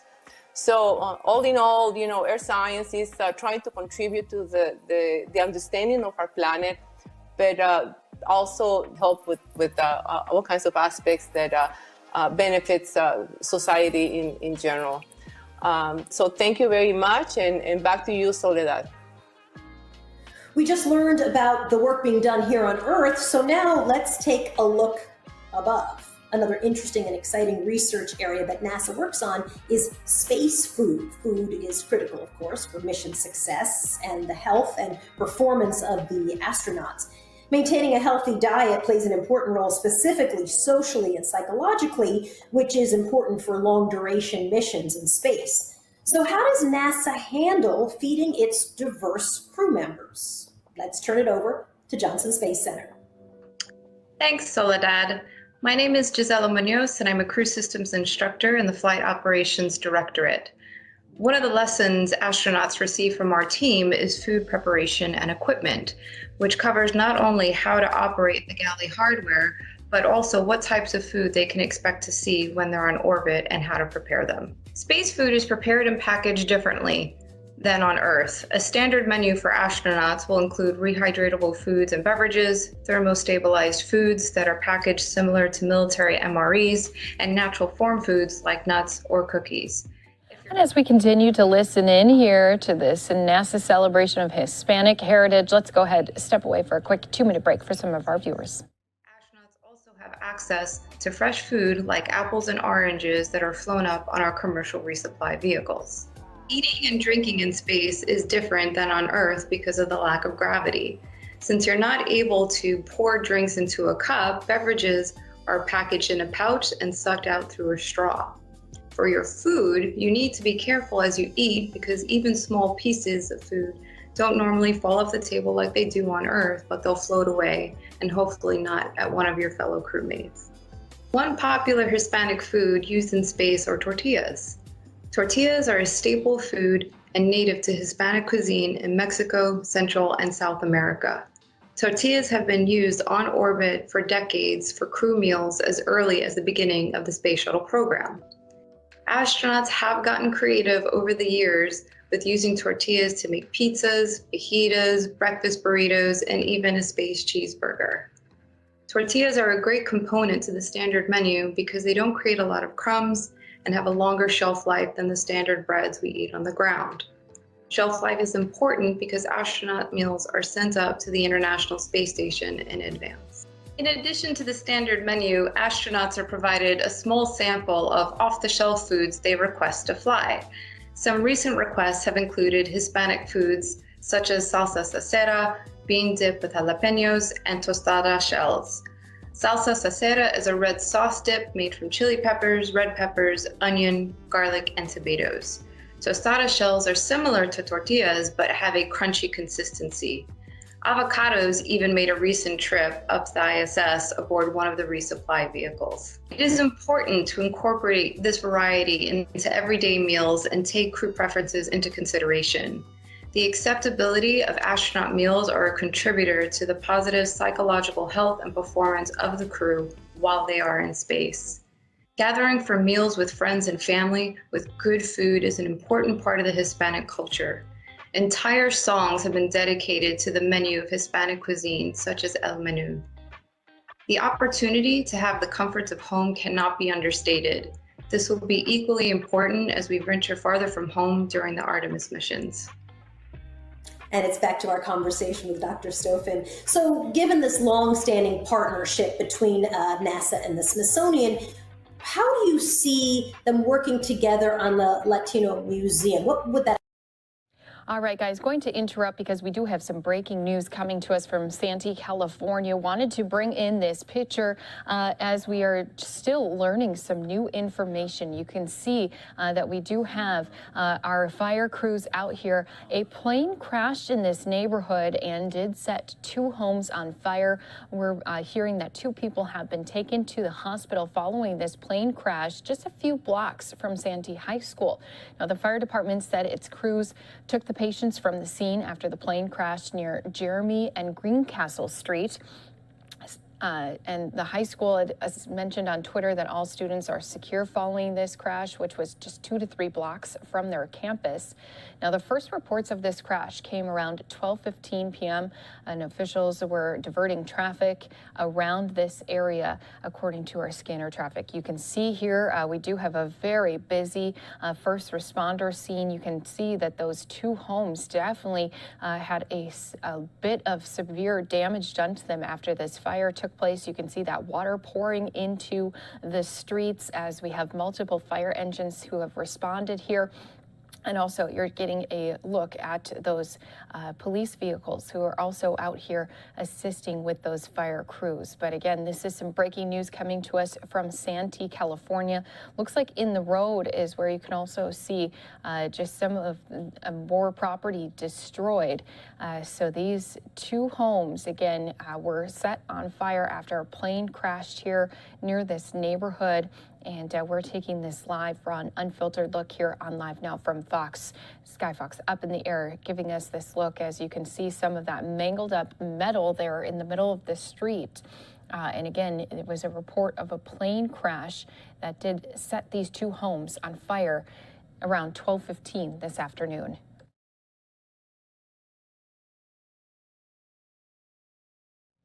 It does look like this home a total loss as fire crews still putting a lot of water here on both of these homes. You can just see the extent of that damage as you're getting to see just some of the exterior walls and a very few interior walls still standing after this fire.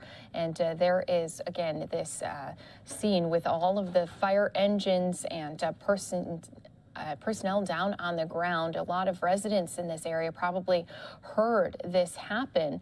Again, this could be a very devastating time, as we do know right now there's been 2 people who've been reported to have been taken to the hospital following this crash, but a lot of fire personnel down here on the ground still trying to put out some of these fires inside of these 2 homes. You can see a lot of smoke still rising up from these structures.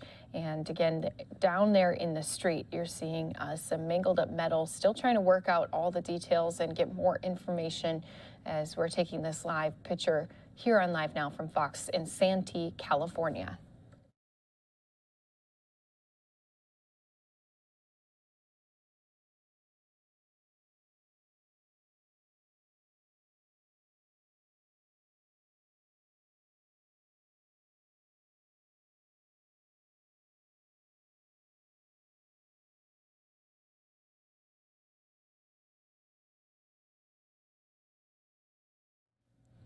Thank you again to all of our viewers here with us on Live Now from Fox. We always bring you live breaking news pictures when we can. And right now you're taking a live look at these fire crews who responded to a plane crash that also set 2 homes on fire. You're seeing these multiple engine trucks, and ladder truck also has responded out here. A lot of water being doused here on this second home, and it does look like again that these homes are a total loss after this plane crash. So this was reported to have happened around 12:15 local time. Our Sky Fox giving you a live picture as to what first responders are dealing with at this time. And you can just see, too, that there's a lot of damage done to these 2 homes. Also, some mangled up metal there in the street. That could possibly be a truck that may have been hit during this time when the plane came down. But our Sky Fox giving us a look around here as this is still a very big breaking news scene here. And as they pan out, you can see just more fire engine trucks have responded here. A lot of people there down on the ground because, as I have said, this would have been a very loud situation that you heard happen in your neighborhood. Again, there's a high school just 2 or 3 blocks away, so I'm sure they even heard some of this after this crash took place. But we have had the high school say that all their students, again, are safe and secure following this crash. Again, they're just 2 to 3 blocks from this area, the campus of that school. So we are taking this live picture. You can still see a lot of smoke rising up from these 2 homes, and this is going to be a lengthy investigation for our crews down on the ground, as they're going to have to get a lot of other personnel involved, especially those with the FAA, to try to help decide what took place to make this plane crash here in this area. You're not seeing an airport anywhere nearby, so once again, that will be a big investigation that's going to need to be conducted here in Santee, California, where this plane crash happened. Our Sky Fox zooming back in, giving us again that look of these homes, which are completely destroyed. You can just see of that first home right there in the corner, just the outer walls of the home, a few interior walls still standing, but everything is just black, charred pieces from this fire that was burned. Do want to mention again, 2 people have been taken to the hospital following this plane crash. The Santee Fire Department said its crews took the patients from the scene here after the plane crashed. And for those familiar with this area, this is near Jeremy and Greencastle Street.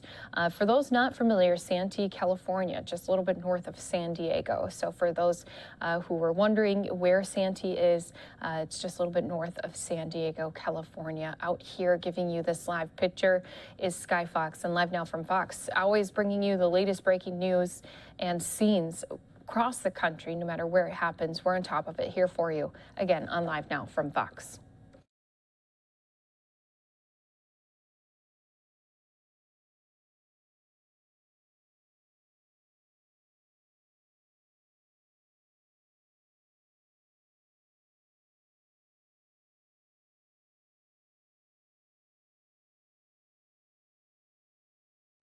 And as our chopper makes its way around, giving us some different viewpoints of this neighborhood, you can see just how many homes are located here in this area. Again, they are just near a school area, so I'm sure a lot of people think of their neighborhood as a nice, safe, quiet place. And the last thing you'd expect is for a plane to come crashing down into your street.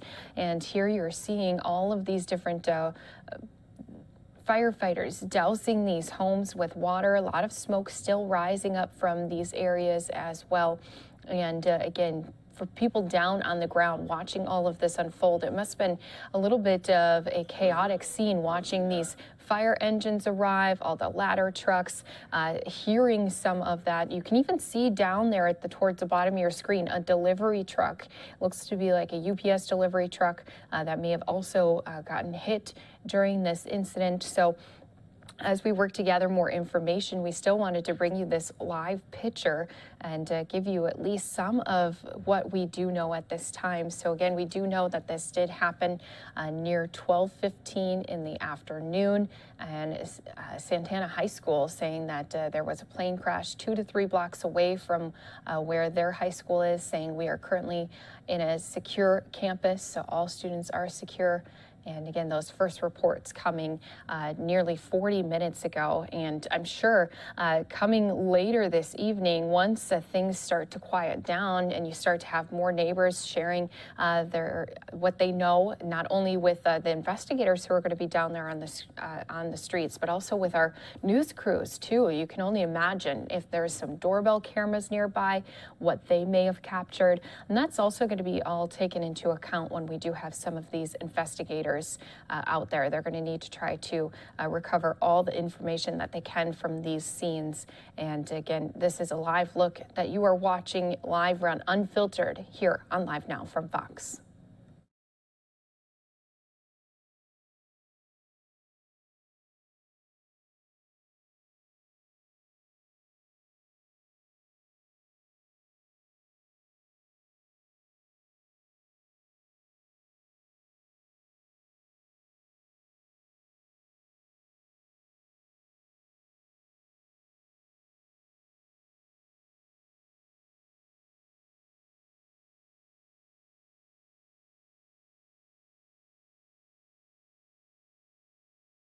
And you can see how many of our fire and rescue teams are there down on the ground. They're walking all around these homes.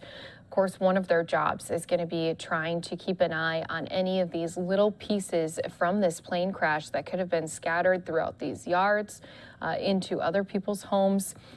You're seeing a lot of that white fluid on the roof. Now, sometimes firefighters, you can also see it in some of the backyards. They'll use, other than water, sometimes some different tools to try to help reduce the fire spreading, whether it be from house to house or even within a home too. So a lot of water being dumped on. And just a reminder, as you know, Live Now from Fox is always live, raw, unfiltered. And unfortunately, our chopper video going a little bit in and out. But that's what we do, is we bring it to you when we have it, and when it goes away, we can quickly try to work to bring it back, or of course update you once that does happen. So our chopper giving us some of these different looks here on these busy street corners. Again, police and fire crews going to be blocking off a big portion of this area, and as we've said, there's going to be a lengthy investigation to follow this into what caused this plane crash, how many people were on board, why did it come down here in this area,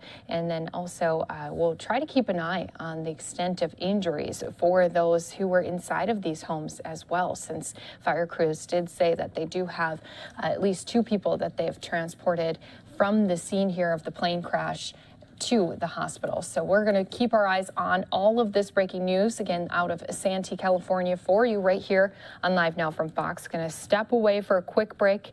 More to come here, whether it's breaking news, top stories, we're on top of it for you on Live Now from Fox.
Welcome, everyone, here to Live Now from Fox. It is 4 o'clock out on the East Coast, 1 o'clock on the West Coast. Right now, we're following this breaking news there in Southern California. Take a look at the damage here from a plane crash that collided with two homes here. And unfortunately, they are goners here, and we're hoping for the very best for everybody in and around this neighborhood.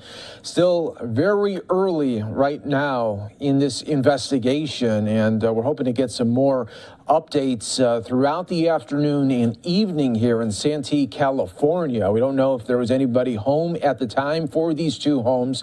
That is something that we will be clearly looking at as well. But Sky Fox is showing us these images right now as firefighters still on scene. They're going to be on scene all evening long there as well, as this is will be an active investigation as soon as they get all the hot spots with these two homes that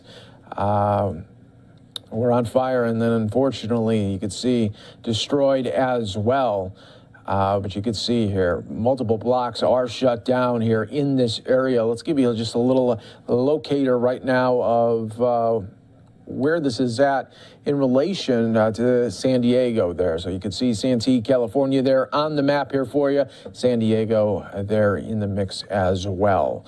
Let's go back out to our shot right here and just showing you the aftermath of what was a normal day in Santee, California in this neighborhood until tragedy struck. And then pandemonium ensued there as well. You can imagine what the sound must have been when that plane collided with those homes, and the fireball that could maybe have been seen erupting. And now we are seeing the aftermath here, and firefighters continuing to try to work this fire and get the hot spots out.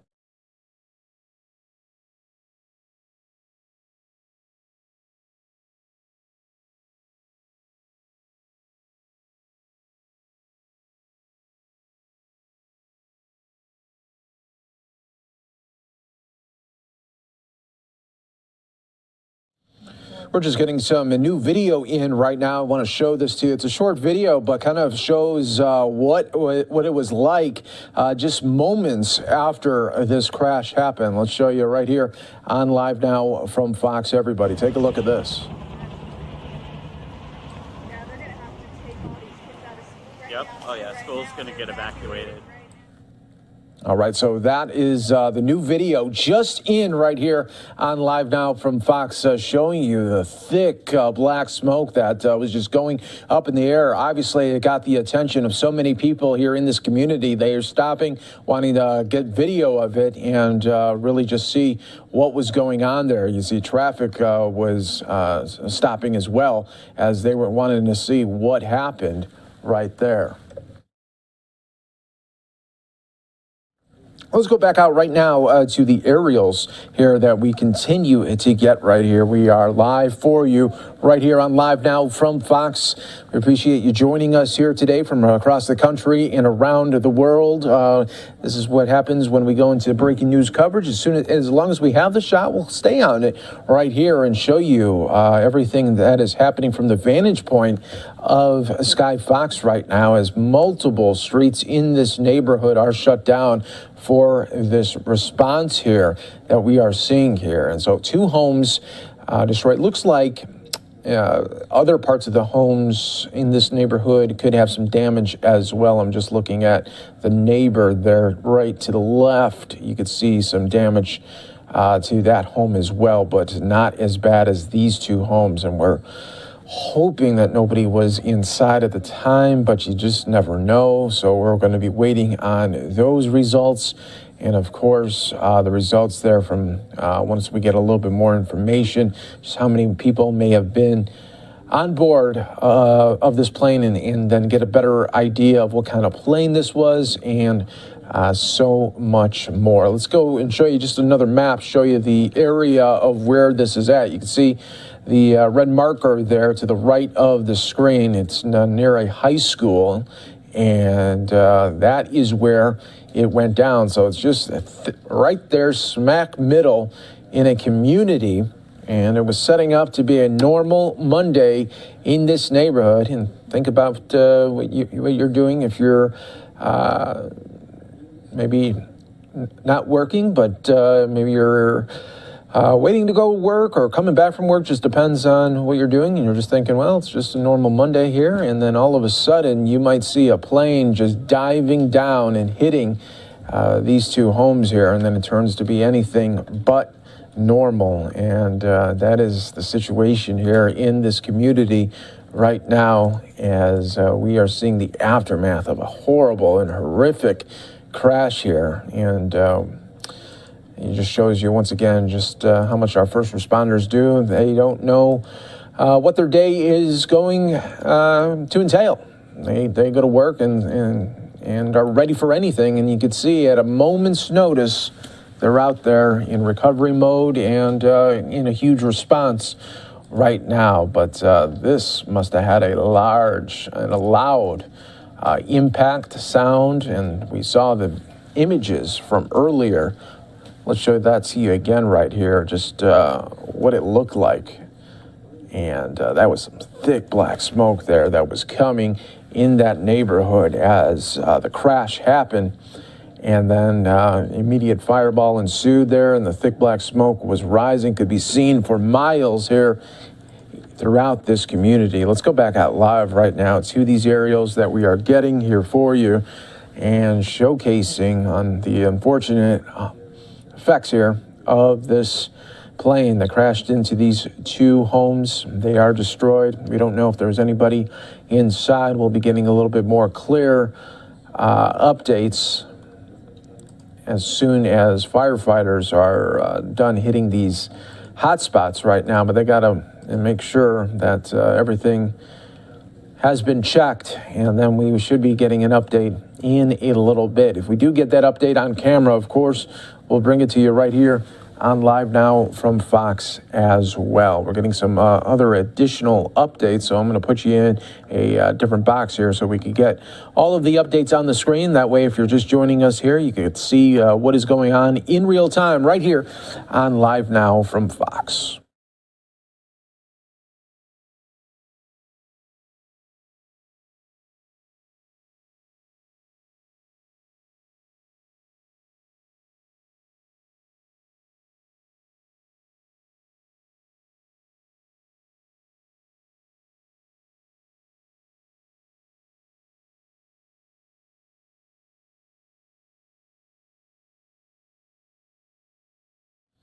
So as you can see here, a crash was first reported about 12:15 local time, so we're almost going on an hour since this crash right now. The Santana High School is about 2 to 3 blocks away, now knowing that 2 people were taken to the hospital. Right now, their condition not known at this time. We're hoping for the very best for them and their families during this very, very difficult time.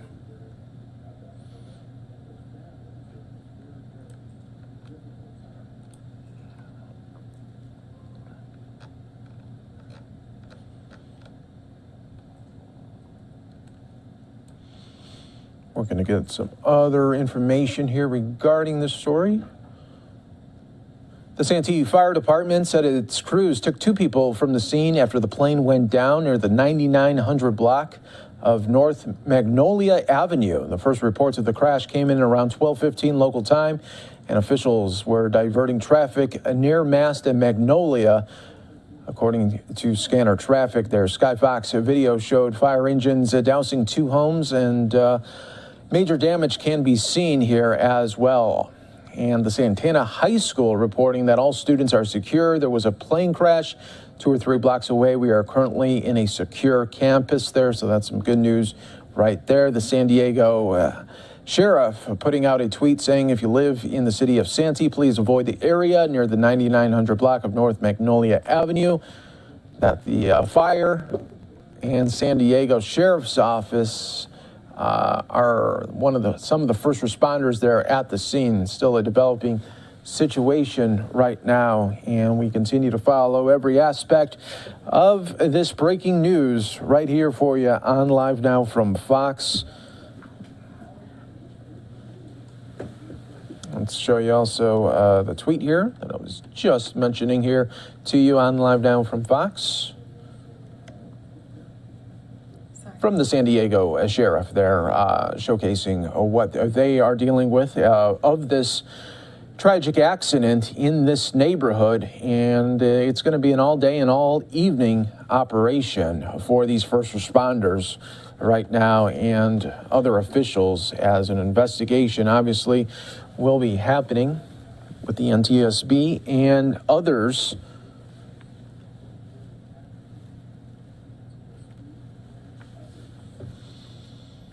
So what we'll do right now for some of you, we'll hit a 2-minute break. Stay right here with us. Others may not go to a break, and we'll stay right here with this shot for you on Live Now from Fox, as we are in a breaking news mode covering the very latest coming out of Santee, California. 2 people taken to the hospital here as a plane crash sets 2 homes there on fire, destroys them, and this is the aftermath.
Thanks to everyone for continuing to stay with us here, as you're seeing now more of a detailed look here. Sky Fox is able to zoom in here of this crash here, and you're just seeing now, unfortunately, the bare bones of these 2 homes, and you're seeing how they are continuing to work these hot spots. You can still see some smoke continuing to come up, but for the most part, they have a clear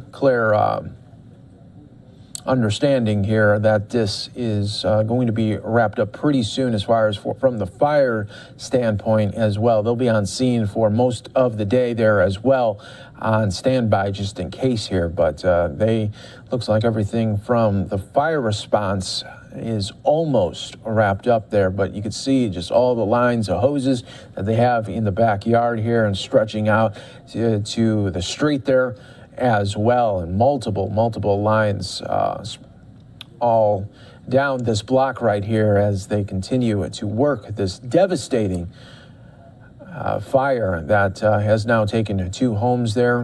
Very latest that we know at this moment, 2 people taken to the hospital. Crash happened around 12:15 local time, so about an hour ago. Santana High School, about 2 to 3 blocks away. Everyone at the high school is safe there, but you got to wonder just about the noise and what people might have been thinking, hearing such a loud noise and then seeing the thick black smoke continuing to pour out there. And you knew something really bad happened, but now more and more people getting a better understanding here in this community of what happened. And it's a sad one here, as 2 homes destroyed. We don't know about the fate there of who was on board, but 2 people, that's what we know of at this time, taken to the hospital here, and we'll get a better understanding as the hours go on. This is still a very fluid situation, and this is what we do here on Live Now from Fox. Is as soon as we get live feeds in from all around the country and really around the world, we bring them in real time and then shoot them off right to you.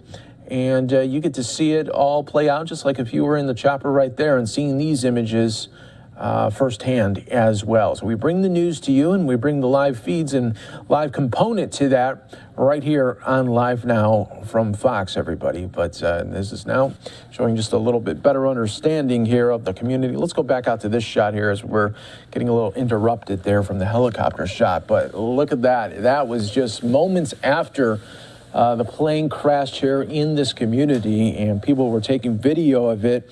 And also you could see from the people that were in their cars, they're stopping and wanting to take a look at what just happened just a couple of blocks away from here. Let's go back out live, showing you the shot here of this community. And you can see right there in the distance, that is the high school right there that we were talking about, Santana High School.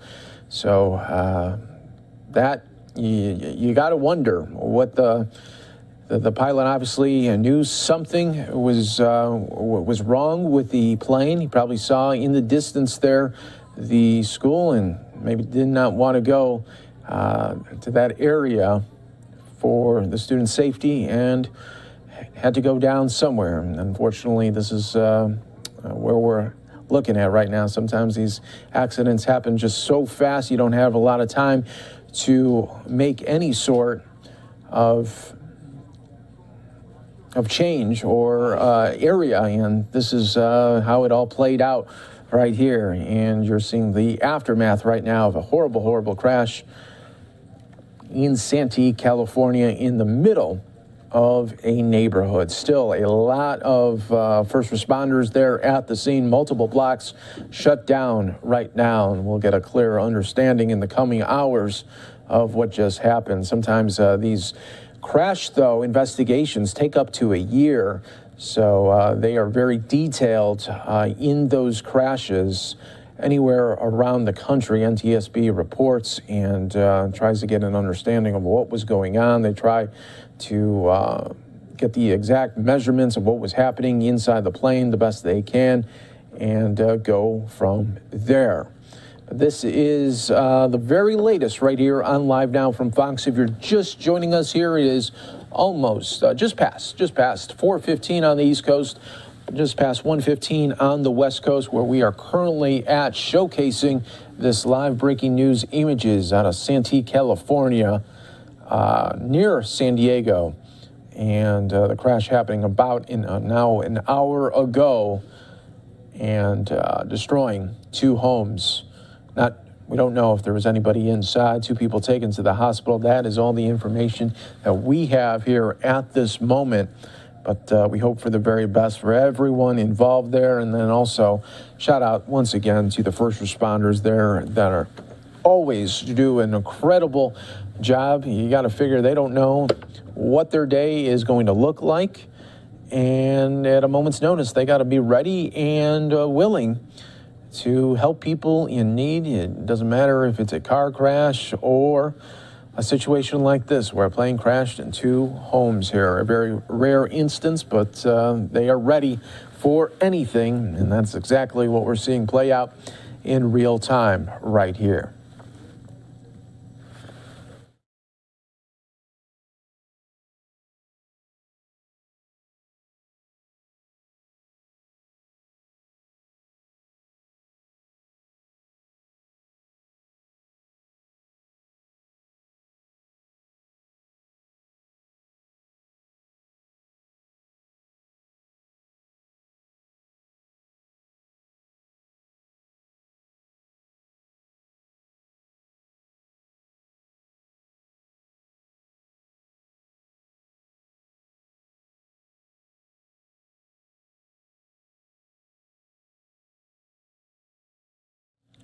Just joining us here on Live Now from Fox, we continue in breaking news mode here in Santee, California. A plane crash sets fire to two homes right now. We're seeing the aftermath here of these homes destroyed. Obviously, the plane as well.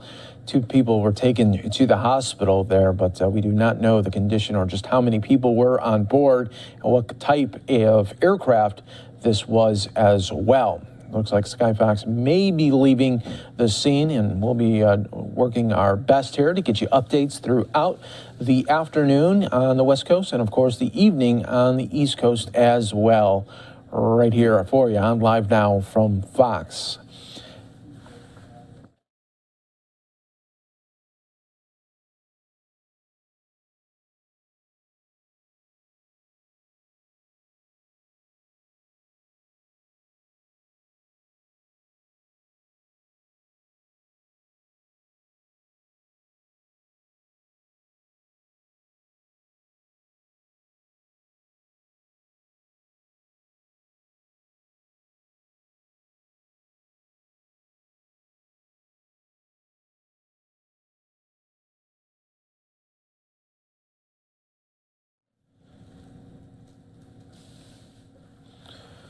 You also got to think about what it must have been like hearing that noise, that horrific noise there, of the impact, and what it must have sounded like just to neighbors. You got to figure across the street, right around the corner, what that must have been like inside of their homes if they were home at the time. And you're thinking, oh my gosh, did our home get hit? What is going on? And then you look outside and you see just total devastation there. It must have been surreal for the people that were in this community at the time of this crash.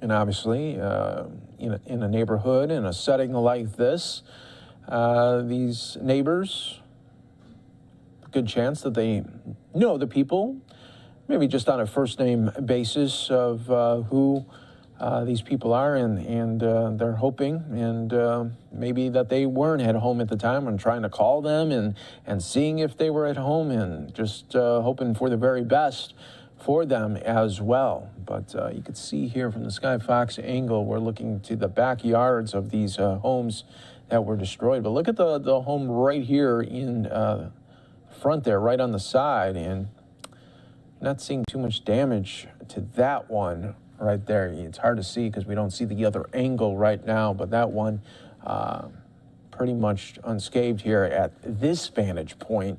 But the two homes there on the corner, not so lucky.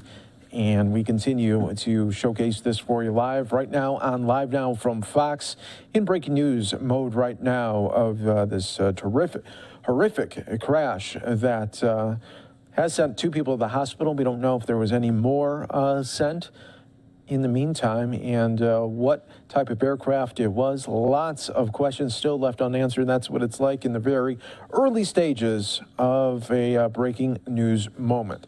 Some of you are going to see another quick 2-minute break. Stay right here with us. More Live Now from Fox coverage as we bring you the feeds that are coming in real time at the moment, always live, raw, and unfiltered.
And we are here live with you on Live Now from Fox, showing you the destruction and the aftermath of a plane that crashed into two homes, destroying them. Two people sent to the hospital. We're working to get you some other information that we continue to look a little bit more deeper into the story and the response that happened from first responders, obviously coming to the scene and putting out the fire. In just a moment, we'll be getting some updated pictures of what it might have looked like just moments after the crash. You're watching Live Now from Fox. We appreciate you joining us here. I'm your host, Mike Page, as we continue to navigate the world of breaking news, live coverage, all in the mix right here. Crash happened over an hour ago, and, well, first responders did a great job of getting the fire out and containing it to these two homes here that were impacted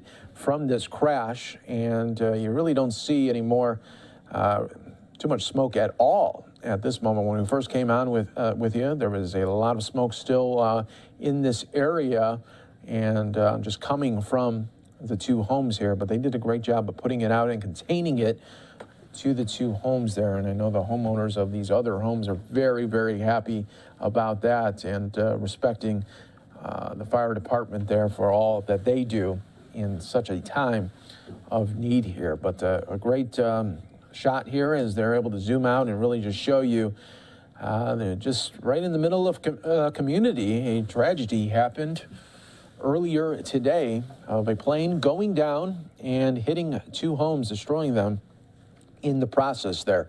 We don't know how many people were on board, and we don't know if anybody was inside of those two homes. Oh, we're hoping that they weren't, because that would be very, very bad, as you were able to see just the pure destruction of the impact of those homes there.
Thanks to our viewers from around the country and around the world that continue to join with us here in this breaking news moment for this community of Santee, California.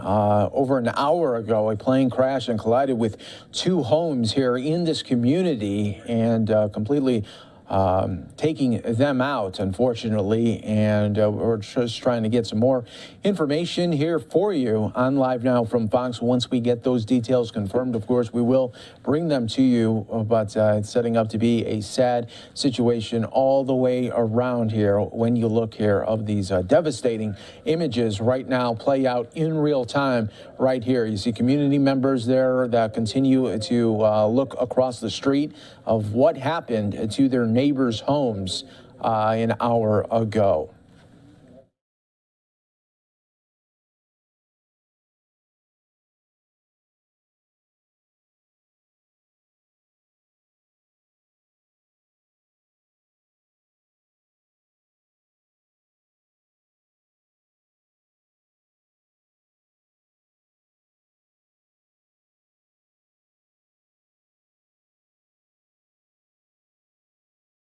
You can see the fire department putting out the final hot spots here concerning this fire here that definitely ensued right after the plane crashed into the two homes right here. And they're continuing to work those hot spots. You can see the multiple lines spread out across this community right here on the streets, several streets blocked off for these first responders to do their work and have the space to do it right here.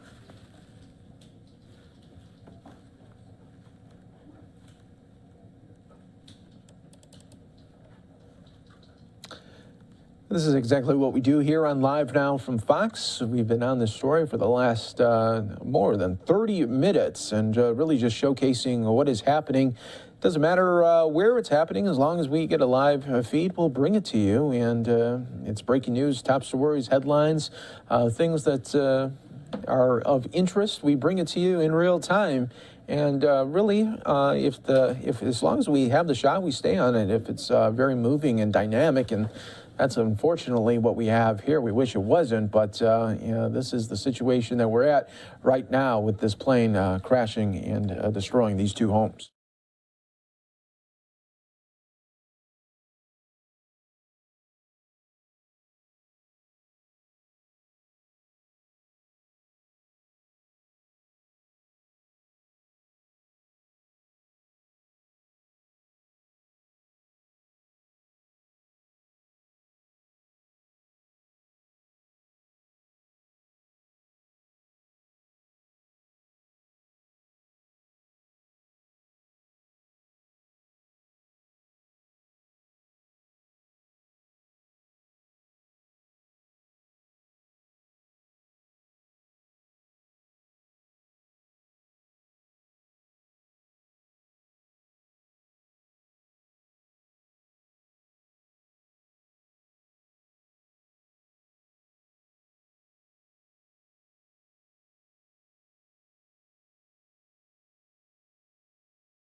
All right, everybody, we are getting some fresh new photos in right now that I want to show you right here on Live Now from Fox. Everybody will go through them and just showcasing everything that continues to come in right here on Live Now from Fox. This is from a Twitter user. You can see they're showing the big fireball that ensued right there. You could see the thick black smoke there that was coming out of these two homes there, and really just showing you what first responders and the fire department saw when they were coming onto the scene here. We got other angles here for you and just showing you as the fire department trying to get community members out of the way there. And you can see that woman there with her dog trying to get away from the thick black smoke and really thick smoke that was coming from these two homes here. We got another image just showing you the chaos that was happening just about 45 minutes ago when this was all happening. And take a look there. You got a person there across the street that is just looking at a surreal moment there that it's probably hard to imagine that you're thinking, okay, it's going to be a normal Monday here, just like every other Monday. And then all of a sudden you hear this huge loud noise and you hear the commotion, and of course you see the fire, the smoke, everything. There's probably alarms going off, and you're just trying to figure out what happened there, and you're all seeing it in really in a surreal moment there, no doubt. Another shot here, a great shot as well, showing the first responders there in the distance there, and the smoke that really penetrated through this community in every way possible, and people coming to check out just what happened and want to get a little bit closer. Yellow tape up continues right now and showing you everything that is happening with this breaking news element here on Live Now from Fox. Let's go back out to the live aerials, and you can see a much different scene here when it comes to now we just got some white smoke just a little bit here as the fire department continues to knock down those hot spots there, but you're not seeing that thick black smoke anymore at all. And of course, no more fire as well here, but a totally different scene just an hour ago here, an hour removed here from the initial crash here and explosion that happened. So this is what we know here at this moment, that 2 people were taken in the hospital. We don't know what aircraft this was. We're working to get other details concerning this breaking news coming out of Santee, California. And we'll follow every angle for you right here on Live Now from Fox as it's happening in real time, bringing you the images that we continue to get right now from our partners across the country. Some of you will be seeing another quick 2-minute break. Stay right here with us for more coverage. We're going to get some additional details.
Thanks to everyone that continues to watch with us here live on Live Now from Fox, showing you the aftermath of a horrible situation in Santee, California, of a plane destroying 2 homes there in a fiery crash here. Happened around 12:15 local time, and just coming in the middle of this neighborhood. Obviously, an investigation will be happening, and we'll be providing every details that we can. We'll see if there's going to be a local news conference from local officials on the response here from the fire department there as well, and other first responders. You can see a high school there in the distance, just a couple of blocks away, and showing you now a scene here from Sky Fox as they look like they are going away. Let's show you what it looked like right after the crash here. This is from a user there on Twitter showcasing what they were seeing in real time there as well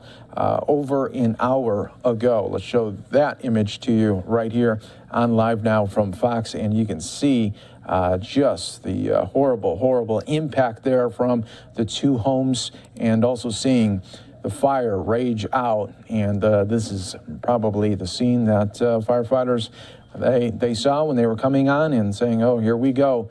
And they went right to work and did a great job, because now an hour later, that no more flames and no more thick black smoke as well. But you can see from that shot there, just look how close that one person is. It looks like just right there at the curb, looking at these flames continue to shoot out there about an hour ago here. And other shots here that this user was able to document there, as firefighters telling that woman with the dog to go keep walking in that direction away from the 2 homes right there, everybody. And boy, some other shots right here as well. So once we get a little bit more information, we'll be updating you throughout the day right here on Live Now from Fox of these These breaking news images coming out of Santee, California, a plane crash destroying 2 homes. We'll continue to give you the updates as they happen in real time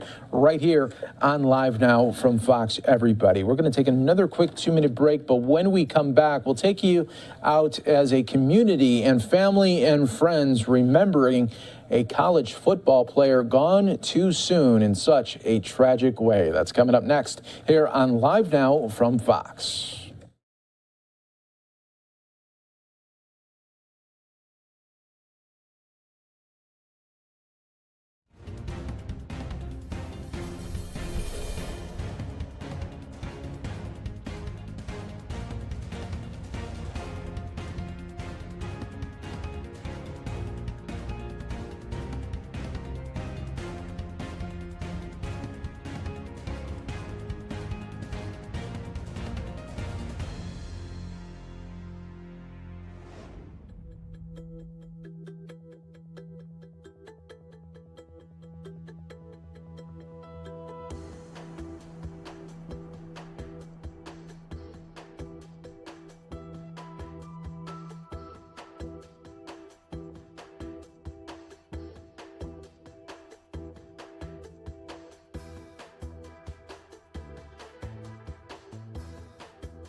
And we continue on right here on Live Now from Fox. I'm your host, Mike Pace. Thanks so much for joining us here today as we continue to navigate the world of news, live news, breaking news, all in the mix right here on Live Now from Fox. We're going to take you out to a sad update and really a remembrance of a college football player gone way too soon here, everyone, as dozens of Utah football players coming together, flying to North Texas for Aaron Lowe's funeral.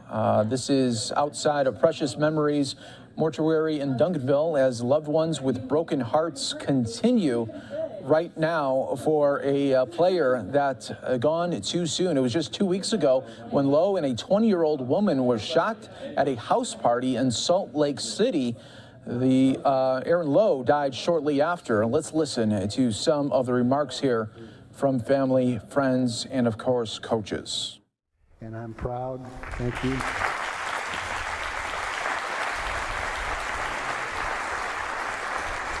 And I'm proud and honored to be the first contributor to that fund. That's an honor for me, and it's another way that we'll be able to remember Aaron through the years. We're also going to retire the jersey number and some other things that we haven't planned.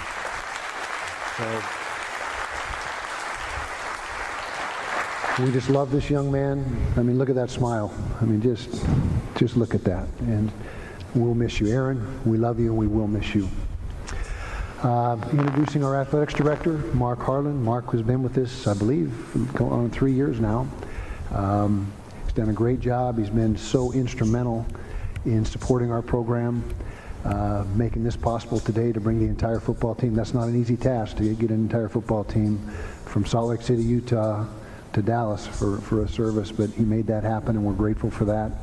And he's been a great support to us as a football team and is doing a fine job running the athletics department. So Mark Harlan, if you want to come up.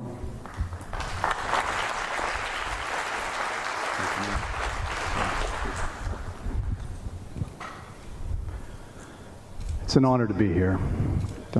Donna, nice to see you again. Family, we ask our coaches in the University of Utah Athletic Department to go out and find incredible athletes, right?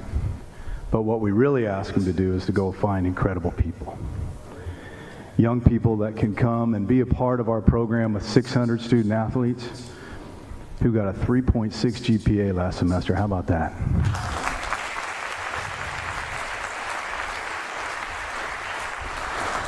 These young men in our football program, #1 in the league in graduation rate, 94% of our young people graduate.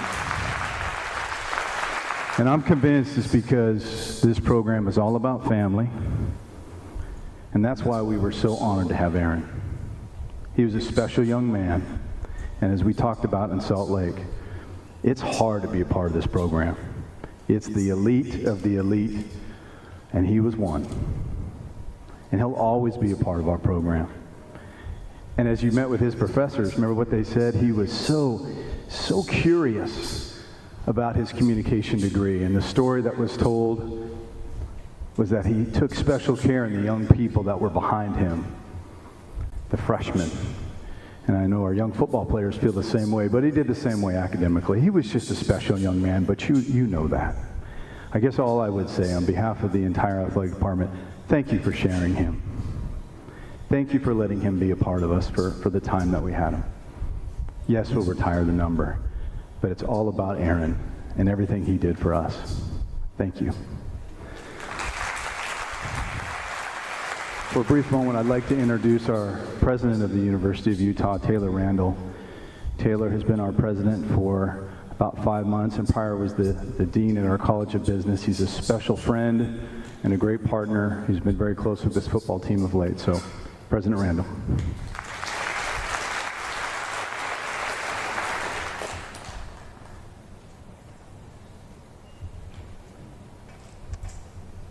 Well, it truly is an honor, Donna, to be here with you and your family today.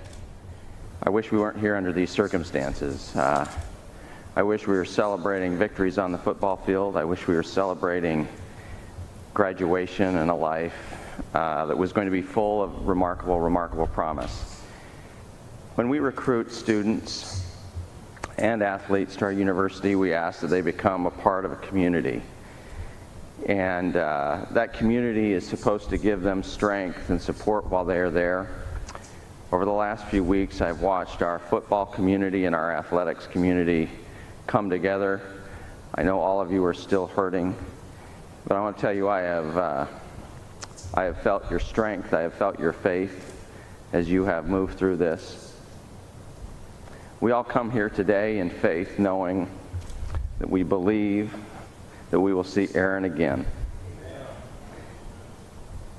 That this life isn't just for the now, but it is also for the future. And the reason that we have families is because we'll be together in the afterlife.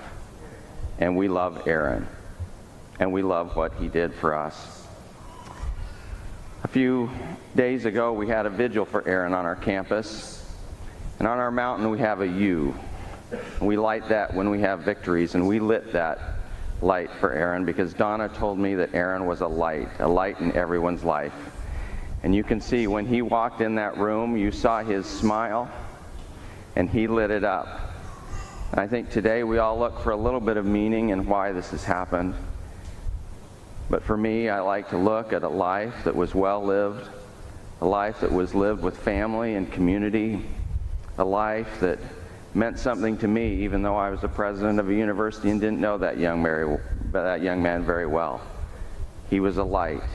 I can see his smile. And so today, I'm here to pledge to you that I'll be that light. We can all be that light. We can all make life better for our communities where we live. We appreciate him and we love Aaron. Today is for him, and thank you for letting me be here.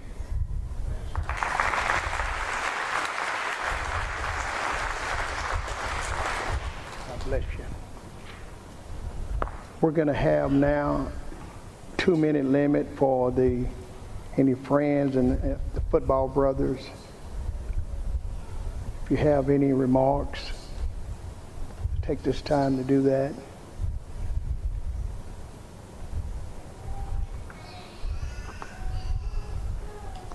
And then immediately following will be a song of worship.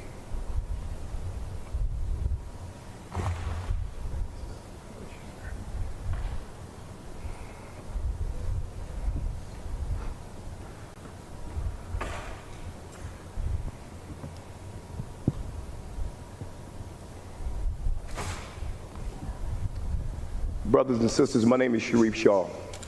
I am the cornerback coach and special teams coordinator at the University of Utah. I was blessed and honored to be one of the coaches to coach Aaron. And I had some notes here on my phone, but I just want to talk to you from my heart. Can I do that? That's all I want to do. I just want to visit with you for a little bit. And I want you to understand just a few things. Aaron was a lot to a lot of people. He was many things for a lot of people. He was a son, he was a brother, a nephew, a cousin. See, but to us, he was a tremendous teammate.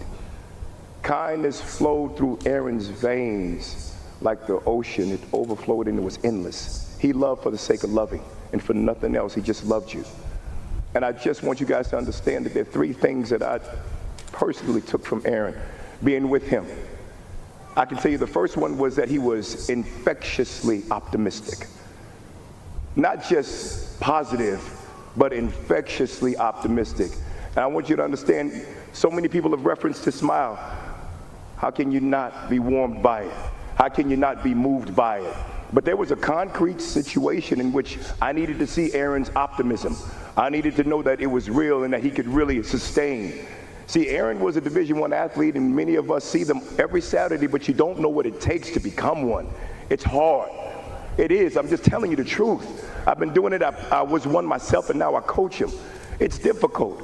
And Aaron had to meet certain academic obligations. See, one of my best friends in the whole staff is Coach Morgan Scally. Coach Scally recruited Aaron. Coach Scally knew about his academic obligations better than most. And since I was going to be the coach that was going to coach him, Coach Scally took over the academics, and we tag-teamed it once again. Yes, we tag-teamed, and we looked at it, and Coach Scally said, I'm talking to every teacher, counselor, coach. I need to know everything, because Aaron might not have been the best student at West Mesquite, but let me tell you what was proven. What was proven is that Aaron's absolute, unfettered, and infectious optimism flowed to his teachers. So when he came to them, and he needed to, he said, I need to get my grades up. What can I do? They didn't give it to him. They said, here's what you have to do. You have to do X, Y, and Z. And his optimism was so profound that the teacher said, Aaron, we believe in you. You can get it done. And he did. He got it done. He got it done over and over and over again. He met his academic obligations. He satisfied his national testing score. He became a Division I qualifier. And God brought him to us for just a little while. That was an example, concrete, real example of infectious optimism. But what you don't know is that when Aaron came to Utah 3 times in a row, he was on the honor roll. 3 times in a row. 3 times in a row. That's what you don't know. See, when God called him back, Aaron had a 3.0 when God called him back. Aaron was thriving, and he was a beacon for us. I'm going to tell you the second thing that made an indelible mark in my heart. When Aaron and I would have tough conversations about on the field or off the field, he would always end with, you still love me though, don't you, coach? Every time, you still love me, don't you, coach? That resonated with me. Because I would say what I was going to say, and I'm not the nicest person sometimes. I'm an equal opportunity person that's going to give it to everybody the same way every day. That's who I am. And sometimes that rubs people the wrong way, but it is what it is. Because you're playing football at the highest level, so let's get some, right? And don't cry about it. Let's go get it. So when Aaron would say that to me, "You still love me though, don't you, coach?" It became real in my spirit because it became something that I understood. What we have to do as an obligation is to still love those that we claim we love, even when they don't meet our expectations, even when they fall short. We have to still love them, and we have to tell them over and over and over and over again, we still love you. Because Lord knows the devil is real and he's working, and he will work to tear us down. So we have to work to build them up. We have to work to build them up over and over and over again. Yes, I still love you. Yes, I still love you. Even though you didn't get your foot in the ground on that back pedal, I still love you. Even though you missed that tackle, I still love you. Even though you ran the wrong way and I don't know why you did that, I still love you. I still love you. I still love you. I still love you, and I'm not going to stop loving you. That's the second thing that he made me understand as a man. The last thing he told me was who Aaron was to me. He said, "Coach, I'll be better." That was a response when it was, again, a life situation, a football situation. "Coach, I'll be better." "Aaron," I said, "I believe you, but how will you do it? How are you going to be better?" "Coach, I'm just going to get a little bit more." And I didn't understand what that meant until I see him. "I'm going to go get me a little bit more back pedals. I need to study just a little bit more. I need to go meet with my learning specialist again. I got to go find that tutor again. I'll be better." What he began to do for me is that he defined what it meant. I'll be better. So when Aaron passed away and was called back to God, we all met as a football team on Sunday. And the only thing that I could say to the team that resonated in my spirit was that what our obligation is that we need to be not just better, be 22% more better. 22% better. I need you to be 22% better. And that may not be a whole lot. Maybe it's just, if you said to your mother in the week, "Mom, I love you," I said it 10 times, say it 2 more. Just say it 2 more. "I got 10 reps, can you get 2 more? That's all. Be 22% more better, because that was Aaron's number. The number before him was Ty Jordan's number. That number is not going to be anybody else's number. And I bear witness in front of everybody right now. Right now, I will be 22% more better in all of the capacities that God has placed me in. In all of them. All of them. That's Aaron. That was Aaron to me. That was Aaron to all of his brothers that sat here. To every single coach that loved him. That was Aaron. So as I sit down, I just want you to remember, please live as Aaron lived. Be infectiously optimistic. Not just positive. Be infectiously optimistic. Remind the folks that you love, I still love you. I do still love you. Even when you made a mistake, I still love you. Remind them of that. And don't just get better. Don't tell me you're going to get better. Show me you'll get better. And get 22% more better. May God bless you, and thank you so much.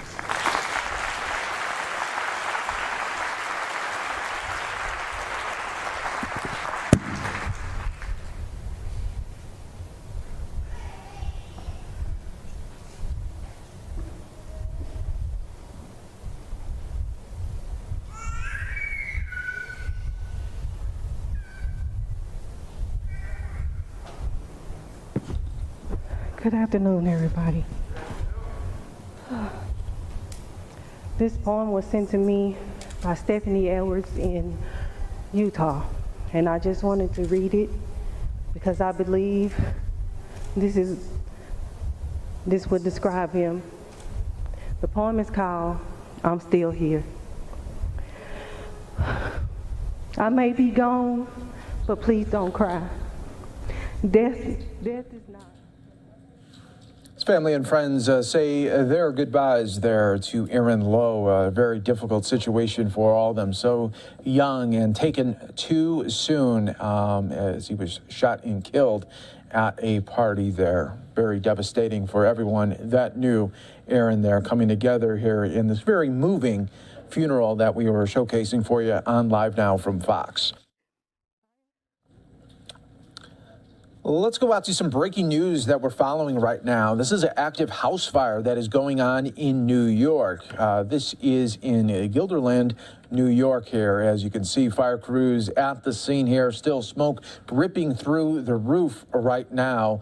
And we are bringing it to you live, raw, and always direct here on Live Now from Fox. Coming up on 5 o'clock Eastern, 2 o'clock on the West Coast. I'm your host, Mike Page. Thanks again for joining us here today of another story here that we are following. As soon as these live feeds come in, we bring it to you in real time right here. And you are still seeing this white and gray smoke pour out of this home. Obviously, an investigation will be happening after they complete this and take out this fire here, but right now it continues to pour out through the roof right now, and we're getting this live shot in Guilderland, New York. Thanks again for everyone joining us here in real time on Live Now from Fox. Hey, Mike.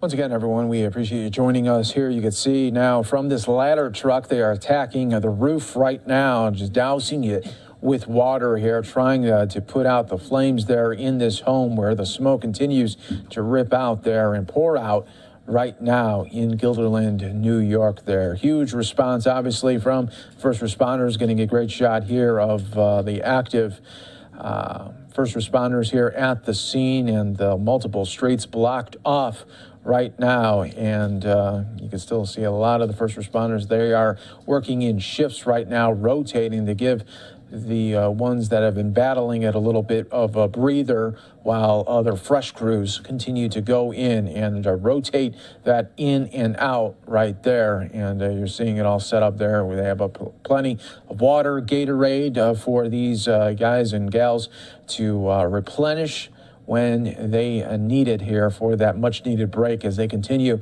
to work this fire right now. This is what we do here, bring you these images and live breaking news right here on Live Now from Fox, live, raw, and always direct here for you.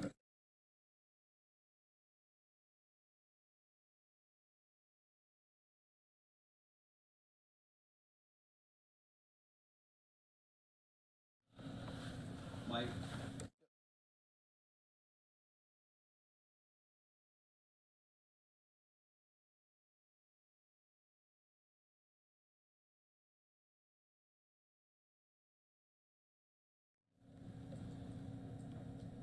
And if you know this area here, obviously multiple streets here shut down right now. This is Johnston Road is closed between Church Road and Western Avenue, according to the Guilderland Fire Department right now. And you're seeing still heavy smoke continue to pour out of this home here. Multiple fire lines are out, and crews continuing to do shifts right now, rotating in and out, working this fire here and bringing it to you right here on Live Now from Fox.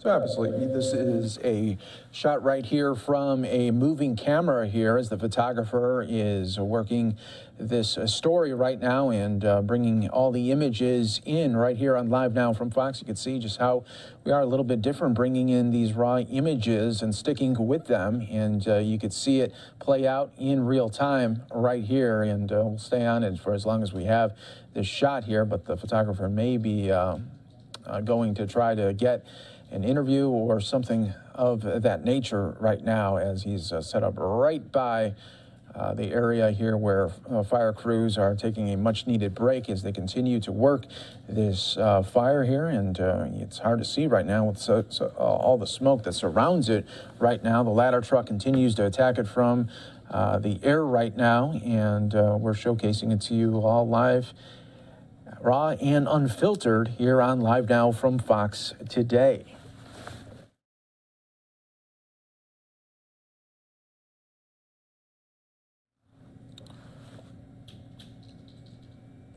And the town of Guilderland is right outside of Albany in New York, upstate New York right here. And obviously a fire investigation will be happening later this evening. Fire crews will be here all evening long and into the night as they continue to look for hot spots. But you can still see the fire continues to rip through the roof here.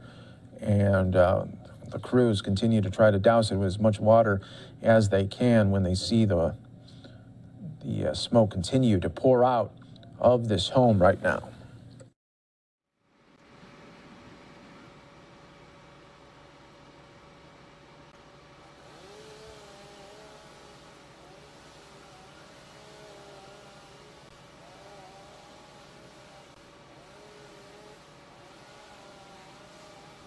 We will follow all of the angles here with this story. Once we get some more information, we'll bring it to you right here on Live Now from Fox. We're going to step away for a quick 2-minute break.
Welcome back, everyone, here to Live Now from Fox. We are getting some updates here with the story that we were bringing you in the last hour of a plane crash destroying 2 homes in Santee, California. We have an update, a very sad one right here, being reported out right now. Multiple confirmed fatalities. That's according to the battalion chief local there on the small plane crash that is the scene there in Santee, California. The battalion chief says that at least 2 people are dead, says it will take some time to determine just the number of deaths and calls to this scene, as it's very, very brutal at the moment and during this breaking news. Number of people on board of this flight not known at this time, calls it unsurvivable as well. So we'll be getting, looks like, some sad updates throughout the evening possibly, and of course tomorrow as well. And we'll be bringing it all to you right here in the mix on Live Now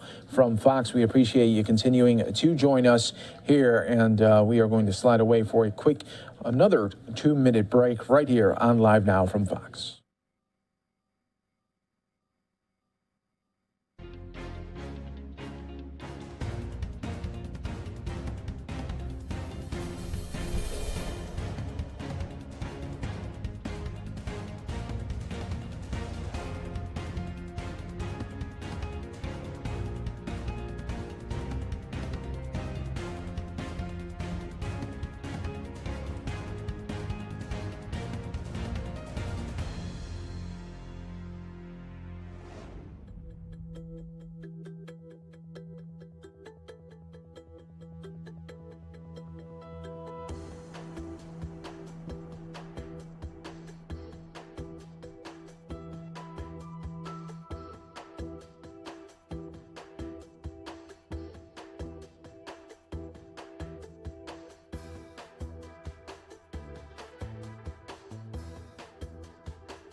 Welcome back, everyone, here to Live Now from Fox. We're going to continue to play out a little bit more highlights here of this very sad story of a University of Utah football player taken too soon. He was shot and killed, and now family, friends, and, of course, teammates honoring him right now. A comforter throughout this time. And so, Jesus, if you had been there, my brother wouldn't have died, but thank you for the message that you left with us. And lastly, I would like to, on behalf of my family, thank everyone who shared my brother with us. We love you. We felt your love. We felt your prayers. We felt your thoughts. We felt all of those things. So we'd like to thank you sincerely. Thank you.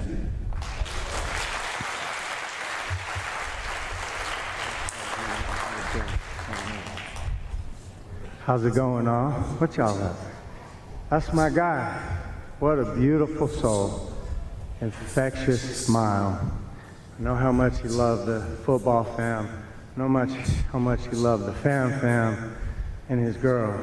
She's doing a lot better in the hospital, making a lot of improvements. It's beautiful to see. Infectious smile. He was up on the rooftop patio of my recording studio downtown Salt Lake, and we were just tripping off the mountains and had a cool moment and stuff. And through all this tragedy, you know, him and Ty, another infectious smile, looking down, showering love on all of us. Through the tragedy, it makes me think, like, look how precious his life is. Just like that. Just like that. One hater is all it takes. So precious. It makes me think, like, I got two of the cutest kids you ever seen. It's been like 10 years since my oldest was in your office, talking with Kalani and Morgan, wherever Morgan's in, my guy. And I can't remember the last time I got mad at my children, because it's all the tragedy. What is anger? Anger doesn't mean a damn thing. Life is so precious. Why are you gonna squander it, waste it, getting angry at little petty day-to-day things? It makes me just want, you know, life is beautiful, life is gorgeous, and we got to appreciate every second of it. Beautiful soul. Ty's a beautiful soul. They're up there right now just looking down, and my U's going to finish out the rest of the season undefeated. Let's get it. Only love.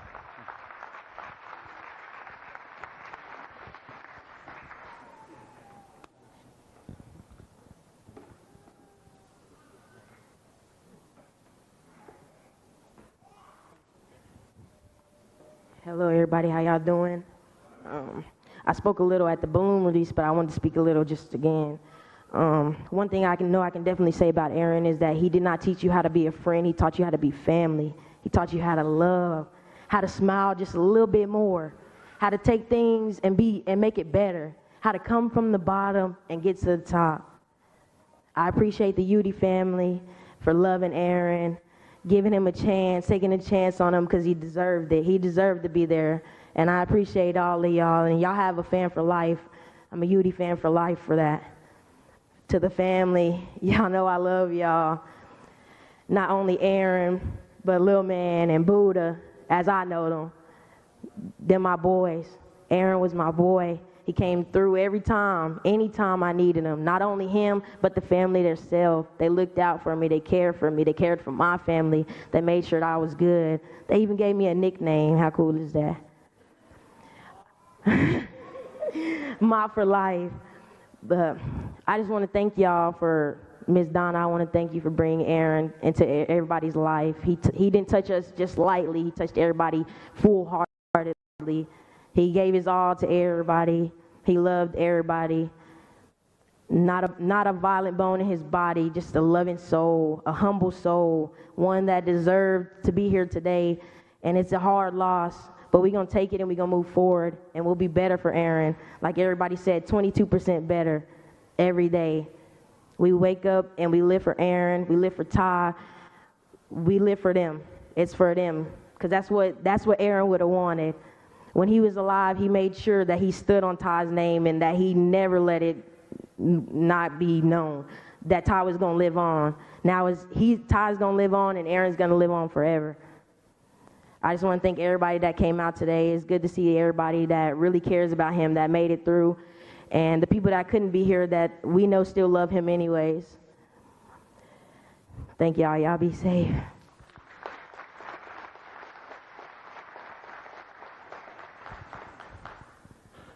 Hallelujah. Praise the Lord.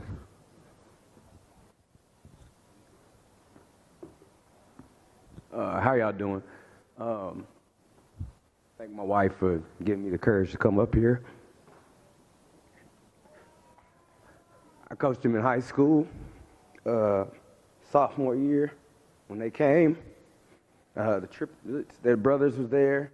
I know the families heard about me, talked about each other a lot. You know, Alo had a terrific story. He was an unbelievable person. Great courage. He put his mind to anything, he would do it. Was a family member to me and my wife and my son. He would always come back. I was a guy when he came back home from school. He would always come back and train with me. I'll never forget when, on the athletic basis, when Alo decided he was in the receiver line, and his former head coach is back there, Coach Neal. And I told him, you need to be a DB. And he was like, for real, coach? Sophomore year, no, I'm not going to do it. I want to score touchdowns. We were listening into the funeral there, family, friends, and teammates coming together to honor Aaron Lowe, who was taken way too soon as he was shot and killed at a party there, played for football for the University of Utah. You're watching Live Now from Fox. We want to continue now and bring you live coverage right here of a news conference that just got going on the California oil spill in Huntington Beach here. We are getting an update from the oil spill committee, what they will be announcing on how they will continue to investigate and bring much needed resources to this area. Let's listen right here on Live Now from Fox.